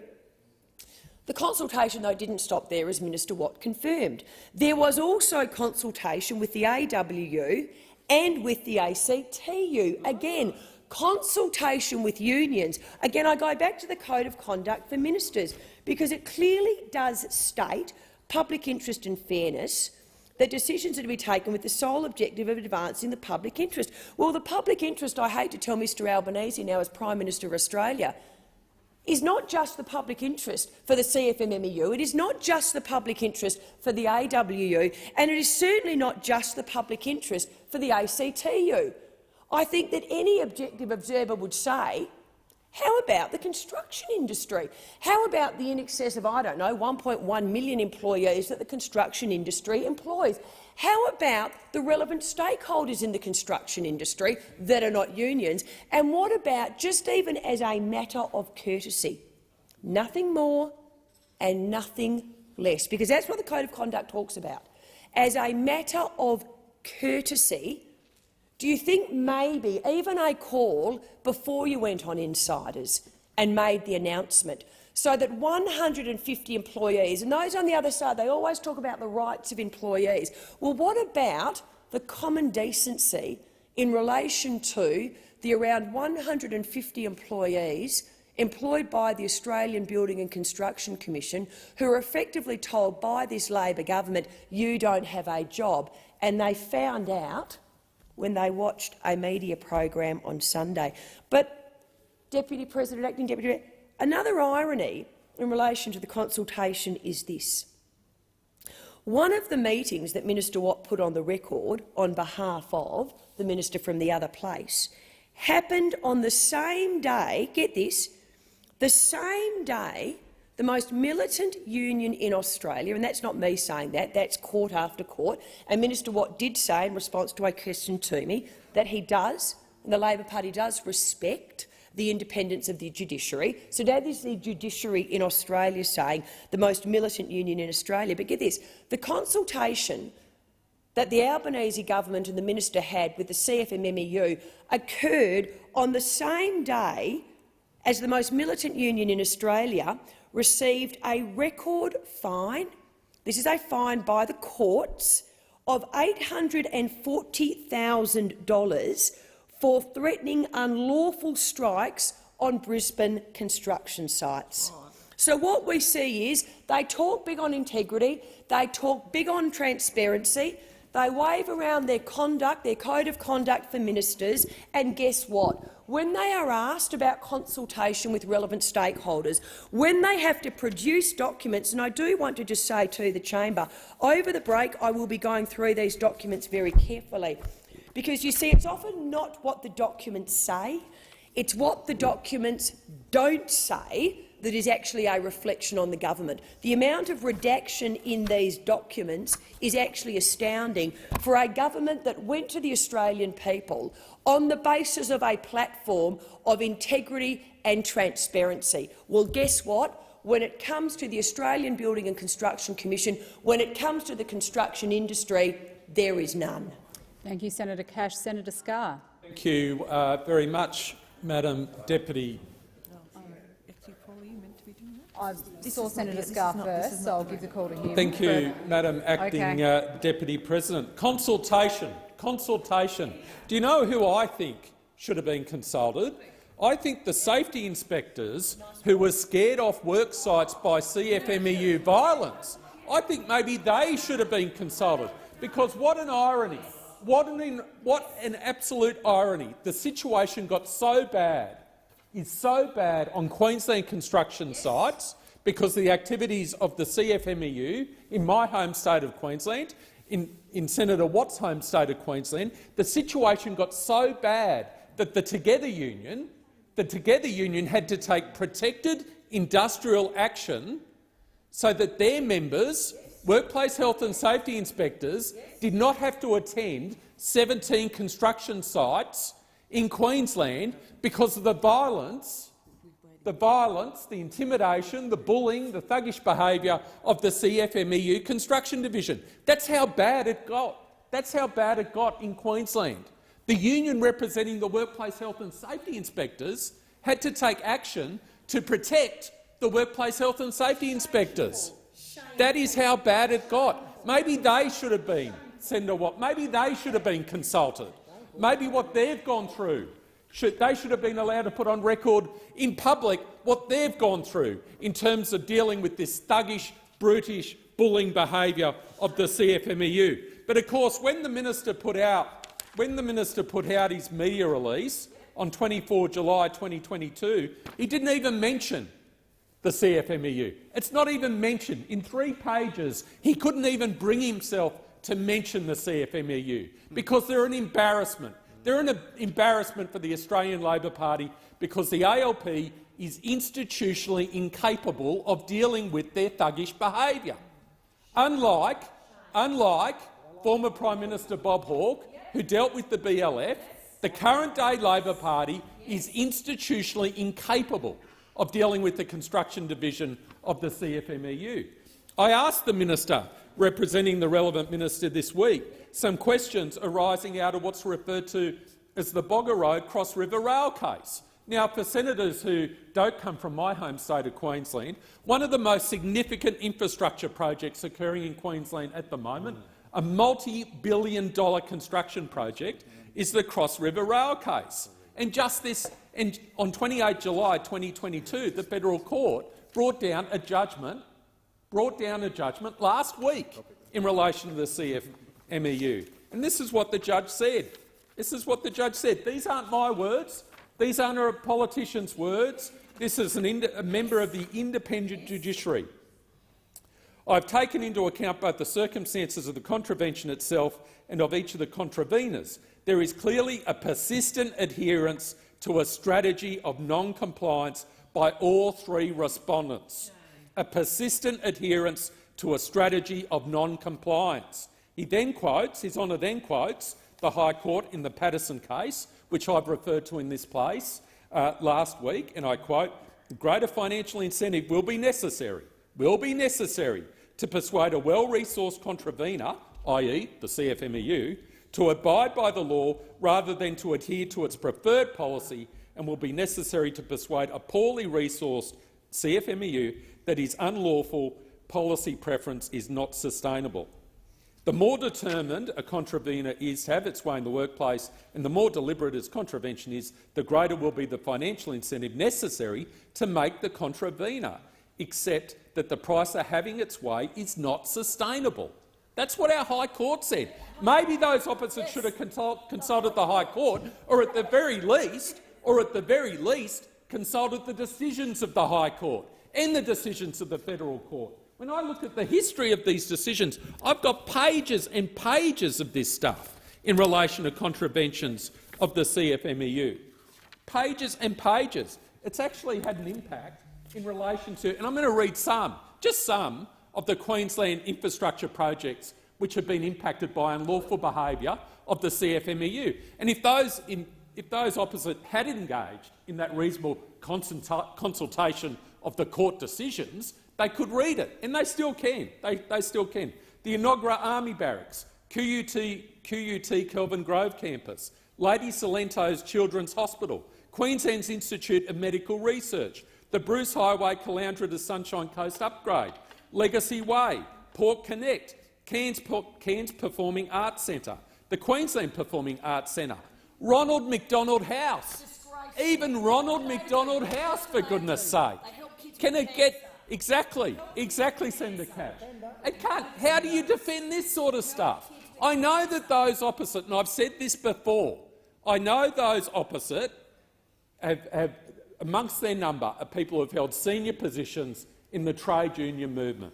I don't think any of those opposite, including Senator Sheldon, would have engaged in any sort of conduct which comes within a bull's roar of that which was documented in the federal court case brought down last week. I can't imagine my colleague Senator Sheldon would have engaged in that conduct. I can't imagine Senator Sterle would engage in that conduct. Or Senator Walsh, or Senator Ciccone, all well-respected members of the Australian trade union movement. But you just seem, through you, Madam Acting Deputy President, the Labor Party seems incapable of dealing with this issue from an institutional perspective. It is just going to get worse. Do you know, Madam Acting Deputy President, the conduct in that Bogger Road Cross River Rail case is so bad, what was said was so bad that His Honour added an annexure to the judgment.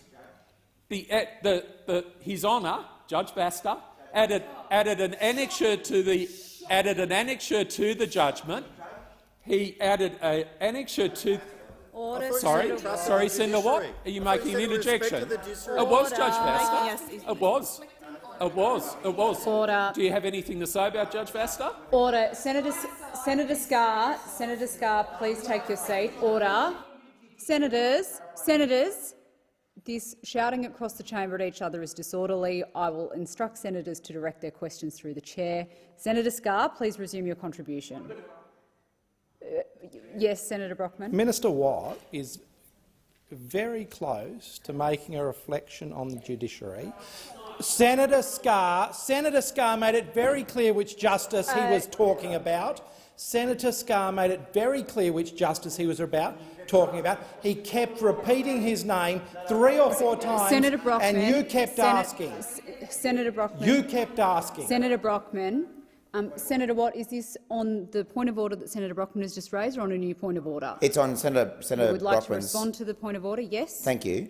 I was wanting to clarify the name of the judge. I missed it. I missed it when Senator Scarr apparently said it the first time, and I just wanted to confirm that it was Justice Vasta, as I understand. You know exactly who it is, and we know the Senators. I'm just trying to get some clarity about which judge we're talking about. There's a lot of judges who've said a lot of things about the ABCC, and I'll refer you to them as Senator well. Watt, please take your seat. That was making a debating point. There are other points in time for us to have this conversation, and right now we are debating the ministerial statement that Senator Watt has provided. So I would ask that we not shout across the chamber at each other. I'm listening very carefully, and I would appreciate that if senators were going to say things that might be perceived as particularly inflammatory, they try and do it when they are making a contribution rather than across the chamber to other senators. Senator Scarr, please continue your remarks. The conduct was so bad in that case, Madam Acting Deputy President, that the judge actually added an annexure because he was so disgusted with the language that was used, the homophobic slurs that were used against Queenslanders in their workplace. He had to include it in an annexure. That's how bad it was.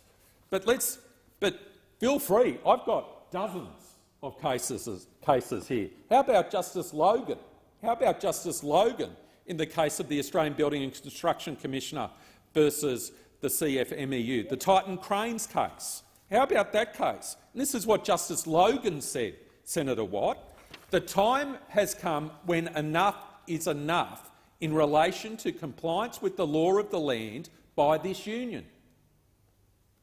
Its immediate predecessor, and for that matter others in history and its officials, has well and truly passed. The time has come when enough was enough has well and truly passed. That's what Justice Logan said in Queensland in the case dealing with the Titan Cranes case, another case involving unlawful conduct undertaken by the CFMEU. There are pages of this. And if Senator Watt wants judges' names, how about Chief Justice Kifel, Justice Gagala, Justice Keane, Justice Gordon, Justice Edelman, Justice Stewart, Justice Gleeson, the members of our highest court, the High Court, the High Court. And what have they said? Our highest court, the highest court in the land. Maybe they should have been consulted, or at the very least the judgments they've written should have been consulted. And this is what they've said. The full court's approach in this case is apt to undermine the primacy of deterrence as the objective of the civil penalty regime in the Act is amply demonstrated once regard is had to the failure of previous penalties to have any deterrent effect on the CFMEU's repeated contraventions of section 3491 of the Act. The circumstance that the CFMEU has continued to breach section 3491, steadfastly resistant to previous attempts to enforce compliance by civil penalties fixed at less than the permitted maximum, is a compelling indication that the penalties previously imposed have not been taken seriously because they were insufficient to outweigh the benefits flowing unlawfully to the CFMEU from adherence to the no-ticket, no-start policy. To the contrary, the CFMEU's continuing defiance of section 3491 indicates that it regards the penalties previously imposed as an acceptable cost of doing business. Maybe those opposite should have consulted the judgments of the highest court of this land. Thank you, Senator Scarr. Senator Sheldon or Senator Watt? Senator Sheldon. Thank you, Acting Deputy President. I rise to speak on this ministerial statement regarding the Australian Building and Construction Commission. There's been a lot of hot air from the opposition from recent changes to the building code. So let's set aside all the rhetoric and look at what the minister's instrument actually does. It amends the building code to remove some of the most inappropriate and absurd provisions. Now let's start with 13(2)J. One of the most ideological and ridiculous sections of regulation in Australian history.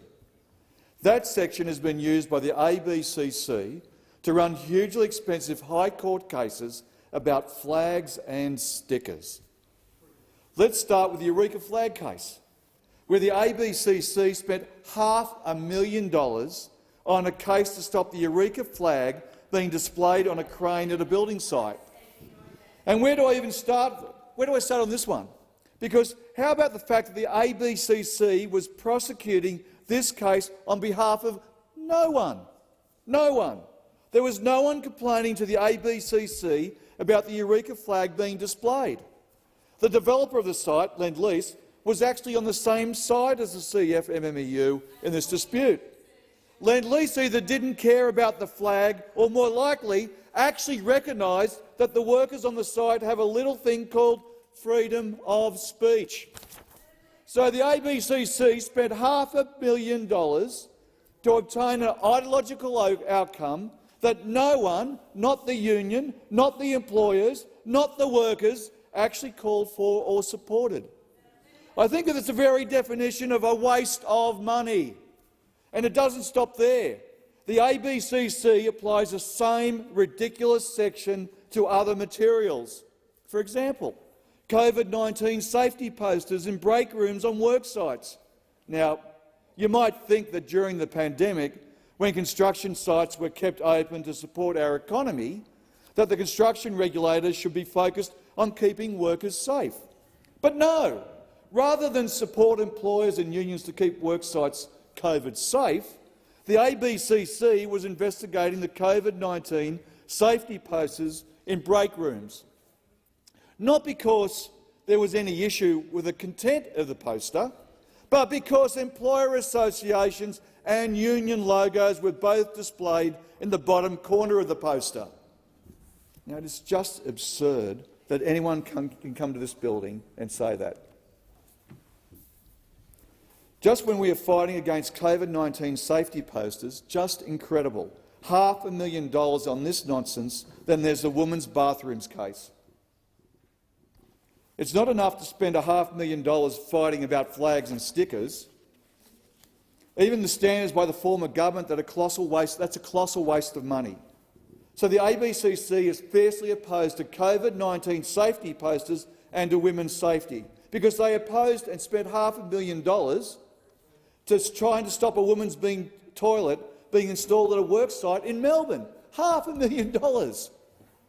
Now, what else in this building code was struck out by this instrument? Let's look at the provision in the code that prevented employers and workers making agreements on a whole range of issues. For example, an agreement could contain clauses on matters dealing with safety. That's out. On clauses dealing with same job, same pay for labour hire workers. That's out. Or clauses dealing with requirements for apprentices to be used on site. That's out. Wow, what a surprise. We've got a problem with a lack of trained people within this country in the construction industry, because that's out. You can't train them. You can't come into agreement. Or clauses dealing with female participation in the workforce. That is out.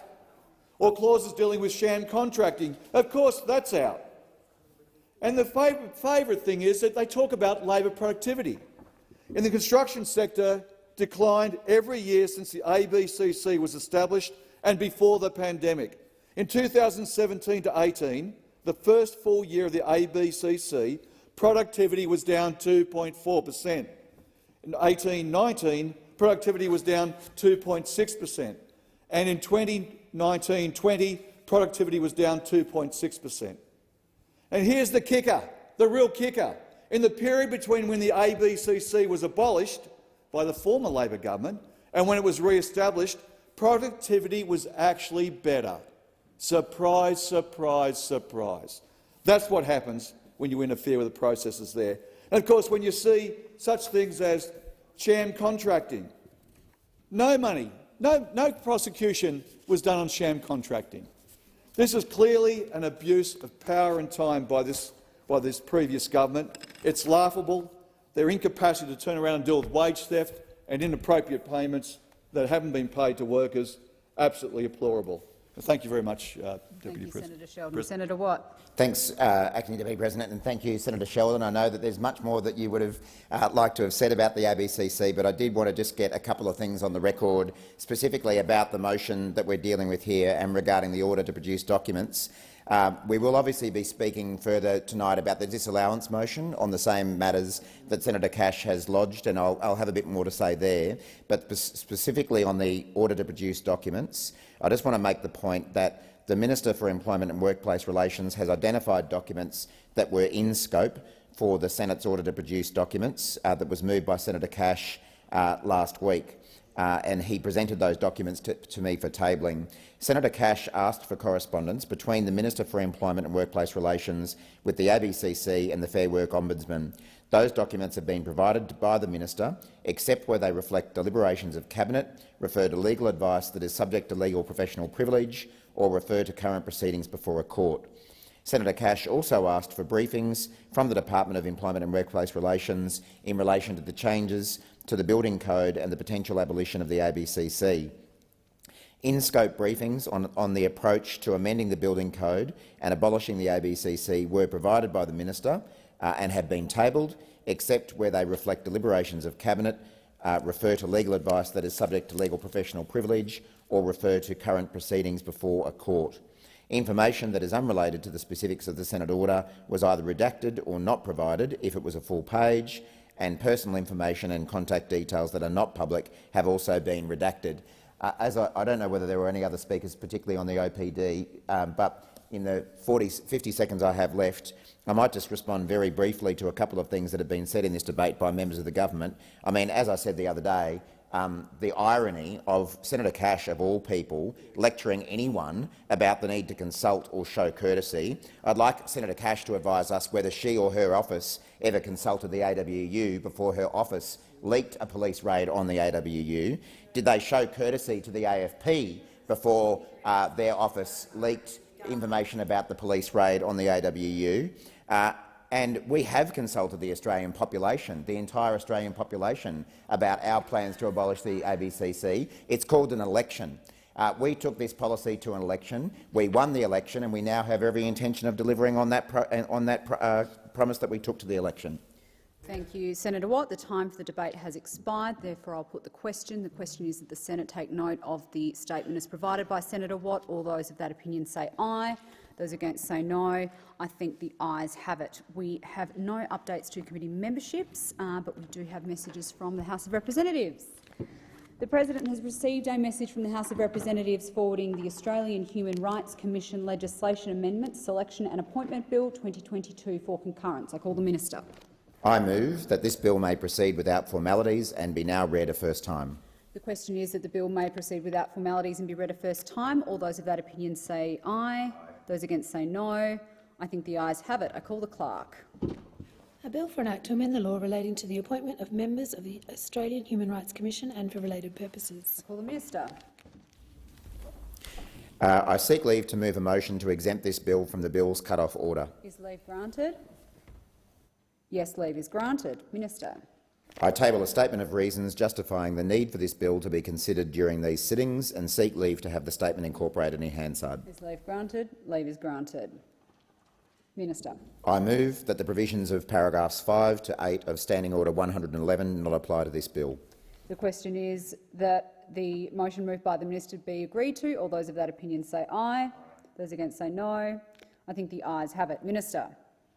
I move that the bill be now read a second time, and I seek leave to have the second reading speech incorporated in Hansard. Is leave granted? Leave is granted. Minister. I move that the debate be now adjourned. The question is that the motion moved by the Minister be agreed to. All those of that opinion say aye. Those against say no. I think the ayes have it. Minister. I move that the resumption of the debate be an order of the day for a later hour. The question is that the motion moved by the Minister be agreed to. All those of that opinion say aye. Those against say no. I think the ayes have it. The President has received a message from the House of Representatives forwarding the Social Security Administration Amendment Repeal of Cashless Debit Card and Other Measures Bill 2022 for concurrence. I call the Minister. I move that this bill may proceed without formalities and be now read a first time. The question is that the motion moved by the Minister be agreed to. All those of that opinion say aye. Those against say no. I think the ayes have it. I call the clerk. A bill for an act to amend the law relating to social security and for related purposes. I call the Minister. I move that this bill be now read a second time, and I seek leave to have the second reading speech incorporated in Hansard. Is leave granted? Leave is granted.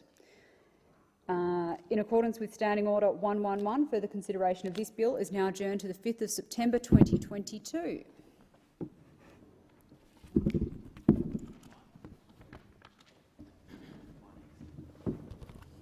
The President has received a message from the House of Representatives forwarding the Restoring Territory Rights Bill 2022 for concurrence.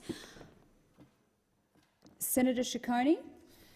Thank you, Chair. On behalf of Senator Gallagher, I move that this bill may proceed without formalities and be now read a first time. The question is that the motion moved by Senator Ciccone on behalf of Senator Gallagher be agreed to. All those of that opinion say aye. Those against, all those of that opinion say aye. Those against say no. I think the ayes have it. I call the clerk. A bill for an act to amend the law in relation to the legislative powers of territories and for related purposes. Senator Ciccone. Thank you, Acting President. I move that this bill now be read a second time, and I seek leave to continue my remarks. Is leave granted? Leave is granted. In accordance with Standing Order 111, further consideration of this bill is now adjourned to the 5th of September 2022.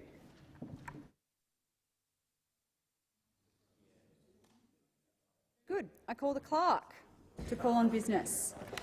Business of the Senate, notice of motion number 2, disallowance of the code for the tendering and performance of Building Work Amendment Instrument 2022.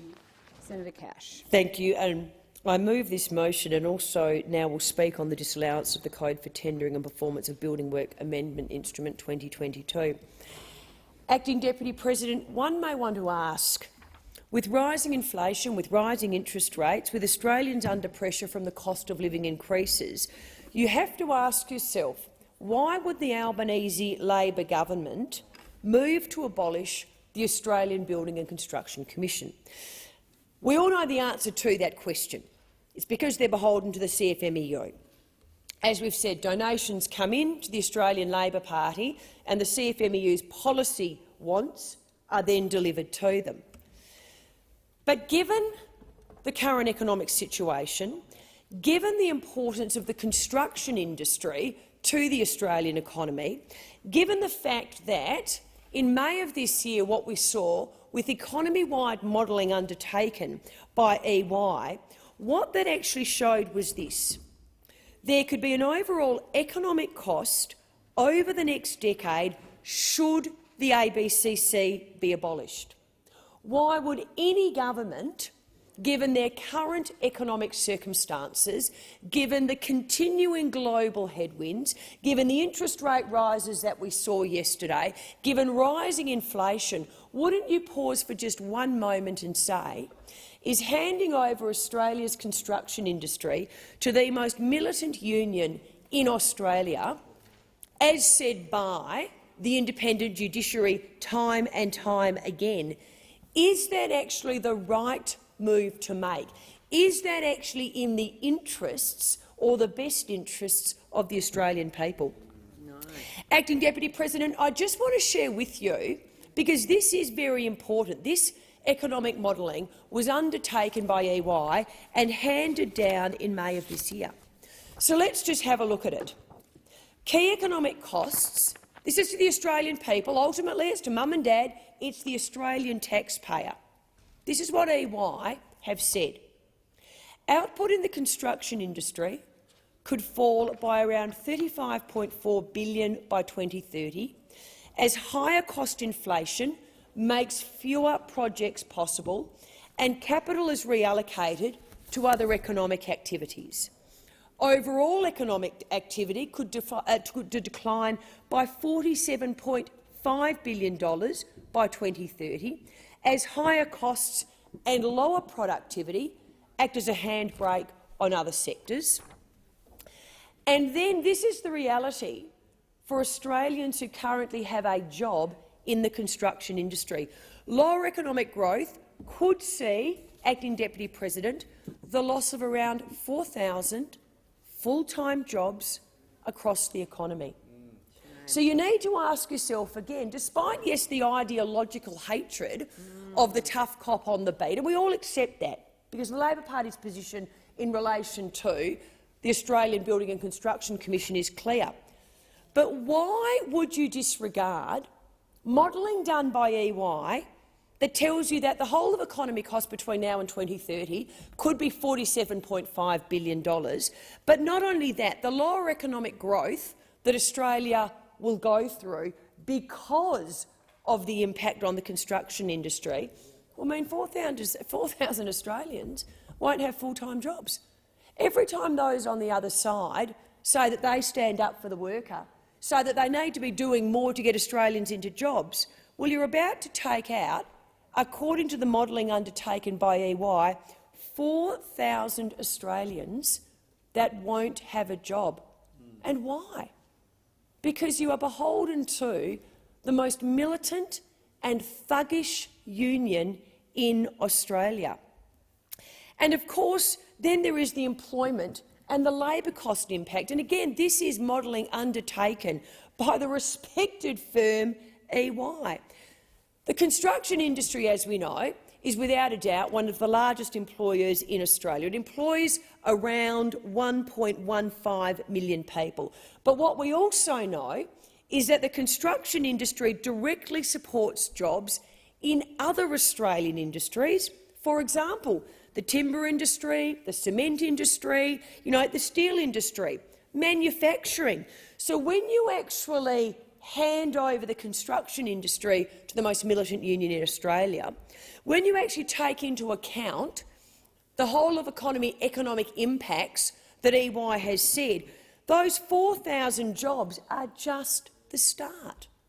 So again, for a government that stands up and says, we put the interests of Australians first, we put the interests of Australian jobs first, they are actually condoning the loss of up to 4,000 jobs in the construction sector. And again, you have to ask yourself, why would a government facing rising inflation, why would a government facing rising interest rates, why would a government that openly admits it is facing rising costs of living then move to destroy the 5th largest industry in Australia, which we know will then have flow-on impacts, downstream impacts, to other industries in Australia? So what are you saying to those who work in the timber industry? What are you saying to those who work in the steel industry? What are you saying to those who work in the cement manufacturing industry? Well, this is what you're saying. You actually don't matter, because you see, unless you're part of the CFMEU, unless you are donating around $1 million a year to the Australian Labor Party, you actually do not count. But, Madam Acting Deputy President, one of the biggest concerns that has been raised with me with the neutering of the building code and the abolition of the ABCC is who is actually going to protect workers in the construction industry from thuggish behaviour. But what is more, who is going to stop the harassment of women by officials within the CFMMEU and worse? That is one of the biggest concerns that has been raised by stakeholders. What the Labor Party is doing by abolishing the Australian Building and Construction Commission is effectively condoning the CFMEU's vile record of appalling treatment of women. And I'm going to build on what Senator Scarr has already put on record, because, as he said, there is page after page after page of vile behaviour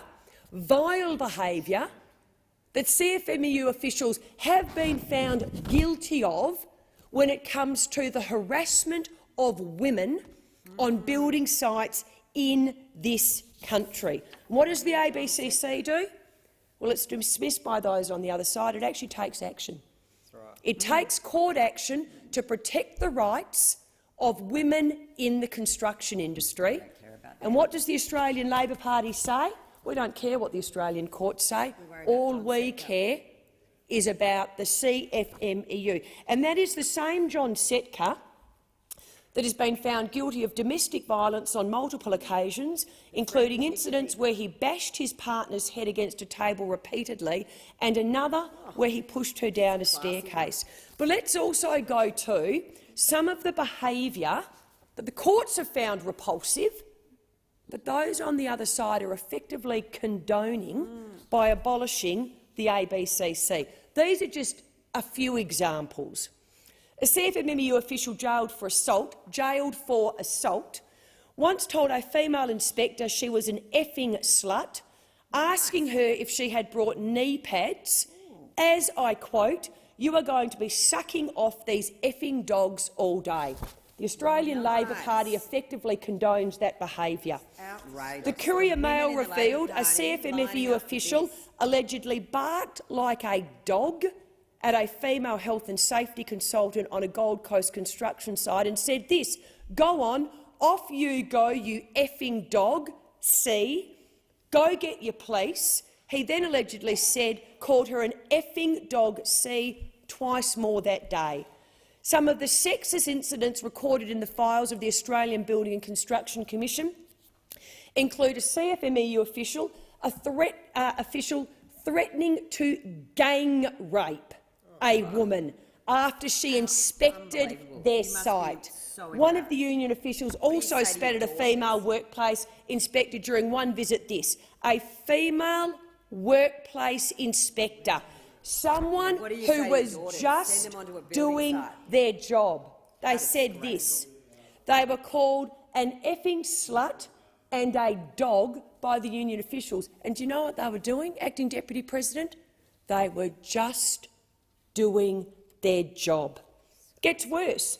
CFMMEU delegates were accused of harassing the daughter of a builder when they picketed a worksite. Why would you harass the daughter of a builder? Why? The picketers were accused of harassing the daughter of the builder when she entered the site in her car by commenting on her breasts and her bottom. Seriously? Young girls have enough issues today, let alone with a thug from the CFMMEU commenting on her breasts and her bottom. It gets worse, though. A CFMMEU official made 3 phone calls late at night to a female inspector's mobile phone, the last call logged at 11:23 p.m. An anonymous flyer was then circulated referring to the woman as a dog who wanted to become a pole dancer. The flyer gave the name of the woman's husband, her home address and home phone number. A number of threatening calls were made. One caller said, "You're an effing rat." Another caller said, "Me and my 7 mates are going to come and F you." A former Fair Work Building Commissioner employee was subject to intimidation by John Setka and another CFMEU official. Mr Setka and, lo and behold, Mr Reardon made a number of sexually derogatory remarks. She found 3 missed phone calls from Mr Reardon and 1 missed phone call from Mr Setka, who left a sexually derogatory message on her telephone. So that's just a snippet of the behaviour that is condoned by those on the other side. But let me just follow up on what Senator Scarr was referring to in the recent case where the CFMMEU and 2 of its officials were given the maximum penalty, $151,200, following right of entry breaches. But get this, which included disgusting slurs on an individual on the $5.4 billion Queensland Cross River Rail project. The judge in that case said this, and it was Judge Vasta, said this. He had absolutely no doubt that CFMMEU official Luke Gibson called the safety advisor a pumpkin eater, which was meant as a homophobic slur. And guess what? Senator Scarr was right. They had to add an annexure to the judgment to explain what that term meant, and any person who reads it should be utterly disgusted at the words that were uttered by a CFMMEU official, Luke Gibson, saying that to a safety advisor. What an absolute disgrace. Where is Anthony Albanese standing up and fronting the Australian people and actually saying the words, "I condemn CFMEU official Luke Gibson for saying those disgusting homophobic slurs"? The judge actually also says this. The belligerent response and subsequent behaviour of Mr Blakely and Mr Gibson speaks of a sense of entitlement and a recalcitrance to behaving as ordinary, decent human beings. He goes on to say this. The behaviour of uttering quite disgusting homophobic slurs has been consigned to the chapters of the dark history of Australia, where the hurling of vitriolic insults which targeted a person's sexuality, race or religion were unfortunately tolerated, as if such belittling and bullying was something that a victim just had to cop. He then goes on to say this. Thankfully, those days are gone, and only troglodytes would attempt to resurrect them. For Mr Blakely and Mr Gibson, who get this, they are actually allegedly fit and proper persons to hold an entry permit pursuant to section 512 of the Fair Work Act, to utter such slurs to bully and belittle a person simply must be deterred by all means available to the court. I would also argue by all means available to any Australian government, and that includes by ensuring there is a tough cop on the beat. Where is the Prime Minister standing up and saying any person, and in particular a CFMEU official who utters disgusting homophobic slurs, you have no right to be found a fit and proper person and given a right of entry pass, which quite frankly is a privilege to go onto building sites in this country. But what does Mr Albanese do? Nothing. Crickets. I dare him to stand up and condemn and say the name of this official in the same sentence. Thank you, Senator Cash. Senator Roberts. Thank you, Madam Acting Deputy President. The sanctity of work. As a servant to the people of Queensland and Australia, I want to make a plea to support workers. I've worked in canneries, manufacturing, restaurants, in the kitchen. I've worked in the vineyards. I've worked under the sun. I've worked underground. I've worked in open-cut coal mines. But my greatest joy was working underground as a coal-face miner. That's where I got my proudest time at work. People spend around 8 to 9 hours on average per day working. It's an extremely important part of our lives, and the sanctity of work is extremely important. And that is being destroyed by negligent managers across sectors, but also, sadly, by rogue union bosses in some large unions.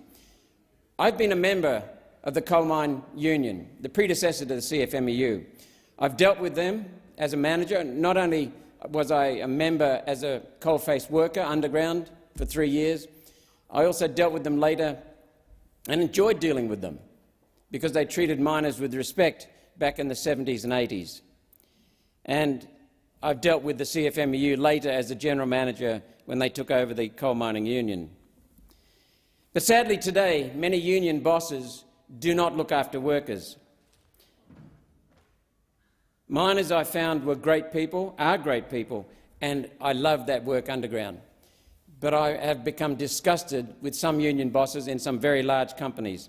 I'm very proud to support unions in this country. They're necessary. I'm very proud to support workers in this country. They are fabulous people, salt of the earth, but I am disgusted with some union bosses in some large unions. Not all, some. I have concerns particularly with the CFMEU. The CFMEU was one of the founding donors of the GetUp organisation. Imagine that. The CFMEU at the time donated $1.3 million to the foundation of GetUp. And what's GetUp's #1 project, #1 campaign? To shut down the coal industry. So the CFMEU, supposedly representing miners, was paying the GetUp to shut down the coal industry. Disgusted. They want to kill coal.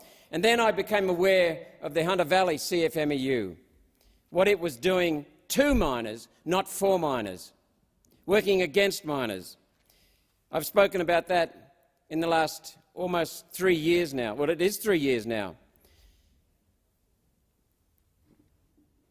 I've put up and reintroduced, I introduced into the Senate in the previous parliament and reintroduced just last week my bill for equal pay for equal work, because union bosses have done deals, grubby deals with multinationals, labour hire companies, including an offshoot from the largest labour hire company, a foreign-owned multinational from Japan, that have gutted workers' pay in the Hunter Valley. Miners on casual employment are being paid 40% less than miners on permanent work at the same mine, right beside each other, doing the same job with the same responsibilities. 40% less, thanks to union bosses agreeing to enterprise agreements that do not favour the miners. Miners have lost their basic leave entitlements, their basic protections. We know of miners who've been almost killed and who've been totally and permanently incapacitated, disabled. No workers' compensation. None. And the CFMEU in the Hunter Valley knew about it. Now, I know that the CFMEU in the mining industry and the CFMEU in the construction side merged, and I think they split apart again very quickly because they couldn't see eye to eye with each other. Safety neglected, pay neglected, leave neglected, basic entitlements neglected. Not only neglected, exploited and stolen from these workers. And the Labor Party neglected them for many, many years. It wasn't until I came along that we pushed that case, and we've had some wins for those miners. But I was staggered that the CFMEU, which used to protect miners in the 80s, is now exploiting miners. And then we saw construction workers in Melbourne attack John Setka and the other union bosses in the CFMEU construction division in Melbourne late last year, because they didn't stand up for workers who were being mandated with an unproven injection. And then we saw the Royal Commission, the Hayden Royal Commission, 2015 to 2016, maybe around 2014, come up with all those comments about the thugs operating at the senior levels of the CFMEU construction division. Unions were formed back in the late 19th century to protect workers, pay rates, security, seniority, safety, retirement, benefits, entitlements, protections, and they were absolutely necessary. One of the things that destroyed some unions is that they have become monopolies. And when you have a monopoly, you have people not willing to face up to competition. They no longer have to provide a service that's competitive. I'll take you back to my experience as a general manager in Central Queensland, dealing with a CFMEU Vice President, Jim Lambley. He told me one day, as we were negotiating and eventually agreed on a landmark business enterprise award, the first of its kind in the coal industry, first radically different, and we protected workers with that because we lined up what workers wanted and what shareholders wanted, and we had a fabulous agreement. We had the lowest turnover of any mine in Central Queensland at the time. We weren't paying excessive, we weren't paying less. We were paying about typical of the industry in Central Queensland. But we had the lowest turnover, 1%, despite vigorous recruiting of our miners from other competitors. And why? Because we had that agreement in the interests of the workers and the shareholders. Because both are needed to provide security and performance for a business and for ongoing employment. We also had the best safety performance of any large underground coal mine in the country, way ahead of any other mine in the country, because we worked with miners and as managers.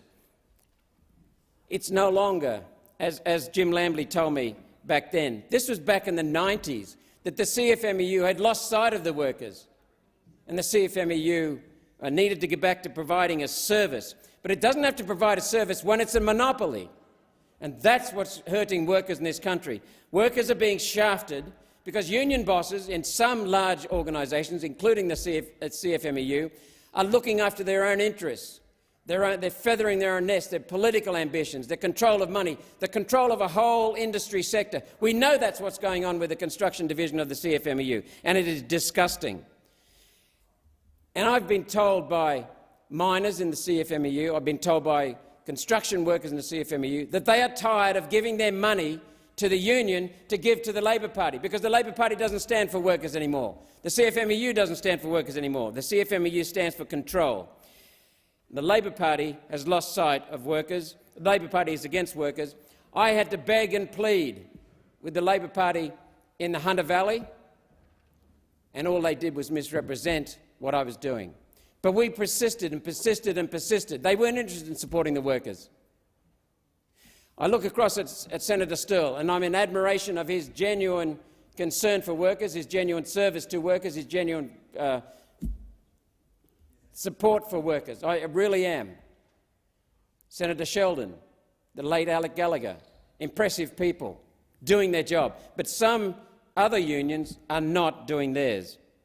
What the problem is that we have found unions were formed to protect workers, but they've lost sight of that because they're monopolies, no competition, no accountability, and so we have exploitation of the people that they're supposed to protect, their workers, their members.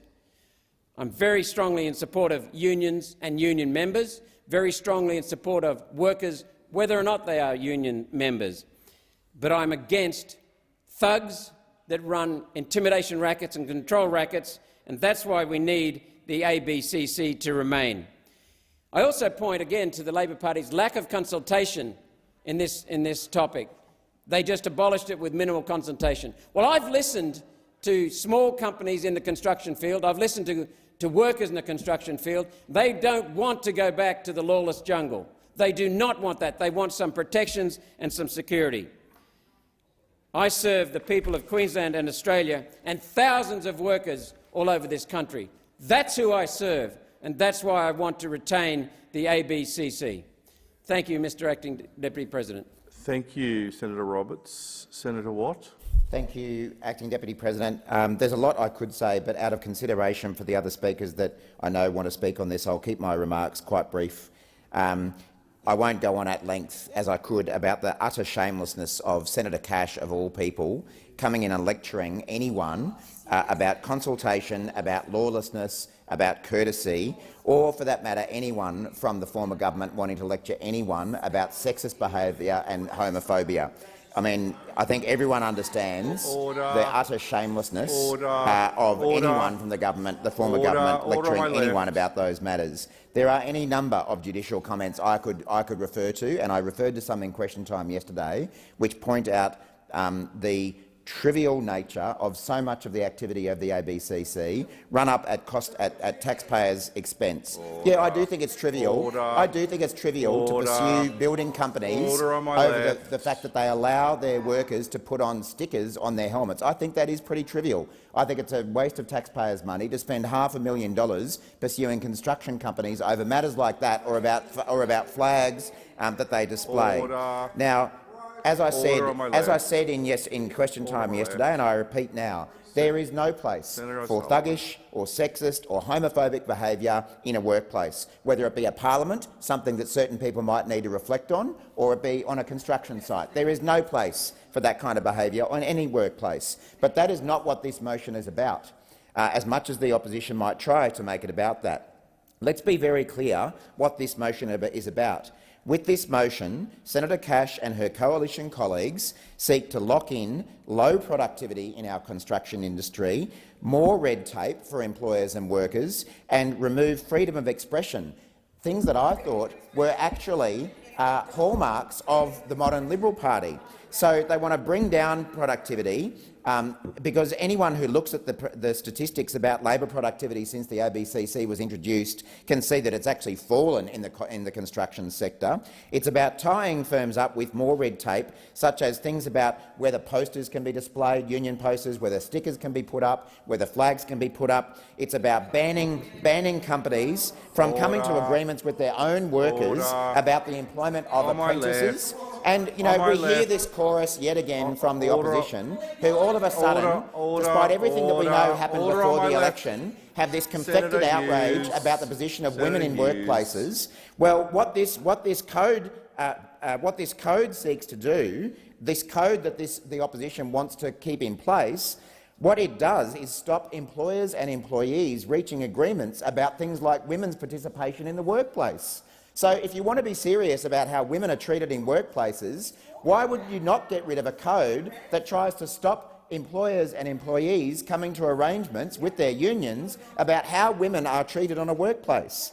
So the utter hypocrisy, the rank hypocrisy of the opposition, all of a sudden, despite everything that we know happened before the election in terms of treatment of women in workplaces in this very building, all of a sudden have become converts to the idea that women need to be protected in workplaces by trying to get rid of a code, or trying to keep a code that stops companies and employees coming to agreements about women's participation. As I say, there is so much more I can say in response to what opposition senators have said, but out of respect for my colleagues, I'll make sure that there's enough time for them to add to it as well. Senator O'Sullivan, and then I'll come to Senator Faruqi. But Senator O'Sullivan was first.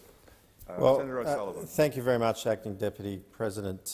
Well, here we see on display the very, the highest example of a protection racket that's been run for the thuggery, for the abuse, for all the examples of what is the worst part of the union movement. Because we know, and as my colleagues have said, and Senator Senator Roberts said as well, there are, of course, some wonderful examples of unions that are organising appropriately, that represent their workers, that do, frankly, a good job. My wife has worked as a nurse for many years, and she was part of the nursing union over there in Western Australia and was represented well by that union, I must say. And but what we're seeing is no mention at all of or even an utterance of the word the CFMEU. You can't bring yourself at all to say such to recognise that organisation, because you're ashamed of it. You're ashamed of it. Any time there's a photo put up, quickly hide it away, I don't want to be seen with these people. You don't want to be seen with these sort of people. I mean, the utter shame, of what the examples that have been set here in this place is terrible. Absolutely terrible. Absolutely terrible. And you know what? Actually, the lack of shame on this topic is something that is actually genuinely unmatched, Mr. Acting Deputy President. I thought that we might actually see the ABCC, the Australian Building and Construction Commission, maybe slowly stripped of its powers, maybe over a few years, or maybe even a few months. Senator Brockman, through you, Chair. What we're seeing is there's this rapid progress towards absolutely abolishing and getting rid of this cop on the beat that would actually serve an important role in ensuring that the examples that Senator Cash was speaking about, the examples that weren't just examples of anecdotes, these were found to be true, having come through the courts. Even the highest court in our land has found that these cases of gross thuggery and abuse on workplaces and intimidation is real. These aren't just anecdotes just brought up by sectional interests. This is actually found to be true by the High Court itself. And we thought that we might see the ABCC slowly stripped of its power, bit by bit, and quietly whittled away to a much smaller body over time. But how wrong was I? The members and senators involved in the ABCC, members and senators of those opposite want to strip the ABCC and remove its power and remove its role in ensuring that workplaces are safe, indeed our construction industry. They don't have a plan to deal with inflation. No. They don't have a plan to deal with the cost of living pressures. They have no plan, as we heard from Senator Watt last week, and he's tried to explain his way through this week as Minister Watt for Agriculture Minister. They have no plan to deal with the FMD and to deal with the FMD situation that we're seeing. That's a real threat on to farmers across our country. They have no plan, but they do have a plan. They do have a plan to allow lawlessness to continue in this country on building sites. They have a plan to have lawlessness continue to occur on building sites where thuggery occurs and where there's abuse of workers, and that is able to go untethered. It's able to continue on in workplaces because they're wanting to strip away the powers of the ABCC and, in fact, abolish the ABCC. They don't have a plan to deal with the economy. They don't have a plan to deal with inflation, but they've got a plan to get rid of the ABCC. They have a fully formed plan to hand the CFMEU a free rein on building sites again, an unbelievable yet somehow totally unsurprising set of priorities from the ALP. When it comes to the union movement, it seems that crime really does pay. It really does pay. Because what we know is that the CFMEU in particular is one of the biggest donors to the ALP, feeding their election campaigns. So is this why we're seeing that crime in fact does pay? And because you've got an example here of where there's a protection racket that's been run. Now, on the day after the announcement of the ABCC's abolition, a CFMEU official was called out for appalling abuse and intimidation of workers. Yet they're still persisting. I mean, even after, you might think they might check themselves. After making an announcement about the change and an announcement about getting rid of the ABCC, you thought they might actually check themselves, but no. It becomes clearer and clearer that the ALP don't actually stand up for workers. They stand up for the unions that cover less than 1 in 10 private sector employees. Workers don't want to be physically intimidated and abused at work. They don't want to be physically abused at work or intimidated at work. They want to go about their jobs and go about it safely and, importantly, without intimidation. I mean, imagine that, going to a job and thinking, is today going to be the day where I'm going to get abused again? Is today going to be the day where I'm going to be confronted by someone that's going to intimidate me, that's going to pull me down, that's going to ridicule me, that's going to make me feel unsafe in the workplace? And that's what, sadly, too many of our workers across this country have to put up with, particularly on construction work sites.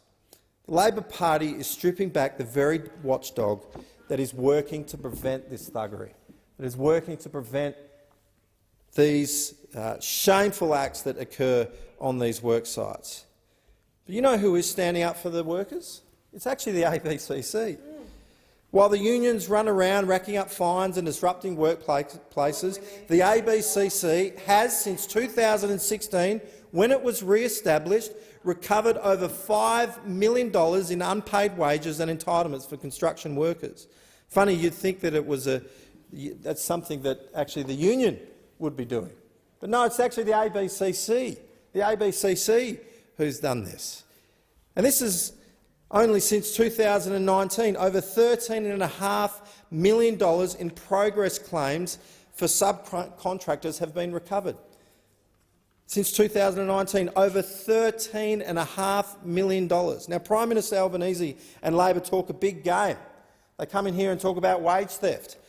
Well, on wage theft, they voted against our bill that we took when we were in government to criminalise wage theft. And now they want to abolish the ABCC, who have recovered millions of dollars in wages and entitlements for Australian workers.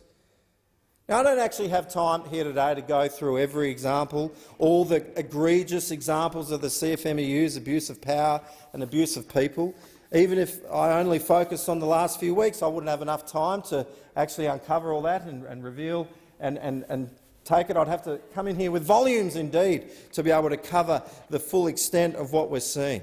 But we know that some of these unions are prepared to do anything. And in fact, they'll justify breaking the law. They will justify anything it takes. In fact, that's what we know. Sally McManus, thank you. Well, as my darling friend Graham Richardson, anything it takes. Senator Hughes, I take that interjection. I take that interjection. That you can justify a law if it's unjust. She said, Sally McManus, the head of the ACTU, said she doesn't see a problem with breaking the law if it's unjust. If the law is unjust, it doesn't matter that it might be the law of the land, but if, in their opinion, they think it's unjust, that's okay. That's okay. You can break the law. But the union movement sees legal fees and fines, look, just simply as a cost of doing business. A cost of doing business. The union movement sees legal fees and fines as a cost of doing business, not to mention the thuggery that happens on site. Now, in recent years, over $16 million in fines have been imposed on the CFMEU. Judges have observed that these penalties are not enough for a union that treats them like parking tickets. Of the 1,661 contraventions on industrial law brought against the CFMEU, 91% were upheld. So clearly, this body is not being frivolous, but is actually playing a genuine role. And what we're seeing from those opposite is they're wanting to remove this body that's actually playing a genuine role in ensuring that workplaces are safe, ensuring that people can go to work and just do their jobs and be happy about the work that they do. And we talk about cost of living. We talk about the impact that this would have. Well, we know that there were studies, I believe it was by EY and the Master Building Association, who together found that this is going to, the removal and the economic loss from the ABCC's abolition is estimated to cost $47.5 billion. as the cost overruns from the construction industry spill over into other sectors. $47.5 billion. So at a time when there is pressure on the economy, there's a lot going on globally, we accept that. There's a lot that's happening from international pressures. Well, why would you want to impose a greater hit to the Australian economy? The construction industry makes up 10% of the economy, and you're wanting to impose even greater costs and greater impact. Now, that's not just for the workers, but importantly, that's for those that are working, for those that are paying to have a construction project delivered for them, whether that's the taxpayer, whether that's employers, whether that's customers, mums and dads, whoever it is that are seeking the service of that industry. They're the ones that actually end up paying for it. And ultimately it's the Australian taxpayer that pays, not to mention the misery and the shame that is caused and the difficulty that is caused for an individual that has to go to work and face the intimidation, that has to go to work and face the thuggery of unions and officials, and admittedly it might just be sections within it, but you need a cop on the beat to make sure that there is protection there, that someone doesn't need to go to workplace and be under any threat to their livelihood and their enjoyment at work. So, Acting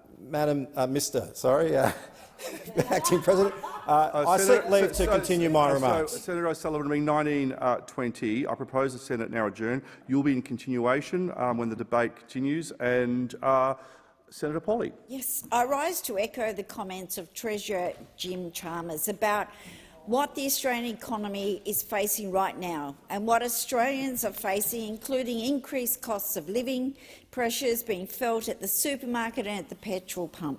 There's a lot of concern about the state of the global economy, concerns out of the US, we have China, we have the Ukraine situation. The entire world is experiencing high rates of inflation, rising interest rates, and a consequence of that is slow growth trends across sectors.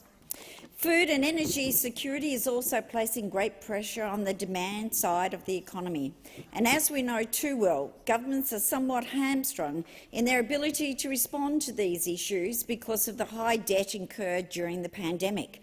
Debt which equates to $1 trillion, a legacy of the former Liberal government, 10 long years of drift and poor economic policy. Australia is facing these economic headwinds, but we go into these difficult set of circumstances with historically low unemployment. This is a huge boost to our position, but we must have the right economic plan for these set of circumstances. It's up to the Reserve Bank to make decisions around the level of interest rates based on the condition of the high and rising inflation we are witnessing across the economy. Pressure on people's cost of living comes from the supply side of the economy. Therefore, it is crucial that we as a government provide appropriate cost of living relief in the October budget, but also put in place a policy framework for lifting the Australian economy. We have delivered in that respect with a historic wage increase for people on the minimum wage. This is where the Albanese Labor government plans for cleaner and cheaper energy, childcare reforms, investing in skills and the digital economy, advancing manufacturing and the care economy are so important. This is the plan our nation needs now to help deal with the complex set of circumstances emerging within the global economy. Now all Australians understand what we have inherited from the previous Liberal government, $1 trillion worth of debt which is costing more and more to pay off because of the increase in interest rates. We have to prioritise, and we will always prioritise what is important to the Australian people, what benefits Australian families. Now, the paid pandemic leave payment for casuals is something that the government, along with state and territory leaders, are supportive of, which is why the government has extended this until the end of September. We as a government and the Treasurer have made it very clear that we must deal with the legacy of rorts and waste under the previous Liberal government. Big buckets of taxpayer money handed out at ministerial discretion was occurring for years under the previous Liberal government. Now we must manage the economy based off what we have inherited, what we face today and the context of the Australian economy on a daily basis. Every dollar that the previous government borrowed is now more expensive to service because of the increase in interest rates. The Liberals left a legacy of 9 long years of economic mismanagement and missed opportunities. Now we must not be under any illusion about what we are facing in this country. Inflation is increasing and interest rates with it. But the argument that wages in Australia are putting pressure on inflation is incorrect. It's basically wrong, because wages have been going backwards. Of all the circumstances that are contributing to inflation, wages is certainly not one of them, no matter what those on the other side of this chamber like to say.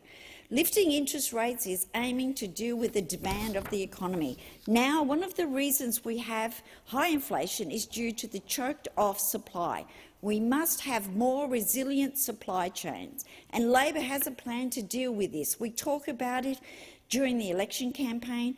We must, with urgency, improve Australia's sovereign capacity to support local manufacturing. We must let the country thrive. We must give them the opportunities to increase wages and invest in the productivity capacity of the economy to make more resilient is the primary objective of the Albanese Labor government.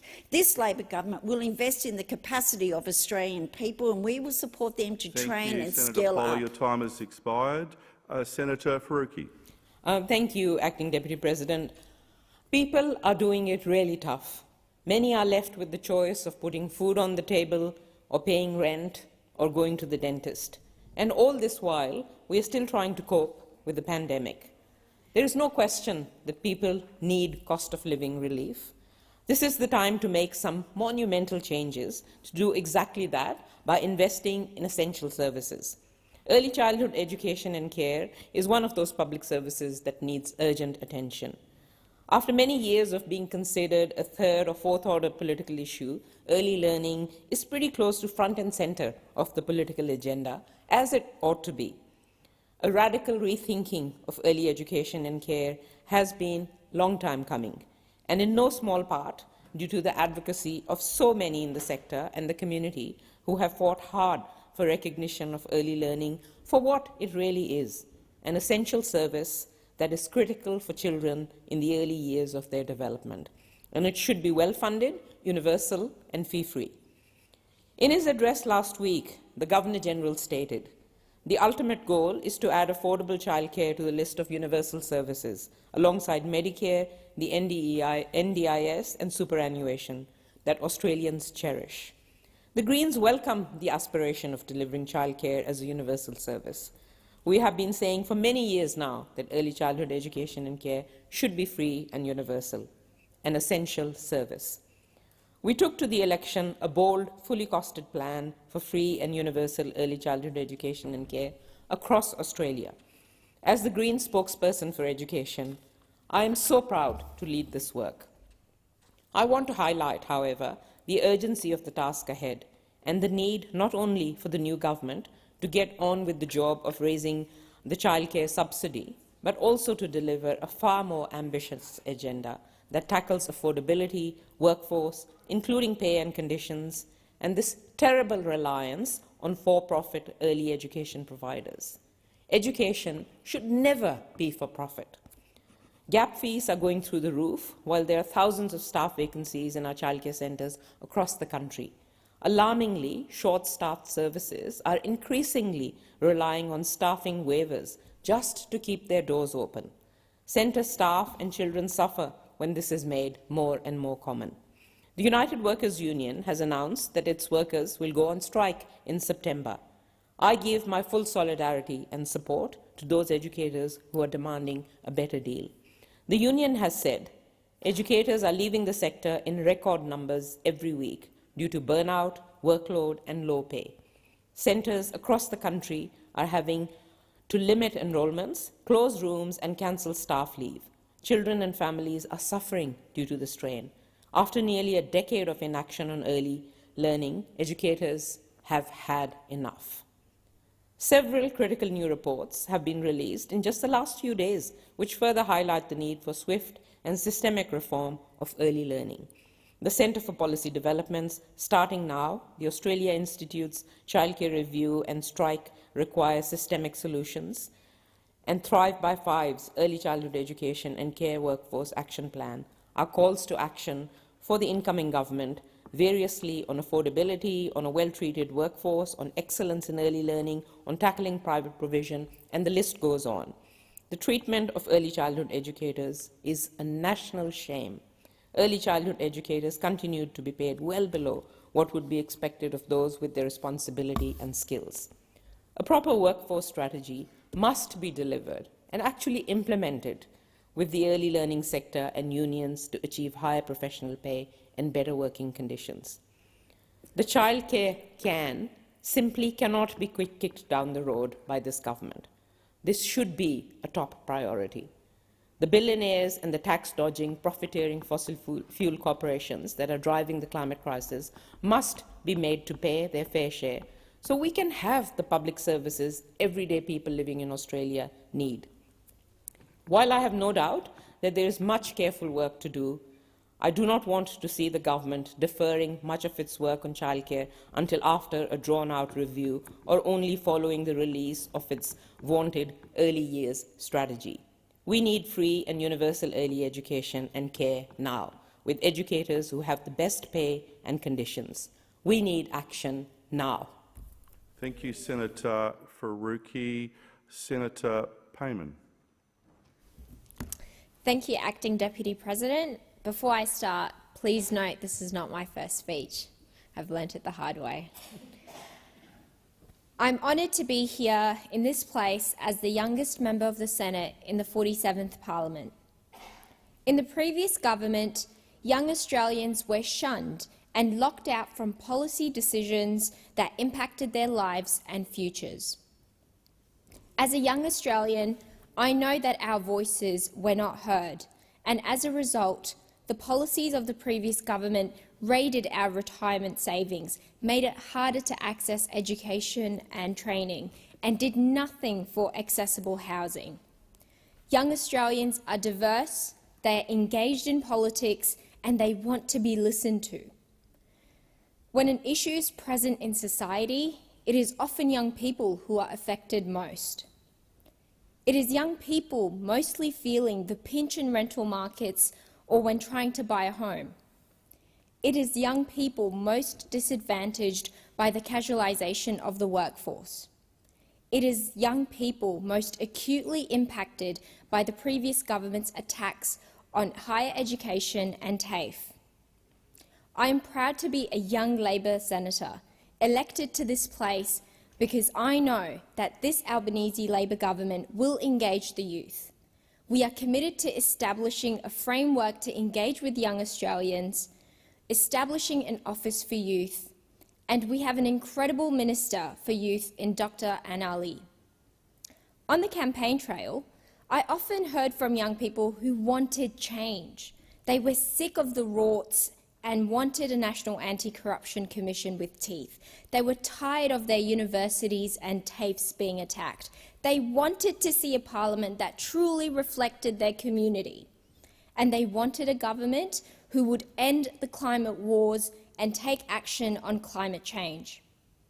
Labor listened, and the Albanese Labor government delivered a better future, will deliver a better future for young Australians.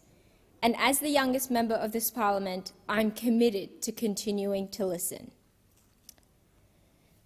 On the 1st of July, I began my term as a senator for my home state, Western Australia, and it is an honour to stand here representing WA. During the election campaign, the previous government threw everything they could to try and hold on to power. They bought buses and trucks, they were supported by minor fringe parties, and they made hundreds of promises. But Western Australians remember. We remembered the promises that were broken time and time again. We remembered that they used taxpayers' money to support Clive Palmer against our state. We remembered the political games played during the height of the pandemic. We remembered when the former Prime Minister Scott Morrison called us cave people.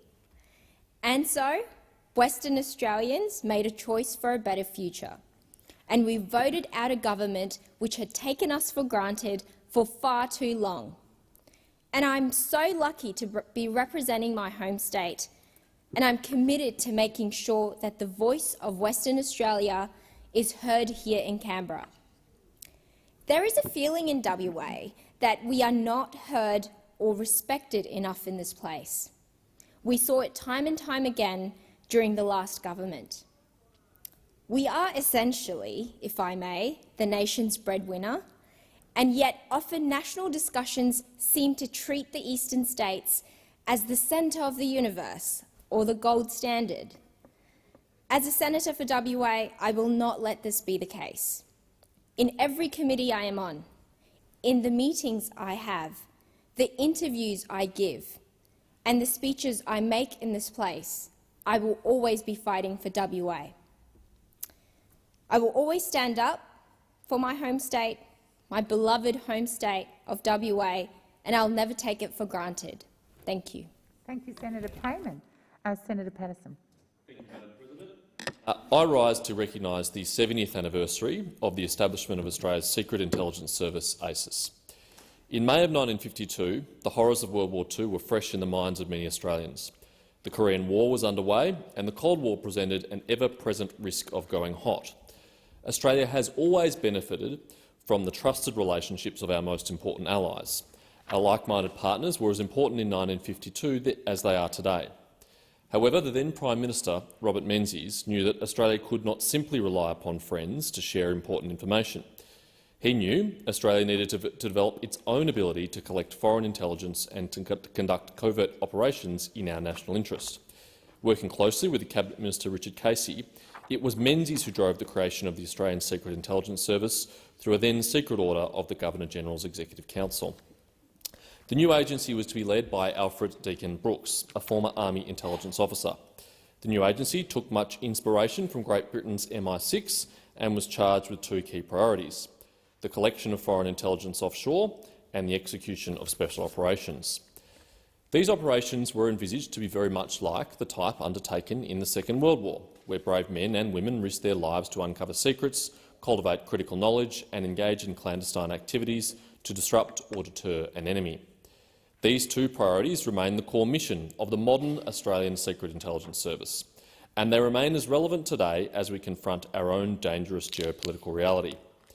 By its very nature, Australians will never know the names or much of the work undertaken by ASIS officers in defence of our national interest. Other than the Director-General, Paul Simon, and his deputies, Fabio Maloney and Catherine Byrne, they cannot even legally be named. But there are many station chiefs, officers, analysts and data scientists here in Australia and around the world whose work makes us safer every day. We do not have to look far to find significant threats to peace, stability and prosperity in the world today. Our European friends face significant hostility from an aggressive and expansionist Russia. Vladimir Putin's invasion of Ukraine has implications for the whole world and presents a real threat to the free and democratic institutions we seek to defend and uphold. Closer to home, the Chinese Communist Party continues to embark on a military build-up of historic proportions. While the PLA Air Force routinely harasses the people of Taiwan and engages in increasingly aggressive tactics in an attempt to prevent free transit in the Indo-Pacific. We have been warned by our own security agencies, including ASIO, of industrial-scale espionage, foreign interference and cyber attacks against our universities, research institutions, government departments and commercial entities. Meeting these challenges requires all elements of statecraft, including soft power tools like diplomacy and hard power tools like a potent and capable Australian Defence Force. We must not, however, cede the domain of the shadows to adversaries who would seek to do us harm, as Paul Simon said in his historic address to the Lowy Institute, which I was honoured to attend in May. In that insightful speech, Mr Simon acknowledged that our adversaries are spying on us, that they are seeking to weaken our institutions and bend our values. As we have become increasingly interconnected and reliant upon technology and personal devices, we have also witnessed the significant uptick in electronic surveillance, which demonstrates the importance of signals intelligence collection. Australia has rightly invested in those capabilities and provided those collection agencies, including the Australian Signals Directorate, with appropriate legislative tools to combat cyber threats. But the current strategic environment underlines the ongoing contemporary relevance of and significant need for a well-resourced human intelligence collection agency. The challenges posed by technological advances, including ubiquitous technical surveillance, means that human intelligence collection is becoming increasingly difficult, as the risk of exposure grows that much higher. But that does not reduce the value of the unique insights that only human intelligence can provide into the plans, intentions and capabilities of our potential adversaries. I have every faith in our intelligence officers and their leadership, but as policymakers, it is our responsibility to listen and consider the best ways that we can equip them with the necessary tools and sufficient resources to carry out their vital work in some of the most dangerous places of the world. So as we thank ACIS and its dedicated people for their 70 years of service in the national interest, we must also reflect what they will need from us to meet the contest in the decades ahead. Thank you, Senator Patterson. Senator McGrath. Oh, beg your pardon, sorry, Senator Bilyk. Thank you, President. I rise tonight on adjournment to discuss the important issue of safe rates for the transport industry. The last couple of years has highlighted in particular just how important the transport industry and our nation's truck drivers are. Being a truck driver is a highly dangerous industry. In fact, road transport is Australia's deadliest industry. There are long hours, dangers of fatigue, weather and other road users acting inconsiderately or dangerously. But we owe it to those in the transport industry to do everything we can to keep them safe at work so that they can return home to their families after they deliver the goods that we require. We owe it to the community to ensure their safety on the road as well.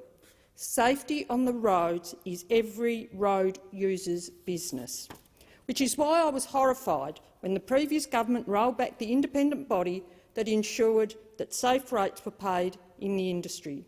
The government were warned at the time by drivers, by the Transport Workers Union, by employers and by Labor members and senators how dangerous this move was and how it would negatively impact safety. Since that independent body was abolished, there have been a total of 1,098 truck crash deaths, 27 of those in my home state of Tasmania. That's just shocking, shocking. And the majority of these deaths are not the truck drivers themselves, this is what people need to understand, but other road users. In August 2021, the Rural and Regional Affairs and Transport Committee, chaired by former truckie Senator Sterle, handed down its report, Without Trucks Australia Stops the Development of a Viable, Safe, Sustainable and Efficient Road Transport Industry.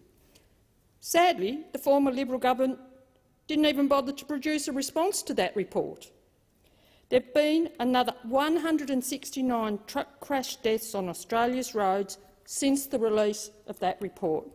We're facing a very dangerous time in the road transport industry, and the power balance in the industry was completely upset by the removal of an independent rate-setting body. While many people think of the big freight companies when they think about trucking, the industry is largely made up of small players. The committee found that overwhelmingly the industry's roughly 51,000 businesses are numerically dominated by small businesses, and I quote, of which 53% are non-employing owner-drivers and 45% are small businesses with 19 or fewer employees. However, these small firms are being placed under ever-increasing pressure. I met with employers, drivers and the Transport Workers Union when they were in Parliament last week, and I took great pleasure in signing yet again the Safe Rates Pledge. On the weekend, there was a truck convoy with drivers and their trucks outside this place, standing up for safe rates and safety on our roads. And while I was meeting with the drivers and the employers and the TWU, I heard how the gig economy companies are undercutting the industry paying drivers well below minimum rates and making road transport unsustainable and unsafe. Continual shrinking margins for transport companies and their employee drivers, owner-drivers and small fleet operators increases the pressure for drivers to take risks to make up the difference. Drivers working in freight, construction and oil and gas face constant pressure to cut corners on safety and to drive to exhaustion. And what's the result? The result is an industry-wide race to the bottom that is crushing the sustainability of road transport. In these circumstances, drivers are more likely to drive fatigued, cut back on safety and maintenance, overload or speed. I thank the drivers and their union representatives and the industry representatives for meeting with me during the week of action at Parliament House. It's clear we urgently need to lift standards in road safety, and the industry-wide problems need an industry-wide solution. The Senate inquiry, which brought together road transport's fractured players, shows what is possible when the parliaments work constructively with industry to achieve solutions. The Without Trucks Australian Stop's final report's 10 recommendations are part of the solution, and central to the report's recommendations is the establishment of an independent industry-led body to create enforceable and fair standards for all road transport workers. Regulations of this kind would stop the rampant undercutting in road transport in its tracks, creating an effective safety net across the industry to protect transport operators and workers. Thank you, Senator Bilyk. Senator McGrath. Thank you, President. Fellow taxpayers of Australia, I bring you some breaking news from Canberra, where it was confirmed today in the Senate by the Minister for Finance of this new Labor government that one of their priorities is spending $20,000 on a frog bog.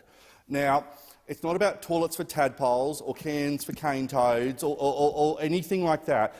This new Labor government, one of their key spending priorities is $20,000 on a bog for frogs. So what's happening in Canberra at the moment is the Expenditure Review Committee are sitting in a darkened room and are going through all of the spending commitments of the coalition, and they're basically putting a red line through all of them. So if you're in regional Australia, there is a giant solar-powered, wind-powered, coal-powered vacuum cleaner above regional Australia, sucking all the money out of it and going to go to Labor's preferred projects.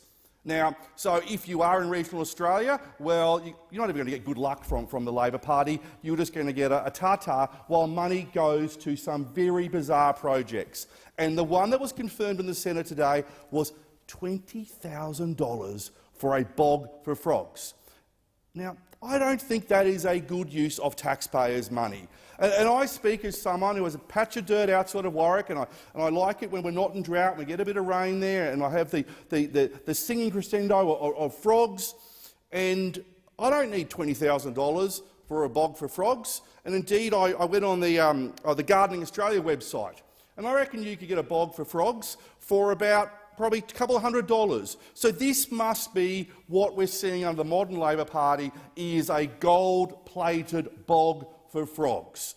And if you're a taxpayer, you're paying for it. If you are in regional Australia, well, you're a second-class citizen because the Labor Party is prioritising frogs over you. In fact, you're a third-class citizen and you've got sort of frogs and then people who vote Green because the Labor need their preferences. So good luck, Australia, with this new Labor government in their spending priorities, when they should be focusing on cutting taxes, when they should be focusing on what is going to grow Australia, and instead it's all about bogs for frogs. And so you should be— this is, by the way, and I just want people to know this, this is just the first of many projects that we're going to find out about from— because this was something that my good colleague Senator Henderson told us about in the Senate today.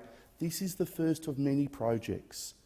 $20,000, ladies and gentlemen. $20,000 for a bog for frogs. So I'm worried. You should be worried. We all should be worried about what the spending priorities of this new Labor government are. Now, President, on a very serious note, I will declare a conflict of interest here in terms of a friendship with Ranil Wickremesinghe, the new president of Sri Lanka. I think we should all be grateful that someone of Ranil's intellect and someone with his ethics and his approach to the importance of a liberal democracy has become president of Sri Lanka. Ranil is someone who has been a member of parliament in Sri Lanka since the 1970s. Last time I saw him over in Sri Lanka, it was at Temple Trees when he was Prime Minister, I think for the third or fourth or fifth time. And what I found fascinating about that particular meeting with Ranil, that on the coffee table in his office he had a book titled Ethics in Government Decision-Making. And that, to me, summed up the measure of the man in terms of wanting to make sure that the decisions he made as Prime Minister and that now he will make as President of Sri Lanka are in the best interests of the Sri Lankan people. And it particularly hurt me, and it should particularly hurt all of those who love a good book and who love to read, that when his private residence was burnt to the ground, his library of over 4,000 books was burnt with that. And I should advise the Senate that I will be sending some books across to President Wickremesinghe, to help him rebuild his library. And there'll be some classic Australian books. And for those who are listening, you may wish to email senator.mcgrath@aph.gov.au in terms of any suggestions you may wish to make, or you may wish to send some books to me, and I'll send them on to President Wickremesinghe, but also to the school system in Sri Lanka. Thank you. Senator McGrath. The Senate stands adjourned and will meet again tomorrow at 9:30 a.m. I thought that too, Jane.